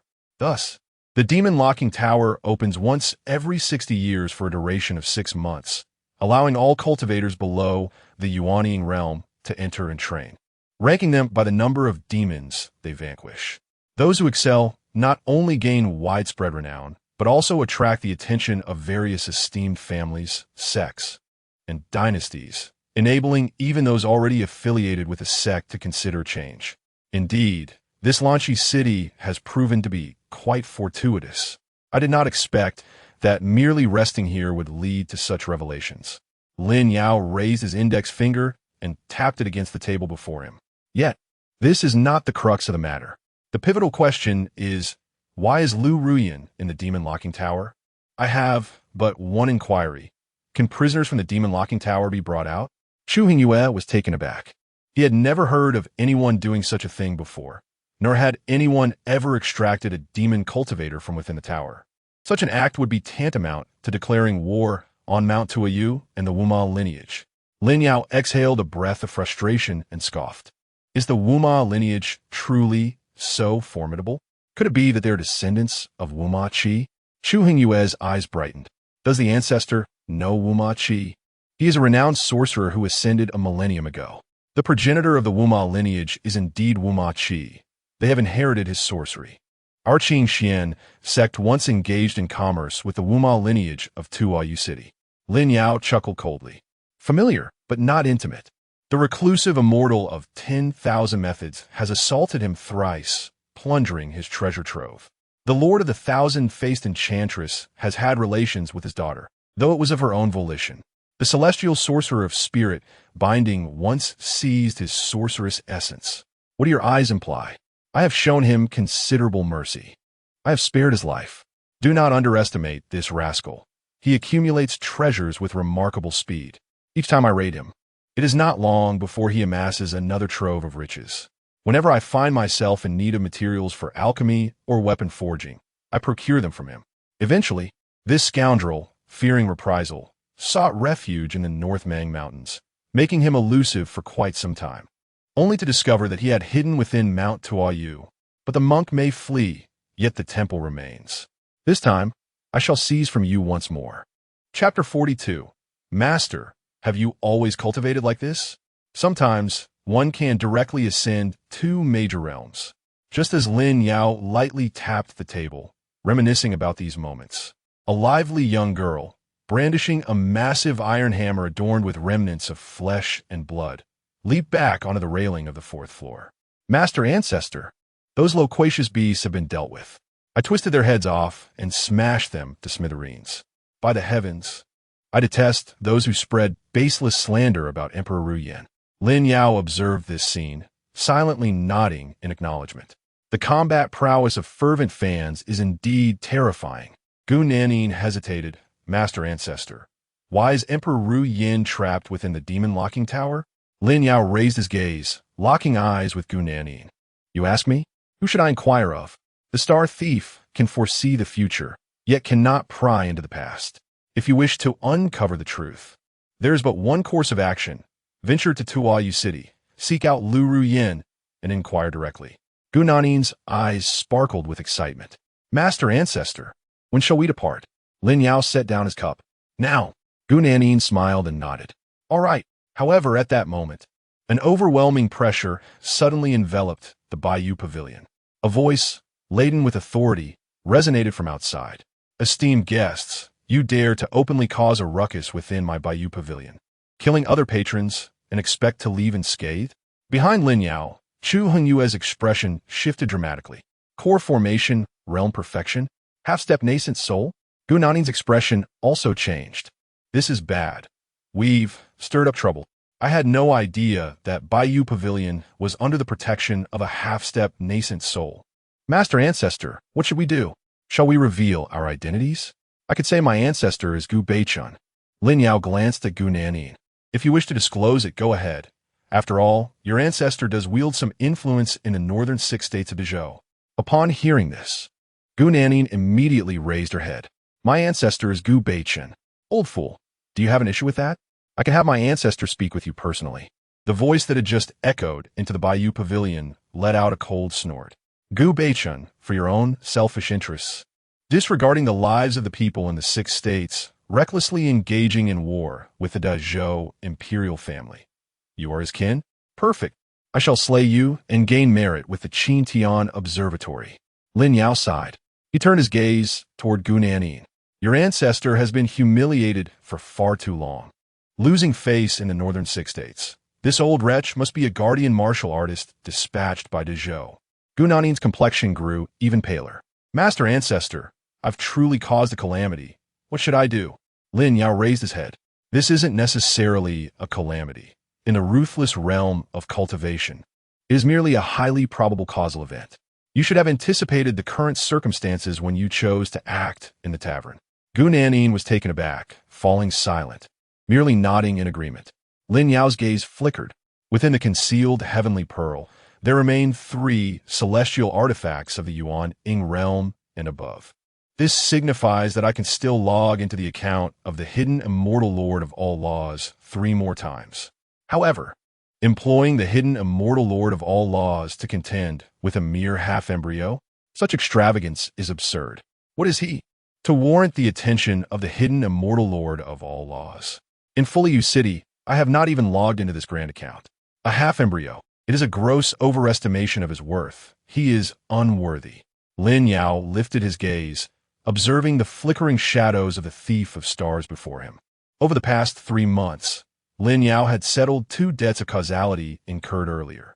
The debt owed by Xuanquan had been successfully repaid. The operation of the 9,000 small cycles of spiritual power was now reduced to less than 800. As for Chu Hongyue, the 3,000 large cycles of spiritual power owed remained under 1,000. It is permissible to incur additional debts of causality. Lin Yao raised his hand, resting it upon Gu Nanin's shoulder. Gu Nanin, you are at the mid-stage of the Jedon realm, correct? Gu Nanin paused for a moment, then nodded. Yes, but within 6 months, I should advance to the late stage of Jedon. Within 5 years, I have the opportunity to strive for Yuan Ying. My great-grandfather has always said my talent is exceptional. I am a rare genius in the Gu family. Lin Yao smiled broadly. In the path of cultivation, talent is of little consequence. Giftedness amounts to naught.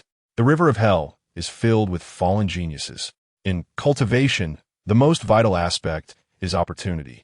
Gu Nanin, go and eliminate this half-embryo old monster. Reclaim his storage bag. Gu Nanin's expression shifted. Who? Me? But his cultivation is superior to mine.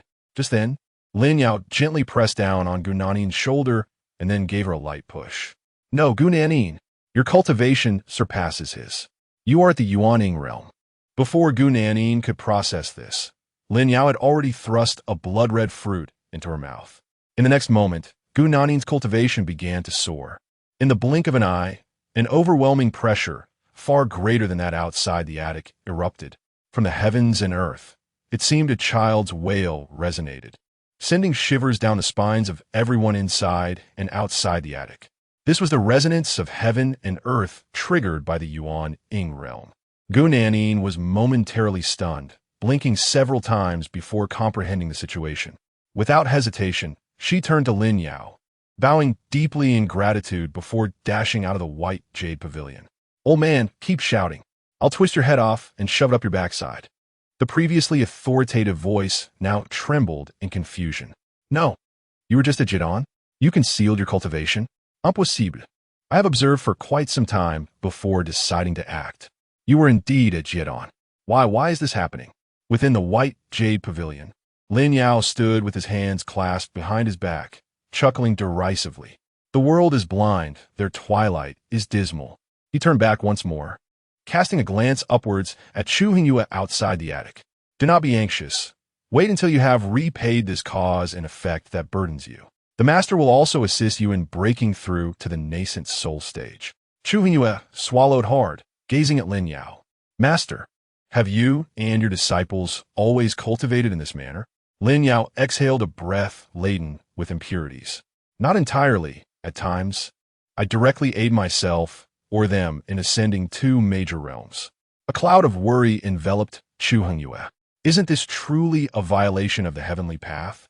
Lin Yao scoffed lightly. "Violation? As if I haven't repaid my debts. I merely indulge in the fruits of cultivation first, compensating for the process later. As long as I can repay on time, there lies no issue. Clearly, you have never utilized Wabe. Let us proceed to inquire in the city of moonlit paths, so that those cultivators who entered the demon locking tower for Lu Ruyan may comprehend what true cultivation is and what it truly means to cultivate." Chapter 43. He failed to capture the dragon, so I shall assist him in doing so. Lu Kun, the great python, begone. The further north one travels, the more vast and desolate the world becomes. The earth is cloaked in a blanket of white. Yet above, the sky dazzles with myriad colors, a spectacle of crystalline hues. Majestic ships sail through the clouds, casting shadows upon the land. Each grand vessel sail bears inscriptions of illustrious titles: Sword Spirit Cloud Sect, Coiling Dragon Crimson Sky Sect, Supreme Clarity Wisdom Cloud Gate. Amidst these magnificent ships, there are also celestial cranes and small boats accompanying them. Within this grand procession, a dark-covered boat weaves through the throng. A young man, donned with a conical hat, stands upon the dark boat, arms crossed, gazing northward. To the north of the fleet, a lofty mountain rises, towering skyward, like a celestial pillar supporting the heavens. At its base lies an imposing city, its walls constructed of white jade and glazed stone, harmonizing beautifully with the surrounding snowy landscape. Within the city, a blue and white tower ascends, equally high, its peculiar shape reminiscent of a miniature peak. Behind the young man, a spirited young woman speaks excitedly. "Master Ancestor, ahead lies the moon-holding mountain and moon-holding city. The tower within moon-holding city is the demon sealing tower. The grand ships surrounding us are the flying vessels dispatched by various sects to moon-holding city, carrying the elite disciples of each sect. Their sole purpose is to undergo trials at the demon sealing tower, inscribing their names upon the demon-slaying rankings. These sects represent only a fraction of the Great Zhou dynasty, alongside the likes of the Western Shu, Northern Qi, Great Qin, and Southern Tang. The last opening of the demon sealing tower reportedly witnessed the presence of 8 major dynasties and 126 sections. Each opening of the demon sealing tower is referred to as the Yulan Festival, a time of prayers for peace throughout the realm. The young man scoffs, arms crossed. What reward is there for taking first place? They rush here as if for an entrance examination. The 2 young women exchange glances. The spirited girl cautiously approaches the young man. Every time the demon sealing tower opens, the Wuma lineage of moon-holding city prepares treasures. They reward the top 3 on the demon-slaying rankings. The Wuma lineage is a rare faction in the Songming world that follows the path of shamanism. Their crafted artifacts are invaluable, yet scarce outside moon-holding city. apart from the shamanic treasures. The fame gained by the top 3 cultivators is of utmost importance to these young practitioners. Few can resist the allure of widespread renown. Furthermore, during this period, Moon-holding City gathers the finest youths of the 8 major dynasties, and each time the demon sealing tower opens, many young sect disciples in Moon-holding City will pledge their lives to one another, forging bonds as companions on their paths. My great-grandfather had previously intended to send me here to broaden my horizons. The youth nodded in understanding. Ah, the 8 Nations Joint Examination and the 8 Nations Friendship Conference. No wonder there are so many vessels, both large and small. Yet, I wonder whether more have come for the examination or for courtship. Just then, the young man caught sight of a massive jade plaque floating at the city gate. The plaque bore a single line of numbers, 867. As a large ship entered the city gate, the numbers on the plaque instantly changed to 500. The youth raised an eyebrow. That plaque. The striking woman behind him nodded slightly. It must be as we had inquired earlier. During this ghost festival, the city of Tuamoon has a daily limit on the number of entrants. Today, only 500 individuals are permitted to enter the city. The youth's brow furrowed. Is it impossible to enter Tuamoon City today? The radiant woman behind him surveyed the surroundings. A single large ship carries at least 100 to 500 cultivators, and we are ahead of at least 20 large vessels. Master, it seems we will not be able to enter the city today. All cultivators receive a Jade Waste token upon entering Tuamoon City, which features a numerical code. The day the demon-slaying tower opens, all cultivators will enter the tower sequentially according to the codes on their tokens. The earlier the number, the sooner one can enter the tower, and the easier it is to rank high on the demon-slaying list. The youth's brow creased with concern. He was not particularly invested in that list. After all, he had dominated various rankings in the Spirit Ruins. A person who has won national competition gold medals would not be concerned with the rankings of a minor math competition. Lin Yao likely possessed this mindset. However, he was eager to enter Tuamoon City to gather information about Lu Ruoyan. If he could not see her for a day, his heart would remain unsettled. Just then, a sudden roar erupted from the front of Tuamoon City. The youth looked up to see 2 large ships, a pitch-black vessel and a white jade treasure ship, colliding as they vied for entry into Tuamoon City. Both ships had sustained varying degrees of damage at their prows. At this moment, neither vessel was willing to yield, blocking the passage of other ships. Shouts and curses erupted from both ships. Kui Yanlong's first sect. What do you mean? Can you not navigate a ship? If you can't steer, then don't. Qingxuan 9 Realms Gate, do you have no shame? Our ship is half a hull faster than yours. It was you who forcibly maneuvered your vessel forward. Yet you dare to slander us. Our ship is faster. It's difficult to halt. We should have entered Tuamoon City first. Just because your ship is swift, does that give you the right to cut in line? Have you no sense of propriety? You people from the Western Shu are so unruly and unreasonable. We, the people of the Western Shu, are forthright and candid, conducting our affairs with integrity, far superior to your despicable lot from the state of Qi, who engage in petty schemes and maintain a facade of righteousness. You, with your furtive glances and squinty eyes, dare to speak? Do you truly conduct your affairs with integrity? I scoff at that. Do not lose your shame. The reason you suddenly seek to cut in line is that you've noticed only 500 spots remain for entry into the city today. Isn't it? You wish to avoid sleeping in the wilderness and covet the inns. Do you think your trivial schemes are unnoticed? I scoff again. You've seized the opportunity. What of it? Are you displeased? Do you wish to fight? At this moment, the confrontation between the 2 great vessels escalated, the insults growing fiercer as the threat of violence loomed. On the black-sailed boat, a charming young woman behind the boy offered an awkward smile. Due to the overwhelming number of cultivators heading to Tuamoon City, it has been reported that the city has begun to limit the daily influx of cultivators. Many sects are eager to enter Tuamoon City at the earliest opportunity. Naturally, given that they hail from different dynasties, some ideological differences are inevitable. For instance, the sects of Western Shu and Northern Qi are at odds, as the territories of these 2 great dynasties are adjacent, frequently embroiled in conflict. The 2 dynasties have been bitter enemies for thousands of years. The boy nodded thoughtfully. I understand. I have witnessed it. I did not expect these two dynasties to still be at war. The cultivation realms truly possess remarkable resilience. The charming girl also nodded slightly. These two great dynasties have long since centralized their power, and both royal families have produced ascended immortals. The authority of the royal families is as solid as a rock. In such circumstances, who could dare to rebel? Concern flickered in the girlish eyes. The boy glanced at her. Gunanin, you are worried about your great-grandfather. Gunanin lowered her head, unable to meet the boy's gaze. A faint hue of red crossed the boy's eyes. Fear not. Once we traverse Mount Beimang, we shall head to Haojing. If your great-grandfather fails to capture the dragon, I will assist him in doing so. Lin Yao's voice drifted softly, restoring a spark of hope to Gunanin's face. Then, Lin Yao exhaled a deep breath. Stop dawdling. The quarrel between those two large ships is of no concern to us. We must move forward. Gunanin finally lifted her head, blinking a couple of times as she surveyed her surroundings. Master, the surrounding boats remain stationary. The Qingxuanzong Sect and the Qingxuan Sect are the largest sects of Western Chu and Northern Qi, respectively. Is it appropriate for us to proceed so boldly? Might we provoke the dissatisfaction of these two great sects? Lin Yao shot her a glance. Let them be dissatisfied.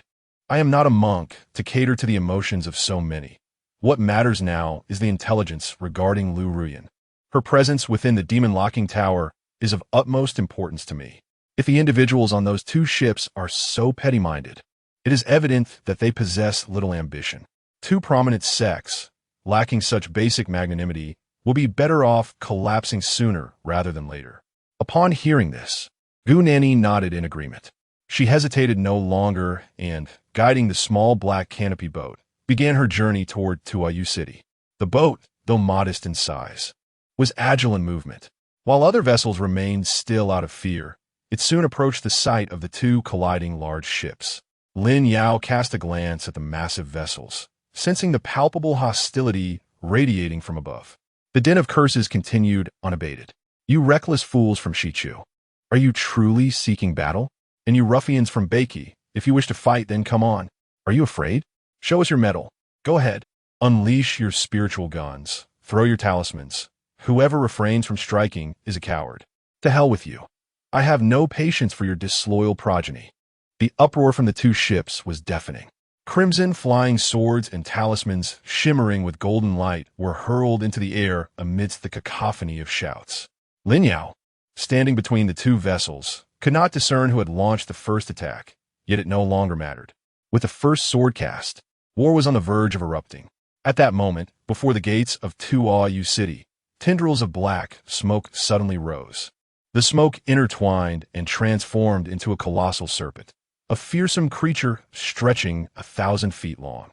This ebony python, shrouded in mist, coiled before the city gates.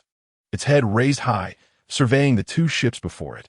With an authoritative voice, it proclaimed, "Silence, esteemed guests of Tuayu City." An overwhelming pressure emanated from the great serpent, enveloping the practitioners aboard the two vessels, silencing their previously furious countenance. On each ship, an elder stood at the bow and bowed before the magnificent serpent. The elder on the black ship, clad in a white robe adorned with dragon embroidery, sported a beard and exuded an air of ethereal wisdom. The elder on the white jade treasure ship, bare-chested and wearing black trousers, boasted a scruffy beard. At that moment, the elder in white spoke first. Elder Sun Jing of the Qingxuan Dragonhead Sect pays his respects to the venerable Wu Ling, Senior Lu Kuan of Tuayu City. The elder in black immediately followed suit. Elder Du Ku of the Qingxuan Nine Realms Sect, my apologies for troubling you. Esteemed senior, a century ago, I had the honor of meeting you before the demon locking tower. It is a pleasure to see you again. Your demeanor remains as impressive as ever. Please do not take offense. Our two sects share a bond of mutual respect and harbor no intention of clashing before Tuayu City. What say you, Sun Jing? Sun Jing nodded in agreement. Elder Du is indeed correct. Our two sects have been acquainted for quite some time. Since fate has brought us to this narrow crossing today, let us consider a fair resolution. There are 500 spots available for entry into the city. We can each send half of our disciples, which would be equitable. What do you think, esteemed senior? The coiled black serpent before the gate inclined its head slightly. Excellent. But just then, a dark vessel and a white jade treasure ship bore witness to unfolding events. What in the world is that ominous black boat? Halt! That black boat. I command you to stop. By all that is holy, that black boat seeks to enter the city. When did this black boat appear? Just moments ago. Beside the two grand ships, there were clearly no smaller vessels. It must have seized the opportunity while we were embroiled in a quarrel with those duplicitous rats from the Qingxuanzong sect. Block its path immediately. If it enters the city, our chances of entering will diminish. Gaining entry first means acquiring a number for the demon lock tower. And the ruffians aboard that black boat are shamelessly vying for our quota. Damn it. Stop at once. Yet the black boat pressed on, heedless of their commands, barreling forward as if intent on crashing through the city gates. On the two grand vessels, two elderly figures at the bows exchanged glances, their expressions subtly shifting, yet they remained composed. On the black ship, Sun Jing stroked his beard, bemused. Foolishness.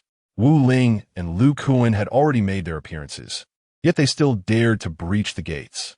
Elder Lu Kuan had already allocated the last remaining slots to us. In the city of Tuoyu, adherence to rules is paramount. The lineage of Wu Shi, inherited from ancient times, holds tradition in the highest regard. On the white jade treasure ship, a bare-chested elder grinned malevolently. Such rashness, one wonders from which nation this cultivator hails, but they are certainly not from our Shichu. We Shichu understand propriety better than anyone. Meanwhile, the black boat continued to accelerate. On board, Gu Nanin, tasked with steering the vessel, turned increasingly pale. As the black boat sped forward, the tempest above whipped her hair about.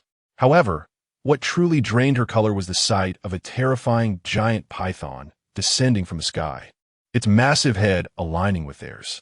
A deep, resonant voice echoed ominously, reverberating like thunder in her ears. Queue jumpers, forbidden entry. Simultaneously, the giant python opened its cavernous maw. At the black boat's current speed, it seemed but a heartbeat away from being engulfed in that dark abyss. Gunanin's voice trembled.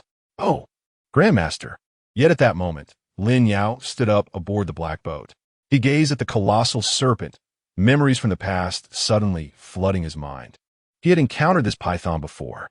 It was the spirit of Wu Maki from years gone by, once captured by the elusive immortal lord of 10,000 laws. Its skin was shed and its heart extracted, steeped in liquor as a medicinal concoction. Wu Maki had knelt outside his cave for 3 days and nights, lamenting the profound bond he shared with this serpent, his joys and sorrows intertwined. Only when Lin Yao grew weary of his laments did he return the serpent to him. A cold smirk graced Lin Yao's lips. He slapped the Tianju concealed at his waist, and a long sword materialized in his grasp. One of the treasured artifacts once wielded by the immortal lord of 10,000 laws. The sword of 10,000 laws. Lin Yao pointed the sword at the giant python, his voice icy as he uttered a single word. Roll back. Chapter 44. The serpent screamed, the colossal black serpent, sensing an impending threat, suddenly unleashed a piercing scream reminiscent of a wailing infant. Just as a small, black canopy boat seemed destined to be devoured by the beast, the enormous creature coiled tightly, rapidly diminishing in size before retreating into the confines of Toryu City as if it had never existed. Meanwhile, the tiny boat continued its swift journey, careening through the city gates. Outside the gates of Toryu City, numerous flying vessels and their occupants were caught in the tempest, bewildered. A cacophony of astonished voices erupted among the cultivators. What has transpired? How did the spirit of the city flee? Did I see correctly? Was there a young boy on that boat who simply told the serpent to leave? He commanded the serpent to depart, and it obeyed? Wasn't that creature the guardian spirit of Toryu City? Who is that boy, and what is his cultivation level? I've never heard of him. His cultivation is at the Qi refinement stage. Qi refinement? Am I seeing this correctly? If such talent lies just outside the city, what formidable beings must dwell within? This youth could not merely be at the Qi refinement stage. Regardless, upon entering the city, one must exercise utmost caution if they encounter that boy again. it would be prudent to cultivate his favor. Nearby, two imposing vessels stood closest to the city gates. An elderly man aboard the dark ship, previously stroking his beard, suddenly yanked out a tuft, his gaze fixed intently on the gates of Toryu City, his mouth agape. Behind Sun Jing, a young cultivator approached cautiously. Elder, did you not just say that Toryu City values its rules and that we need not worry with the guardian spirit present? With 3 fewer spots available for entry today, what shall we do next? On the white jade treasure ship, an elder with a bushy beard trembled as a younger cultivator. Emboldened, drew near. Elder, the giant serpent has vanished. What are we to do now? There remain 497 spots, an odd number, making it impossible to split evenly. Moreover, there is considerable dissent among the brethren regarding the order of entry. At that moment, Dooku slowly turned to face Sun Jing aboard the other great vessel. Elder Sun, with 497 spots remaining, how about this? I, from Shuangguan Nine Realms Sect, will take a loss and accept only 250 spots? Sun Jing aboard the dark ship scoffed. You people from the West, Chu, have no sense of shame? You claim to suffer a loss while hoarding spots? Dooku on the white jade ship glared with indignation. This is already a concession on my part. Otherwise, we should have been the first to enter the gates. On the obsidian vessel, Sun Jing scoffed. You concede? It was your Shichu ship that suddenly accelerated and collided with ours. Truly, it is impossible to reason with you Shichu people. Dooku stepped forward from the bow of the white jade ship. Unable to articulate? Then let us refrain from further discourse. Old grievances and new enmity shall be reckoned together. I have long found your northern Qi to be irksome. At that moment, the 2 grand ships were once again poised for confrontation, as if a cataclysmic battle could erupt outside the city at any moment. Meanwhile, within Tuayu City, a dark canopy boat had already entered the city. After traversing a distance within Tuayu City, the boat gradually descended, finally alighting on a vast expanse of whiteness. In front of the boat stood a young man clad in black, with dark skin and azure talismans painted upon his face.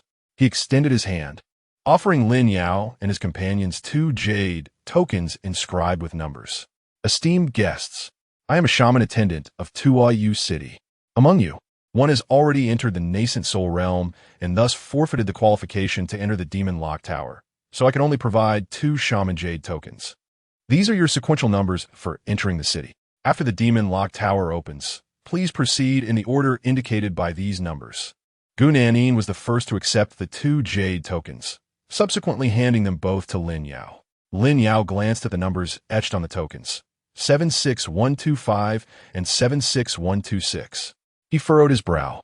Over 70,000 already? The shaman attendant nodded slightly. That is quite normal. In previous years, the Ulambana festival has always attracted over 150,000 participants. This year, it is expected to exceed 200,000. Lin Yao exhaled a heavy sigh. What drives 200,000 cultivators to attend the Ulambana festival, aside from fame and fortune? The shaman attendant respectfully bowed. For the enchantress, Lu Ruyan. Lin Yao's eyes sparkled with interest. The shaman attendant smiled. The entire city is abuzz about this. Many come solely for Lu Ruyan. Even if they do not secure a ranking, just to catch a glimpse of the enchantress's beauty is worthwhile. Lin Yao carefully stored the 2 jade tokens. Choosing not to speak further, he gathered the dark canopy boat and proceeded to the tavern. The Lingxu tavern was renowned for being the most comprehensive and swift source of information, much like in the days of old in the game. As Lin Yao murmured to himself, he turned to enter the city. Just then, the shaman attendant suddenly spoke. Esteemed guest, may I boldly inquire, were you the one who just dismissed my shaman spirit, Lu Kuan? Master Lu? Lin Yao halted, regarding the shaman attendant. That was indeed me. What of it?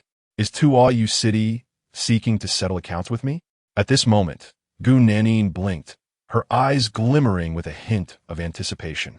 Previously in Lingxi City, Lin Yao had allowed her to step into the realm of Yuanying, and she had caught a glimpse of the rudimentary techniques of this esteemed ancestor. Yet, she had yet to witness Lin Yao truly unleash his power. She was filled with anticipation, wondering what the legendary Emperor Zhenwu's true prowess would look like. Would he indeed be capable of shaking the mountains and rivers with a mere fist? In contrast, Chu Hongyu wore an expression of indifference. She had encountered Lin Yao before when he ascended as the Qingxuan Sword Immortal, witnessing the might of his single strike. Meanwhile, the shaman attendant lowered his gaze, displaying a demeanor of utmost deference. Sir, you are overly concerned. During the Yulan festival, all cultivators visiting our city of Tuayu are esteemed guests. We, in Tuayu City, shall certainly treat them with the utmost courtesy. However, the shaman spirit, Lord Lu, has been reprimanded and is now trembling in his lair, unwilling to emerge. We must conduct an investigation. Hence, I dare to inquire about your lineage, esteemed sir. Lin Yao raised an eyebrow. Lineage? He pondered for a moment. With 81 accounts, he had affiliated with numerous sects, but only a few had left a profound impression on him.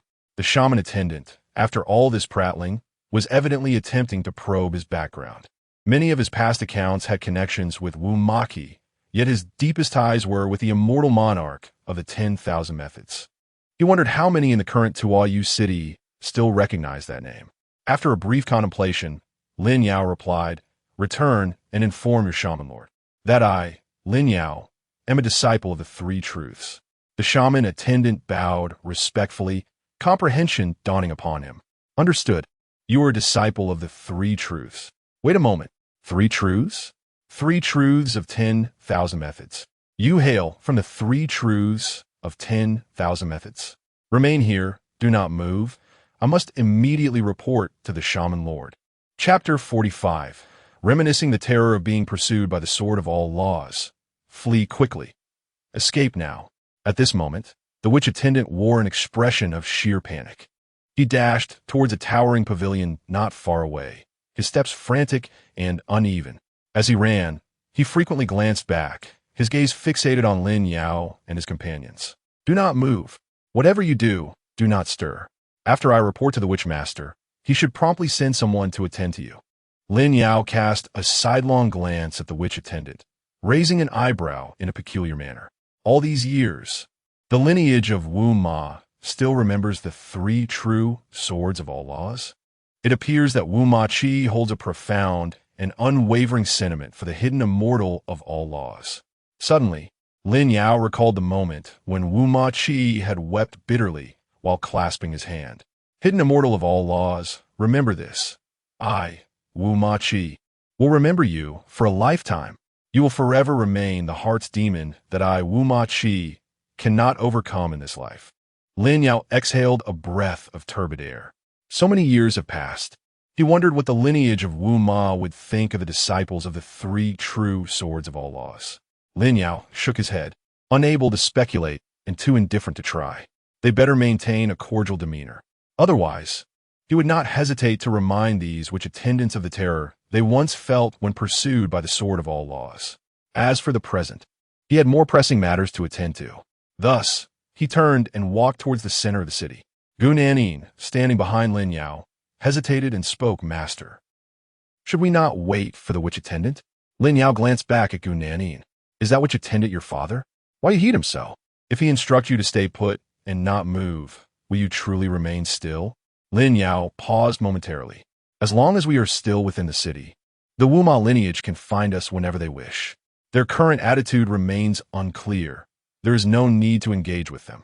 The most crucial matter lies with the intelligence regarding Lu Ruyan. We must head to the liveliest part of the city, even if we fail to procure specific useful information. By glimpsing the preordained future, I can piece together a narrative that closely resembles the truth." At that moment, Lin Yao's eyes glimmered with a dark crimson light. Meanwhile, on the third floor of the witch attendant pavilion in Tuayu City, a young girl adorned in black gauze, her hair elegantly styled, with exquisite features and skin as pale as the moon, knelt before a massive tortoise shell. The shell was etched with intricate patterns. Beside it, a circle of pitch-black candles flickered, their flames exhibiting an eerie blue hue. Just then, the girl, kneeling before the tortoise shell, suddenly heard an urgent voice from outside the room. Witch master, we have discerned the origins of the gentleman who is curled up in the cave, too scared to show his face. He claims to be from the three true swords of all laws." The girl slowly opened her eyes. Such disarray is hardly befitting. It is merely the 3 truths and 10,000 methods. How could it leave you in such astonishment? No, wait a moment. The 3 truths and 10,000 methods. The young girl, who had been kneeling before the tortoise shell, sprang up like a startled rabbit. In disbelief, she turned around. Her petite form now exuded an extraordinary strength. With her delicate, snow-white hand, she seized the collar of the witch attendant who had rushed in from outside to report. In an instant, her body levitated, lifting the attendant off the ground by his collar. What did you say? I ask you, what did you say? What is the name of his sect? The witch attendant's voice quivered. The 3 truths and 10,000 methods. It is indeed the 3 truths and 10,000 methods. The disciple cannot be mistaken. If that gentleman hails from the 3 truths and 10,000 methods, then it would make sense for Lord Lu Kuan to tremble in the Golden Gate Cave. With a sudden snap, the girl released her grip. The witch attendant fell to the ground. Suspended in the air, her complexion grew even paler. The disciple of the 3 truths has come? Does that mean our Wuma lineage is doomed? Oh no! At these words, the witch attendant on the ground burst into tears. The witch ancestor had once said that disciples of the 3 truths and 10,000 methods are akin to malevolent spirits that devour their prey without remorse. The legendary hermit of myriad methods is an unscrupulous bandit, a thief, a being so fearsome that even the king of hell would feel inferior in comparison. All members of our Wuma lineage must not associate with them, must not forge bonds, and certainly must not engage in conflict. Otherwise, our lineage will face great calamity. In the city of Tuoyu, the children of the Wuma lineage have grown up hearing tales of how our ancestor contended with that monstrous spirit, how he navigated countless adversities to survive, and how he led his kin to evade the clutches of that evil entity, ultimately establishing the city of Tuoyu beneath Mount Tuoyu. Who could have anticipated? Who could have imagined? A millennium later, the descendants of that malevolent spirit have returned. Master of the witch, what shall we do? The exquisitely featured witch maiden ignored the wailing attendant, turning instead to rush into the room. Her jade-like hand pressed against the tortoise shell encircled by candles. Instantly, the massive shell flickered with a phosphorescent glow. The cracks that had marred the shell suddenly illuminated, intertwining with the flames of the candles in a mesmerizing display. The girl's voice was hoarse. Witch ancestor, the storm descends, and through the ages, the disciples of the 3 truths and 10,000 methods and our Wuma lineage are fated to intersect once more. Wuma Yunshi, as the new witch master of the city of Tuoyu, what shall I do? Please guide me. Suddenly, a great wind swept through the room. The gusts caused the candle flames to flicker erratically. At that moment, the patterns on the tortoise shell began to sway in an uncanny manner. The cracks intertwined and combined, transformed into characters only recognizable by the shamanic practitioners.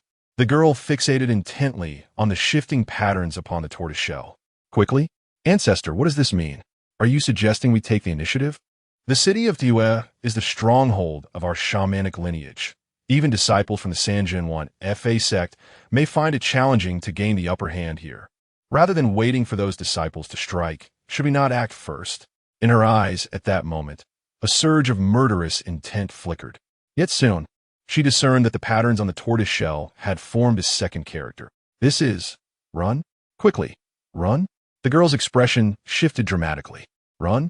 But our lineage has cultivated its presence in Toyue City for many years. Are we to flee just like that? What cultivation level do the disciples of the Sanjianwan Fa sect possess? The shamanic attendant kneeling outside hesitated for a moment before cautiously raising his head. Just a fleeting encounter. I suspect he is concealing his true cultivation. Otherwise, how could Master Lu Kuan appear so terrified? Yet, his apparent cultivation merely refined essence into qi. It seems he is at the 13th layer of the qi refining stage, still far from foundation establishment. The girl's snow-white hands pressed once more upon the tortoiseshell. Ancestor, those disciples of the Sanjianwan Fa sect are merely at the qi refining stage. Must we really run? Abandoning Toyue City, forsaking our lineage that has thrived here for a millennium. The tortoise shell began to shimmer with a phosphorescent glow. This time, The patterns formed 3 characters. That, too, run? Must it also run? Chapter 46. The 9 turns path god of the account. No one comprehends divination better than I, nor the heavenly knowledge pavilion. Within the attic before the tortoise shell stood a girl with exquisite features, her eyes twitching. She tugged at her hair, which had been elegantly styled, now disheveled after just a few pulls. She paced restlessly within the room, her tender lower lip bitten until it bled. Should she truly escape? Yet even fleeing would not be an easy task. Oh, ancestor. In the present day, within the city of Toryu, there are over 2,000 direct descendants of yours who are capable of being recognized as shamans, with some even venturing beyond the city's confines for training, coupled with a myriad of collateral relatives, including women and children. In various enterprises, even if one were to flee, it would take at least 2 or 3 years to extricate oneself thoroughly, ancestor.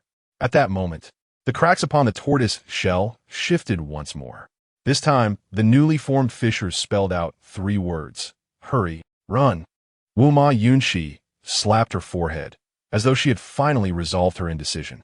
Although the ancestor has ascended, for so many years, the ancestor has guided the development of our Wu Ma lineage. For millennia, there has never been an error. I trust the ancestor. With determination, the girl strode boldly towards the door. She glared at the Wu attendant. How many outsiders would be entering the city for the Yulan festival? The attendant swallowed hard. Over 75,000 Wu Jade tokens have already been distributed, but if we account for other cultivators who have yet to claim their tokens, the number of guests from afar in Tor Yu has reached 200,000, including those outside the city and those en route. This Yulan festival will see at least 500,000 attendees. Disciples from the Sanjian Fa sect have also come to partake in the Yulan festival. According to the original plan, 3 days hence, the day of the opening of the Demon Lock Tower would arrive. Wu Ma Yunxi chuckled upon hearing this. 500,000. Marvelous, marvelous, 500,000. Should the Yulan festival suddenly be cancelled, it is likely that this multitude of cultivators could raze my Wu Ma family to the ground. Moreover, the disciples of that cursed Sanjian Fa sect have also come for the Demon Lock Tower. If the Yulan festival does not proceed, those disciples will surely hold grievances against my Wu Ma family. The Yulan festival must go on. Yet ancestor urges us to flee. There is but one course of action left. Summon the 8 Elder Wu to discuss how to pack our belongings and find a way to escape while still holding the Yulan festival. The Wu attendant gasped in astonishment.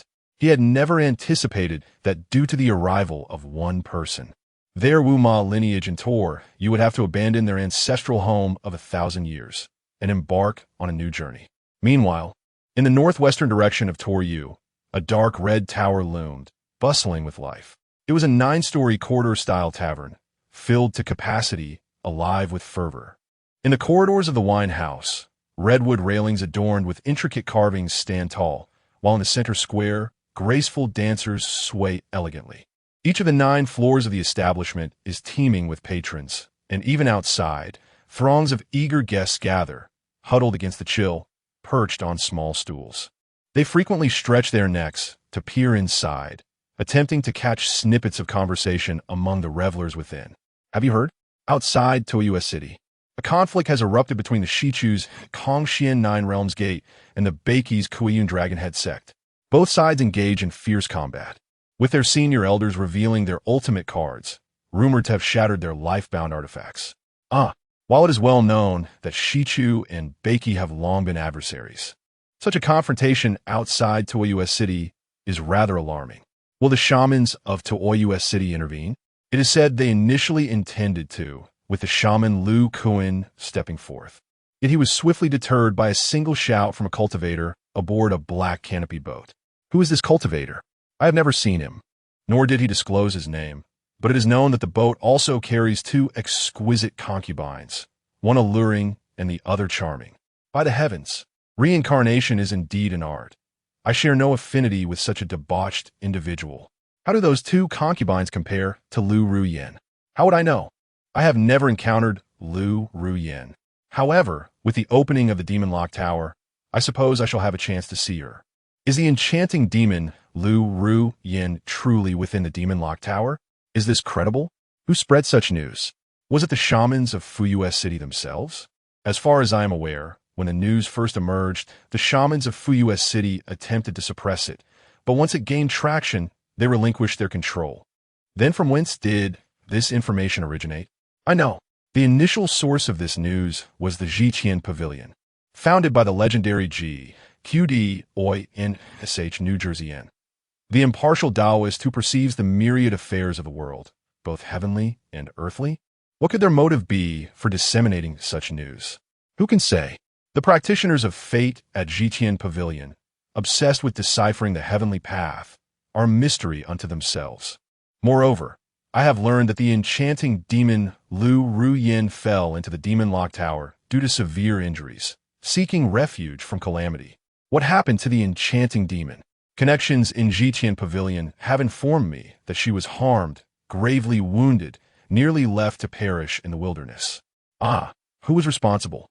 Did the assailant not covet the alluring demon's form? To seek her life instead. She is, after all, a demon of enchantment. Furthermore, she has always been cautious and possesses considerable cultivation. How could she fall prey to such treachery? Who knows? It is said that the instigator hails from the celestial realm, employing the whereabouts of the alluring demoness master to ensnare her. The demoness, though naturally endowed with seductive qualities, values loyalty and affection above all. Her master, having rescued her from a life of solitude, raised her with unwavering care. Imagine if your own parents were to vanish, and suddenly one day someone claims to know their fate. Could you maintain your composure and peace of mind? In the northwest corner of the first floor of the closed moon pavilion, a young man suddenly crushed his wine glass in his grasp. His expression was clouded with profound darkness as he clenched his teeth. Beside him, a stunning woman cautiously collected the shards of glass from a table. Afterward, she lifted her gaze, her voice low and solemn. Master, the young man waved his hand dismissively. It matters not, I am yet to cultivate my calm. On the other side of the young man, a charming girl, having previously been lost in thought, turned her attention back. Her expression was one of complexity. Great ancestor, my earlier conjectures were not in vain. Senior Yu Yin resides in the City of Moonlight. If it were not for the sudden interference of the accursed Knowledge Pavilion, we would have possessed this confidential information ourselves. Damn, that Knowledge Pavilion. Why have they disseminated this information? The young man chuckled with an enigmatic expression. For what reason, you ask? It is merely a means for them to profit. The Knowledge Pavilion, adorned with a facade of sophistication as an organization of celestial divination and fate, is, in truth, merely a conglomerate of charlatans and swindlers, profiting through the art of Z-Way numerology.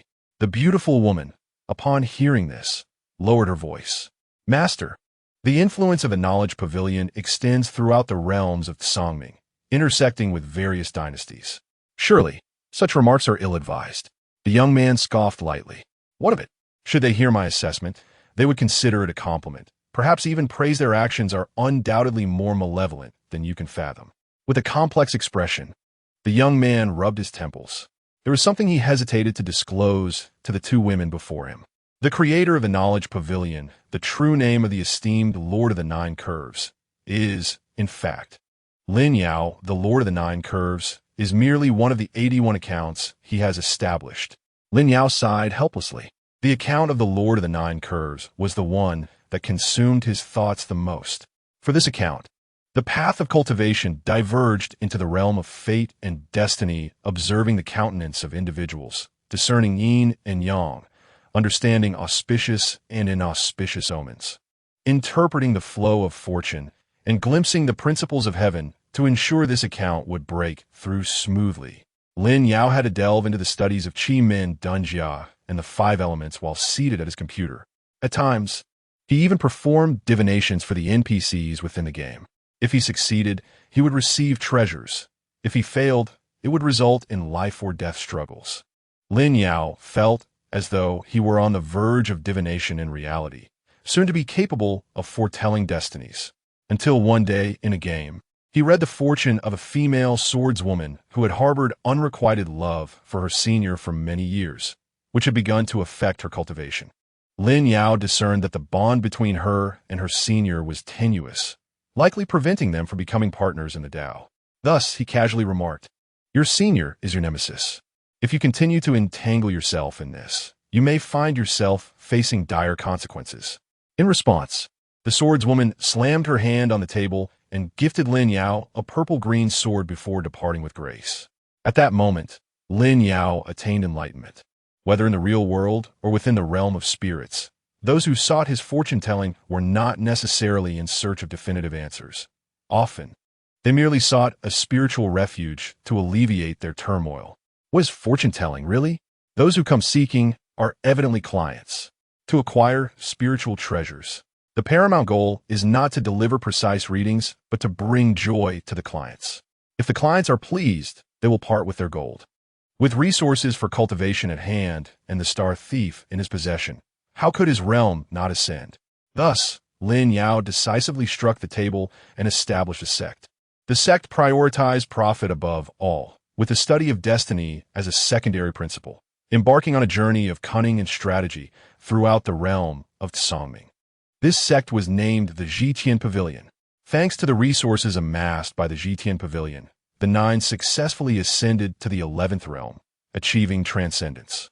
However, to further elevate his realm, he needed to delve anew into the principles of fate. Unable to comprehend them, Lin Yao abandoned his original moniker and embarked on the exploration of a new identity. Yet, Lin Yao was acutely aware of the type of charlatans and swindlers that the Zhitian Pavilion had once recruited. Now, in the realm of spirits, although years had passed, Lin Yao remained cautious. The foundational essence of the Zhitian Pavilion would undoubtedly remain unchanged. If Lin Yao were now the spokesperson for the Zhitian Pavilion, the sole purpose of leaking information about Lu Ruyin would be to generate profit.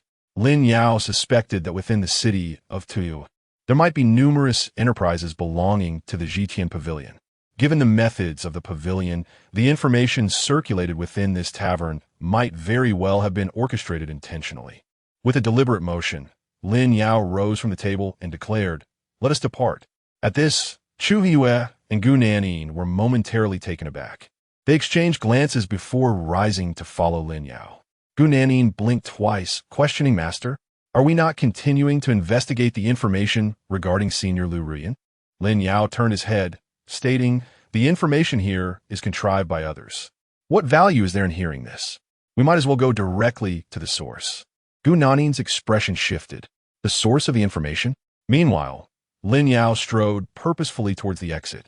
The city of Tuiyue buzzed with activity. In the esteemed establishment of the Knowledge Pavilion, a branch will undoubtedly be established in this locale. Look, it is certain that one can find it within the city. Meanwhile, in the bustling capital of the moonlit city, along the prosperous Fortune Road, lies the most affluent and vibrant thoroughfare adorned with various taverns, gambling houses, and brothels. Here, they converge in a splendid assembly. Among them, a particular brothel named A Dream of Xiangjiang stands out for its liveliness, bustling with patrons. The clientele, a remarkable assembly of cultivators from 8 different nations, frequents this establishment. However, the most sought-after figure within A Dream of Xiangjiang is not a captivating courtesan, but rather an elderly Taoist imbued with an ethereal presence. This venerable Taoist has even reserved a private room on the first floor, attracting a considerable number of guests who gather outside. Behind him hangs a couplet, its characters inscribed in a crooked manner. To follow the flow may evade calamity. To go against it brings forth true enlightenment. At this moment, the elderly Taoist gently caresses the face of a beautiful female cultivator with his dry, wrinkled hands. The capricious nature of fate has always been challenging to fathom. The gatherings and partings are dictated by the unpredictable, leaving a faint sense of longing between the realms of existence. Throughout history, the trials of love have proven arduous, and the Taoist's current struggle lies in the tribulations of affection. Upon hearing this, the fair maiden is momentarily taken aback before bursting into tears. Outside the room, the crowd swells with eager seekers. A throng of cultivators has assembled, drawn by the spectacle of divination. Yet, not every practitioner delves into the study of fate. Those capable of foreseeing future fortunes and achieving transcendence are few and far between. This esteemed Taoist, hailing from the Knowledge Pavilion, possesses extraordinary abilities that naturally attract the cultivators of Moonlit City, who flock to him for guidance. It is said that the news regarding Lu Rian from the Demon Locking Pavilion was divined by this venerable Taoist. Just then, the elder Taoist presents a carefully wrapped talisman to the maiden before him, placing it gently in her delicate hands and affectionately patting her soft, fair palm. My friend, go forth. Upon your return, unveil the talisman. Remember, the capriciousness of fate is known only to heaven and earth. Do not presume that the realms of existence are always in harmony. The female cultivator wipes away her tears, nodding earnestly before reluctantly departing. Once the maiden exits the room, the elderly Taoist lifts his gaze once more. Esteemed guests, today I shall read for another fated individual before I conclude my session.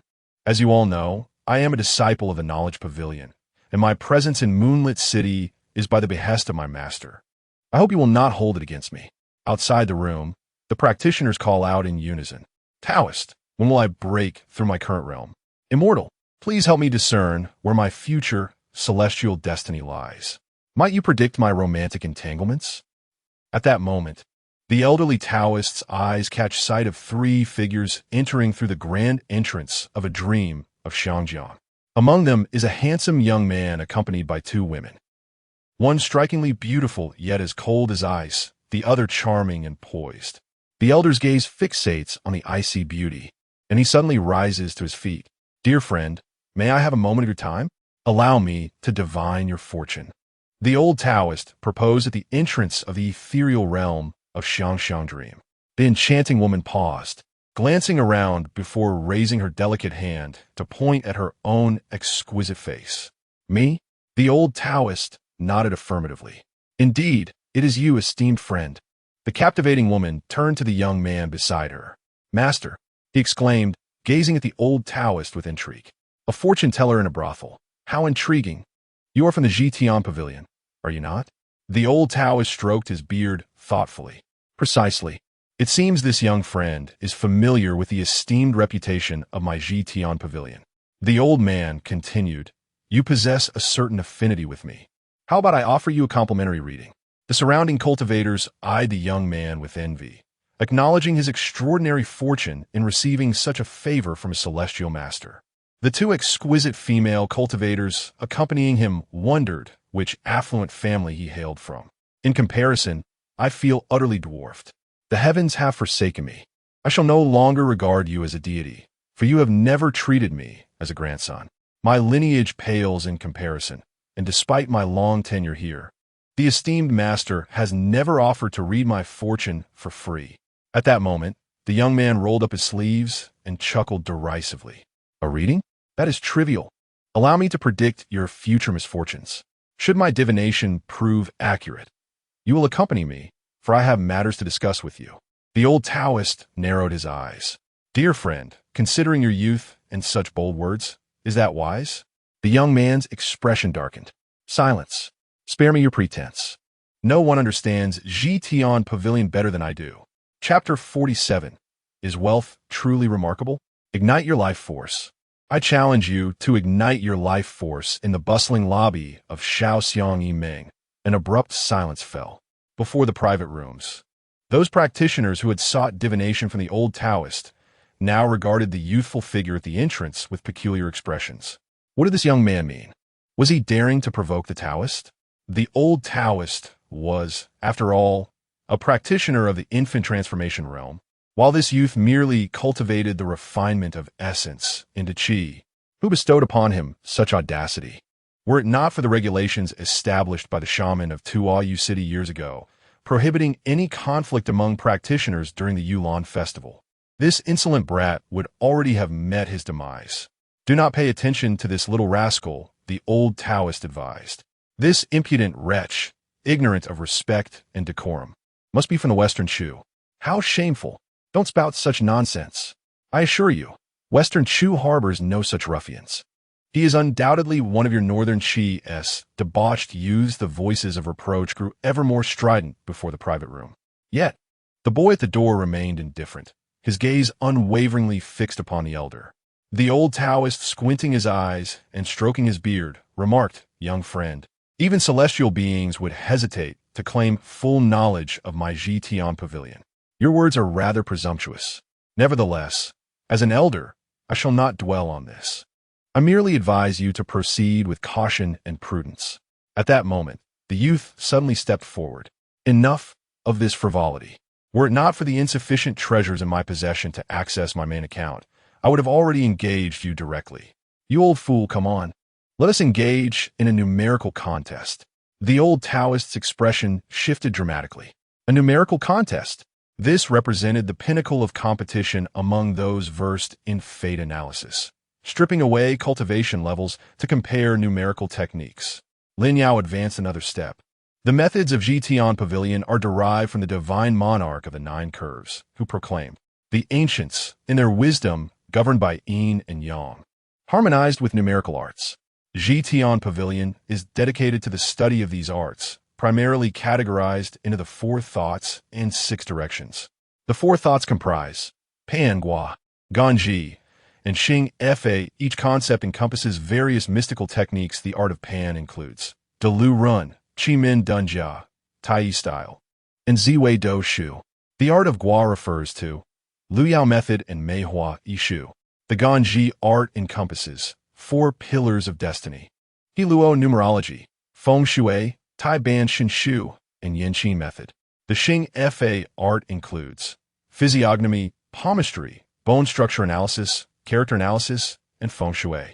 Among these four concepts, aside from Xing Fa, the other three are closely interlinked with Ganji, centering around six key elements: Yin and Yang, the five elements, and Ganji. Yin and Yang serve as the foundation for fortune and misfortune. The five elements represent the tangible states of Yin and Yang, as well as their transformative effects. Ganji is the specific manifestation of the interplay between Yin, Yang, and the five elements, denoting direction, time-space, and cycles. The six directions refer to astronomy, calendars, the five elements, divination, miscellaneous interpretations, and forms. These constitute the ancient arts of numerology. Esteemed Taoist, which aspect of the four contemplations do you primarily delve into, and which direction of the six do you study? At that moment, the Taoist's expression finally shifted. He gazed at the young man before him with astonishment. I, among the four contemplations, primarily study the art of forms, and within the six directions, I mainly focus on the five elements. The youth continued to advance. The crowd that had previously mocked him now sensed something amiss. They retreated, clearing a path. The young man nodded slightly. The art of forms and the five elements? Very well, let us engage in a contest based on your two studies. We shall directly compete in a game of numerology. Once again, I reiterate, should you lose, you must accompany me. The elder's expression grew increasingly grave. And if the young friend were to lose? The youth strode forward with unwavering determination. I shall teach you divination. The elder's countenance changed drastically. He could not suppress his exclamation. Divination? How do you know of divination? You have actually mastered it? The youth scoffed. The 9 great secret arts of the Zitianj include astrology, divination, the 6 run, Qimin Dunjia, physiognomy, character analysis, geomancy, and date selection. Only 7 have been passed down. Divination and geomancy are both lost secrets. If you have grasped divination, you would be the sole practitioner of it within the Zitianj. Old man, what are you hesitating for? The opportunity lies before you. A smile adorned the young man's face. His intentions were transparently evident, easily discernible to anyone with a modicum of wit. Yet, the youth was confident that the elder could not escape. He was certain that he would fall into the trap he had laid. For in this world, only he possessed the knowledge. Long ago, the 9 intentionally withheld the teachings of divination and geomancy from the 9 methods passed down to the Zitianj, in order to maintain control over the charlatans and tricksters within. The 9 had declared that the one who masters divination and geomancy could become the leader of the Zitianj. The reason the youth was aware of this was simple. He was Lin Yao, and the 9 was one of his former identities. At this moment, the young man finally traversed the crowd and stood before the elder. The elder's breath had become erratic. Under normal circumstances, unless engaged in a life-and-death struggle, it is exceedingly difficult for a practitioner in the infant transformation realm to lose their composure. Yet, Lin Yao achieved this with just a few words. The elder took a deep breath to stabilize his mind. His expression was filled with uncertainty. Have you truly mastered divination? Lin Yao tilted his head. If you defeat me, you will know. Let us begin the contest of numerology now. Lin Yao's voice resonated with authority. The onlookers, captivated by the unfolding drama, gazed in astonishment at the two figures. Not a fellow cultivator. You truly possess remarkable skills. This city of the moon indeed harbors hidden talents. The moment he stepped through the door, I sensed that he was no ordinary young scion. He must possess genuine abilities. His cultivation level is likely beyond mere refinement of essence into qi. He has certainly concealed his true strength. How perilous! I almost fell for his ruse. Forgive my naivety, but may I inquire about the concept of tenfold destiny reading? This is a technique often employed by practitioners of fate during confrontations. In essence, it is quite straightforward, devoid of any other considerations. By refraining from utilizing one's own cultivation, one employs the art of face reading to gauge the opponent's future, deducing the outcome based on present circumstances. The insights gleaned are inscribed upon the tenfold talisman paper. This paper is then cast into the opponent's life fire. If the talisman ignites, it signifies an accurate reading, whereas if it does not, it indicates a miscalculation. Should both parties' 10 talisman papers be ignited, the one whose paper was inscribed in a shorter time prevails. The tenfold destiny reading is devoid of any tricks. It is a pure contest of the true skills of fate practitioners. Surely, the Taoist master will not be defeated. Nonsense. Even if that young scion possesses some talent. Our Taoist master is an authentic disciple of the Celestial Knowledge Pavilion. Do you comprehend the intrinsic value of those 3 characters? If master loses, I shall cover all expenses within the Dream Pavilion of Xiaoxiang today. At that moment, the old Taoist raised his head, gazing intently at Lin Yao. Young friend, do you require my tenfold talisman paper? Lin Yao patted the hidden heaven pearl concealed at his waist. 10 sheets of resplendent golden blank talisman paper soared forth. No need. I have talisman paper of my own. Enough of the chatter. Hurry. Lin Yao raised his hand, grasping the golden talisman paper drifting down from above. This is also blank talisman paper stored by the hidden immortal of all methods in the Law Pavilion. In the past, the Three True Methods Sect gained renown throughout the land with their talismans and swords. Thus, the account of the hidden immortal of all methods houses a vast quantity of blank talisman paper for the convenience of talisman crafting. Naturally, the talisman paper stored by such a figure is of the finest quality. The old Taoist, observing the golden talisman paper in Lin Yao's grasp, was taken aback. Premium celestial demon oil talisman paper? You dare utilize such high-grade paper to challenge me to a tenfold destiny reading? This is a sheer waste of heavenly resources. You. Lin Yao shot him a glare. Stop hesitating. This is already the most affordable talisman paper I possess. Simultaneously, Lin Yao's eyes became suffused with crimson threads, his pupils shifting to a scarlet hue. Star thief, preordained future, individual of the future. Meanwhile, the old Taoist remained oblivious to Lin Yao's actions. He merely lowered his head in mild embarrassment and fished out 10 yellow talisman papers from his storage pouch. He then retrieved a red cinnabar brush, but began to mutter incessantly. What is so fearsome? Is having wealth truly so impressive? The air was thick with disdain as the old sage lamented the presence of these wealthy, pretentious scions. What a fortunate fate it must be to be born into such privilege. Why was I not graced with such a life? With a heavy sigh, he grasped a brush dipped in vibrant red cinnabar, preparing to inscribe on the talisman paper. Raising his gaze, he sought to discern the visage of the young lad before him. Although the members of their esteemed association often relied on mere words to appease their clientele, they possessed genuine abilities as well. A well-known adage from their revered founder echoed in his mind. You may indulge in idleness, but one must never be truly inept. As the old sage scrutinized Lin Yao's features, he began with the 8 divisions of the face, then moved on to the 3 palaces, noting the horizontal alignment of the eyes and the evenness of the mouth. However, his expression soon shifted dramatically. Veins of crimson began to mar his eyes. and despite his attempts to avert his gaze, he found himself unable to do so. Blood vessels multiplied across the whites of his eyes, and eventually, blood began to trickle forth. In a moment of utter shock, he could no longer contain himself and spewed forth a mouthful of blood, collapsing to the ground. Once he regained his composure, prostrating himself before the earth, he lifted his head only to find the youth standing before him, brandishing 10 completed talismans. The boy tilted his head, surveying the old sage as if he were a deity looking down upon the mortal realm. Ignite your life force. The old sage felt a shiver run down his spine, every hair on his body standing on end. Yet he stammered, "But I have yet to discern your fate." "Your fate is riddled with countless crimson threads. Those threads represent karma, the fabled threads of cause and effect. While others' karmic threads extend outward, yours is so intricately woven, clinging to your fate. I am utterly unable to perceive your destiny.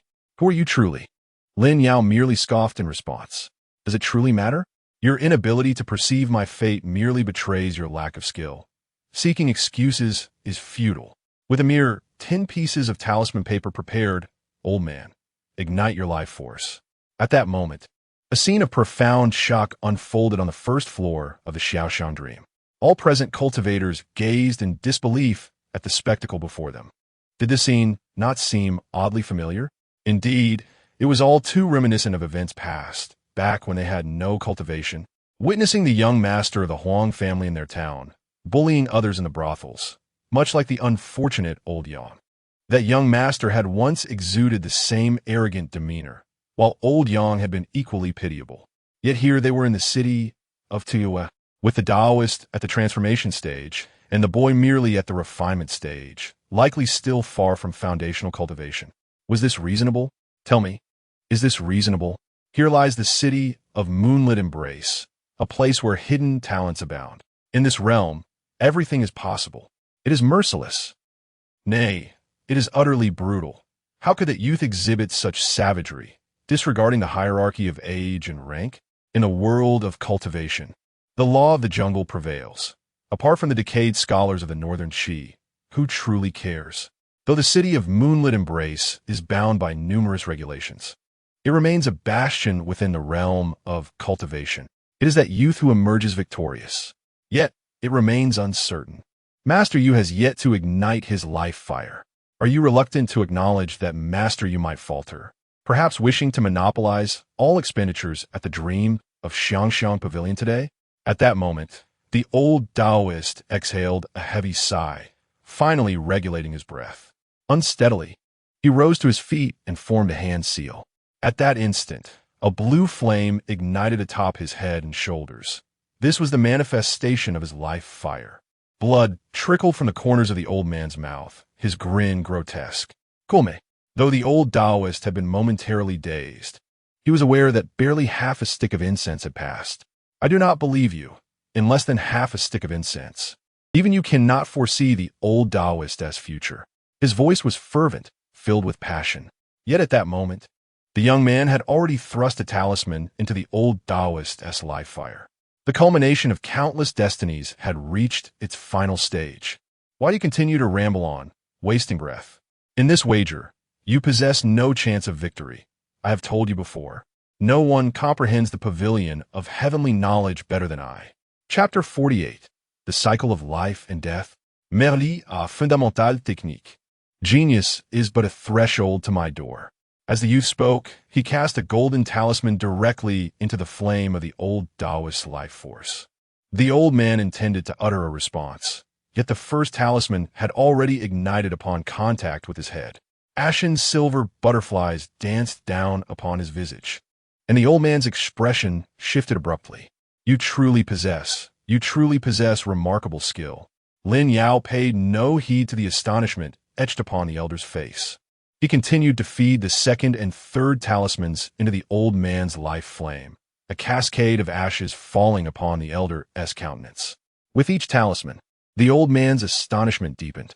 Young friend, though my eyesight may be dim, and I cannot perceive your life palace, I can discern that you are still quite young, likely not yet in your 20s.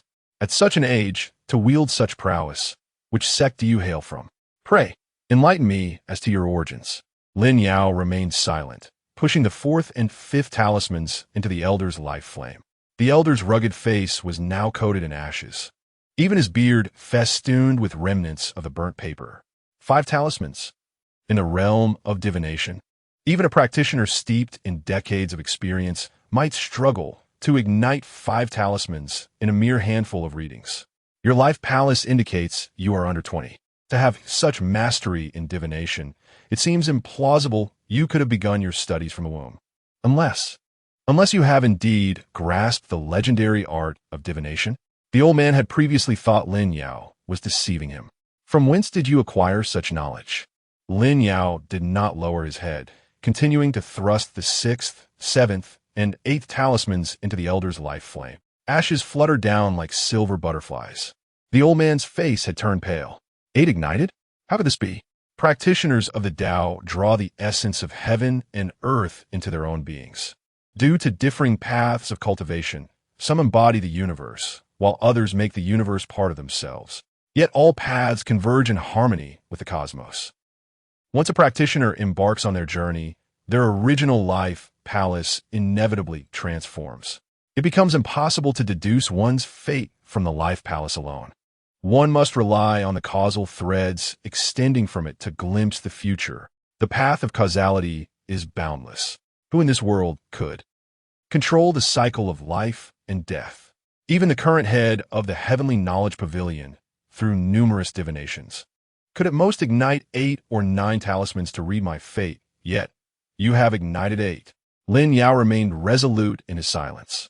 He inserted the final 2 talismans into the old man's life flame.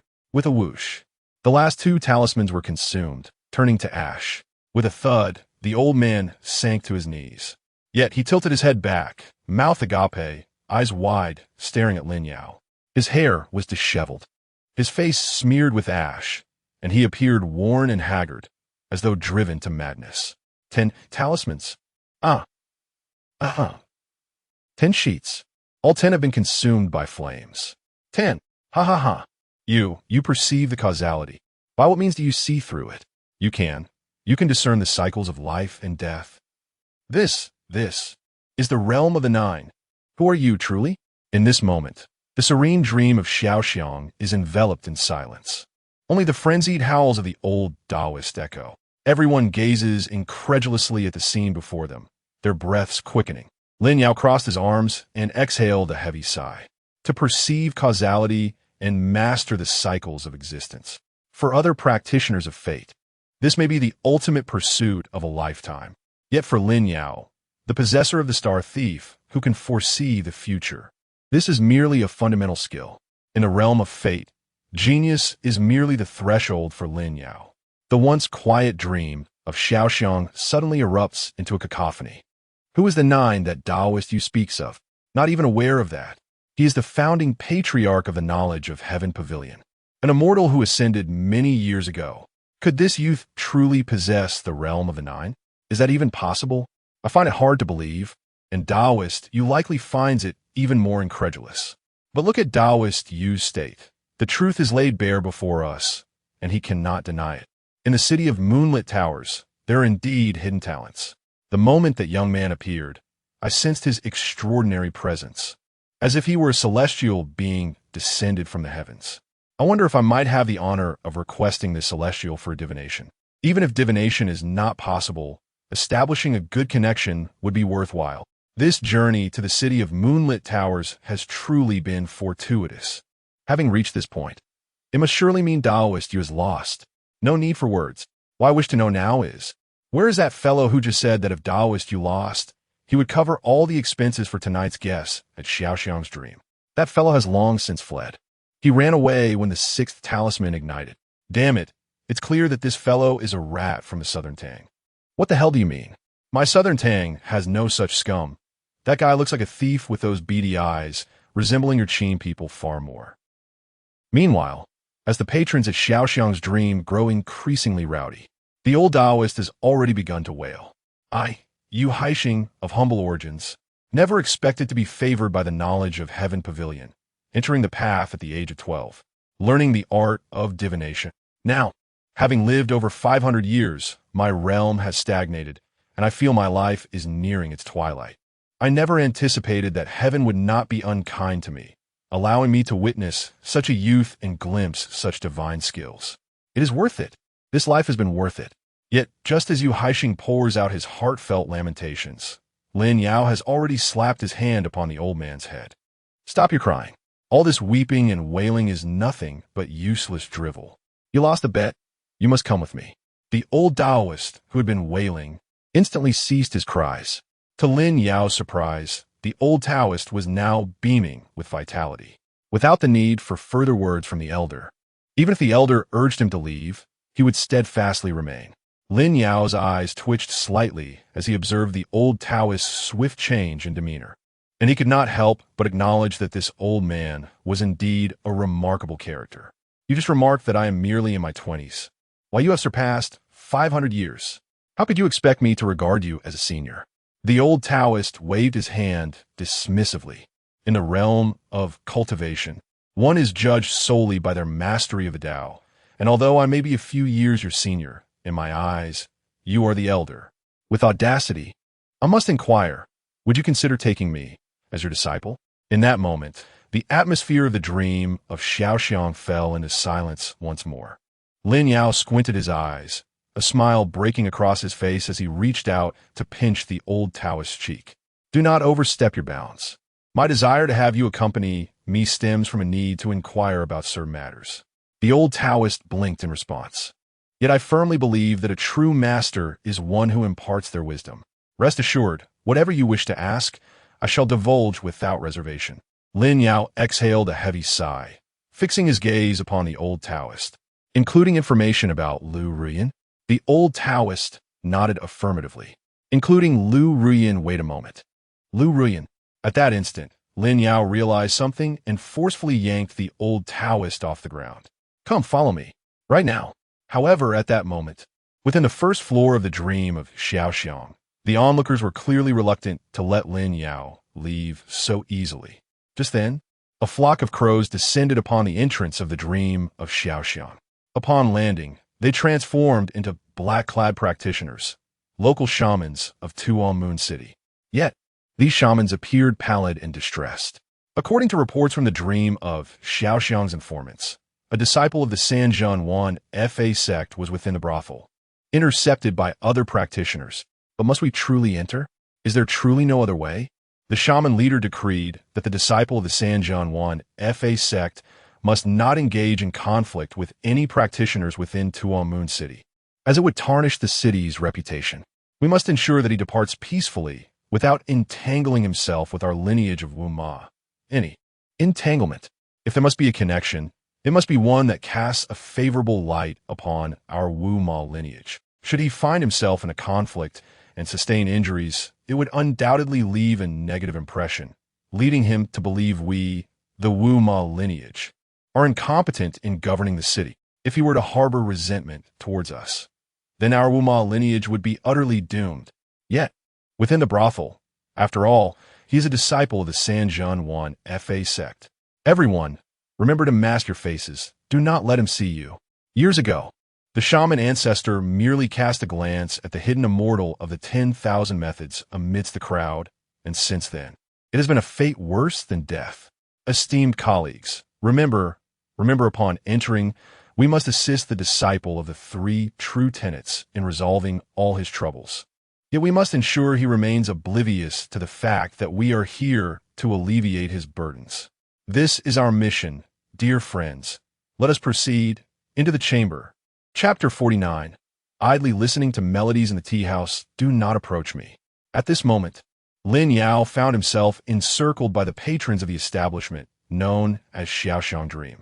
The guests, indulging in lavish festivities, fixated their green-eyed gazes upon him. Esteemed sir, would you consider visiting our esteemed Qingxuan Lingxu sect in Northern Qi? We hold great reverence for talented individuals. Should you choose to develop your abilities in Northern Qi, your remarkable skills would undoubtedly elevate you to great heights.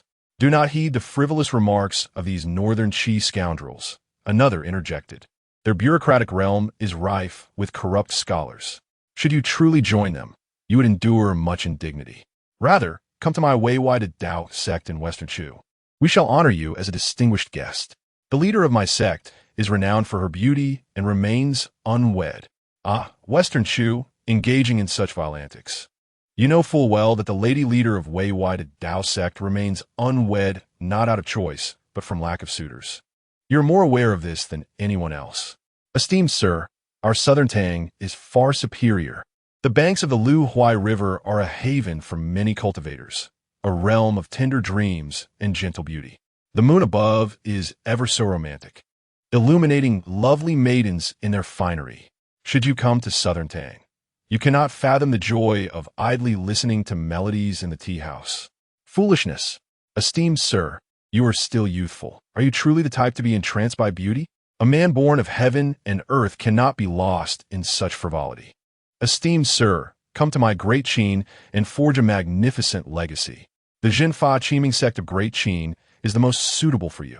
At this moment, Lin Yao surveyed the throng of faces before him, his brow furrowing increasingly. The old Taoist, grasped by the collar, chuckled foolishly. Esteemed sir, these patrons seem quite insistent, and it appears we cannot depart easily, unless we resort to force. Yet, the rules of Tua City dictated that no cultivator may engage in private combat within its confines. Lin Yao scoffed. Rules are but lifeless constructs. Humans are alive. The regulations of the Wuma lineage have never constrained me. He reflected on the once insignificant Wuxi clan, now burdened with so many constraints. His hand caressed the Zong Tian pearl. Just then, the door of Xiaoxiang Dream was thrust open, and a group of cloaked figures swathed in black robes and veils surged into the establishment.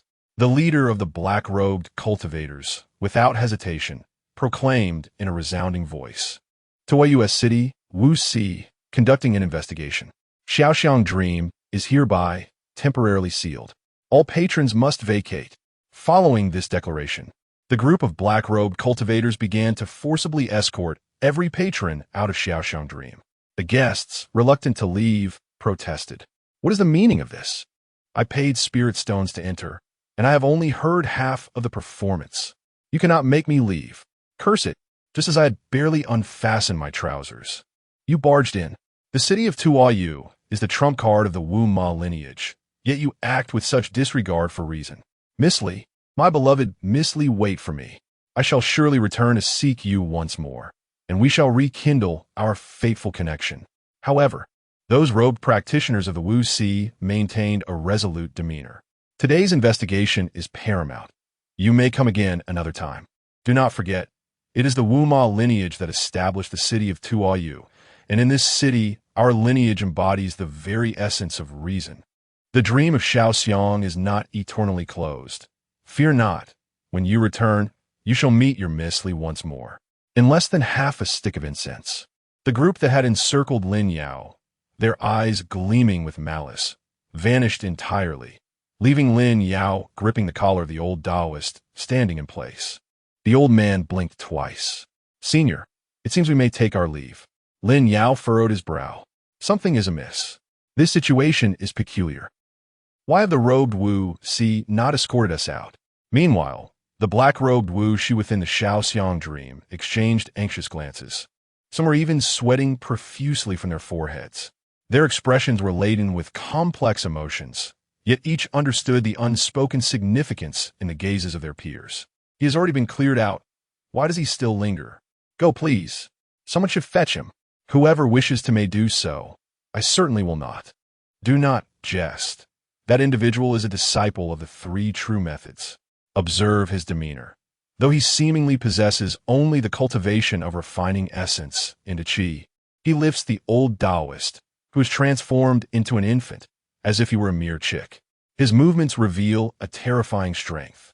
I do not wish to become entangled in karmic retribution. Nor do I. Perhaps we should withdraw.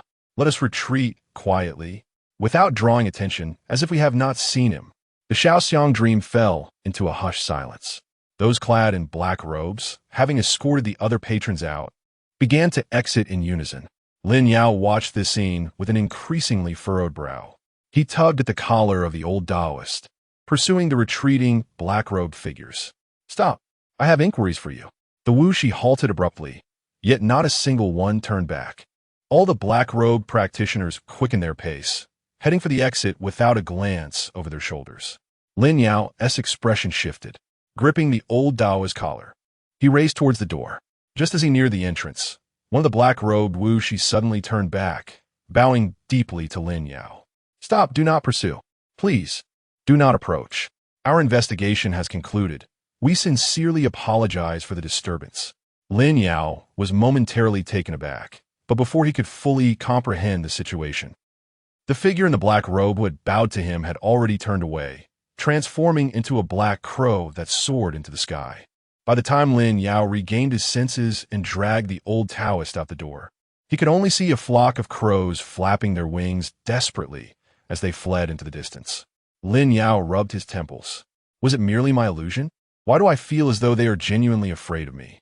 But this is our first encounter. Just then, two silhouettes of women approached. One was stunningly beautiful, the other charmingly delicate. "Master, great master." Lin Yao looked up to see Chu Hongyu and Gu Nanin gazing at him with concern. Lin Yao waved reassuringly at them. "Do not worry, I am fine." "Did those black-robed sorcerers also summon you?" Chu Hongyu nodded. Their demeanor was quite assertive. Yet for some reason, I feel a sense of tension amidst their firmness. Lin Yao glanced skyward once more, pondering the direction in which the crows had vanished. Such an assertive group of sorcerers. Yet they overlooked me. Something is amiss. Unusual occurrences often herald hidden dangers. Could it be that the sorcerers of Tuayu City, upon learning of my identity as a disciple of the Three Truths and 10,000 Methods sect, intend to harm me? A fierce glint flickered in Lin Yao's eyes. It seems I must remain vigilant regarding the actions of these sorcerers in Tuayu City. My connection with the lineage of sorcerers appears to be deeply entangled by fate and karma. However, there are more pressing matters to address. Lin Yao exhaled a deep breath. He tightened his grip on the old Taoist collar, locking eyes with him. "Find a secluded place. I have questions to ask you." The old Taoist swallowed hard. "Master, come to my residence in Tuayu City. Outside the residence, I have set up a formation that ensures absolute safety, preventing any prying eyes." Lin Yao nodded in agreement, not rejecting the proposal. Upon seeing Lin Yao acquiesce, the old Taoist ceased further chatter. He adjusted his clothing and respectfully led the way ahead. "Please follow me. The residence is not far from the Dream of Xiaoxiang, just up ahead." As the old Taoist spoke, he guided Lin Yao and the others down a narrow alley. Within the alley, paths branched off in multiple directions. Following the old Taoist, they twisted and turned through the maze-like alley, finally stopping before a small courtyard. The old Taoist raised his hand and formed a gesture. Suddenly, the beast-head door knocker, adorned with a copper ring, came to life, speaking in human tongue. "Master, welcome home." The old Taoist nodded indifferently. With a wave of his sleeve, the courtyard's gate slowly opened. The old Taoist beamed and gestured for them to enter. Gu Nanin stepped forward first, confirming the safety of the interior before signaling to Lin Yao. Lin Yao and Chu Hongyu then followed into the courtyard. As everyone stepped inside, the courtyard gate gradually closed behind them. In the small courtyard there exists a hidden realm. The potted plants, peculiar stones, and water features within the courtyard are all arranged according to the principles of Feng Shui. Lin Yao surveyed the surroundings before his gaze settled once more on the old Taoist. "Speak. Relate all that you know regarding Lu Ruyan without reservation. Do not utter falsehoods. You are aware that the most foolish act before a master of destiny is to deceive." The old Taoist swallowed hard. Bowing slightly, he assured, "Rest assured, esteemed senior, I would never dare to act recklessly in your presence. I am, in truth, not well acquainted with Lu Ruyan. Truly unacquainted. We have only met once, and that was approximately 60 years ago, during the last Yulan festival in the city of Tuayu. As a disciple of the Knowledge of Heaven Pavilion, I was dispatched to oversee the operations of the pavilion's business in Tuayu City. I recall vividly that it was the final day of the festival, as the demon-suppressing tower was about to close, and the cultivators within the city scattered like monkeys fleeing from a fallen tree. Yet on that very day, a celestial phenomenon occurred. A white-haired demoness with blood-red eyes suddenly wreaked havoc in the city, devoid of any rational thought, leaving a vacuum in her wake. It is difficult to convey the scene. Everything seemed to offer itself as a sacrifice to her, flora and fauna relinquishing their lives. With withered flowers and grass transforming into desiccated butterflies in the wind, cultivators offering their entire essence, turning into mummified corpses, their lips still curled in smiles. All spiritual energy surging into her being, above her head, the energy coalescing into swirling clouds.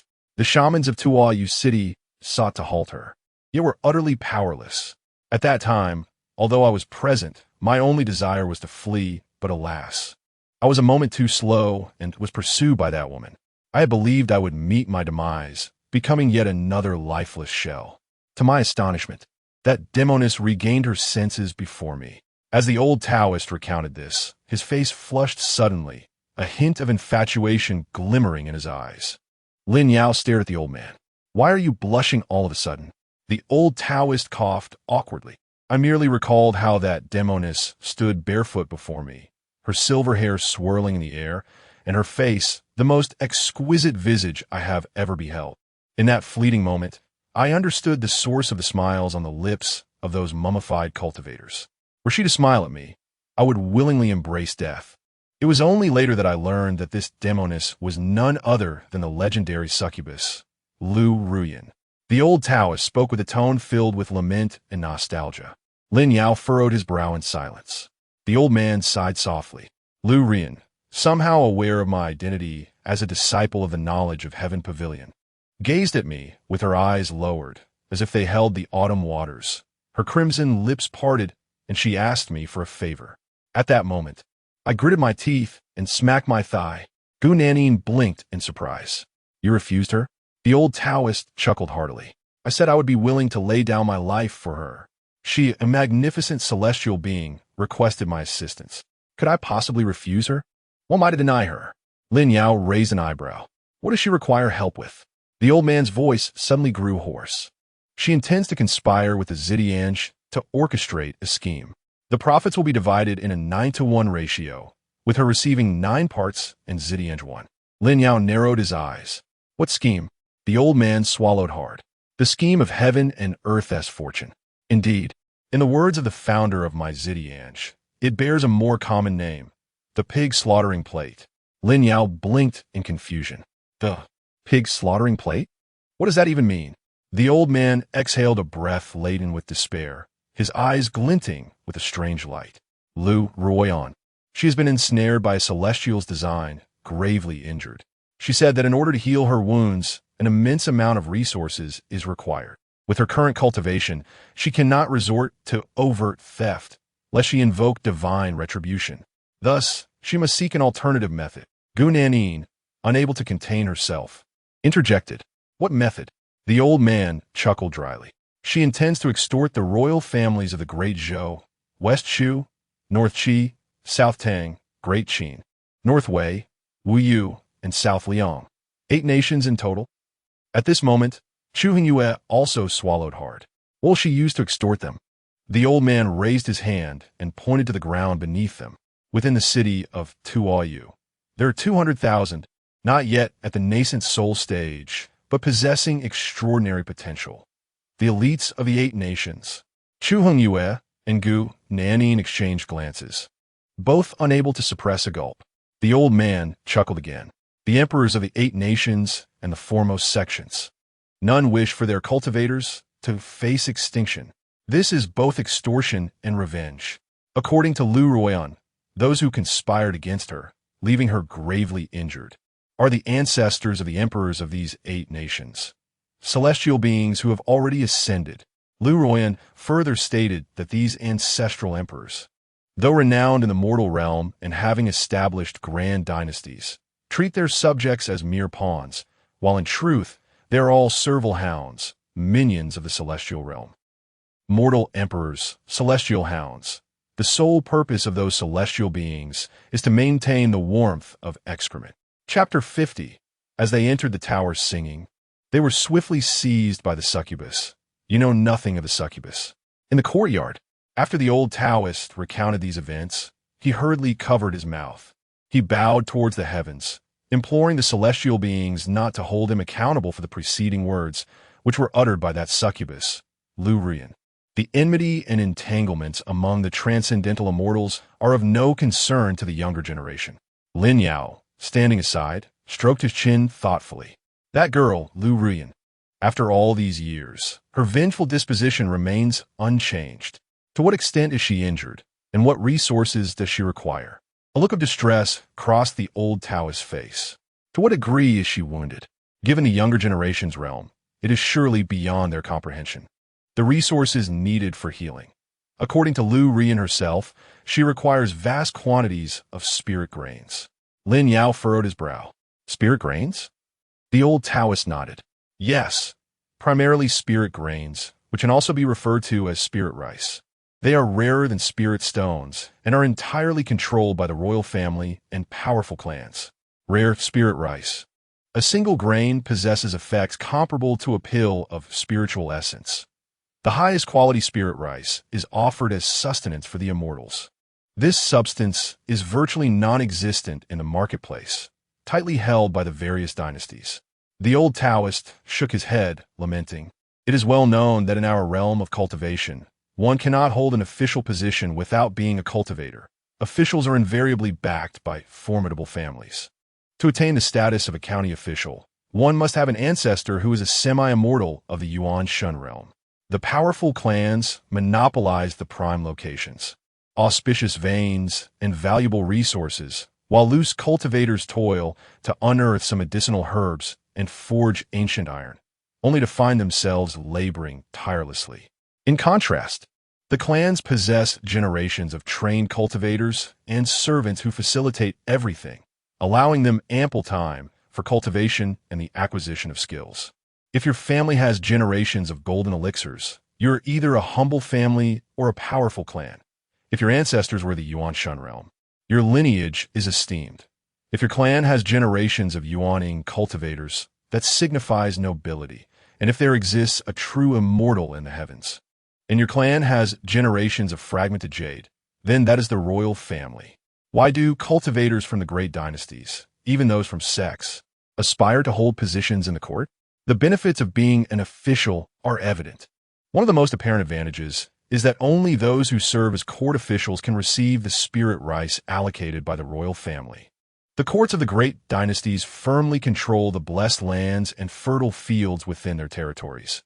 They pay salaries not in spirit stones, but in spirit grains, a tradition passed down from the legendary first dynasty of the Songming world, Xianhan.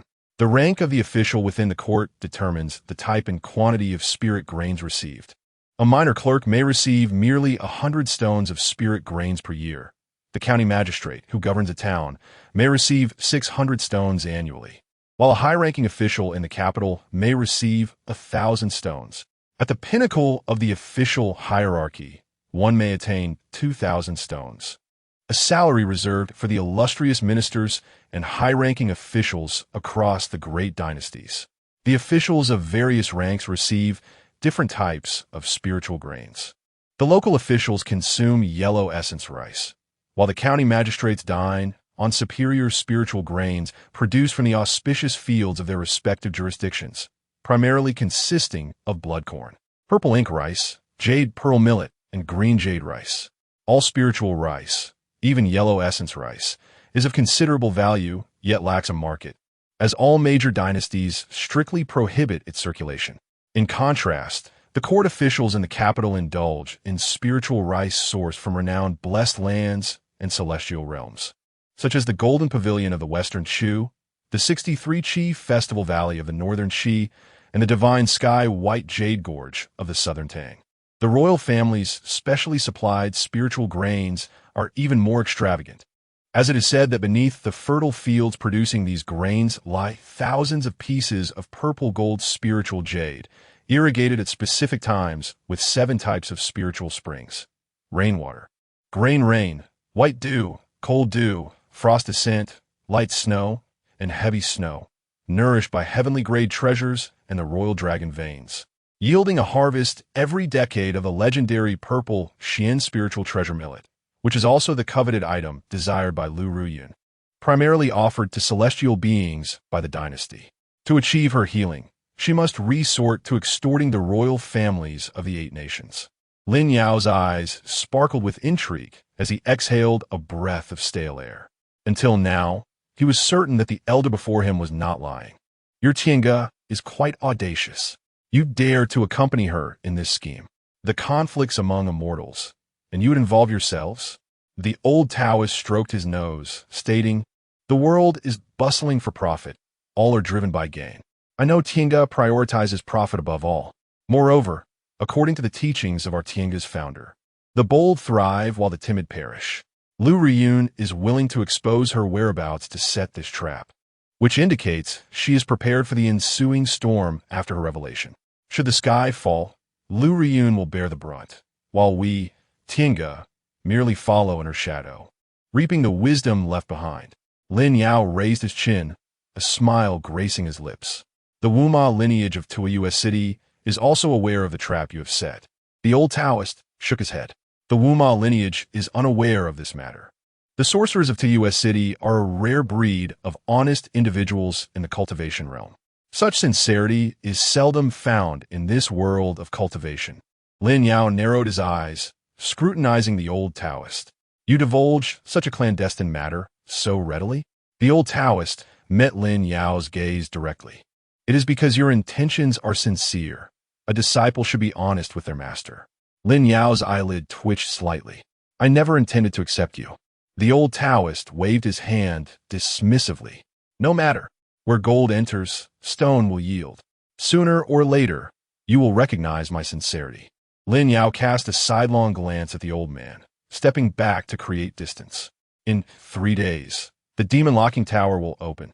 The old Taoist nodded in agreement. "Indeed, that enchantress, Lu Ruyun, has been lying in wait within the demon locking tower for 60 years. With her exceptional abilities, she has likely gained complete mastery over the demon restraining tower.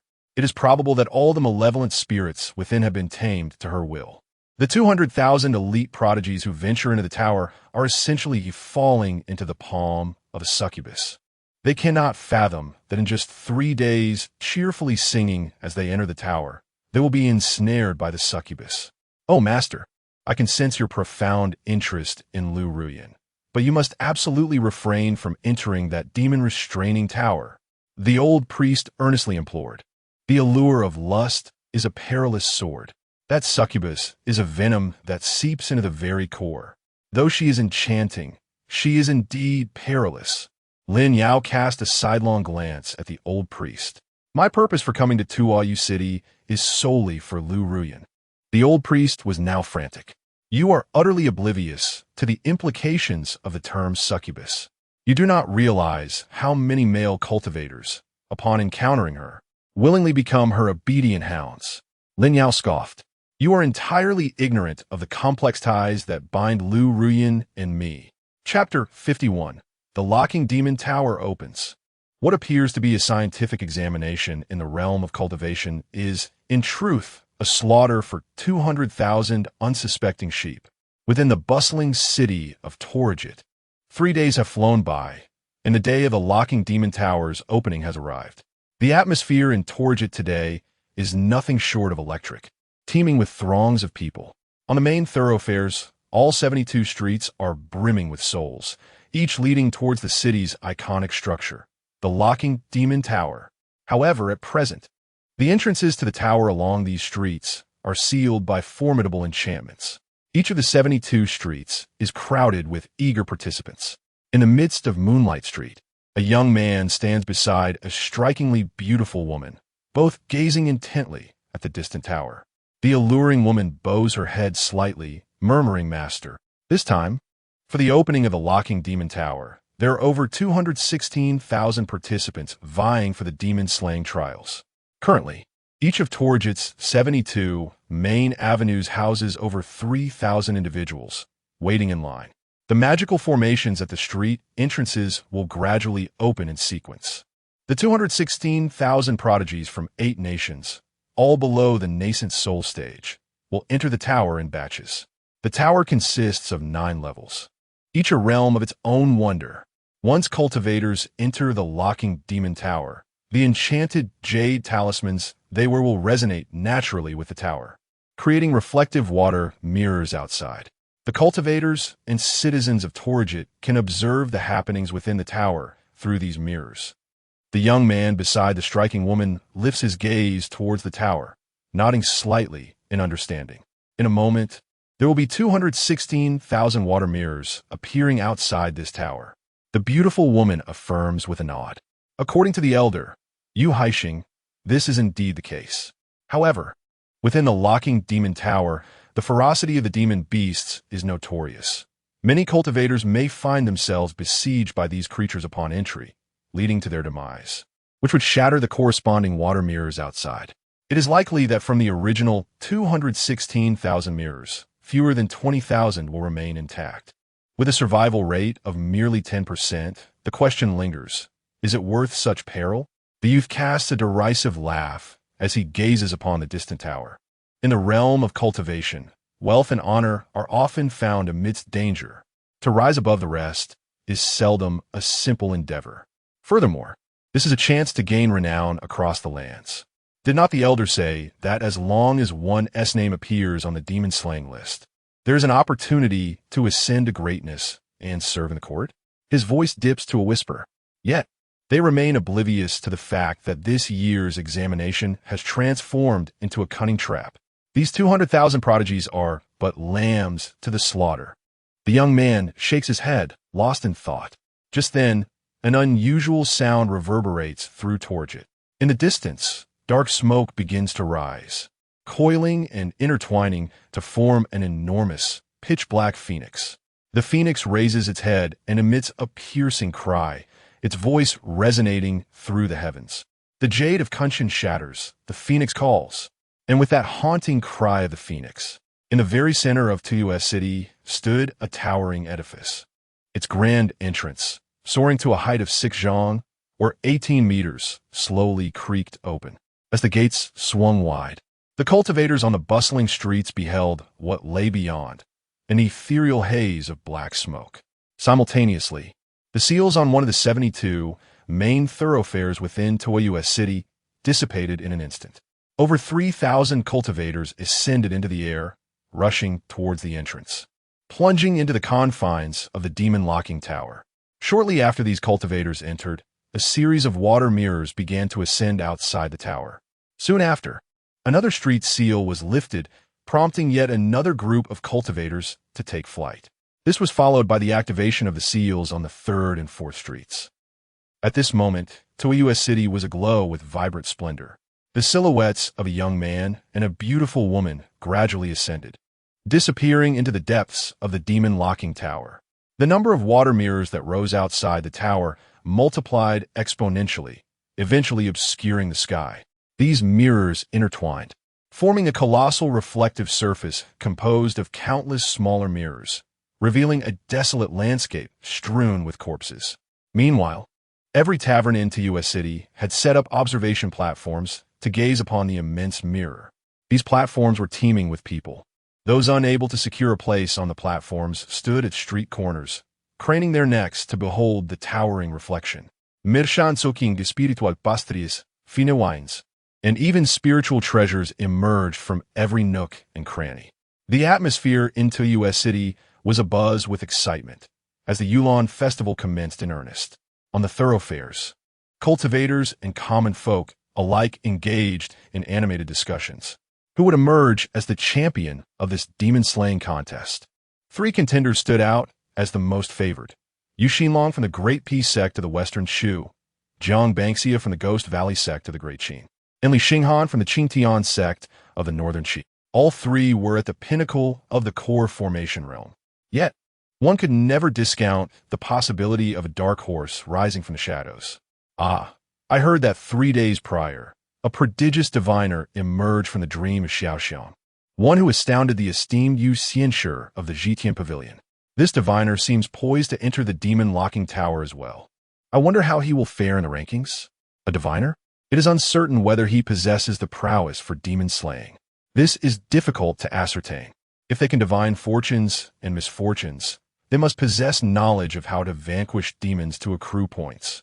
Yet, I have heard that this diviner may only be at the refinement level. What? Refinement level?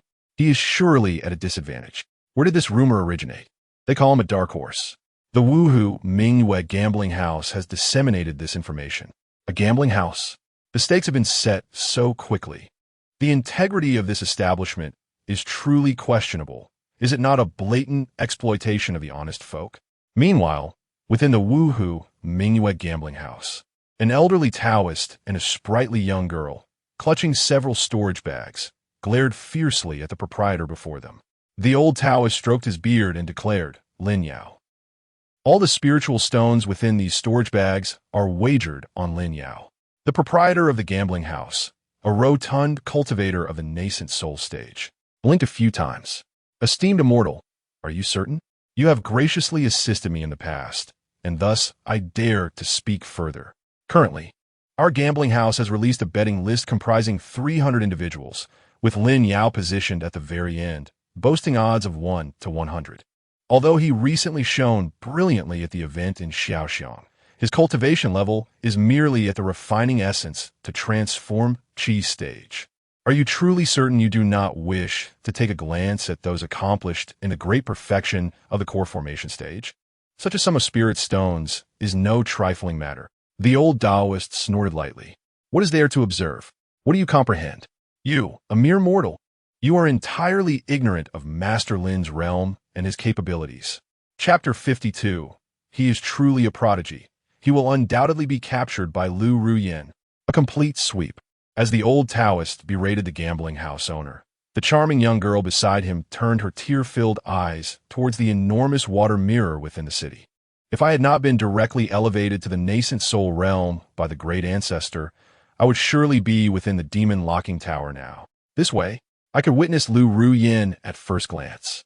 My Lu Ruyin, my Empress Ruyin, Lu Ruyin, I have traveled such a long distance just to catch a glimpse of you. At that moment, the old Taoist turned to glance at the lovely girl beside him and smiled with pride. I saw her over 60 years ago. Indeed, she was breathtakingly extraordinary. Not being able to see her with your own eyes is truly a significant regret in life. Upon hearing this, the girl, who had already been holding back tears, could no longer restrain herself. Tears streamed down her cheeks as she grasped the old Taoist's sleeve. "You were so close to her back then. What was her scent like? Was she fragrant? Was it the aroma of jasmine or osmanthus? Did she appear as delightful and soft as she sounds?" The old Taoist shook his head. At that time, it was terribly cold. The north wind howled, and only the chill lingered in the air. Yet, you are not without the chance to meet her. I can see how much the immortal master cares for Lu Ruyin. There must be some entanglement of fate between them. However, I wonder what their relationship truly is. As the old Taoist reflected, he raised his head to peer outside the gambling house. Outside the demon locking tower, the vast mirror was beginning to show fine cracks. The water mirror was shattering, signifying that death had commenced within the tower. The old Taoist squinted his eyes and raised his hand to form a spell. Before long, a glimmer of light flickered in his eyes. "I see the immortal master. What is he doing?" Meanwhile, within the demon locking tower, Lin Yao and Chu Hongyu stood before a colossal skeleton that measured nearly 9 zhong in length, close to 30 meters.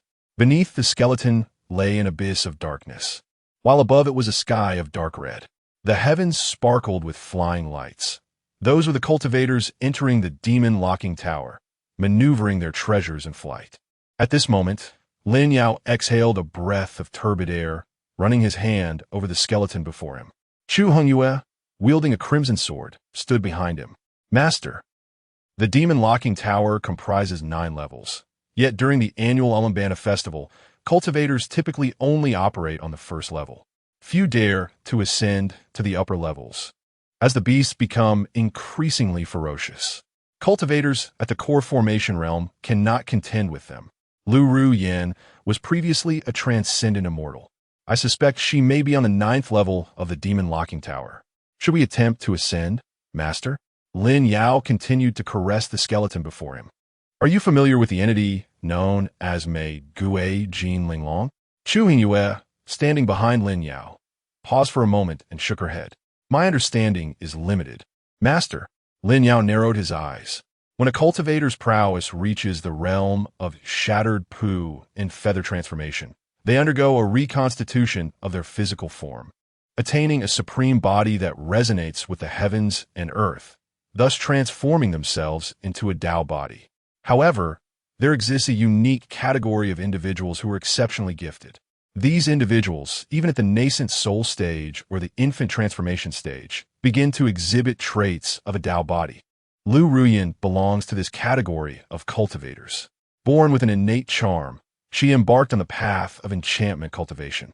Upon reaching the pinnacle of the nascent soul stage and poised to ascend to the transformation of the infant stage, her physical form underwent a sudden metamorphosis, drawing in all the spiritual energy within a 100-mile radius, as well as the essence of all living beings. It was as if the heavens favored her, bestowing upon her a token of grace to assist her breakthrough. The Dao body she awakened at that time was the enchanting return to Ash's exquisite Dao body.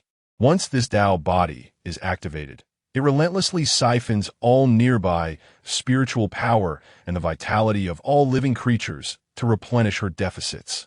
Chu Hongyu swallowed involuntarily upon hearing this.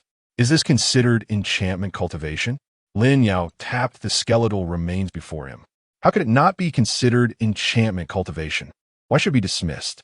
Tempting the minds of others is merely a low-level form of enchantment. True enchantment is such that even the heavens themselves are captivated, willingly bowing to its charm. That is the essence of enchantment cultivation. Lin Yao exhaled a breath of foul air, the crimson glint in his eyes flickering momentarily. He had sensed something peculiar about this skeleton. Only upon activating the Star Thief did he realize that this great demon had not perished in battle against other formidable demons, but had instead been drained of all its vitality. Lin Yao's hand tightened slightly. As he grasped the rib, it snapped with a crack. This great demon had been exhausted by the enchanting return to Ash's exquisite Dao body. Moreover, its time of death was not far off. The reason Lu Ruyan entered the demon locking tower, aside from orchestrating schemes to extort the 8 nations, was also because the tower housed an abundance of great demons, which she required for her sustenance. Given her nature, it is likely that the remaining demons in this tower are few. The upper levels may not contain a single demon left.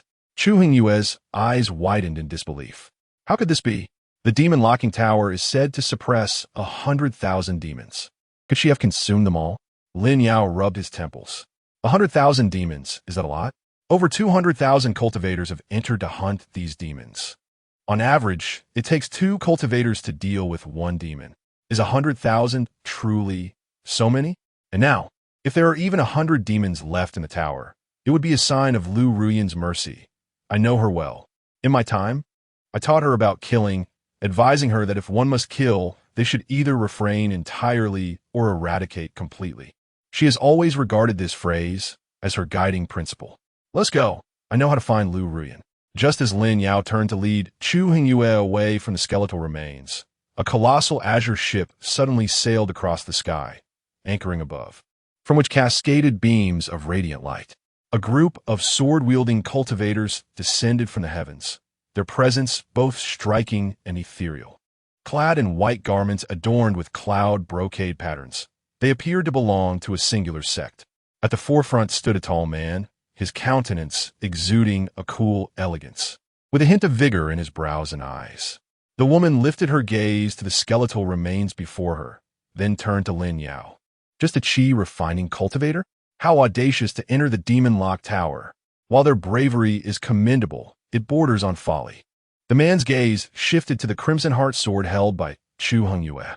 A magnificent sword indeed. Finally, her eyes caught a glimpse of Chu Hongyu's face, and a subtle blush unexpectedly graced her cool features. Such exquisite beauty! Lin Yao furrowed his brow, placing a hand on Chu Hongyu's shoulder, ready to lead her away. Why was this cultivator acting in such an unserious manner, blushing like a schoolgirl?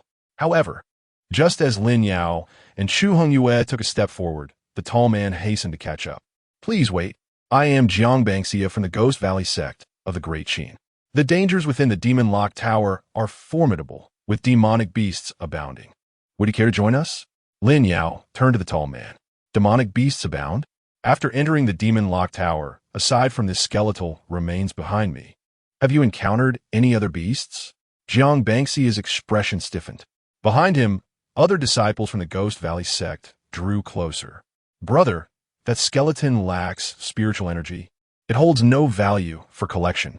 It is no better than a chicken bone. It is indeed strange that, after such a lengthy period in the demon-locked tower, we have yet to encounter a single beast. Without beasts to hunt, how can we accumulate points? Without points, how can we ascend the Demon Slayer ranking? We cannot have come here in vain. Perhaps we could hang a heartlock on this bone, so it does not count as a wasted trip. Are you out of your mind? The demon-locked tower is filled with monstrous entities. It cannot safeguard your romance. Another retorted.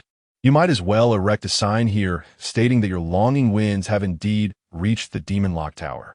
As the disciples of the Ghost Valley sect bickered among themselves, Jiang Bangxia exhaled a deep breath. Silence. Must you all carry on like this? We are outside, not within the Ghost Valley sect. Your disgrace reflects upon our sect and upon the Great Qin itself.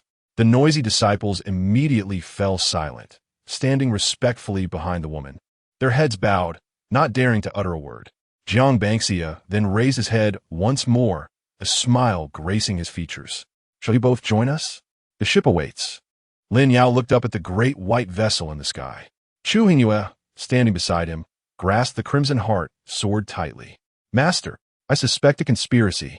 The opponent is at the perfected core formation stage, and those accompanying him are no less than mid-core formation cultivators.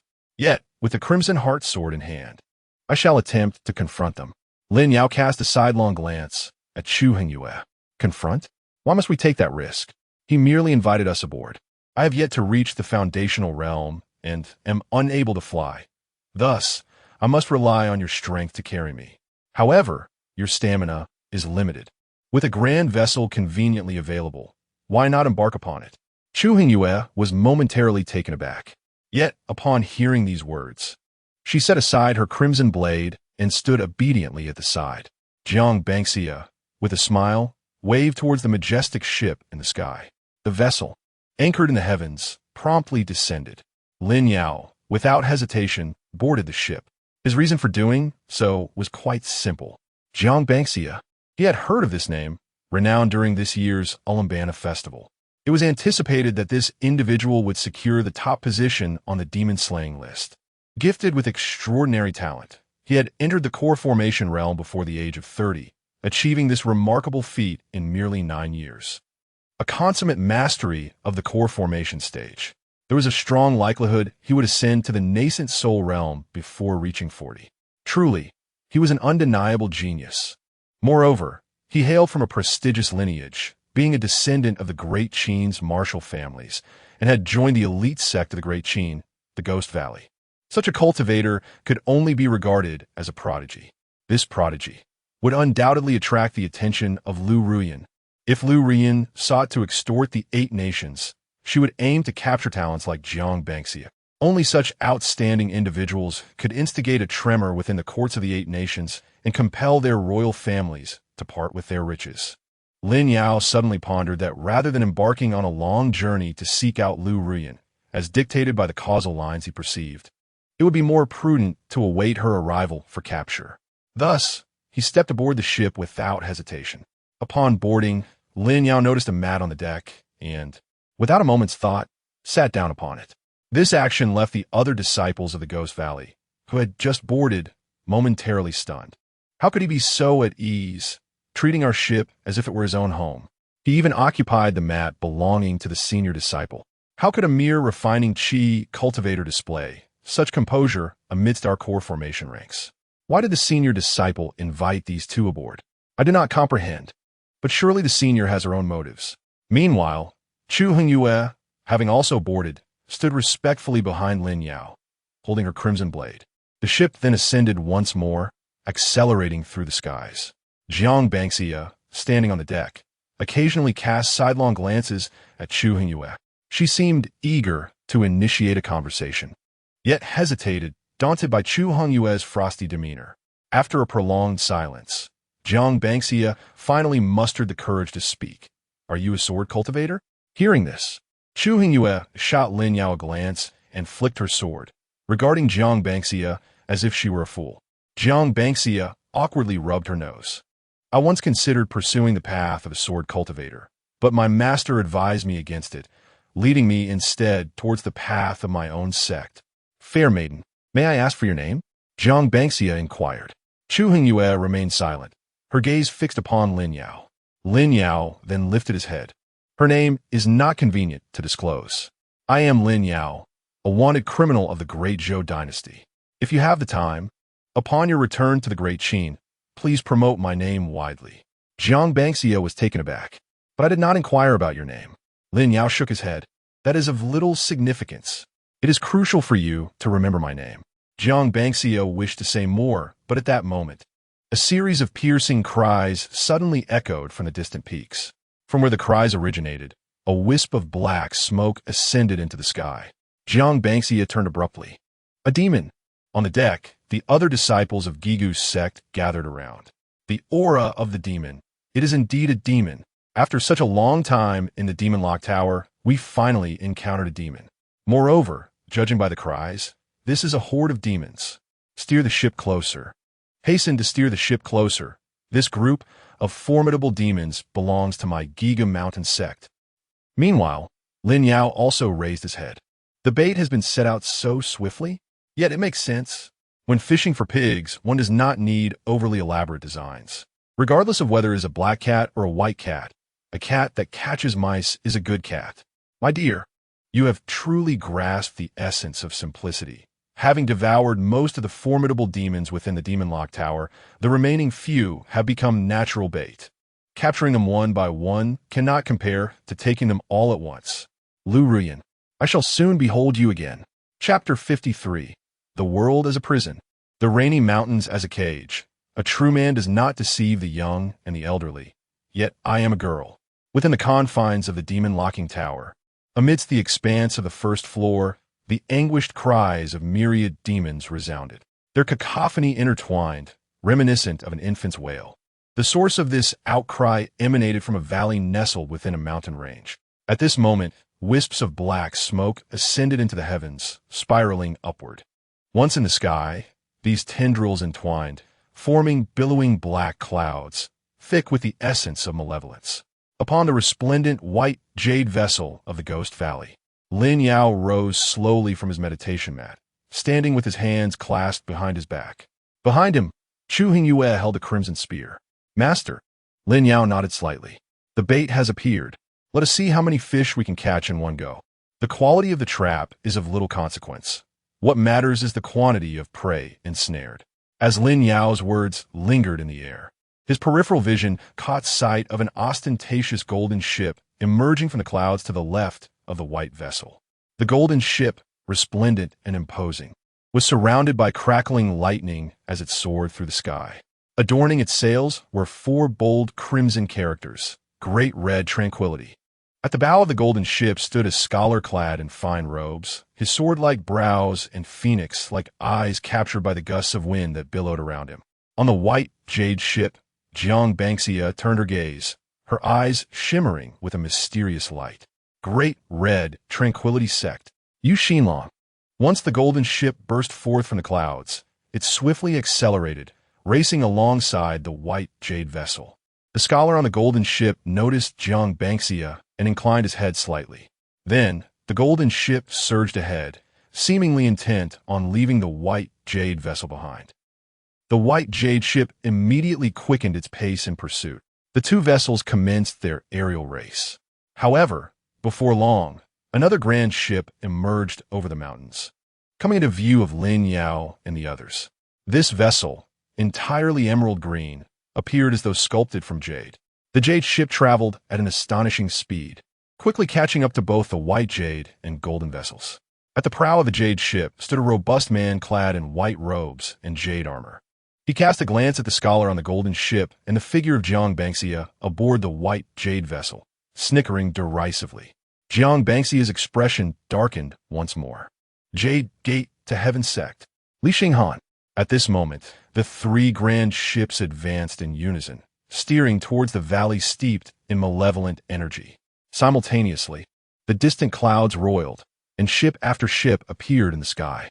They hailed from the 8 nations, representing the various esteemed sections.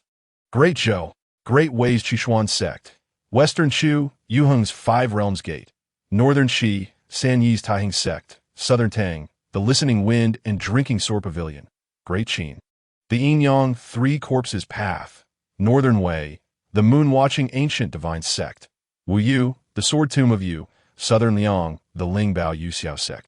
In this moment, within the confines of the demon-locking tower, the aerial vessels obscured the sun, casting a vast shadow over the land. Lin Yao stood upon the white jade treasure ship at the entrance of Giga Mountain, gazing at the magnificent scene before him. Not far away, Jiang Bangxia raised his hand and struck the railing of the ship. Representatives from 8 nations, over 200,000 disciples, excluding the inconsequential, scattered cultivators. Nearly all the sect disciples have gathered here. What is happening? Within the demon-locked tower, are there no demons or monsters elsewhere?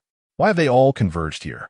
Jiang Bangxia's eyes shimmered with a ghostly light, his cold visage etched with confusion. Meanwhile, Lin Yao crossed his arms and squinted. Beneath the colossal flying vessel lay a range of majestic mountains. This mountain range was boundless, with nearly 10,000 peaks. Each peak bore a unique form, intertwining with one another. From the deck of the white jade ship, one could see that those towering, cloud-piercing peaks seemed to form a natural prison. A faint, elusive smile graced Lin Yao's lips. To seek the dragon among the countless peaks, each layer entwined is a layer of trials. If the gate bears 1,000 locks, surely a king resides within. The 4 symbols, Kan, Li, Zhen, and Dui, divide the realms, while Qian, Kuan, Jin, and Sun encompass the 8 directions. Within these directions lie the doors of life and death, where mountains and marshes breathe with the winds and thunder. What a splendidly transformed mountain prison. Once ensnared within this mountain range, one would find it exceedingly difficult to escape. The myriad demons within these mountains, indeed, are but bait. This group of fools has already taken the bait. Once you finish your performance, I shall take the stage. Lu Ruyan, when will you make your entrance? Lin Yao squinted, murmuring softly to himself. At that moment, a sound akin to a wailing infant resonated from the mountains, growing increasingly intense. Standing on the deck, Lin Yao peered downward. At last, he beheld a gathering of pitch-black furred foxes, their eyes a brilliant crimson, and their cheeks adorned with white jade-like skin, exuding demonic energy from a nearby canyon. The number of foxes was not substantial, merely around 300. These foxes clustered together, howled at the vast flying vessel obscuring the sun above. Lin Yao raised an eyebrow. 300 foxes. How many cultivators are in the sky? Jiang Bangxia's voice drifted softly to him. Approximately 120,000. These 120,000 are disciples from the 8 nations' major sections. Those who have yet to arrive are either scattered cultivators or disciples from insignificant sects. The foxes in this canyon are quite manageable. Among the 300, the most formidable possesses a cultivation equivalent to that of a perfected golden core stage, while most exude an aura akin to that of the foundation establishment stage. This level of cultivation is neither too high nor too low, perfectly suited for our hunting. However, with 120,000 cultivators vying for these 300 foxes, it implies. Lin Yao scoffed lightly at the thought. In other words, each fox must contend with 400 ruthless cultivators. These jade-faced foxes are truly spicy. On the white jade treasure ship, the disciples of Giga Mountain stood with furrowed brows, apprehensive. 120,000 cultivators and 300 fox demons. On average, 400 cultivators must vie for a single fox. How shall this fox be divided? If one fox demon is slain, how many points does it count for? To whom should the points be awarded? Damn it, the demon-locking tower. Is it not renowned for suppressing the multitude of demons? Were they all? 300 foxes have summoned every cultivator from the tower? Something is amiss. When circumstances deviate from the norm, there is surely a demon at play. Brother, should we not consider retreating? The Grand Red Peace Sect and the Jade Gate Sky-Soaring Sect have not fled. Yet we would? That would bring disgrace to the Ghost Valley Sect and tarnish the dignity of our Qing people. Indeed, it makes sense, yet even if we retreat, we must first allow my brother to slay these 300 foxes. The top of the demon slaughter list must be claimed by Jiang Bangxia of the Ghost Valley Sect. However, this place exudes an air of strangeness. It is prudent to withdraw. Especially those 300 foxes, they appear increasingly eerie, as though someone has deliberately placed them here to lure us in. Lin Yao cast a sidelong glance at the cultivators of the Ghost Valley Sect beside him, smiled slightly, and remained silent. The trap set by Lu Ruyan is rather crude. Yet Lin Yao understood that given Lu Ruyan's brash nature, this arrangement was already quite meticulous. At the very least, it constitutes a complete trap. Displaying 300 foxes in this mountain range shows considerable respect for these prodigies from the Eight Nations. In Lu Ruyan's original character, she would not merely display 300 black foxes. She would have set a fragrant celestial demon incense in the very center of the canyon, radiating demonic energy. At this moment, the sky was thick with murderous intent. The cultivators aboard the flying vessels were all on the verge of action. However, some vessels suddenly turned about, seeking to flee the mountain range. Yet those vessels would soon realize they could no longer turn back. The group of black foxes in the canyon sensed the killing intent descending from above. Their shrieks grew sharper at this moment. 300 black foxes coiled tightly together, their eyes glinting with ferocity. Yet the more they displayed such behavior, the more it seemed they were enticing the cultivators above to hunt them down. On the white jade treasure ship above, Jiang Bangxia exhaled deeply, raising his hand to reveal a white jade gourd that floated gently in his palm. This place is strange. It is unwise to linger here. However, representing the Great Qin within the demon locking tower cannot retreat without battle. To do so would equate to the Great Qin's retreat without a fight. The Great Qin dynasty is tasked with guarding the vast expanse of the 10,000-mile-long Great Wall. Since its establishment, no demon cultivator has ever set foot within the borders of the Great Qin. Let the valiant old Qin restore our territories. Until the last drop of blood is shed, we shall not cease fighting. After 10 breaths, I shall engage alone to hunt the fox demons. The other disciples of the Ghost Valley Sect shall remain aboard the treasure ship and refrain from moving. Once I successfully hunt the group of fox demons, the treasure ship shall promptly return and leave this mountain range. Jiang Bangxia, holding the precious gourd aloft, prepared to leap from the treasure ship. But at that moment, Lin Yao's deep voice drifted forth. There is no need. In such circumstances, it is best to remain still. What is the purpose of all this commotion? No matter how much one struggles, the outcome remains unchanged, such as the law of cause and effect. Originally intending to escape from the treasure ship, Jiang Bangxia turned his head upon hearing the words, fixing his gaze intently on Lin Yao's face. What do you mean by that, fellow cultivator? Jiang Bangxia had never regarded Lin Yao highly before, especially in this realm where strength reigned supreme. His cultivation at the 13th level of refining essence in a qi was hardly remarkable. Among the exceptional talents in the demon locking tower, such prowess was barely noteworthy. However, during their journey aboard the treasure ship, Jiang Bangxia observed Chu Hongyu, the enchanting female sword immortal who stirred his heart, gazing up at this young lad with admiration. This led him to reassess Lin Yao, speculating that he might be a prodigal son from a prestigious family. At that moment, Lin Yao lifted his head and cast a glance at Jiang Bangxia. If you trust me, you should dock the ship obediently at a mountain peak and remain still. Otherwise, when the tempest strikes, do not blame me for not having warned you. Consider this a gesture of gratitude for your hospitality in carrying us aboard your vessel. Lin Yao narrowed his eyes, already predicting the turmoil that was about to unfold. Meanwhile, the disciples from the Giga Mountain, aboard the Jade treasure ship, displayed expressions of disdain. Several female disciples at the core formation stage openly mocked him. Which sect do you hail from? I have never heard of a cultivator at the Qi refining stage instructing a genius at the peak of the core formation stage. Senior brother, just because you invited them aboard does not mean they can dictate to you. Senior brother, pay him no mind. Quickly hunt down the black fox. You must seize the top spot on the monster slaughter ranking to elevate our Dao Sect. Yu Xinlong from the Great Red Peace Sect and Li Xinghan from the Jade Gate Ascending Sect have already set their sights on the Black Fox. Senior brother, make your move. You wretched creature, it is you who has caused my senior brother to lose the opportunity to strike. Senior brother, please act now. You go ahead. We shall deal with this little brat. Lin Yao remained indifferent to the surrounding curses, his gaze transfixed on the group of black foxes gathered in the canyon. Waiting for something, from the corner of his eye, he noticed brilliant streaks of light emanating from the grand ship above. Numerous cultivators could no longer contain themselves and sprang into action. Among them, 2 beams of light were particularly magnificent. One shot forth from the golden ship, while the other descended from the jade treasure vessel. They were Yu Xinlong from the Great Red Peace Sect and Li Xinghan from the Jade Gate Ascending Sect. Jiang Bangxia, too, felt a surge of restlessness. Lin Yao then uttered a single word 3, unable to suppress himself any longer.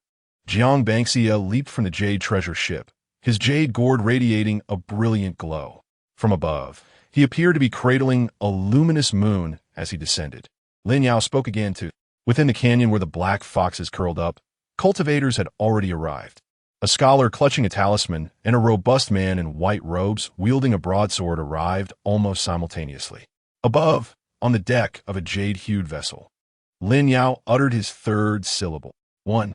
At the very instant Lin Yao's 3rd syllable escaped his lips, the entire demon-locked tower trembled violently.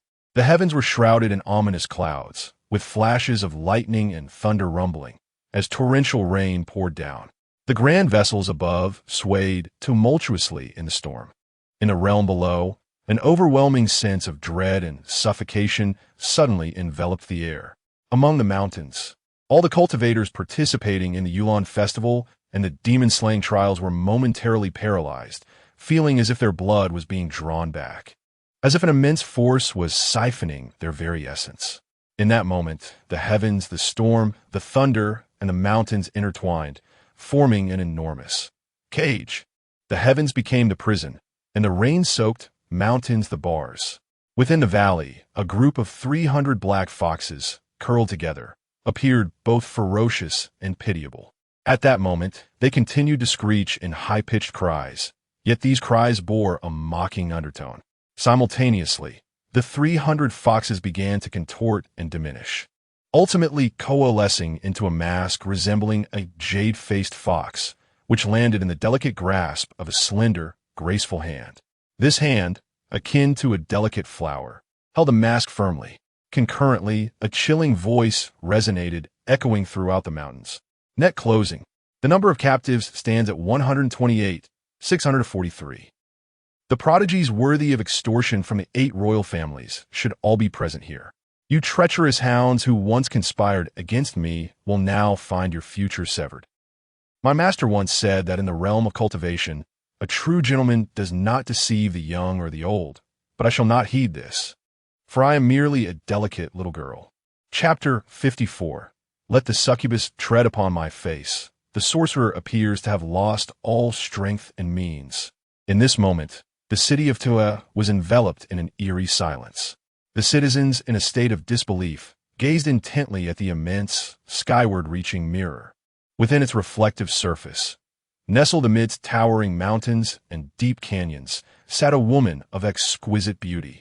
Her features were ethereal, imbued with an alluring charm. As she gracefully perched upon the canyon floor, her flowing white hair danced wildly in the tempest. Yet her delicate visage shone like a luminous pearl amidst the storm, breathtaking, serene, and resplendent. The mere appearance of this woman rendered all the cultivators and citizens in the city spellbound, their eyes widening in astonishment. Many cultivators, who had previously maintained calm breaths, found themselves agitated, their breaths becoming erratic and hurried. Some even stood with gaping mouths, drooling in awe. Yet a profound silence prevailed. All eyes remained fixated on the grand water mirror. It seemed that no matter how long they gazed, they could not satiate their longing to behold the image of the woman reflected within. After a considerable time, the northern winds swept through to a U.S. city. The biting cold jolted the inhabitants from their stupor, and the city erupted into a cacophony of voices. Who was that stunning woman? It could only be Lu Ruyan. Without a doubt, it was Lu Ruyan. This face, those captivating eyes. The rumors were indeed true. Lu Ruyan was beyond question. In the Demon Lock Tower, the succubus, though notorious for her malevolence, was undeniably beautiful. What are the group of prodigious youths from the 8 nations participating in the trial? What did Lu Ruyan mean by casting the net? Was it not clear? The prodigious disciples from the major sects of the 8 nations, aboard their flying vessels, polishing their treasures and singing songs, were ambushed by the legendary succubus. Lu Ruyan. Why did she abduct the elite of the 8 nations? I cannot say. But historically, there have been but 2 motives for abduction: revenge or extortion. Within the confines of the Demon Lock Tower, no other demons exist. Lu Ruyan stands alone as the sole demon. This entire ghost festival has been a ruse from the outset. The witchcraft practitioners of Toyue City, the Wuma lineage, must surely be complicit with Lu Ruyan. These practitioners have never been virtuous. Just days ago, while sharing tender moments with a maiden in the realm of Xiaoxiang, as I clasped her hand, these practitioners forcibly dragged me away. Those accursed practitioners. Under such circumstances, what shall become of this year's demon slaughter ranking? With the demons vanquished, what are the ranking? In this scenario, whoever can escape from the grasp of the succubus Lu Ruyan shall claim the top position on the demon slaughter ranking, or alternatively, whoever can conquer the succubus shall ascend to the pinnacle. But is such a feat conceivable? Many men have sought to conquer Lu Ruyan, yet none have succeeded. Meanwhile, in the Mingyue gambling house by the lakes, a delicate young girl gazed at the stunning woman upon the water mirror, tears streaming down her cheeks like rain-soaked pear blossoms. Lu Ruyan, the living Lu Ruyan. Mother, I have finally encountered the Lu Ruyan who once saved your life. Fear not, Mother.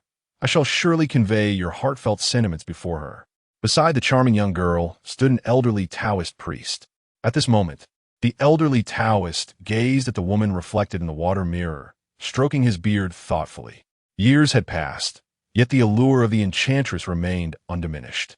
Indeed, one might argue that she was even more captivating than in her youth, when she had once stood before me. A singular desire had arisen within me, to have her tread upon my face. The opportunity had been presented to me back then, yet I allowed it to slip away. I now ponder whether such an opportunity might still exist. The originally weeping, delicate maiden abruptly turned, glaring at the old Taoist. You wish for the Empress of Smoke to tread upon your face? With that shoehorn visage of yours, do you truly believe you are deserving of such an honor? I ought to shove your wretched footwear into your mouth, allowing you to savor the stench of your own feet. She continued, if we were in Willow City, I would have long since found someone to castrate you. The old Taoist blinked several times, taken aback by the intensity of her fury. He dared not retort, opting instead to mutter under his breath, is it truly necessary? Every man has entertained such thoughts. Many are far more egregious than mine. Is it so wrong to merely speak the truth? He found himself perplexed, unable to comprehend why his candid remark had elicited such a vehement reaction from the charming girl. The enchantress had indeed captivated countless men and women, inciting a fervent obsession that drove them to madness. Meanwhile, at the Witchcraft Pavilion in Moonlit City, the atmosphere was thick with tension. The contemporary witch lord, Ma Yunxi, who once ignited candles to seek guidance from her ancestors upon Lin Yao's arrival in the city, now stood pallid at the pinnacle of the pavilion. She gazed into the moonlit mirror, where the reflection of Lu Ruyan appeared, seemingly devoid of all strength and recourse. Ancestral spirits, it was your consent that led me to permit Lu Ruyan's presence in the demon's ceiling tower.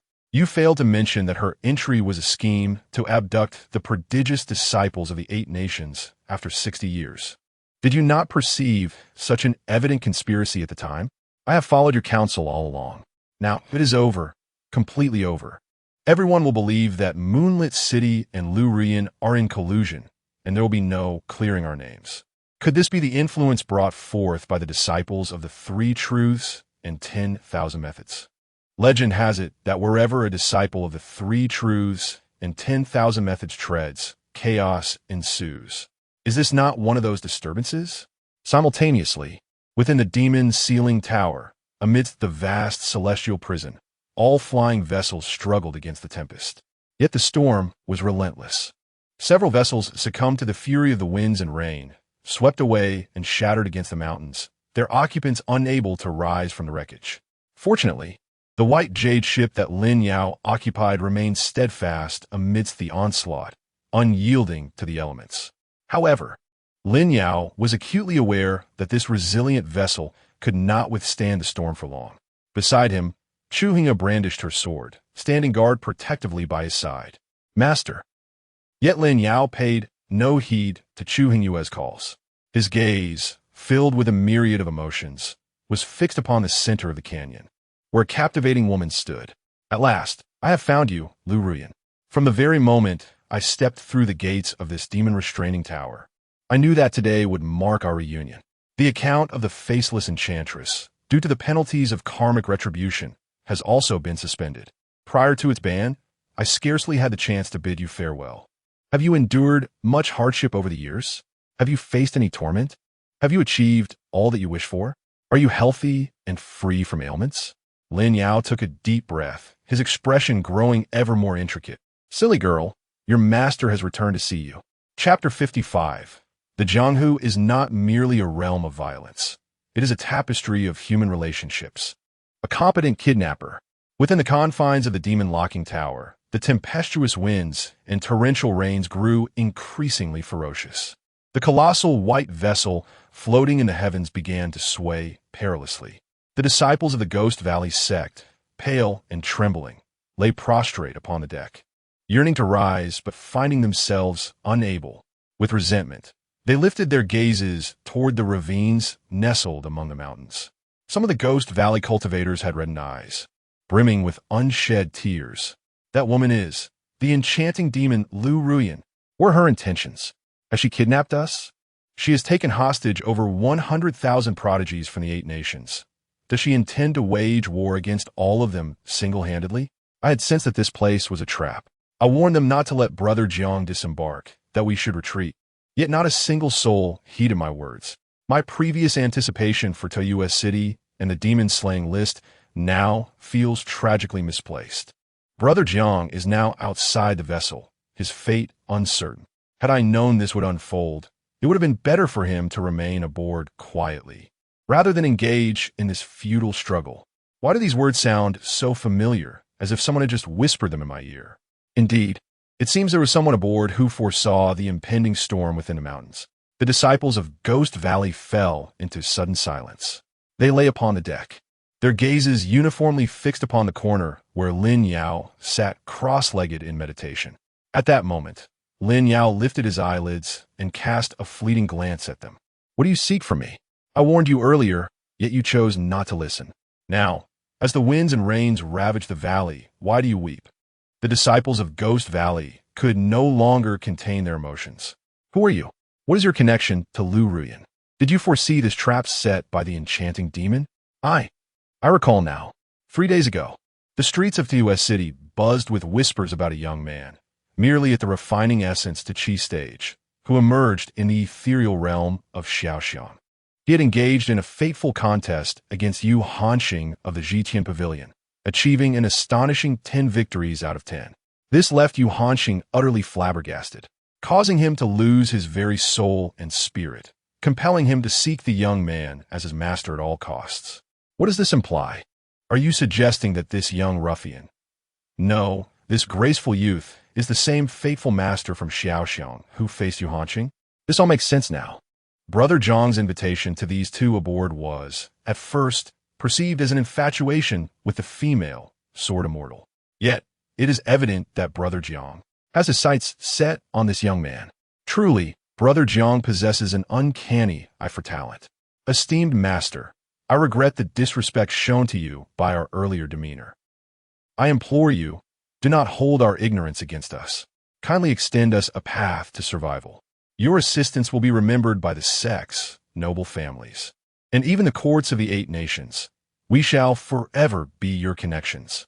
In that moment, Lin Yao felt a subtle shift behind him as Chu Hongyu involuntarily swallowed hard. The words spoken by the disciple of Giga Mountain were indeed compelling.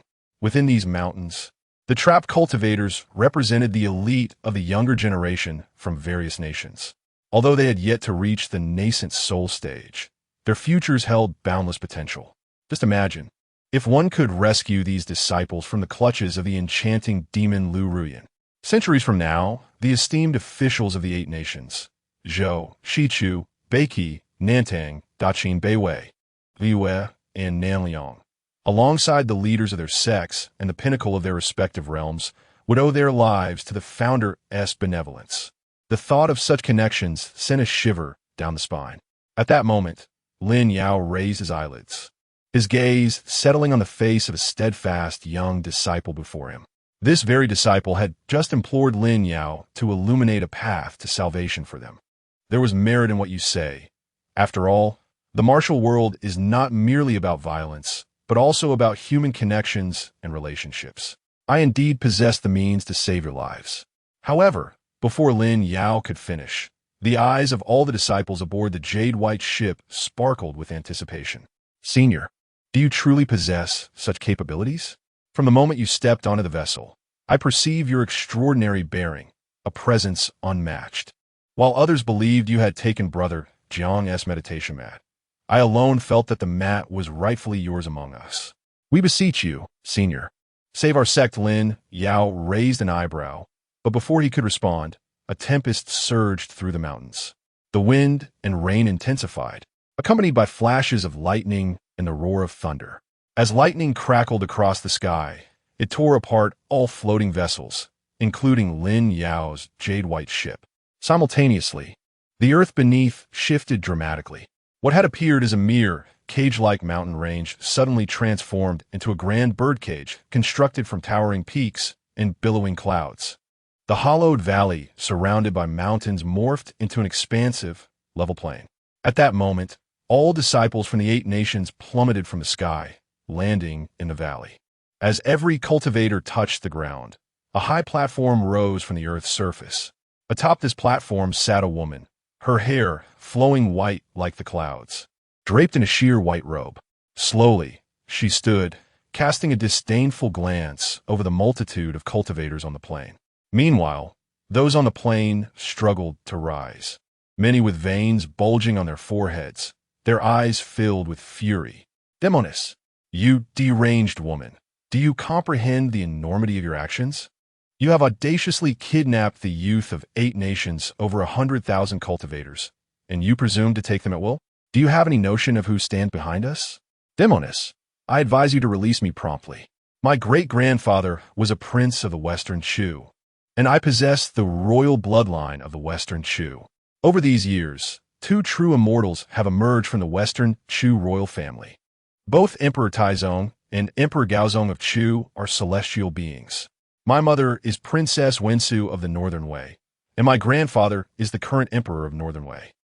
Wretched woman, should you harm me, it would be tantamount to declaring war on Northern Wei. It won't be long before the Northern Wei tiger and leopard cavalry tramples over the moonlit city. Let's all band together. Although this enchanting demoness was once a true immortal, she is now presumably gravely injured, hiding away in this demon-locking tower. Surely, each of you possesses protective talismans bestowed by your families or sect elders. I refuse to believe that this demoness would dare to strike down all of us. Sons of the great Qin, I, the valiant man of Qin, have established a nation through martial prowess. When the founding father of Qin led his iron cavalry to conquer the 6 kingdoms, he stood resolute against 6 true immortals without retreating an inch. A true man ought to be like this. This vile woman has kidnapped us, intending to use our lives as leverage against the great Qin. We must not allow her to succeed. Sons of the great Qin, we shall fight to the death. We may perish here, but we will not yield. In this moment, across the plain, the cries of battle resound through the air. The cultivators imprisoned within this cage are truly the pride of the 8 nations. At this moment, even those whose cultivation has yet to reach the nascent soul stage begin to attempt their own rescue. Some draw forth jade slips from their storage bags, weeping as they hold them, seemingly intent on informing their sects or families of the dire situation. Others among the young talents start to form alliances with fellow cultivators around them. In this predicament, the barriers of sect and nation have become inconsequential. The most pressing matter is unity, in search of an escape route. Some brave souls even strike their storage bags and form seals with their hands. Flying swords, talismans, precious seals, magical artifacts, and toxic insects all rain down upon the captivating woman atop the platform. On the ground, Lin Yao sits cross-legged, observing this scene with a furrowed brow. Beside him, a group of disciples from the Qingxuan Sect look upon him. After the jade boat was shattered by lightning, they fell alongside Lin Yao. Their gazes are fixed upon him, and judging by their expressions, these disciples of Qingxuan Sect are clearly looking to Lin Yao for guidance. Master, what shall we do? What course of action should we take? Great One, please illuminate our path. Should we first contact our sect leaders, or should we ally with disciples from other sects? As long as we avoid forming alliances with that treacherous Northern Way lot, we can unite with anyone. Many cultivators have already taken action against that female demon. Master, when shall we strike? Is there a possibility that we can exhaust that demoness to death? Lin Yao's expression remains indifferent. Do not speak of such futility.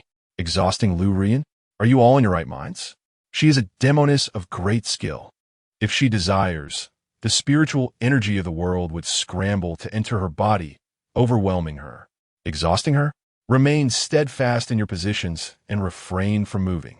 This is undoubtedly your wisest choice at this juncture. Otherwise, should you find yourselves drenched in blood, do not blame me for failing to forewarn you. As Lin Yao spoke, he shook his head in exasperation. The disciples of Qingxuan Mountain exchanged glances, yet their eyes betrayed a restless agitation. At that moment, on the distant platform where Lu Rian stood, she was enveloped by a dazzling array of radiant treasures. These included flying swords, talismans, and precious seals, all suspended in the air 3 meters from her, unable to approach her person. Lu Rian's expression revealed her weariness, as if she had grown tired of these juvenile antics. With a breath that seemed to release a fragrant breeze, she uttered 3 words, "Kneel down." In the next instant, all the menacing treasures hovering before her disintegrated into ashes.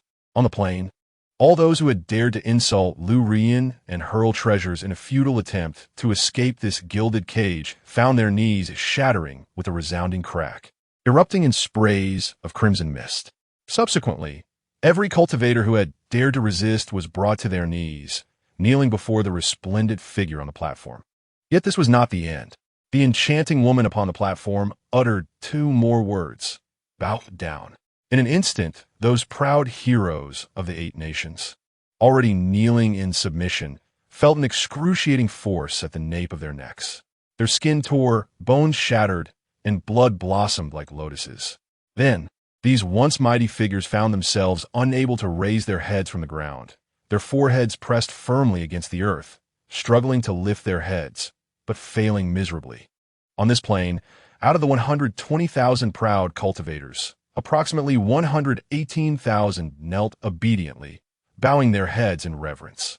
The remaining 2,000 had fallen from the skies, rendered unconscious upon impact, having never entertained a flicker of defiance, thus narrowly escaping calamity. Equally fortunate were the disciples of Qingxuan Mountain beside Lin Yao, who now sat obediently on the ground, afraid to raise their heads. They occasionally touched their knees and the nape of their necks, casting grateful glances at Lin Yao. The master indeed possesses foresight. If not for his timely warning, my knees would have surely suffered, and my spine. I believe I just saw Brother Jiang. Where could he be? To the left of the platform where the enchantress stood, approximately 200 zhang away, has Brother Jiang also knelt before her? He is a man of iron will, yet he too is kneeling, a gruesome scene of blood staining the ground beneath him. Greetings, esteemed senior brother.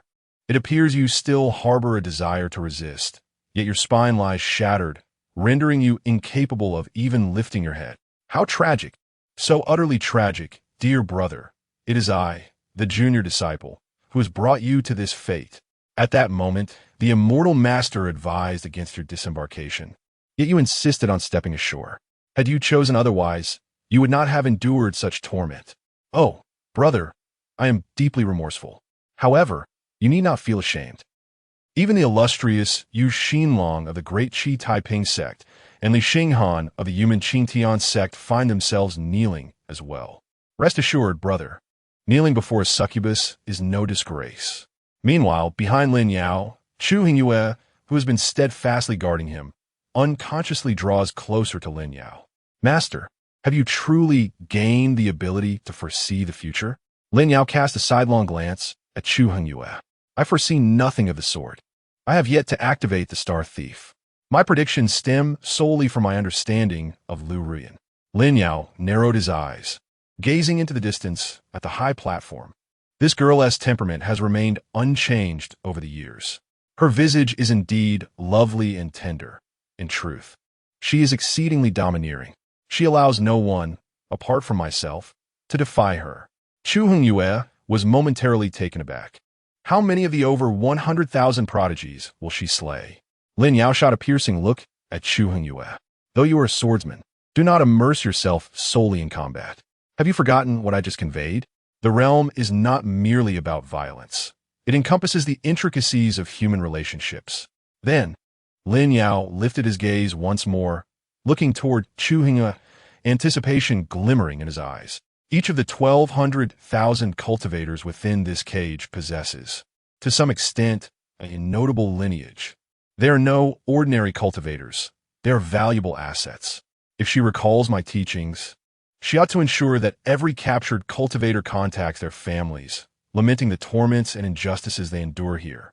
Subsequently, she should extort and blackmail the sects and dynasties behind these prodigies to the greatest extent possible. Such is the mark of a competent kidnapper. Chapter 56, Kidnapping the 12 Outstanding Individuals, Extorting 8 Kingdoms. Those in league with Lu Ruyan, please stand up. As Lin Yao's voice fell, a captivating and resplendent woman on the high platform spoke in a low, resonant tone that drifted downwards. You have the time of a single incense stick to contact your respective sects, families, and kingdoms. Inform them that you have been abducted. The terms for your release are straightforward. Present offerings of celestial spirit valleys or heavenly-grade elixirs in exchange. If your sect or family lacks the means to provide celestial offerings, utilize your connections to reach out to your kingdoms. Should your ancestral clans care for your well-being, I am confident they will devise a solution. As for the ransom each of you must pay, given your diverse backgrounds and innate talents, the amounts will naturally vary. I shall prepare a list shortly. Upon seeing your respective ransoms, ensure you notify your clans and kingdoms. The deadline for payment is 2 months. If the ransom is not delivered within that time frame, on the first day, ears will be severed. On the second, tongues will be extracted. On the third, eyes will be gouged. On the fourth, skin will be flayed. On the fifth, flesh will be sliced. On the sixth, bones will be crushed. And on the seventh, ashes will be scattered. Whether you can be returned whole to your sects and families will depend on your standing among them. At that moment, beneath the high platform, the disciples of various sects trembled, their bodies quaking as sweat stood on end. A chilling breeze swept through, leaving them utterly cold. The same sense of dread enveloped the cultivators within Tuayu City. The citizens and cultivators gazed at the towering mirror, murmuring amongst themselves. Vicious, unbelievably malicious. This woman possesses beauty, but harbors a heart as venomous as a viper. What does she mean? Only 2 months' time. If the ransom is delivered on the 7th day, will they merely receive a handful of ashes? If it exceeds 7 days, will even the ashes be forfeited? This is nothing short of a fiendish act. Yet, she is indeed a succubus. Will the courts of the 8 kingdoms acquiesce to her demands? What if they refuse? Will they send troops to besiege her? Let us not jest. Consider the number of soldiers and the requisite cultivation levels needed to vanquish Lu Ruyan. Moreover, with so many hostages in her grasp, the courts of the 8 kingdoms are caught in a dilemma. Indeed, those captured by Lu Ruyan are the paragon representatives of their nations. If they are not rescued, it is not merely the future of the kingdoms that hangs in the balance. The uproar from the sects and families behind these paragons would pose a significant headache for the courts. Such ruthless tactics. Previously, rumors had circulated throughout the city, claiming Lu Ruyan was within the demon-locking tower. Yet, no one suggested she would resort to such measures. Damn it, The previous rumors circulated that Lu Ruyin was trapped in the demon locking tower, leading everyone to believe that she was certainly confined to the 9th level of the tower. Moreover, it was said that the Ghost Festival would only unlock the 1st level of the tower. Furthermore, who could have anticipated that Lu Ruyin would engage in such audacious actions? Kidnapping 120,000 prodigies and extorting 8 royal dynasties. Such thoughts would not even dare to cross my mind in dreams. Yet, there remains a perplexing question. How did Lu Ruyin ascertain the value of those prodigies she had abducted? Was it not claimed that she had been within the confines of the demon locking tower for the past 60 years? This is quite a conundrum. Perhaps there are individuals outside the tower assisting her in gathering information. Once she completed the abduction and gained control over all the prodigies, she could then receive the intelligence collected for her. There must be allies of Lu Ruyin within Tuoyu City. At the Wu Hu Mingyu gambling house, the old Taoist, Yu Huanxing, steadied his breath. The lively young girl beside him appeared considerably calmer than before. Gunanin tugged at the old Taoist's sleeve. Is the intelligence reliable? Can we be certain? The old Taoist flicked his sleeve dismissively. Do you not trust me? Do you not trust the Knowledge Heaven Pavilion? This intelligence has been meticulously compiled by the Knowledge Heaven Pavilion, and there is no room for error according to our original plan. A disciple from the Knowledge Heaven Pavilion was to personally deliver the intelligence booklet to Lu Ruyin. However, at this juncture, the old Taoist's words trailed off as the lively young girl blinked in concern. If this matter is exposed, the royal families of the 8 nations will see the Knowledge Heaven Pavilion as a thorn in their side. Is the Knowledge Heaven Pavilion not afraid of retaliation? The old Taoist chuckled softly. As I said, when the sky falls, the tall ones will bear the brunt. Moreover, the Ghost Festival is being held within Tuoyu City. Tuoyu City was constructed by the Wu Ma lineage's shamans. The Ghost Festival is hosted by the Wu Ma lineage. The management of the Demon Locking Tower also falls under the purview of the Wu Ma lineage's shamans. What relevance does all this have to the Knowledge Heaven Pavilion? We at the Knowledge Heaven Pavilion have always sought fortune while avoiding misfortune, understanding destiny, and calculating the yin and yang, maintaining our integrity and rectitude. If the royal families of the 8 nations wish to suspect someone, it should be the shamans within Tuoyu City. Meanwhile, within the Wu Master Hall of Tuoyu City, Wu Ma Yun, she gazed at the towering water mirror. His complexion pale. It's over, utterly finished. Our ancestors urged us to flee quickly, and this is what they meant. But damn it, who understands? Our Wu Ma clan has truly not colluded with the Demoness. There is a spy within Tuoyu City. Damn it, who is this spy? Wu Ma Yun, she thumped his thigh in frustration. Just then, he noticed a woman in the water mirror softly cough. Inside the demon locking tower, the beautiful woman on the high platform of the birdcage narrowed her eyes. Her voice drifted out once more, ethereal and haunting. Enough. According to our agreement, the intelligence booklet should be delivered to me now. Where are my allies? Arise, O esteemed figures confined within this avian cage. Even with their necks strained, they strive to lift their heads high. Their gazes are filled with resentment, sorrow, and ferocity. Yet at this moment, their sole desire is to discern who, besides Lu Ruyin, orchestrated their treachery. They are determined to etch that visage indelibly into their memories. The disciples of Giga Mountain are equally apprehensive, unable to suppress their hushed whispers. Will our sect redeem us? If our worth is not excessively high, surely the sect would not abandon us. Among us, the one commanding the highest price is undoubtedly Brother Jiang. However, the sect would go to great lengths to ensure his redemption. As for us, we must rely on our own fortune. Why do I feel as though I am akin to a plump pig awaiting slaughter during the year-end festivities? I am now more curious about who aided Lu Ruyin in gathering intelligence about us within the city of Tuoyu. That individual is truly despicable, a disgrace to cultivators. Do not speak thus. Serving Lu Ruyin is not shameful. At that moment, beside this group of disciples from Giga Mountain, Lin Yao rose slowly, clutching a jade talisman in his hand. Chapter 57. Willingly becoming Lu Ruyin's dog. Unworthy disciple, Lu Ruyin salutes her master. At the moment Lin Yao stood up, the disciples of the Giga Mountain sect beside him were momentarily taken aback. After a considerable pause, Lin Yao had already advanced several meters. It was only then that the disciples of Gigu Mountain reacted, their eyes wide with disbelief, as if thunder had struck within their minds. No, it was not just their minds, their eye sockets, meridians, flesh, and bones all reverberated with the shock. He stood up? What does this mean? Why did he rise? That demon, Lu Ruyan, had just commanded her accomplices to stand. Under these circumstances, the one who stood up must be Lu Ruyan's ally. You deceived us? No wonder you knew what would transpire after we entered this mountain range. You are one of Lu Ruyan's accomplices, Brother Jiang. You have been misled and have misjudged character. We have been duped, Brother Jiang, with your benevolent heart. It is simply that this world is fraught with peril, and not just Brother Jiang. We all have been tricked. From a very first glance at that youth, I sensed he was no virtuous person. Meanwhile, the other talented individuals kneeling on the plain glared at Lin Yao with unbridled rage. How outrageous to conspire with the enchantress. Who are you? Why do you serve the enchantress?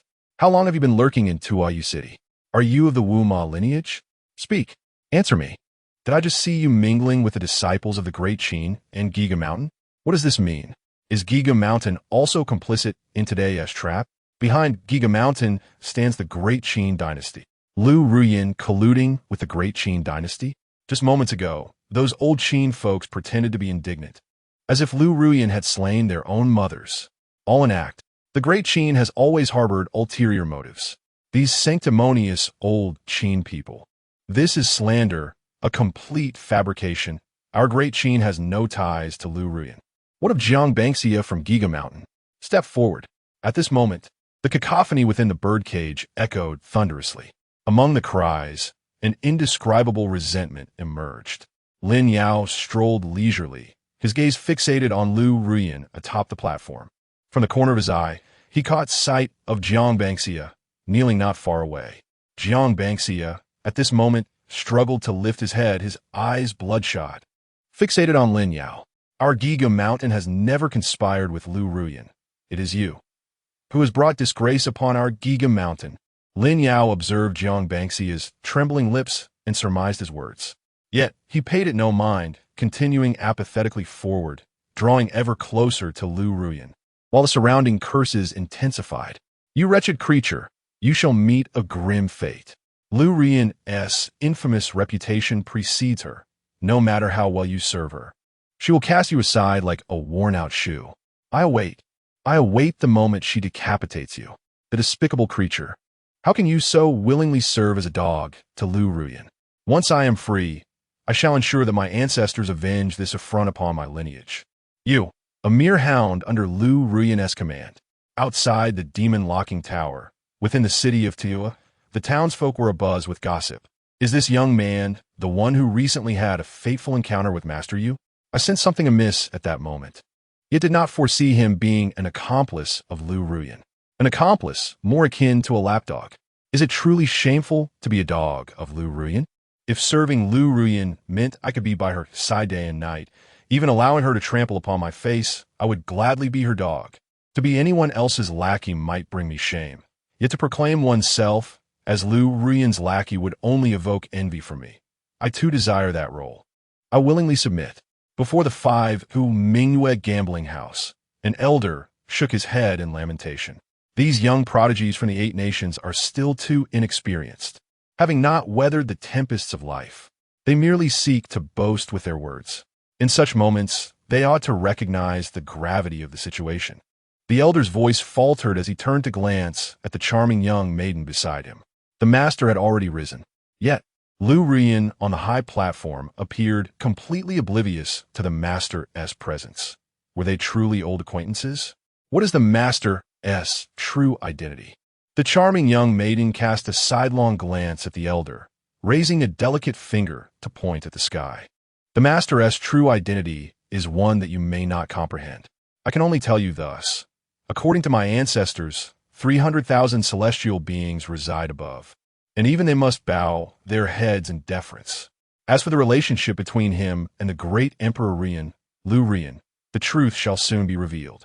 The elder swallowed hard, silenced by his own apprehension, fixated on the towering water mirror.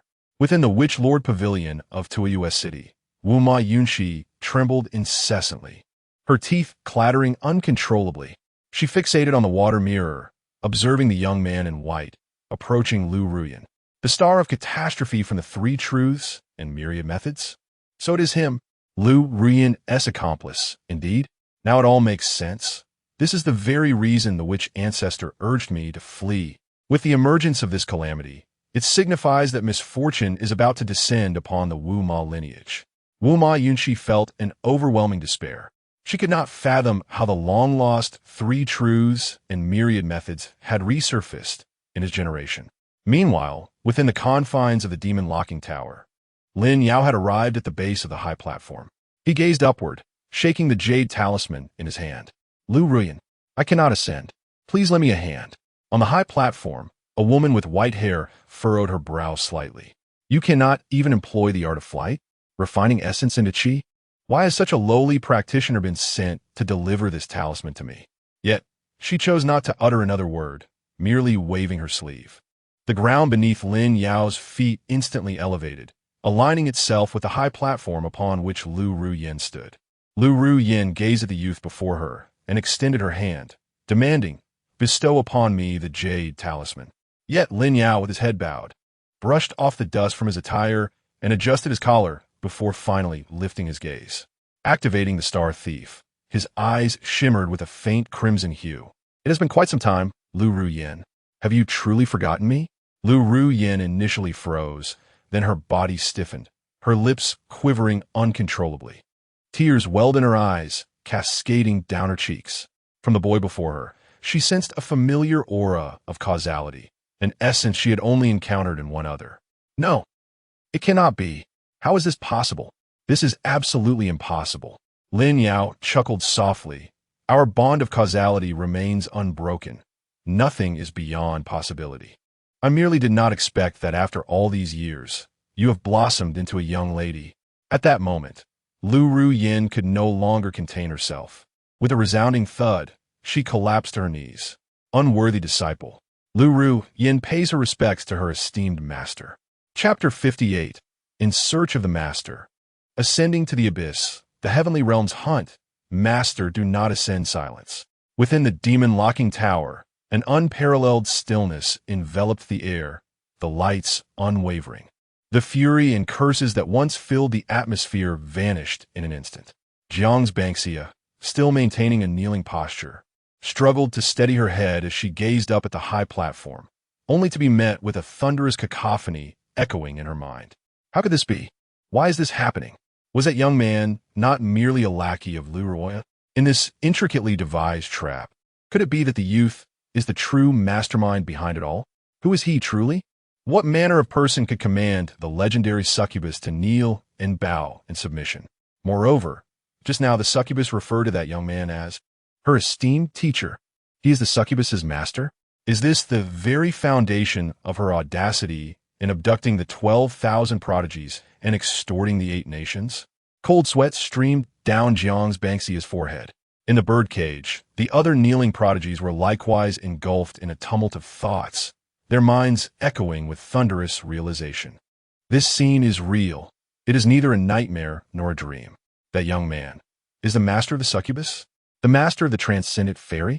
Just moments ago, I thought he was merely a pawn in the succubus's scheme. My great-grandfather once remarked that since the succubus emerged into the world, novelists from various schools of thought have taken to naming every female protagonist Lu Ruyan, solely due to her breathtakingly beautiful countenance, which has attracted countless suitors or perhaps sycophants throughout the ages in the realm of Songming. Among these admirers are not a few members of the royal families from the 81 nations of Songming. Yet the succubus has never shown them the slightest courtesy. Her obsession lies in seeking her master, and her master, perhaps many have yet to hear of him, but 3,000 years ago he was said to be renowned, known as the Lord of the Thousand-Faced Enchantress, also revered as the Thousand-Faced Demon Sovereign. He was the most charming figure in Lingxu, drawing countless celestial maidens to madness for him. That young man is the fabled most charming figure of Lingxu, yet he does not appear thus. His visage can only be described as handsome, not particularly captivating. How could he bear to have such a stunning beauty as the succubus kneeled before him. The succubus seems to be weeping. Cursed be. The scribes of the various schools have penned tales claiming that the succubus has never cried for a man. These cursed, nonsensical novelists. At this moment, the expressions of the disciples from the Qingxuan Sect, who had just sailed with Lin Yao on a grand vessel, grew even more uncontrollable. They gazed towards the distant high platform, each countenance a canvas of astonishment. They turned to look at Chu Hongyu, who had remained seated, clutching the Qingxuan sword. Who? Who is he? Speak quickly. Who is he truly? What are your intentions? What is it? This esteemed fairy. We were mistaken, truly mistaken. Any offensive words were uttered in error. We beseech that esteemed individual not to hold our transgressions against us, merely dismiss us as inconsequential and allow us to depart. In comparison to the years of cultivation shared with that esteemed individual, we remain but a group of children, celestial being, should that venerable figure seek to cast blame. Please direct the punishment solely upon us, the foolish and naive youngsters, and spare the innocent populace of the Great Qin, the Great Qin dynasty, which harbors countless innocent souls. Might I inquire, celestial being, what is the name of that illustrious individual? And what is their true identity? Chu Hongyu cast a disdainful glance at the disciples of the Qingxuan Mountain Sect, a mocking laugh escaping her lips. She recalled that when Master Lin Yao first arose, these disciples, though paralyzed with fear, bore a glint of murderous intent in their eyes. That hostility, after the master ascended the platform, was then redirected towards her. Chu Hongyu regarded them with a condescending gaze. My master, Lin Yao. Outside the demon-locking tower, in the city of Tuoyu, a sudden winter thunderclap resounded. The city was in a state of uproar. Numerous cultivators gazed upwards at the heavens. Winter thunder shakes the summer rain and snow. I had proclaimed that all before my eyes was but a dream. Surely I had fallen under someone's nightmarish spell. Lu Ruyan has knelt? Even in a spring dream, I would not dare to do such a thing. In my dreams, I only dared to envision myself as Lu Ruyan's loyal dog. Everything is a mere performance. The foe who compelled Lu Ruyan to kneel shall henceforth be the common enemy of all her devoted admirers. Yet Lu Ruyan calls him her mentor. That simply cannot be allowed. Do you comprehend why so many flock to the city of Tuoyu? It is all because of Lu Ruyan. I came to the city of Tuoyu solely for her. My greatest aspiration in this life is merely to be Lu Ruyan's faithful hound. Yet to this day, my wish remains unfulfilled. By what right does he claim such a position? By what right? Oh, my Lu Ruyan, it was for you that I journeyed to the city of Tuoyu. At the Wominingyu gambling house, the old Taoist's mouth fell agape. His eyes bulged as if about to burst. Ah, master, is the celestial master Lu Ruyan's mentor? No wonder. Everything makes sense now. Thus, he could win against me with his numerous predictions. Thus, he possesses the divination arts long lost to the Zhiqian Pavilion. My choice is indeed correct. I should have taken him as my master. If you're to accept me, I would not only master divination, but also become Lu Ruyan's junior, spending every day in her company. Over time, perhaps we would develop feelings for each other and eventually unite as partners in the Dao. The charming young woman beside the old Taoist stole a glance at him. She noticed the old man grinning widely, drool trickling from the corner of his mouth. She shook her head in exasperation, then lifted her gaze towards the distant water mirror. The grand ancestor is the true martial emperor, and, simultaneously, the revered mentor of the enchanting Lu Ruyan. Grandfather, while you often assert that your mentor is unfathomable, you once claimed to be taller than your mentor by half a head, yet your mentor is in truth taller than you by half a kunlun. However, I believe your estimation of your mentor may still be too humble.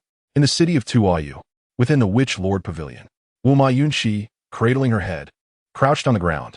She exerted herself to maintain composure, preventing the urge to roll about in despair. Something was amiss. She could not fathom it. That calamity. Was he not a disciple of the Three Truths and 10,000 Methods? How could he, in the blink of an eye, have transformed into the master of the enchanting demon, Lu Ruyan? This was utterly perplexing. She simply could not comprehend it. Why, indeed?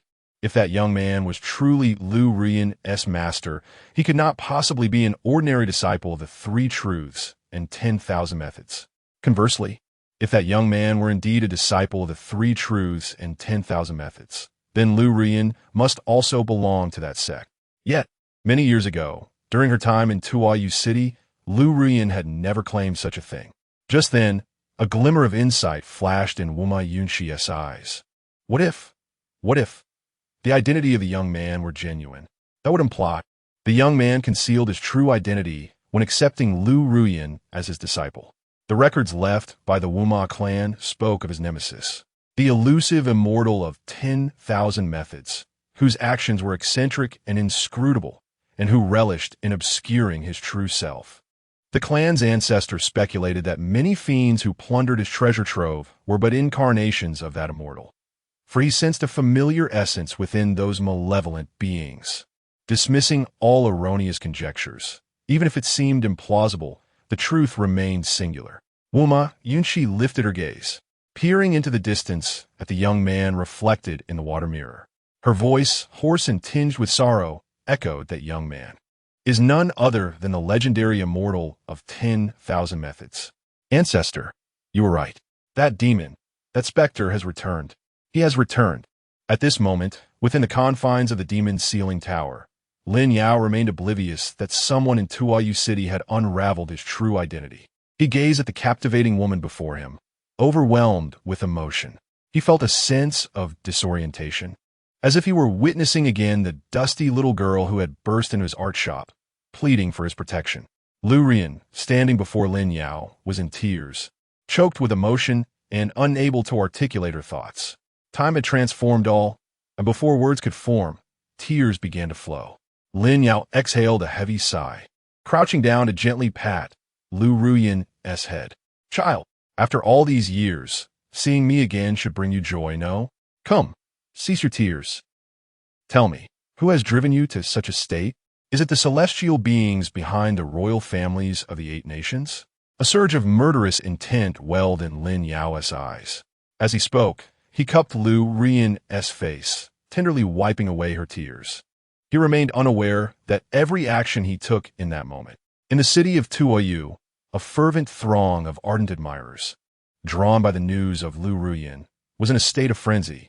This group, intent on becoming mere followers of Lu Ruyan, had never contemplated that a man could so intimately caress her hair and wipe away her tears. However, soon, an even more maddening incident transpired among the male cultivators of Tuoyu. Lin Yao unexpectedly gathered Lu Ruyan into his embrace. There, cease your tears. You resemble the child you once were. When you start crying, there seems to be no end. Your master is inquiring about you. It was only then that Lu Ruyan finally halted her sobs, her voice emerging in broken, subdued tones. Master, why did you vanish without a trace? Disciple, your disciple has searched for you tirelessly over the years. Lin Yao remained silent, merely patting Lu Ruyan's head. Her voice still trembled with the remnants of weeping. In the realm of cultivation, there are countless practitioners. Myriad cultivators covet this vessel of mine. You once mentioned that the beauty of a mesmerizing cultivator, devoid of cultivation, would only invite calamity. For many years, I have been in constant disguise to evade misfortune, even hiding in the mountains, afraid to take a single step outside, until I attained the shattered feather ascendance, standing merely a step away from becoming a true immortal. I felt I had few rivals in the mortal realm, thus daring to emerge. Yet there's still those with ulterior motives toward me. But they're no longer my match.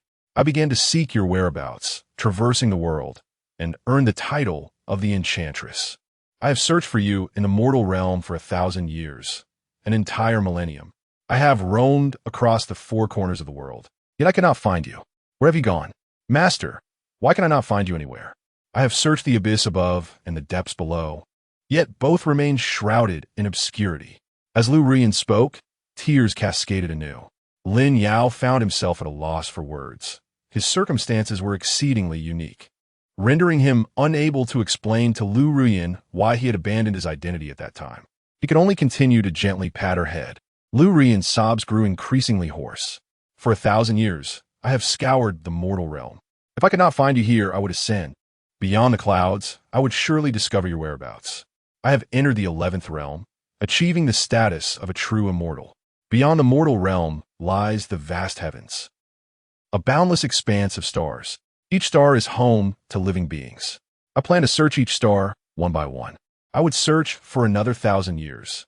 But in the 8th century of my search above, I encountered the legendary Heavenly Palace. Lu Rian's voice was hoarse, imbued with an indescribable grievance. Lin Yao's eyes shimmered with a mysterious light. The Heavenly Palace. Lu Ruyan continued to weep. They obstruct my search for you.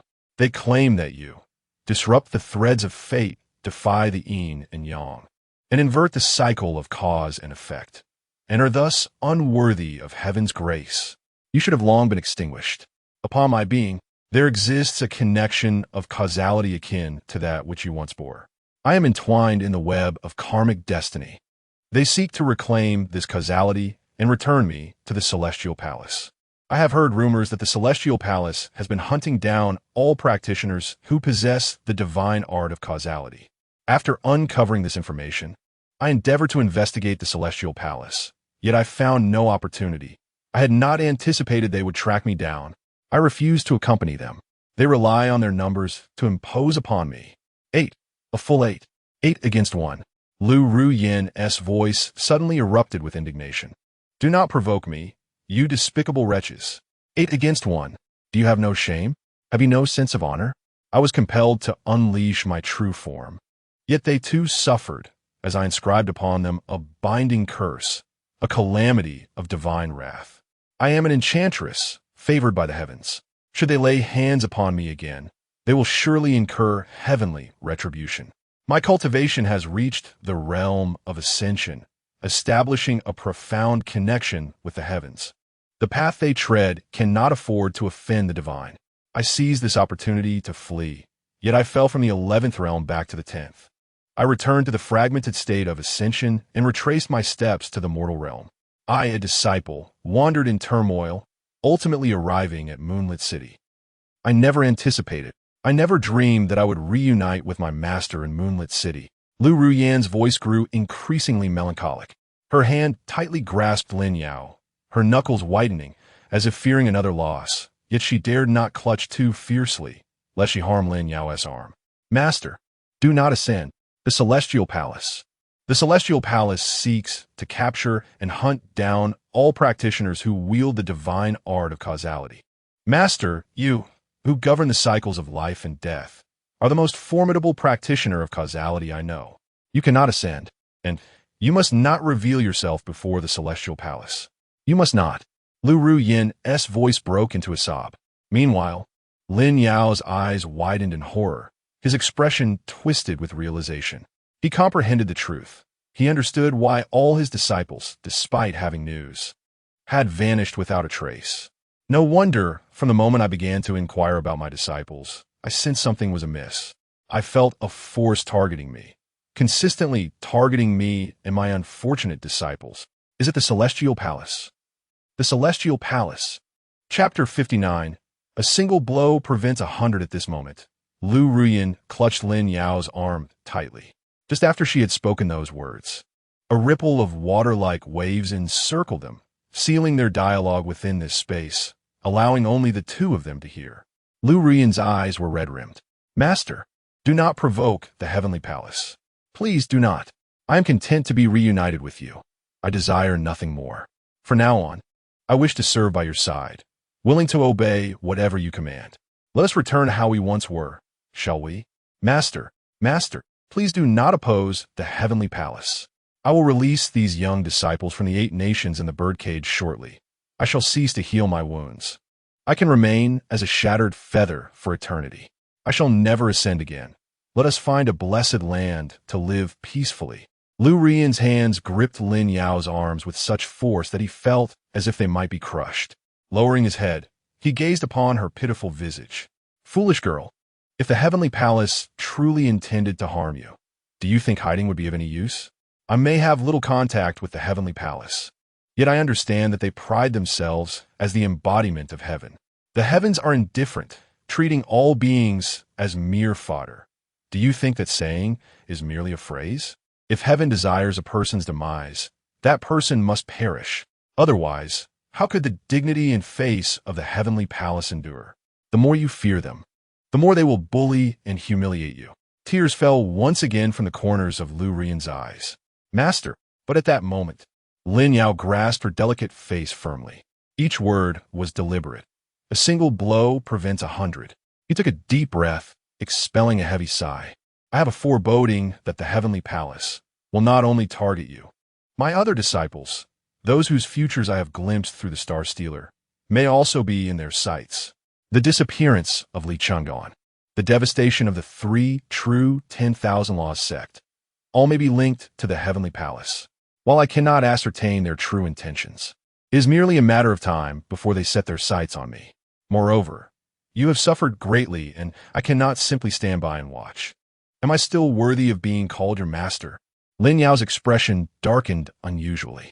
Lu Ruyan, with tear-filled eyes, continued to grasp his arms, unwilling to release her hold. I do not wish for you to be embroiled in my troubles, master. But if the heavenly palace relentlessly pursues us, then we shall fight back. As long as I can serve by your side, I fear not for my life or demise. Lin Yao and Lu Ruyan pressed their foreheads together. Enough of such ill-fated talk. You are a valuable find for me. You must diligently attend to your master. May you live as long as the heavens. I, as your teacher, still hold hope for you. At this moment, Lu Ruyan could no longer restrain her tears. This time, Lin Yao did not wipe away Lu Ruyan's tears, but instead allowed her to lean into his embrace. Cry, my dear, cry. Your master understands the grievances you have endured over the years. Let your tears flow for a while. It is of no consequence. Meanwhile, below the high platform, those disciples from the 8 nations kneeling on the ground were tormented. How infuriating! Aren't we on the verge of having our ransom exposed? How can they still embrace one another? Is this not a tad disrespectful to us? Here we are, in the midst of a tempest. While you two revel in your affection, I shall remember this day of shame. I will certainly remember it. You two wretches, I will ensure my ancestors bring you to ruin. Ancestor, I suffer greatly in this city of the moon. Could you at least glance at the situation around us while reminiscing? Below the high platform kneel a staggering 12,000. 12,000. The rain is cold, and the wind is fierce. Is this how we are treated as hostages? Hurry up. Are you done embracing? Once you are, swiftly announce our ransom.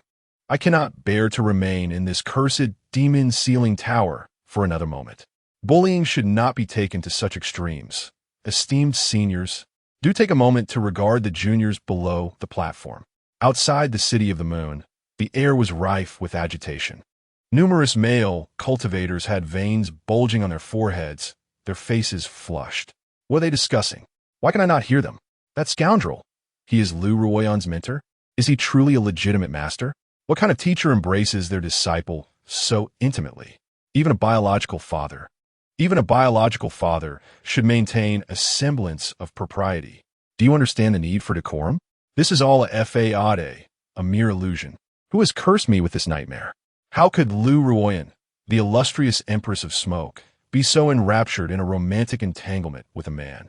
To hold Lu Ruyan in my arms, to share a fleeting moment of tenderness with her, I would willingly embrace my demise. You wretched soul, you had better truly be nothing more than Lu Ruyan's mentor. At this moment, the resentment in the city of the moon ran deep, and a thick veil of dark clouds gathered in the sky above. Within the demon ceiling tower, after Lu Ruyan wept for some time, she gradually ceased her sobbing. Lin Yao placed his hand upon her brow. Enough of your tears. It is time to attend to more pressing matters. Silly girl, how much time and how many spiritual herbs will it take for your wounds to heal? Lu Ruyan blinked her reddened eyes and looked at Lin Yao. Master, I have fallen from the realm of the true immortal to the 10th stage, to ascend once more to the 11th stage of true immortal. Though I need not endure the tribulation of ascension, I require the purest essence of spiritual aura from the universe. Such an aura is not found in ordinary pills or herbs. Only the royal families of 8 nations possess the ethereal essence contained within the celestial valley. This valley is the most readily obtainable, a natural treasure bestowed by heaven and earth. Thus, the disciple resolved to extort these 8 royal families.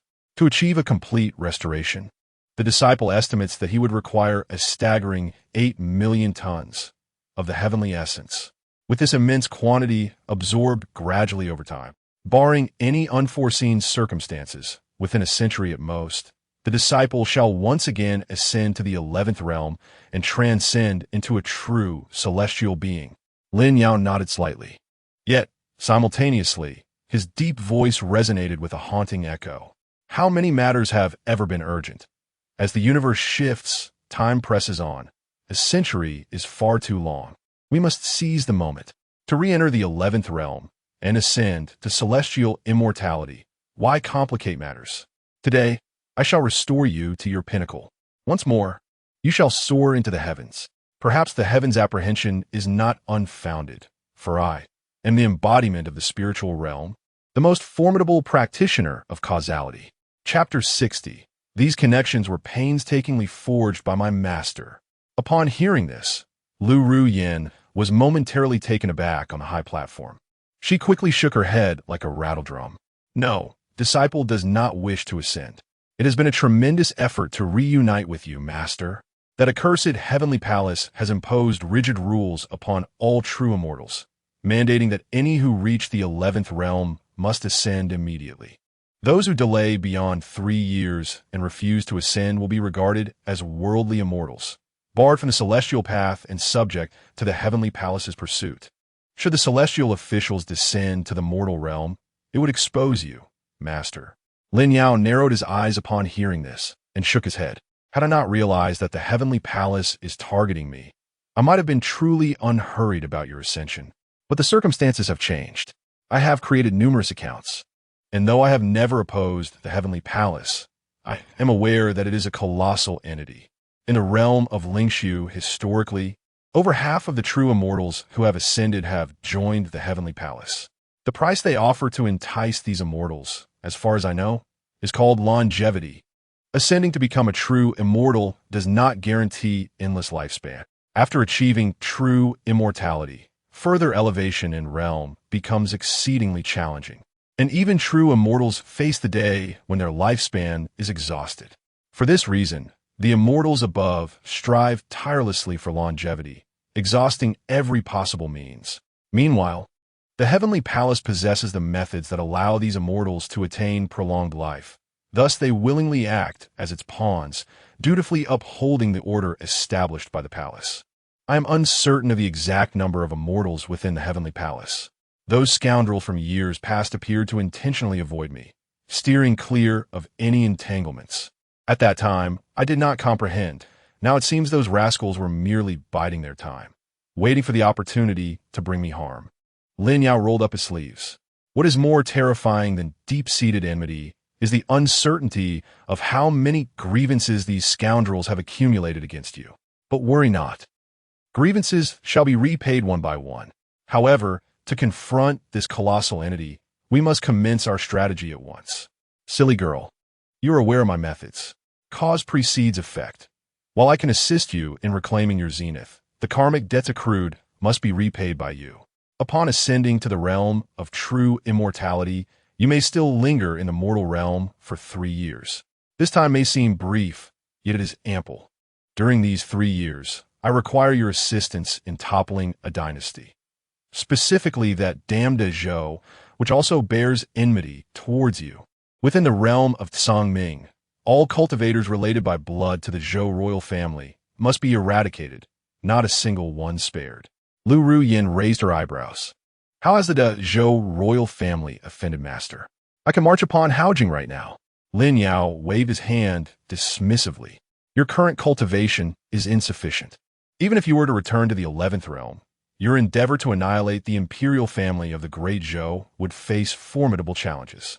The ancestral being from the celestial realm would descend to confront you, and your powers would merely equate to his. You must have crossed paths before. He bears the mark you once left upon him.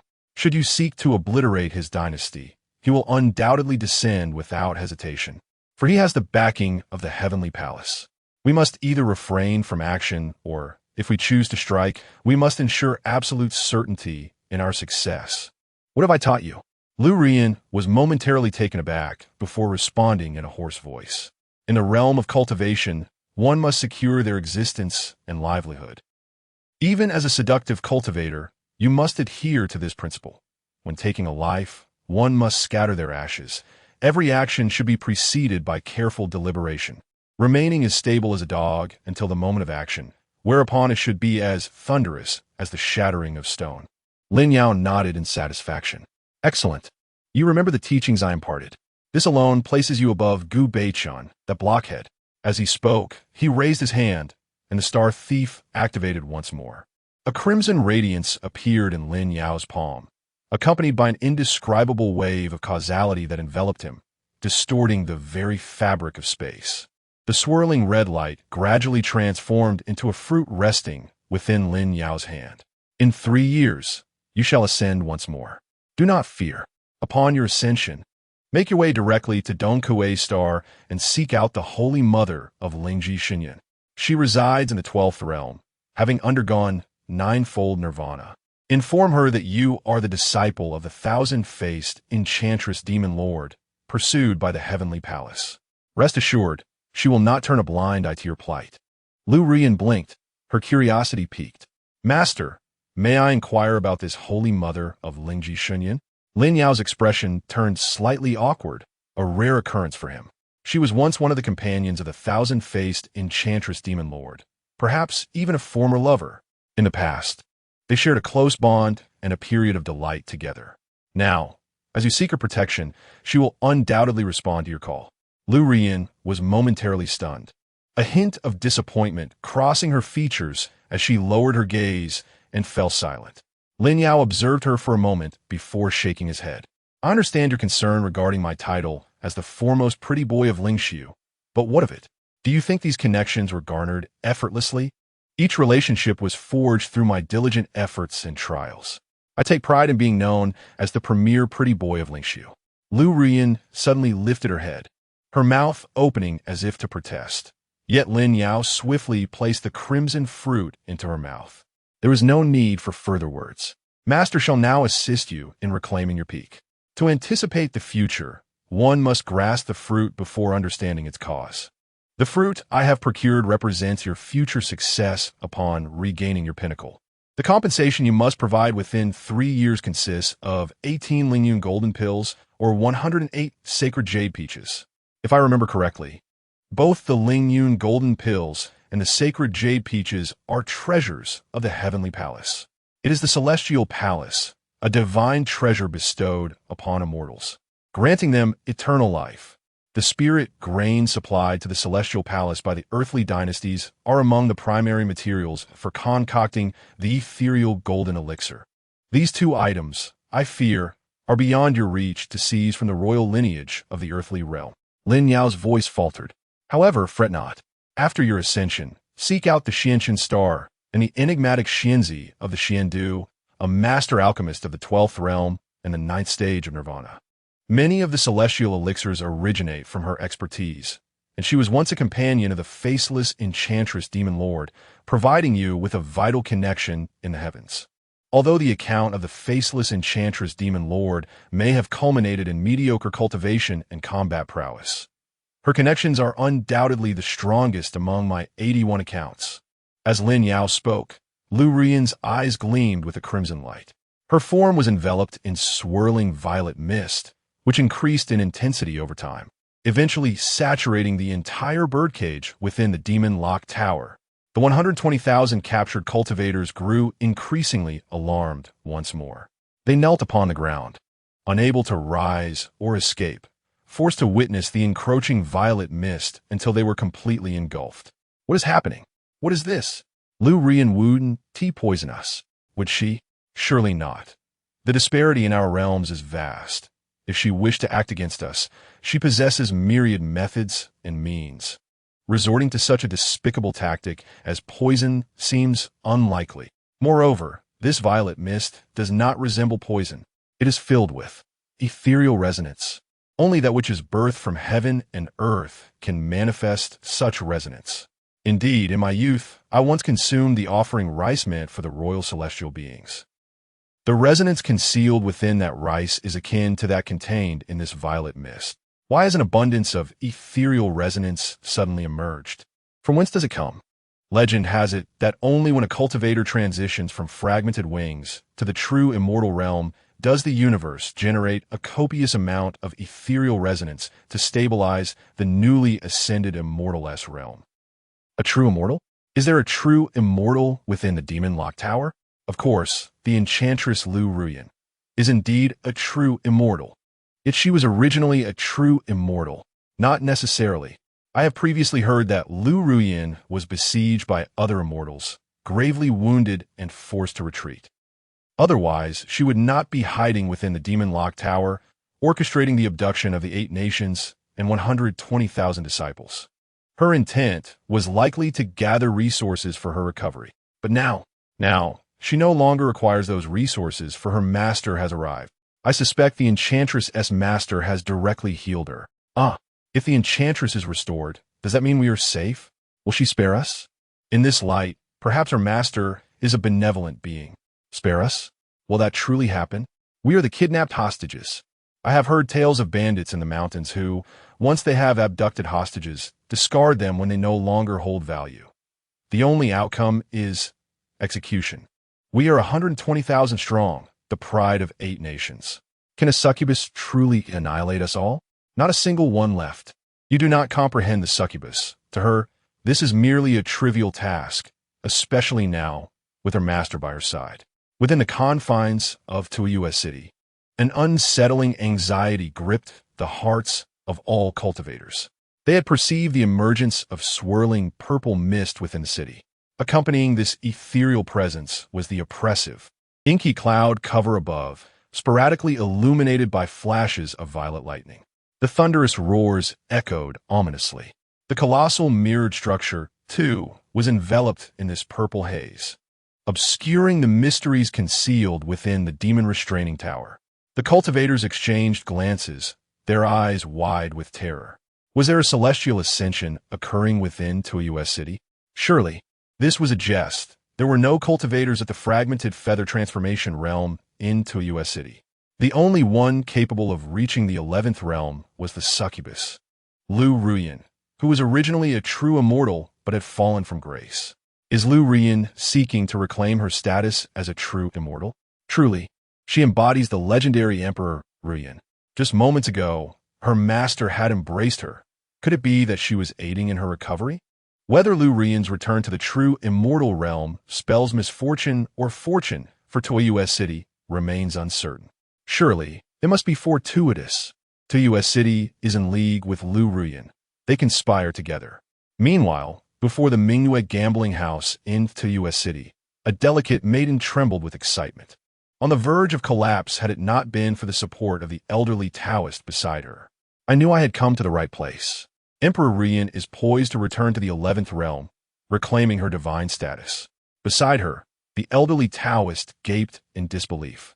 This contradicts the terms of cooperation previously discussed between our Zhitian pavilion and the succubus. How can she so effortlessly ascend to her former glory? What of our agreement regarding the 12,000 hostages? Will the 8 nations still pursue extortion? Emperor Ruyan, grant us clarity. We cannot foresee such an anomaly. Within the Witch Lord Pavilion of Qingxuan City, Wuma Yunxi clenched her teeth, pounding her thigh in frustration. Although she was unaware of the conversation between the succubus and the disciples of the 3 true methods, she understood that upon their meeting, Lu Ruyan's long-standing injuries had miraculously healed, allowing her to return to the 11th realm of true immortality. There is no escape this time. The disciples of the 3 true methods are those legendary hidden immortals of yore. Our Wu Ma clan's nemesis, Calamity, has finally resurfaced after many years. This is the cycle of fate, ever unpredictable. As Wu Ma Yunxi lamented, within Qingxuan City, the purple mist in the confines of the demon restraining tower suddenly recoiled. The mist surged, converging into one singular point, the highest platform within the confines of the demon restraining tower. As the ethereal mist thickened, a slender figure, brimming with charm, emerged. This figure possessed cascading black hair, and her eyes seemed to hold countless twinkling stars. Yet, it was her exquisite visage that captivated all, an enchanting face that lingered in the hearts and dreams of many. This was none other than the succubus, Lu Ruyan. Lu Ruyan had once again entered the 11th realm, transcending to the true immortal. Since she had yet to ascend, she could also be referred to as a celestial being on earth. At that moment, Lu Ruyan took a deep breath and, with a resounding thud, knelt before the young man in front of her. Disobedient disciple Lu Ruyan pays her respects to her master. Lin Yao, standing before Lu Ruyan, nodded slightly, a satisfied smile gracing his features. Suddenly, Lu Ruyan's husky voice floated forth. Master, how shall we deal with the 120,000 cultivators trapped within the demon suppression tower? Now that I have returned to the true immortal realm, must we continue to hold them captive? Lin Yao turned his gaze toward the kneeling disciples from the 8 nations, scattered across the plains of the birdcage below. A smirk appeared on his lips. Though you have regained your powers, the game of exploitation can still be played. Having captured these cultivators, it would be illogical not to extort them. As cultivators, we must value every coin. Lin Yao held a jade talisman, exhaling a deep sigh.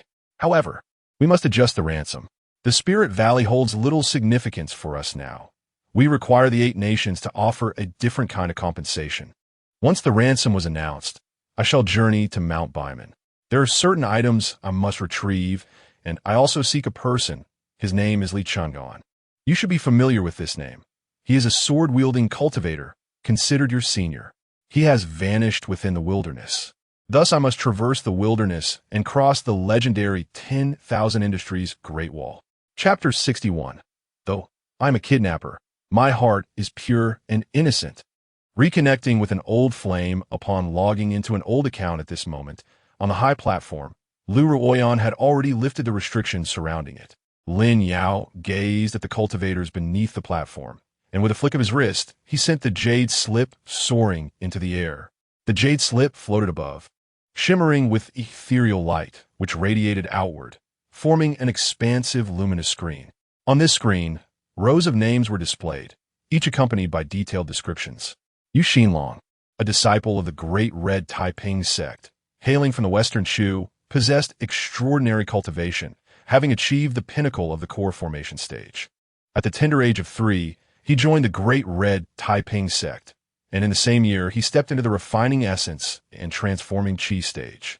By the age of 12, he had reached the 13th level of refining essence and transforming qi, advancing into the qi refining and foundation establishment stage. At 22, he attained the pinnacle of foundation establishment, progressing into the core formation stage. By 36, he reached the peak of core formation. The streets of the Western Shu were abuzz with rumors that Yu Xinlong was destined to become the first cultivator in the history of the Western Shu to achieve the transformation of the core into the nascent soul before the age of 38. His significance to the Western Shu dynasty was immense, not only as a prodigy of the new generation, but also as a descendant of Yugong, a pillar of the Western Shu court.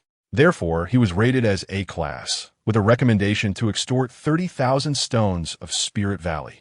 Zhang Bangxia, a disciple of the Ghost Valley sect from the Great Qin, also reached the pinnacle of the core formation stage. He entered the Ghost Valley sect at the age of 8, stepping into the refining essence and transforming qi stage the same year. By 16, he had reached the 13th level of refining essence and transforming qi and advanced into qi refining and foundation establishment. At 28, he attained the pinnacle of foundation establishment, progressing into the core formation stage and gained military experience. After 9 years of honing his skills in the military, he reached the peak of core formation by the age of 37. The Ghost Valley sect is the foremost sect of the Great Qin, and the Zhang family has produced 3 generals, firmly establishing their reputation as a prominent military family of the Great Qin. Thus, he was rated as A-class, with a recommendation to extort 28,000 stones of Spirit Valley. Li Xinghan, a disciple of the Qingxuan Sect, hailing from the Northern Qi, also reached the pinnacle of the core formation stage. Born from humble beginnings, he was sent to the Qingxuan Sect at the age of 14 through the connections of his uncle. Unexpectedly, his exceptional talent caught the eye of Lu Qinzhu, who accepted him as a personal disciple. Although he began cultivating only at 15, his innate gifts were astonishing. He established his foundation at 20, achieved core formation at 26, and reached the pinnacle of core formation by 36, without any notable family background. Thus, he was rated as A-class, with a recommendation to extort 27,000 stones of Spirit Valley. As the names appeared on the luminous screen, the cultivators kneeling in the birdcages, even with their necks nearly breaking, strained to lift their heads and gaze at the names and ransom displayed. Soon, the birdcage erupted with commotion among the kneeling prodigies from various nations. Indeed, the top 3 ransoms were Yuxinlong, Jiang Bangxia, and Li Xinghan, each with a ransom approaching 30,000 stones of Spirit Valley. However, their worth justified such a price. Even a bit more, their respective sects and dynasties would undoubtedly be willing to redeem them. Yet, Yuxinlong ranked first among the 3, while Jiang Bangxia and Li Xinghan might not be entirely satisfied. Weeds, Chen Yunyang, the disciple of the Lingbao Yuxiao sect of Nanliang, have reached the pinnacle of the core formation realm. Why is my worth merely 80,000 stones of spiritual grain? Do you look down upon my Lingbao Yuxiao sect? Or perhaps upon me, Nanliang? And what of Wu Yu, Su Liang of the Sword Tomb? Why is his ransom set at a staggering 120,000 stones of spiritual grain, far exceeding mine? It is futile to argue. My senior brother, Su Liang of the Sword Tomb, is a sword cultivator. Sword cultivators are renowned for their formidable prowess in battle, being the most lethal among their peers. Yet, in terms of innate talent, he pales in comparison to those 3 prodigies. Otherwise, my senior brother's ransom would be even higher. But why are you all quarreling over this? At such a time, we bicker about whose ransom is greater. What's your ransom? 800 stones of spiritual grain. I am at least a core formation cultivator, though lacking in talent. Surely my sect would not refuse to offer 800 stones for my release. My ransom is merely 200 stones. How absurd, 200 stones. My sect is a minor one. Even with great effort, we might not be able to gather such an amount. To secure my freedom, a mere 50 stones of spiritual grain suffices. Surely my sect would not forsake me for this paltry sum. At this moment, the various cultivators in the birdcage display a myriad of emotions. Some are indignant at their ransom being lower than others, while others are anxious over the high demands placed upon them. Yet some feel despondent, convinced their sect would never negotiate for their release. At this moment, all these human conditions fall into Lin Yao's gaze. Standing upon the high platform, Lin Yao coughed softly twice and snapped his fingers at the side of Lu Ruyin. Enhance my voice with a spell. Lu Ruyin nodded immediately, as if plucking a flower from the air. Lin Yao inhaled a delicate fragrance, then opened his mouth, his voice resonating like a great bell. In an instant, the birdcage fell silent, and all the cultivators looked up, gazing at the young man on the platform. In their eyes, he was Lu Ruyin's master, the orchestrator of this scheme, the inscrutable devourer of heaven. Lin Yao inclined his head slightly. Esteemed cultivators, you have seen your respective ransoms. However, there is no need to hasten to inform your clans, for your offers may require slight adjustments. I understand that spiritual grain is a scarce resource, and your clans may care for your lives, yet without sufficient connections, they may struggle to amass such quantities. It is fortuitous to have met all of you, and I intend to forge a bond of goodwill. As the saying goes, leave some kindness for future encounters. Accumulate virtue for one's mother. It is wise to assist those in need and alleviate suffering. This is but a matter of balance under the vast heavens. Though I am presently a bandit, I possess a heart of pure compassion. Within the birdcage, hope glimmered in the eyes of the cultivators. The bolder among them spoke up. Senior, do you mean to say we need not pay the ransom, and you would release us? Senior, your benevolence is truly admirable. The venerable elder, so benevolent and compassionate could it be that you are a living Buddha from the realm of Mount Sumeru? We, the younger generation, once cast doubt upon you. Truly, it is a sin deserving of death, a sin deserving of death indeed. Yet at this moment, atop the high platform, Lin Yao furrowed his brow. What are you all babbling about? What did I ever say I would let you go? My disciple has toiled tirelessly to capture you. After such arduous efforts, her exquisite beauty is now worn and haggard, and you dare to think of escaping? Do you not wish to honor my benevolent intentions? The many cultivators below stood in stunned silence. Lin Yao, arms crossed, raised his chin. What I mean is the Spirit Valley, we shall no longer require it for the time being. The ransom for you all shall be doubled, and then converted into Spirit Jade of equivalent value. Although Spirit Jade is precious, it is significantly easier to acquire than Spirit Valley. It is not under the jurisdiction of the dynasty. As long as your respective clans truly care for your lives, they can liquidate their Sect S or Family S properties, spiritual treasures, and elixirs to gather the necessary funds. Though your ransom has indeed doubled, your clans will no longer need to exert themselves in seeking connections and relationships to gather Spirit Valley. You see, am I not truly a paragon of benevolence? I have been exceedingly kind to you, truly a saintly heart. No need for your clans to gather Spirit Valley. Thus, the time to submit the ransom shall not take more than 2 months. Moreover, keeping so many of you in confinement is a laborious task. Let us shorten the time frame by half. 1 month. The deadline for submitting the ransom is now 1 month. Should it exceed 1 month on the first day, an ear shall be severed. On the second day, a tongue shall be plucked. On the third day, an eye shall be gouged. On the fourth day, skin shall be flayed. On the fifth day, flesh shall be sliced. On the sixth day, bones shall be crushed. And on the seventh day, ashes shall be scattered. I am truly considerate of your clans. In order for you to reunite soon, I have deliberated thoroughly. In the vast realm of cultivation, how many benevolent souls like me can you find? There are not many with such a saintly heart as mine. Lin Yao then turned to look at Lu Ruyan. Child, do you not think I possess a saintly heart? Lu Ruyan was taken aback. After much contemplation, she nodded. Indeed, the master is compassionate. Lin Yao nodded in agreement. He then turned once more to the cultivators in the birdcage below. My friends, I have articulated my intentions quite clearly.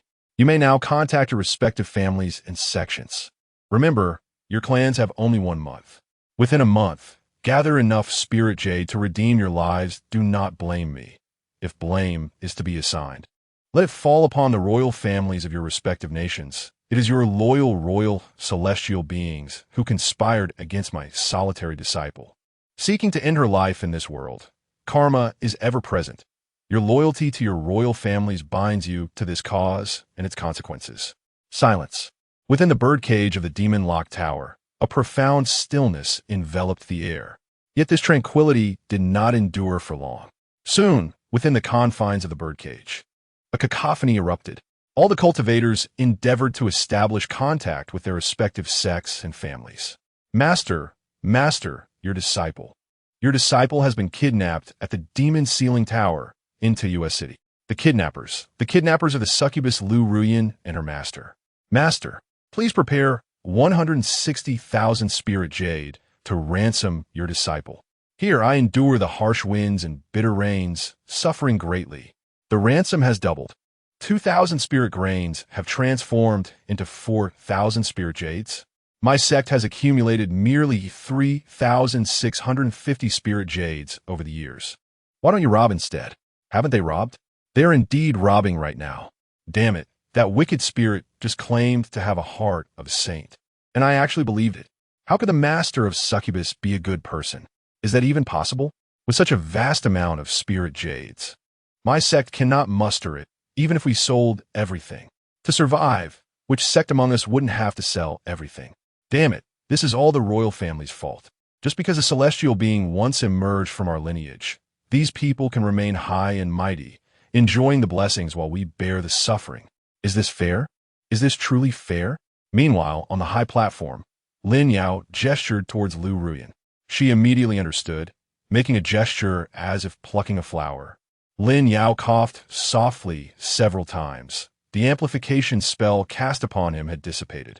Lu Ruyan waved her hand again, surrounding their bodies with layers of transparent ripples, rendering their conversation inaudible to outsiders.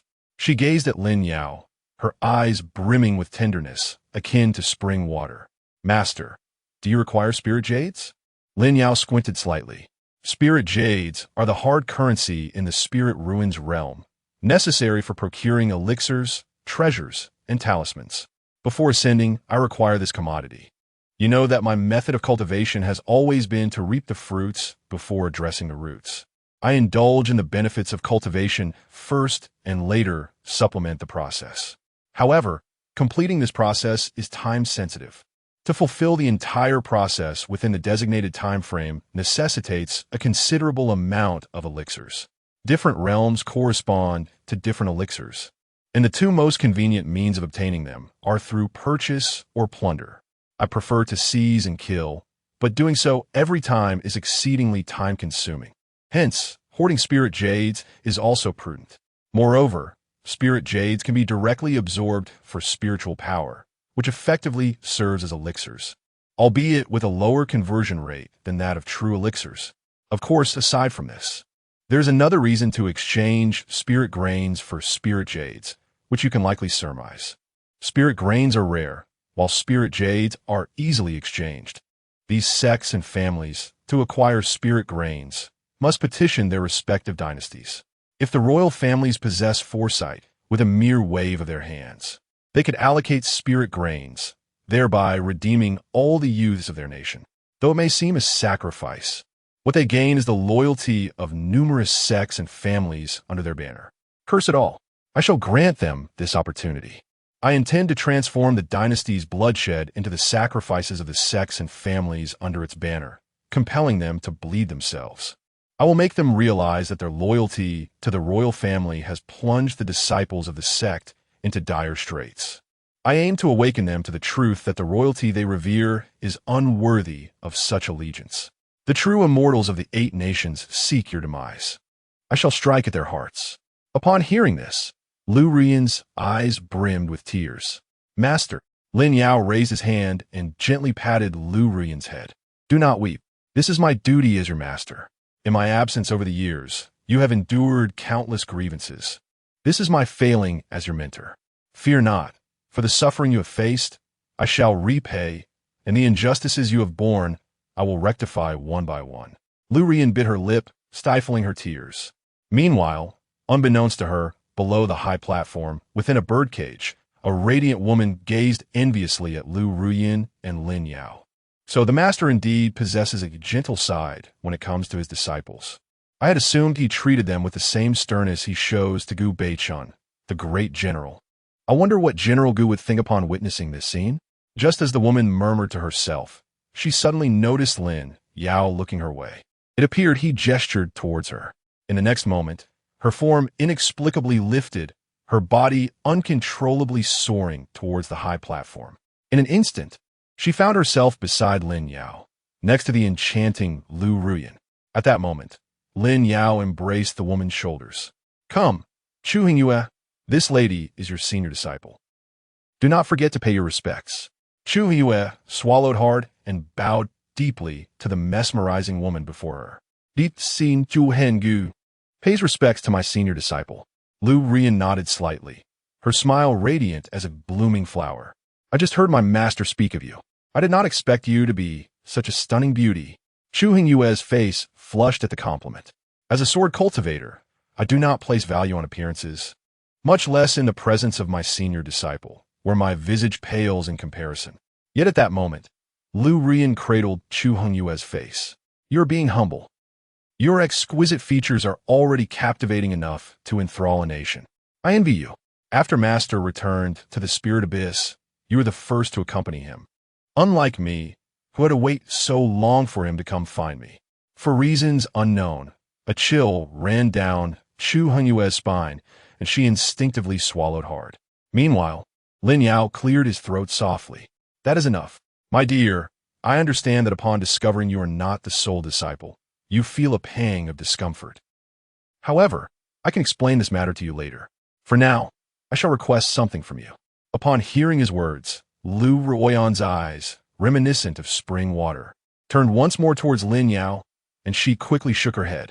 Master's words imply more than they convey. Between us, as teacher and disciple, let us engage in dialogue. Lin Yao then cleared his throat softly a couple of times.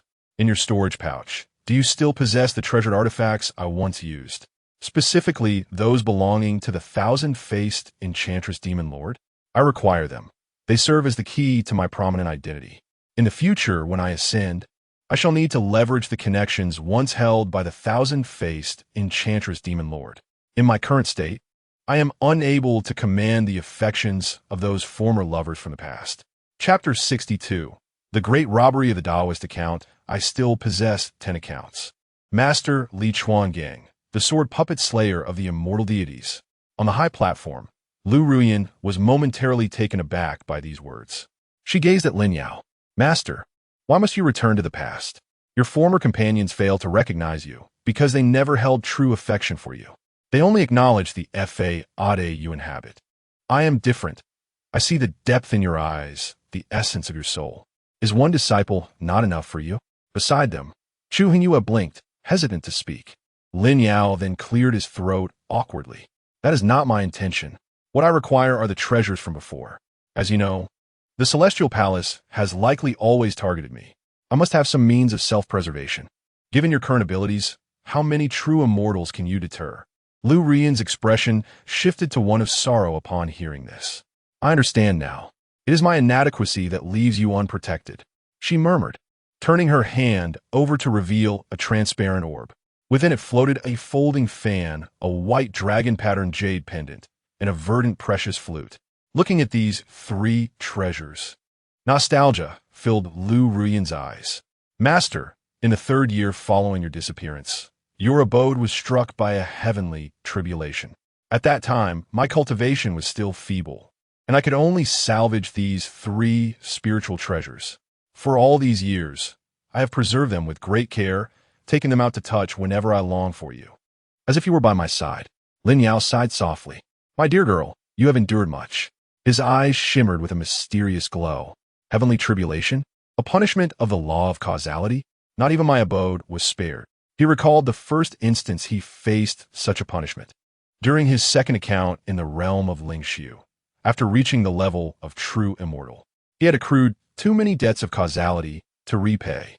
At that time, he disregarded the warnings of the Star Thief regarding the punishment of causality. What could they do if the game system detected his cheating? Arrest him? However, when the punishment truly descended, Lin Yao found himself stunned before his computer. He remembered the in-game sky darkening with ominous clouds, thunder rumbling. In the real world, a storm raged as well, with flashes of lightning illuminating the darkened sky. As a bolt of lightning struck the real-world sky, the thunder of causality descended in the game world simultaneously. Lin Yao watched as his screen flooded with blinding white light, accompanied by the terrifying sound of electricity crackling, until his computer began to emit smoke. His computer was irreparably damaged. Even after being taken to a repair shop, it could not be fixed. Lin Yao eventually replaced it through his own labor. When he logged back into Lingxu, he discovered that his previous account had been utterly obliterated. All traces have been erased. Later, when Lin Yao created a new account and used the alias Thief of Stars, he became wiser. He learned to preemptively lock his account upon realizing that he had not fully repaid the karmic debts before the punishment of the law of causality descended upon him. In this manner, although he could no longer access the account, the punishment might still befall him. At least the account would not be annihilated. The existence of the account would be preserved. Many of the accounts he had back then, along with numerous magical establishments, likely suffered the repercussions of karmic retribution after he sealed them. However, it mattered not. The magical establishment of the hidden immortal, master of 10,000 laws, should still remain relatively intact, evidenced by the fact that the 9th magical establishment was still being plundered. Even the punishment of the law of causality is not without countermeasures. The account belonging to the 13th realm, the void calamity of the great Luo, can withstand the punishment, though it cannot endure too many instances of it. Lin Yao, possessing accounts that reached the realm of void calamity, had 10 others, totaling 11 in all, aside from the master of 10,000 laws. Lin Yao gazed at Lu Ruyan. He recognized the 3 treasures in her hands. They included the moon-turning fan, once wielded by the demon lord of many faces, the ancient dragon's moon-viewing jade, and the jade flute of soul severed. One was a heavenly treasure of the transcendent immortal realm, one from the primordial spirit realm, and the last from the infant transformation realm. He raised his hand, accepting the 3 treasures Lu Ruyan offered, storing them within his celestial pearl. It was already quite a feat to preserve these three treasures. You have worked hard, dear girl. Lu Ruyin shook her head. It was not hard at all. To reunite with my master, I do not feel any hardship. I simply never wish to part from you again, master. Lin Yao glanced at Lu Ruyin. This girl was still as clingy as before. Yet, my dear, you must recognize reality. We are no longer as we once were. Back then, we merely needed to evade those relentless, insane women pursuing my master. But now, our enemy is the heavenly palace. You must heed my arrangements. Lu Ruyin wanted to say more, but upon meeting Lin Yao's gaze, she lowered her head. Disciple, I shall obey your command. Lin Yao nodded. Time is of the essence. These hostages in the birdcage should have contacted their clans by now. As for whether their clans are selling their possessions or resorting to robbery and loans, that is beyond our concern. Lu Ruyin, 1 month. You shall wait another month in Moon-Treading City. After a month, according to the ransom I just set, collect the payment. Once you have gathered enough, come find me. Lu Ruyin's expression changed. What do you mean, master? Are you going to leave me again? Lin Yao waved his hand. What are you saying? I simply do not wish to waste a month in Moon-Treading City. Moon-Treading City is backed by Mount Biming. I left behind a magical establishment there in my earlier days. Some time ago, I discovered that the first floor of this law temple has already been excavated. If I delay any longer, by the time I return to the temple, it will be utterly vacant. Lin Yao raised his hand and gently patted Lu Ruoyan's head. Fear not, for I still require your presence. The Great Wall of 10,000 enterprises and the wilds are fraught with peril. I need you, a true immortal. Lu Ruoyan's delicate face flushed. Master, you need me. Lin Yao nodded affirmatively. Indeed, I do. Yet, soon, Lu Ruoyan's expression darkened, becoming as somber as the depths of water. This was because she noticed Lin Yao turning his gaze towards Chu Hongyu. The allure of this path does not suit you. There is little I can impart. Once I locate Li Chunguang, the sword master, and can access the account of the sword sovereign, I shall then pass on my profound teachings to you. At that moment, Chu Hongyu cautiously glanced at Lu Ruoyan. Master, I am but a dull disciple. I believe there is no need for that at present. Lin Yao's brow furrowed. When did you become so complacent? Have you forgotten the blood feud that weighs upon your shoulders? Hearing this, Chu Hongyu stiffened, lowering his head in silence. Lin Yao rubbed his chin, as if recalling something anew. He turned back to Lu Ruoyan. After collecting the ransom, you must make another journey to the Great Zhou and find Gu Beichen. He is currently in rebellion and is considered your junior brother. Should he face any difficulties, you are to assist him. Provide me with a jade slip for communication, and when I require your presence, I shall summon you. Lu Ruoyan's eyes shimmered with unshed tears. Does this mean the days I spend with you, master, will be significantly fewer? Lin Yao gazed at Lu Ruoyan. Nonsense.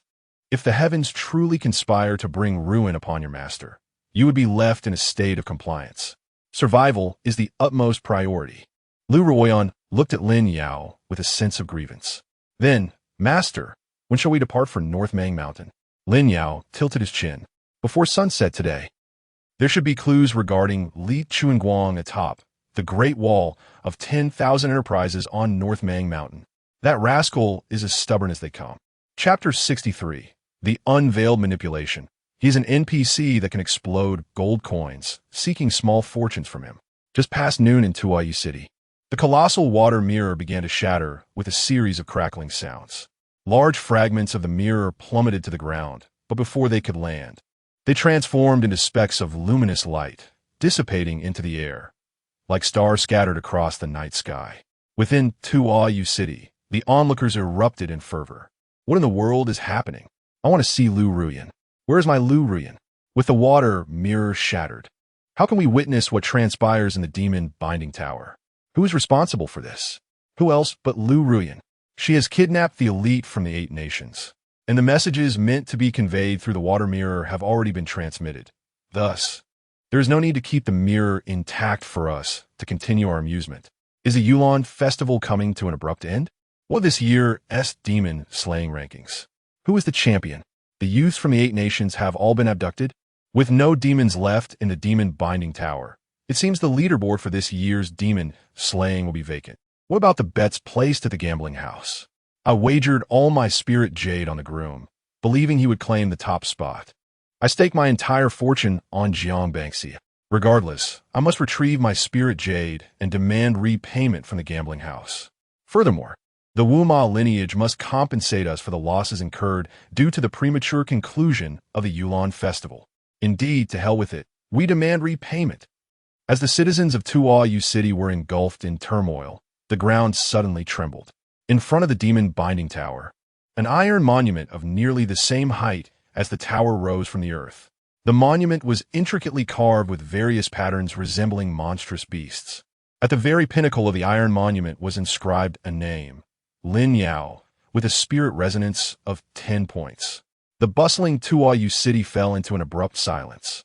Everyone stared in disbelief at the towering iron monument. The demon slaying rankings? Has it been revealed? But wait, isn't there no demon left in the demon binding tower? And who is this Lin Yao? Whether there are demons in the tower or not is entirely under Lu Rian's control. In other words, whoever Lu Rian wishes to see as the champion of the demon-slaying rankings will indeed be so. Lin Yao? That name sounds somewhat familiar. It seems to belong to that young lad, the name of Lu Rian's master. Who has bet on Lin Yao? I do not know, but surely someone has placed a wager.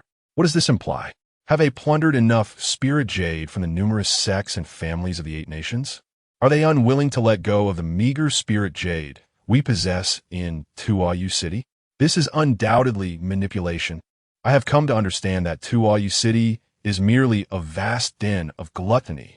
As I perused every book in Tuayu City, I found the pages inscribed with the words of benevolence and morality. Yet amidst my sleeplessness, I focused intently, only to discern that the entirety was filled with the 2 words, gluttony. Meanwhile, within the 5 Lakes Bright Moon gambling house, the old Taoist and the charming young maiden turned back with beaming smiles, gazing at the astonished owner of the gambling establishment. The old Taoist cleared his throat softly several times. Owner, do you see that demon slayer list? Such a grand and towering monument. It bears only a single name. According to the long-standing customs of the slayer list, the identity of the top contender is indisputable. The owner of the gambling house, a rotund man with small, beady eyes, surveyed the scene. Dear guests, I have operated this gambling house for many years. In pursuit of profit, I have encountered countless schemes and regulations. Yet, I have never met anyone quite like you two. Is this what you call orchestrating? The charming young maiden shook her head. Orchestrating is not quite the right term. Our actions stem from our unwavering trust in the Grand Ancestor. Owner, I believe you would not wish for the Grand Ancestor, accompanied by the great Emperor Royan, to personally come here to demand payment from you. Would you? This is the largest gambling house in Tuamu City. I refuse to believe you cannot produce the funds. The owner's expression wavered between fluctuating emotions. After a lengthy pause, he exhaled a deep sigh, revealing a bittersweet smile. I can muster the funds, but to deplete my years of savings in a single day means that thereafter I shall be left with nothing but my undergarments. In the dialect of Tuamu City, that translates to mere shorts. However, it matters not. I am a man who can gain and lose with equanimity. I concede my defeat. Being bested by Lu Ruoyan is no disgrace. With that, the plump proprietor waved his sleeves and turned to enter the storeroom. The charming young maiden cast a glance at the old Taoist. Do you think this gambling house owner will attempt to flee rather than part with his money? The old Taoist stroked his beard thoughtfully. There is a possibility, but I am one step ahead. I have already sealed off the 5 Lakes Bright Moon gambling house. Should he refuse to part with the funds, he shan't escape. These spirit jades are crucial for my apprenticeship under Master Lin Xian and for me to become a disciple alongside Lu Ruan. The young maiden shot the old Taoist a sidelong glance, shaking her head in silence. Prepare the spirit jades before sunset. The Grand Ancestor has instructed that if he and Lu Ruoyan successfully recognize each other, they must set forth for Biming Mountain before the sun sets. In Tuamu City, within the Witch Master Pavilion, Wuma Yunshi gazed at the distant demon-locking tower, anxiously biting her thumbnail, a habit from her childhood.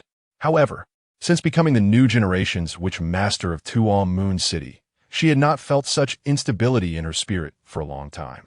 The water mirror shattered. The circumstances within the demon locking tower were no longer discernible. What actions would the enchanting demon and that elusive immortal master of myriad methods undertake next? At this moment, Wu Ma Yunxi paced restlessly within the Witch Master Pavilion. Subsequently, she approached the enormous tortoise shell. Placing her hands upon it, she formed a seal with her fingers. Grand Ancestor above. Once, the descendants were muddled, failing to comprehend the true essence of the ancestral wisdom. The offspring, never could they have anticipated that the youth, who claimed to be a disciple of the Three Truths and the 10,000 Methods, was none other than the immortal monarch of the hidden arts. What then shall the lineage of the Witch Ma pursue? I beseech the ancestral spirit for guidance. Beside the turtle shell, flickering blue flames danced upon the candles. New fissures continually emerged on the shell, yet these cracks failed to coalesce into fresh glyphs of the witch clan. Ultimately, with a resounding crack, the shell shattered into countless fragments. Witch Ma Yunxi gazed at the broken shell, her mind buzzing. Ancestral spirit, what is your intent? The descendants, in their ignorance, implore for your enlightenment. At that moment, a haunting voice resonated behind Witch Ma Yunxi. As it turned out, this turtle shell could establish a connection with your ascended ancestor. Witch Ma Qi, having ascended for many years, could still maintain such an intimate link with his descendants left in the mortal realm. He is truly remarkable. Witch Ma Yunxi felt her head spin again. Slowly, she turned around, her knees buckled, nearly causing her to collapse to the ground. She struggled to support herself against the shattered shell, striving to remain upright. Why have you come? How did you appear here? No, that is not right. Junior, Witch Ma Yunxi, pay my respects to the immortal monarch of the hidden arts. With a thud, Witch Ma Yunxi knelt upon the ground. Before her stood a youth clad in a white robe.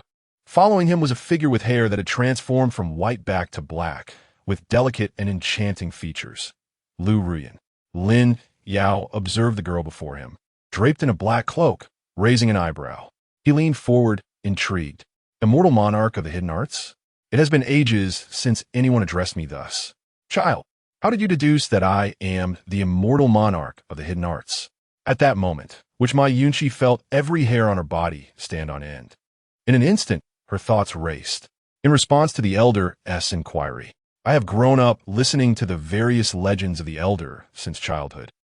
Although I have never met you, you have felt like a cherished companion throughout my upbringing. Thus, in the water mirror, observing your every action felt oddly familiar. Moreover, the elder had previously conversed with the witch servants in the city, claiming to hail from the Three Truths and the 10,000 Methods, and the reaction of Wu Ling and Lu Kuan upon seeing you. Hence I boldly speculate, you are indeed the immortal monarch of the hidden arts from back then. Lin Yao chuckled softly. You possess the same sharp intellect as your ancestor. Witch Ma Yunxi remained kneeling, her forehead pressed to the ground. Should this scene be witnessed by other witches within the City of the Moon, they would undoubtedly be astonished. For all the witches within the City of the Moon were aware that this generation's witch master was exceptionally gifted, having ascended to such a position at a tender age.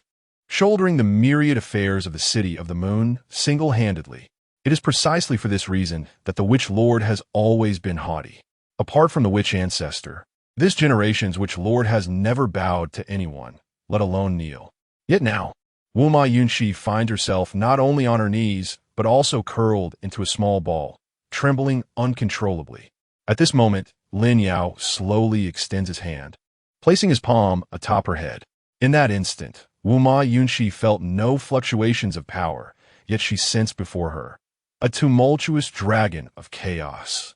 The dragon reached out with its claws, seizing her head. Simultaneously, Wu Ma Yunxi heard a hoarse, icy voice. Lift your head and speak with me. I have matters to inquire. Wu Ma Yunxi's body trembled even more violently, but she endeavored to steady herself, then raised her head. Her pallid face strained to produce a semblance of smile. Senior. Lin Yao's hand, which held her head, slid downward, gripping her delicate face. Do not be overly anxious. Your senior possesses a pure and benevolent heart. You are aware of my deeds and should understand me. Wu Ma Yunxi blinked several times. Making a concerted effort to cease her trembling, then nodded. I understand. Regarding your accomplishments, records exist in the annals of the witch ancestor, Wuma Rishi. He mentioned that you have plundered him approximately 36 times. Of the 12 witch spirits he raised since childhood, you have slaughtered 8, either devouring them alive or steeping them in medicinal wine. The remaining 4 were returned to him only after he pleaded earnestly for your mercy. He also recounted that you, in the realm of Juzhou, colluded with the undying corpses to slay 3 disciples of the 3 truths and 10,000 methods. You inquired of Kuiyu Mountain, slaying your way from the foot to the celestial 9-tiered Qionglu, where not a single one of the 200,000 disciples and elders of the sect escaped. Yet this was not enough. You then ascended to the heavens, decapitating 13 ascended true immortals of Kuiyu Mountain. Finally, you cast a spell, summoning the stars, obliterating what was once known as the Pillar of Heaven on Kuiyu Mountain. And there are many more, such as your massacred Yinghaz Hao, annihilating the corpse-desolate mountain, inquiring into the true blood of the heavenly return sect. At this juncture, Lin Yao covered Wuma Yunxi's mouth. Enough. I said enough. There is no need to speak of the past. Wuma Yunxi blinked pitifully, obediently nodding at Lin Yao. Lin Yao exhaled a deep breath, releasing his grip from her mouth. What I wish to ask you pertains to a blessed land within the North Mang Mountain. Wuma Yunxi softly cleared her throat. Senior. The North Mang Mountain range stretches approximately 99 million miles, separating the realms of Songming and Monghuang, with numerous blessed lands within. I am uncertain which blessed land you refer to. Lin Yao grinned. Do not feign ignorance. You should be aware that blessed land is not far from a moon cradle mountain, situated between the majestic Tuo Moon Mountain and the illustrious Wanya Great Wall. This blessed cave is surrounded by the restless presence of the undead. As the current witch sovereign, you govern the entirety of Tuo Moon City. Are you truly unaware of the secrets that this fabled cave holds? Witch Ma Yunxi is drenched in sweat, yet Lin Yao shows no mercy. More significantly, this sacred cave harbors a plethora of elixirs, talismans, and magical treasures, items that were pilfered from your clan, the Witch Ma Chi. I established the 9th Law Palace near the Tuo Moon Mountain, where he once secluded himself for cultivation, with the intention of observing when this young rogue might entertain thoughts of thievery, yearning to reclaim what rightfully belonged to him. Such an opportunity would allow me to seize from him once more. Alas, your esteemed ancestor is overly cautious. He has even taken it upon himself to guard my law palace, acutely aware that should anything go missing, I would hold him accountable. In truth, I bear no ill will towards your ancestor. I have aided him in overcoming numerous enemies who sought his demise. To be candid, his ascension is largely due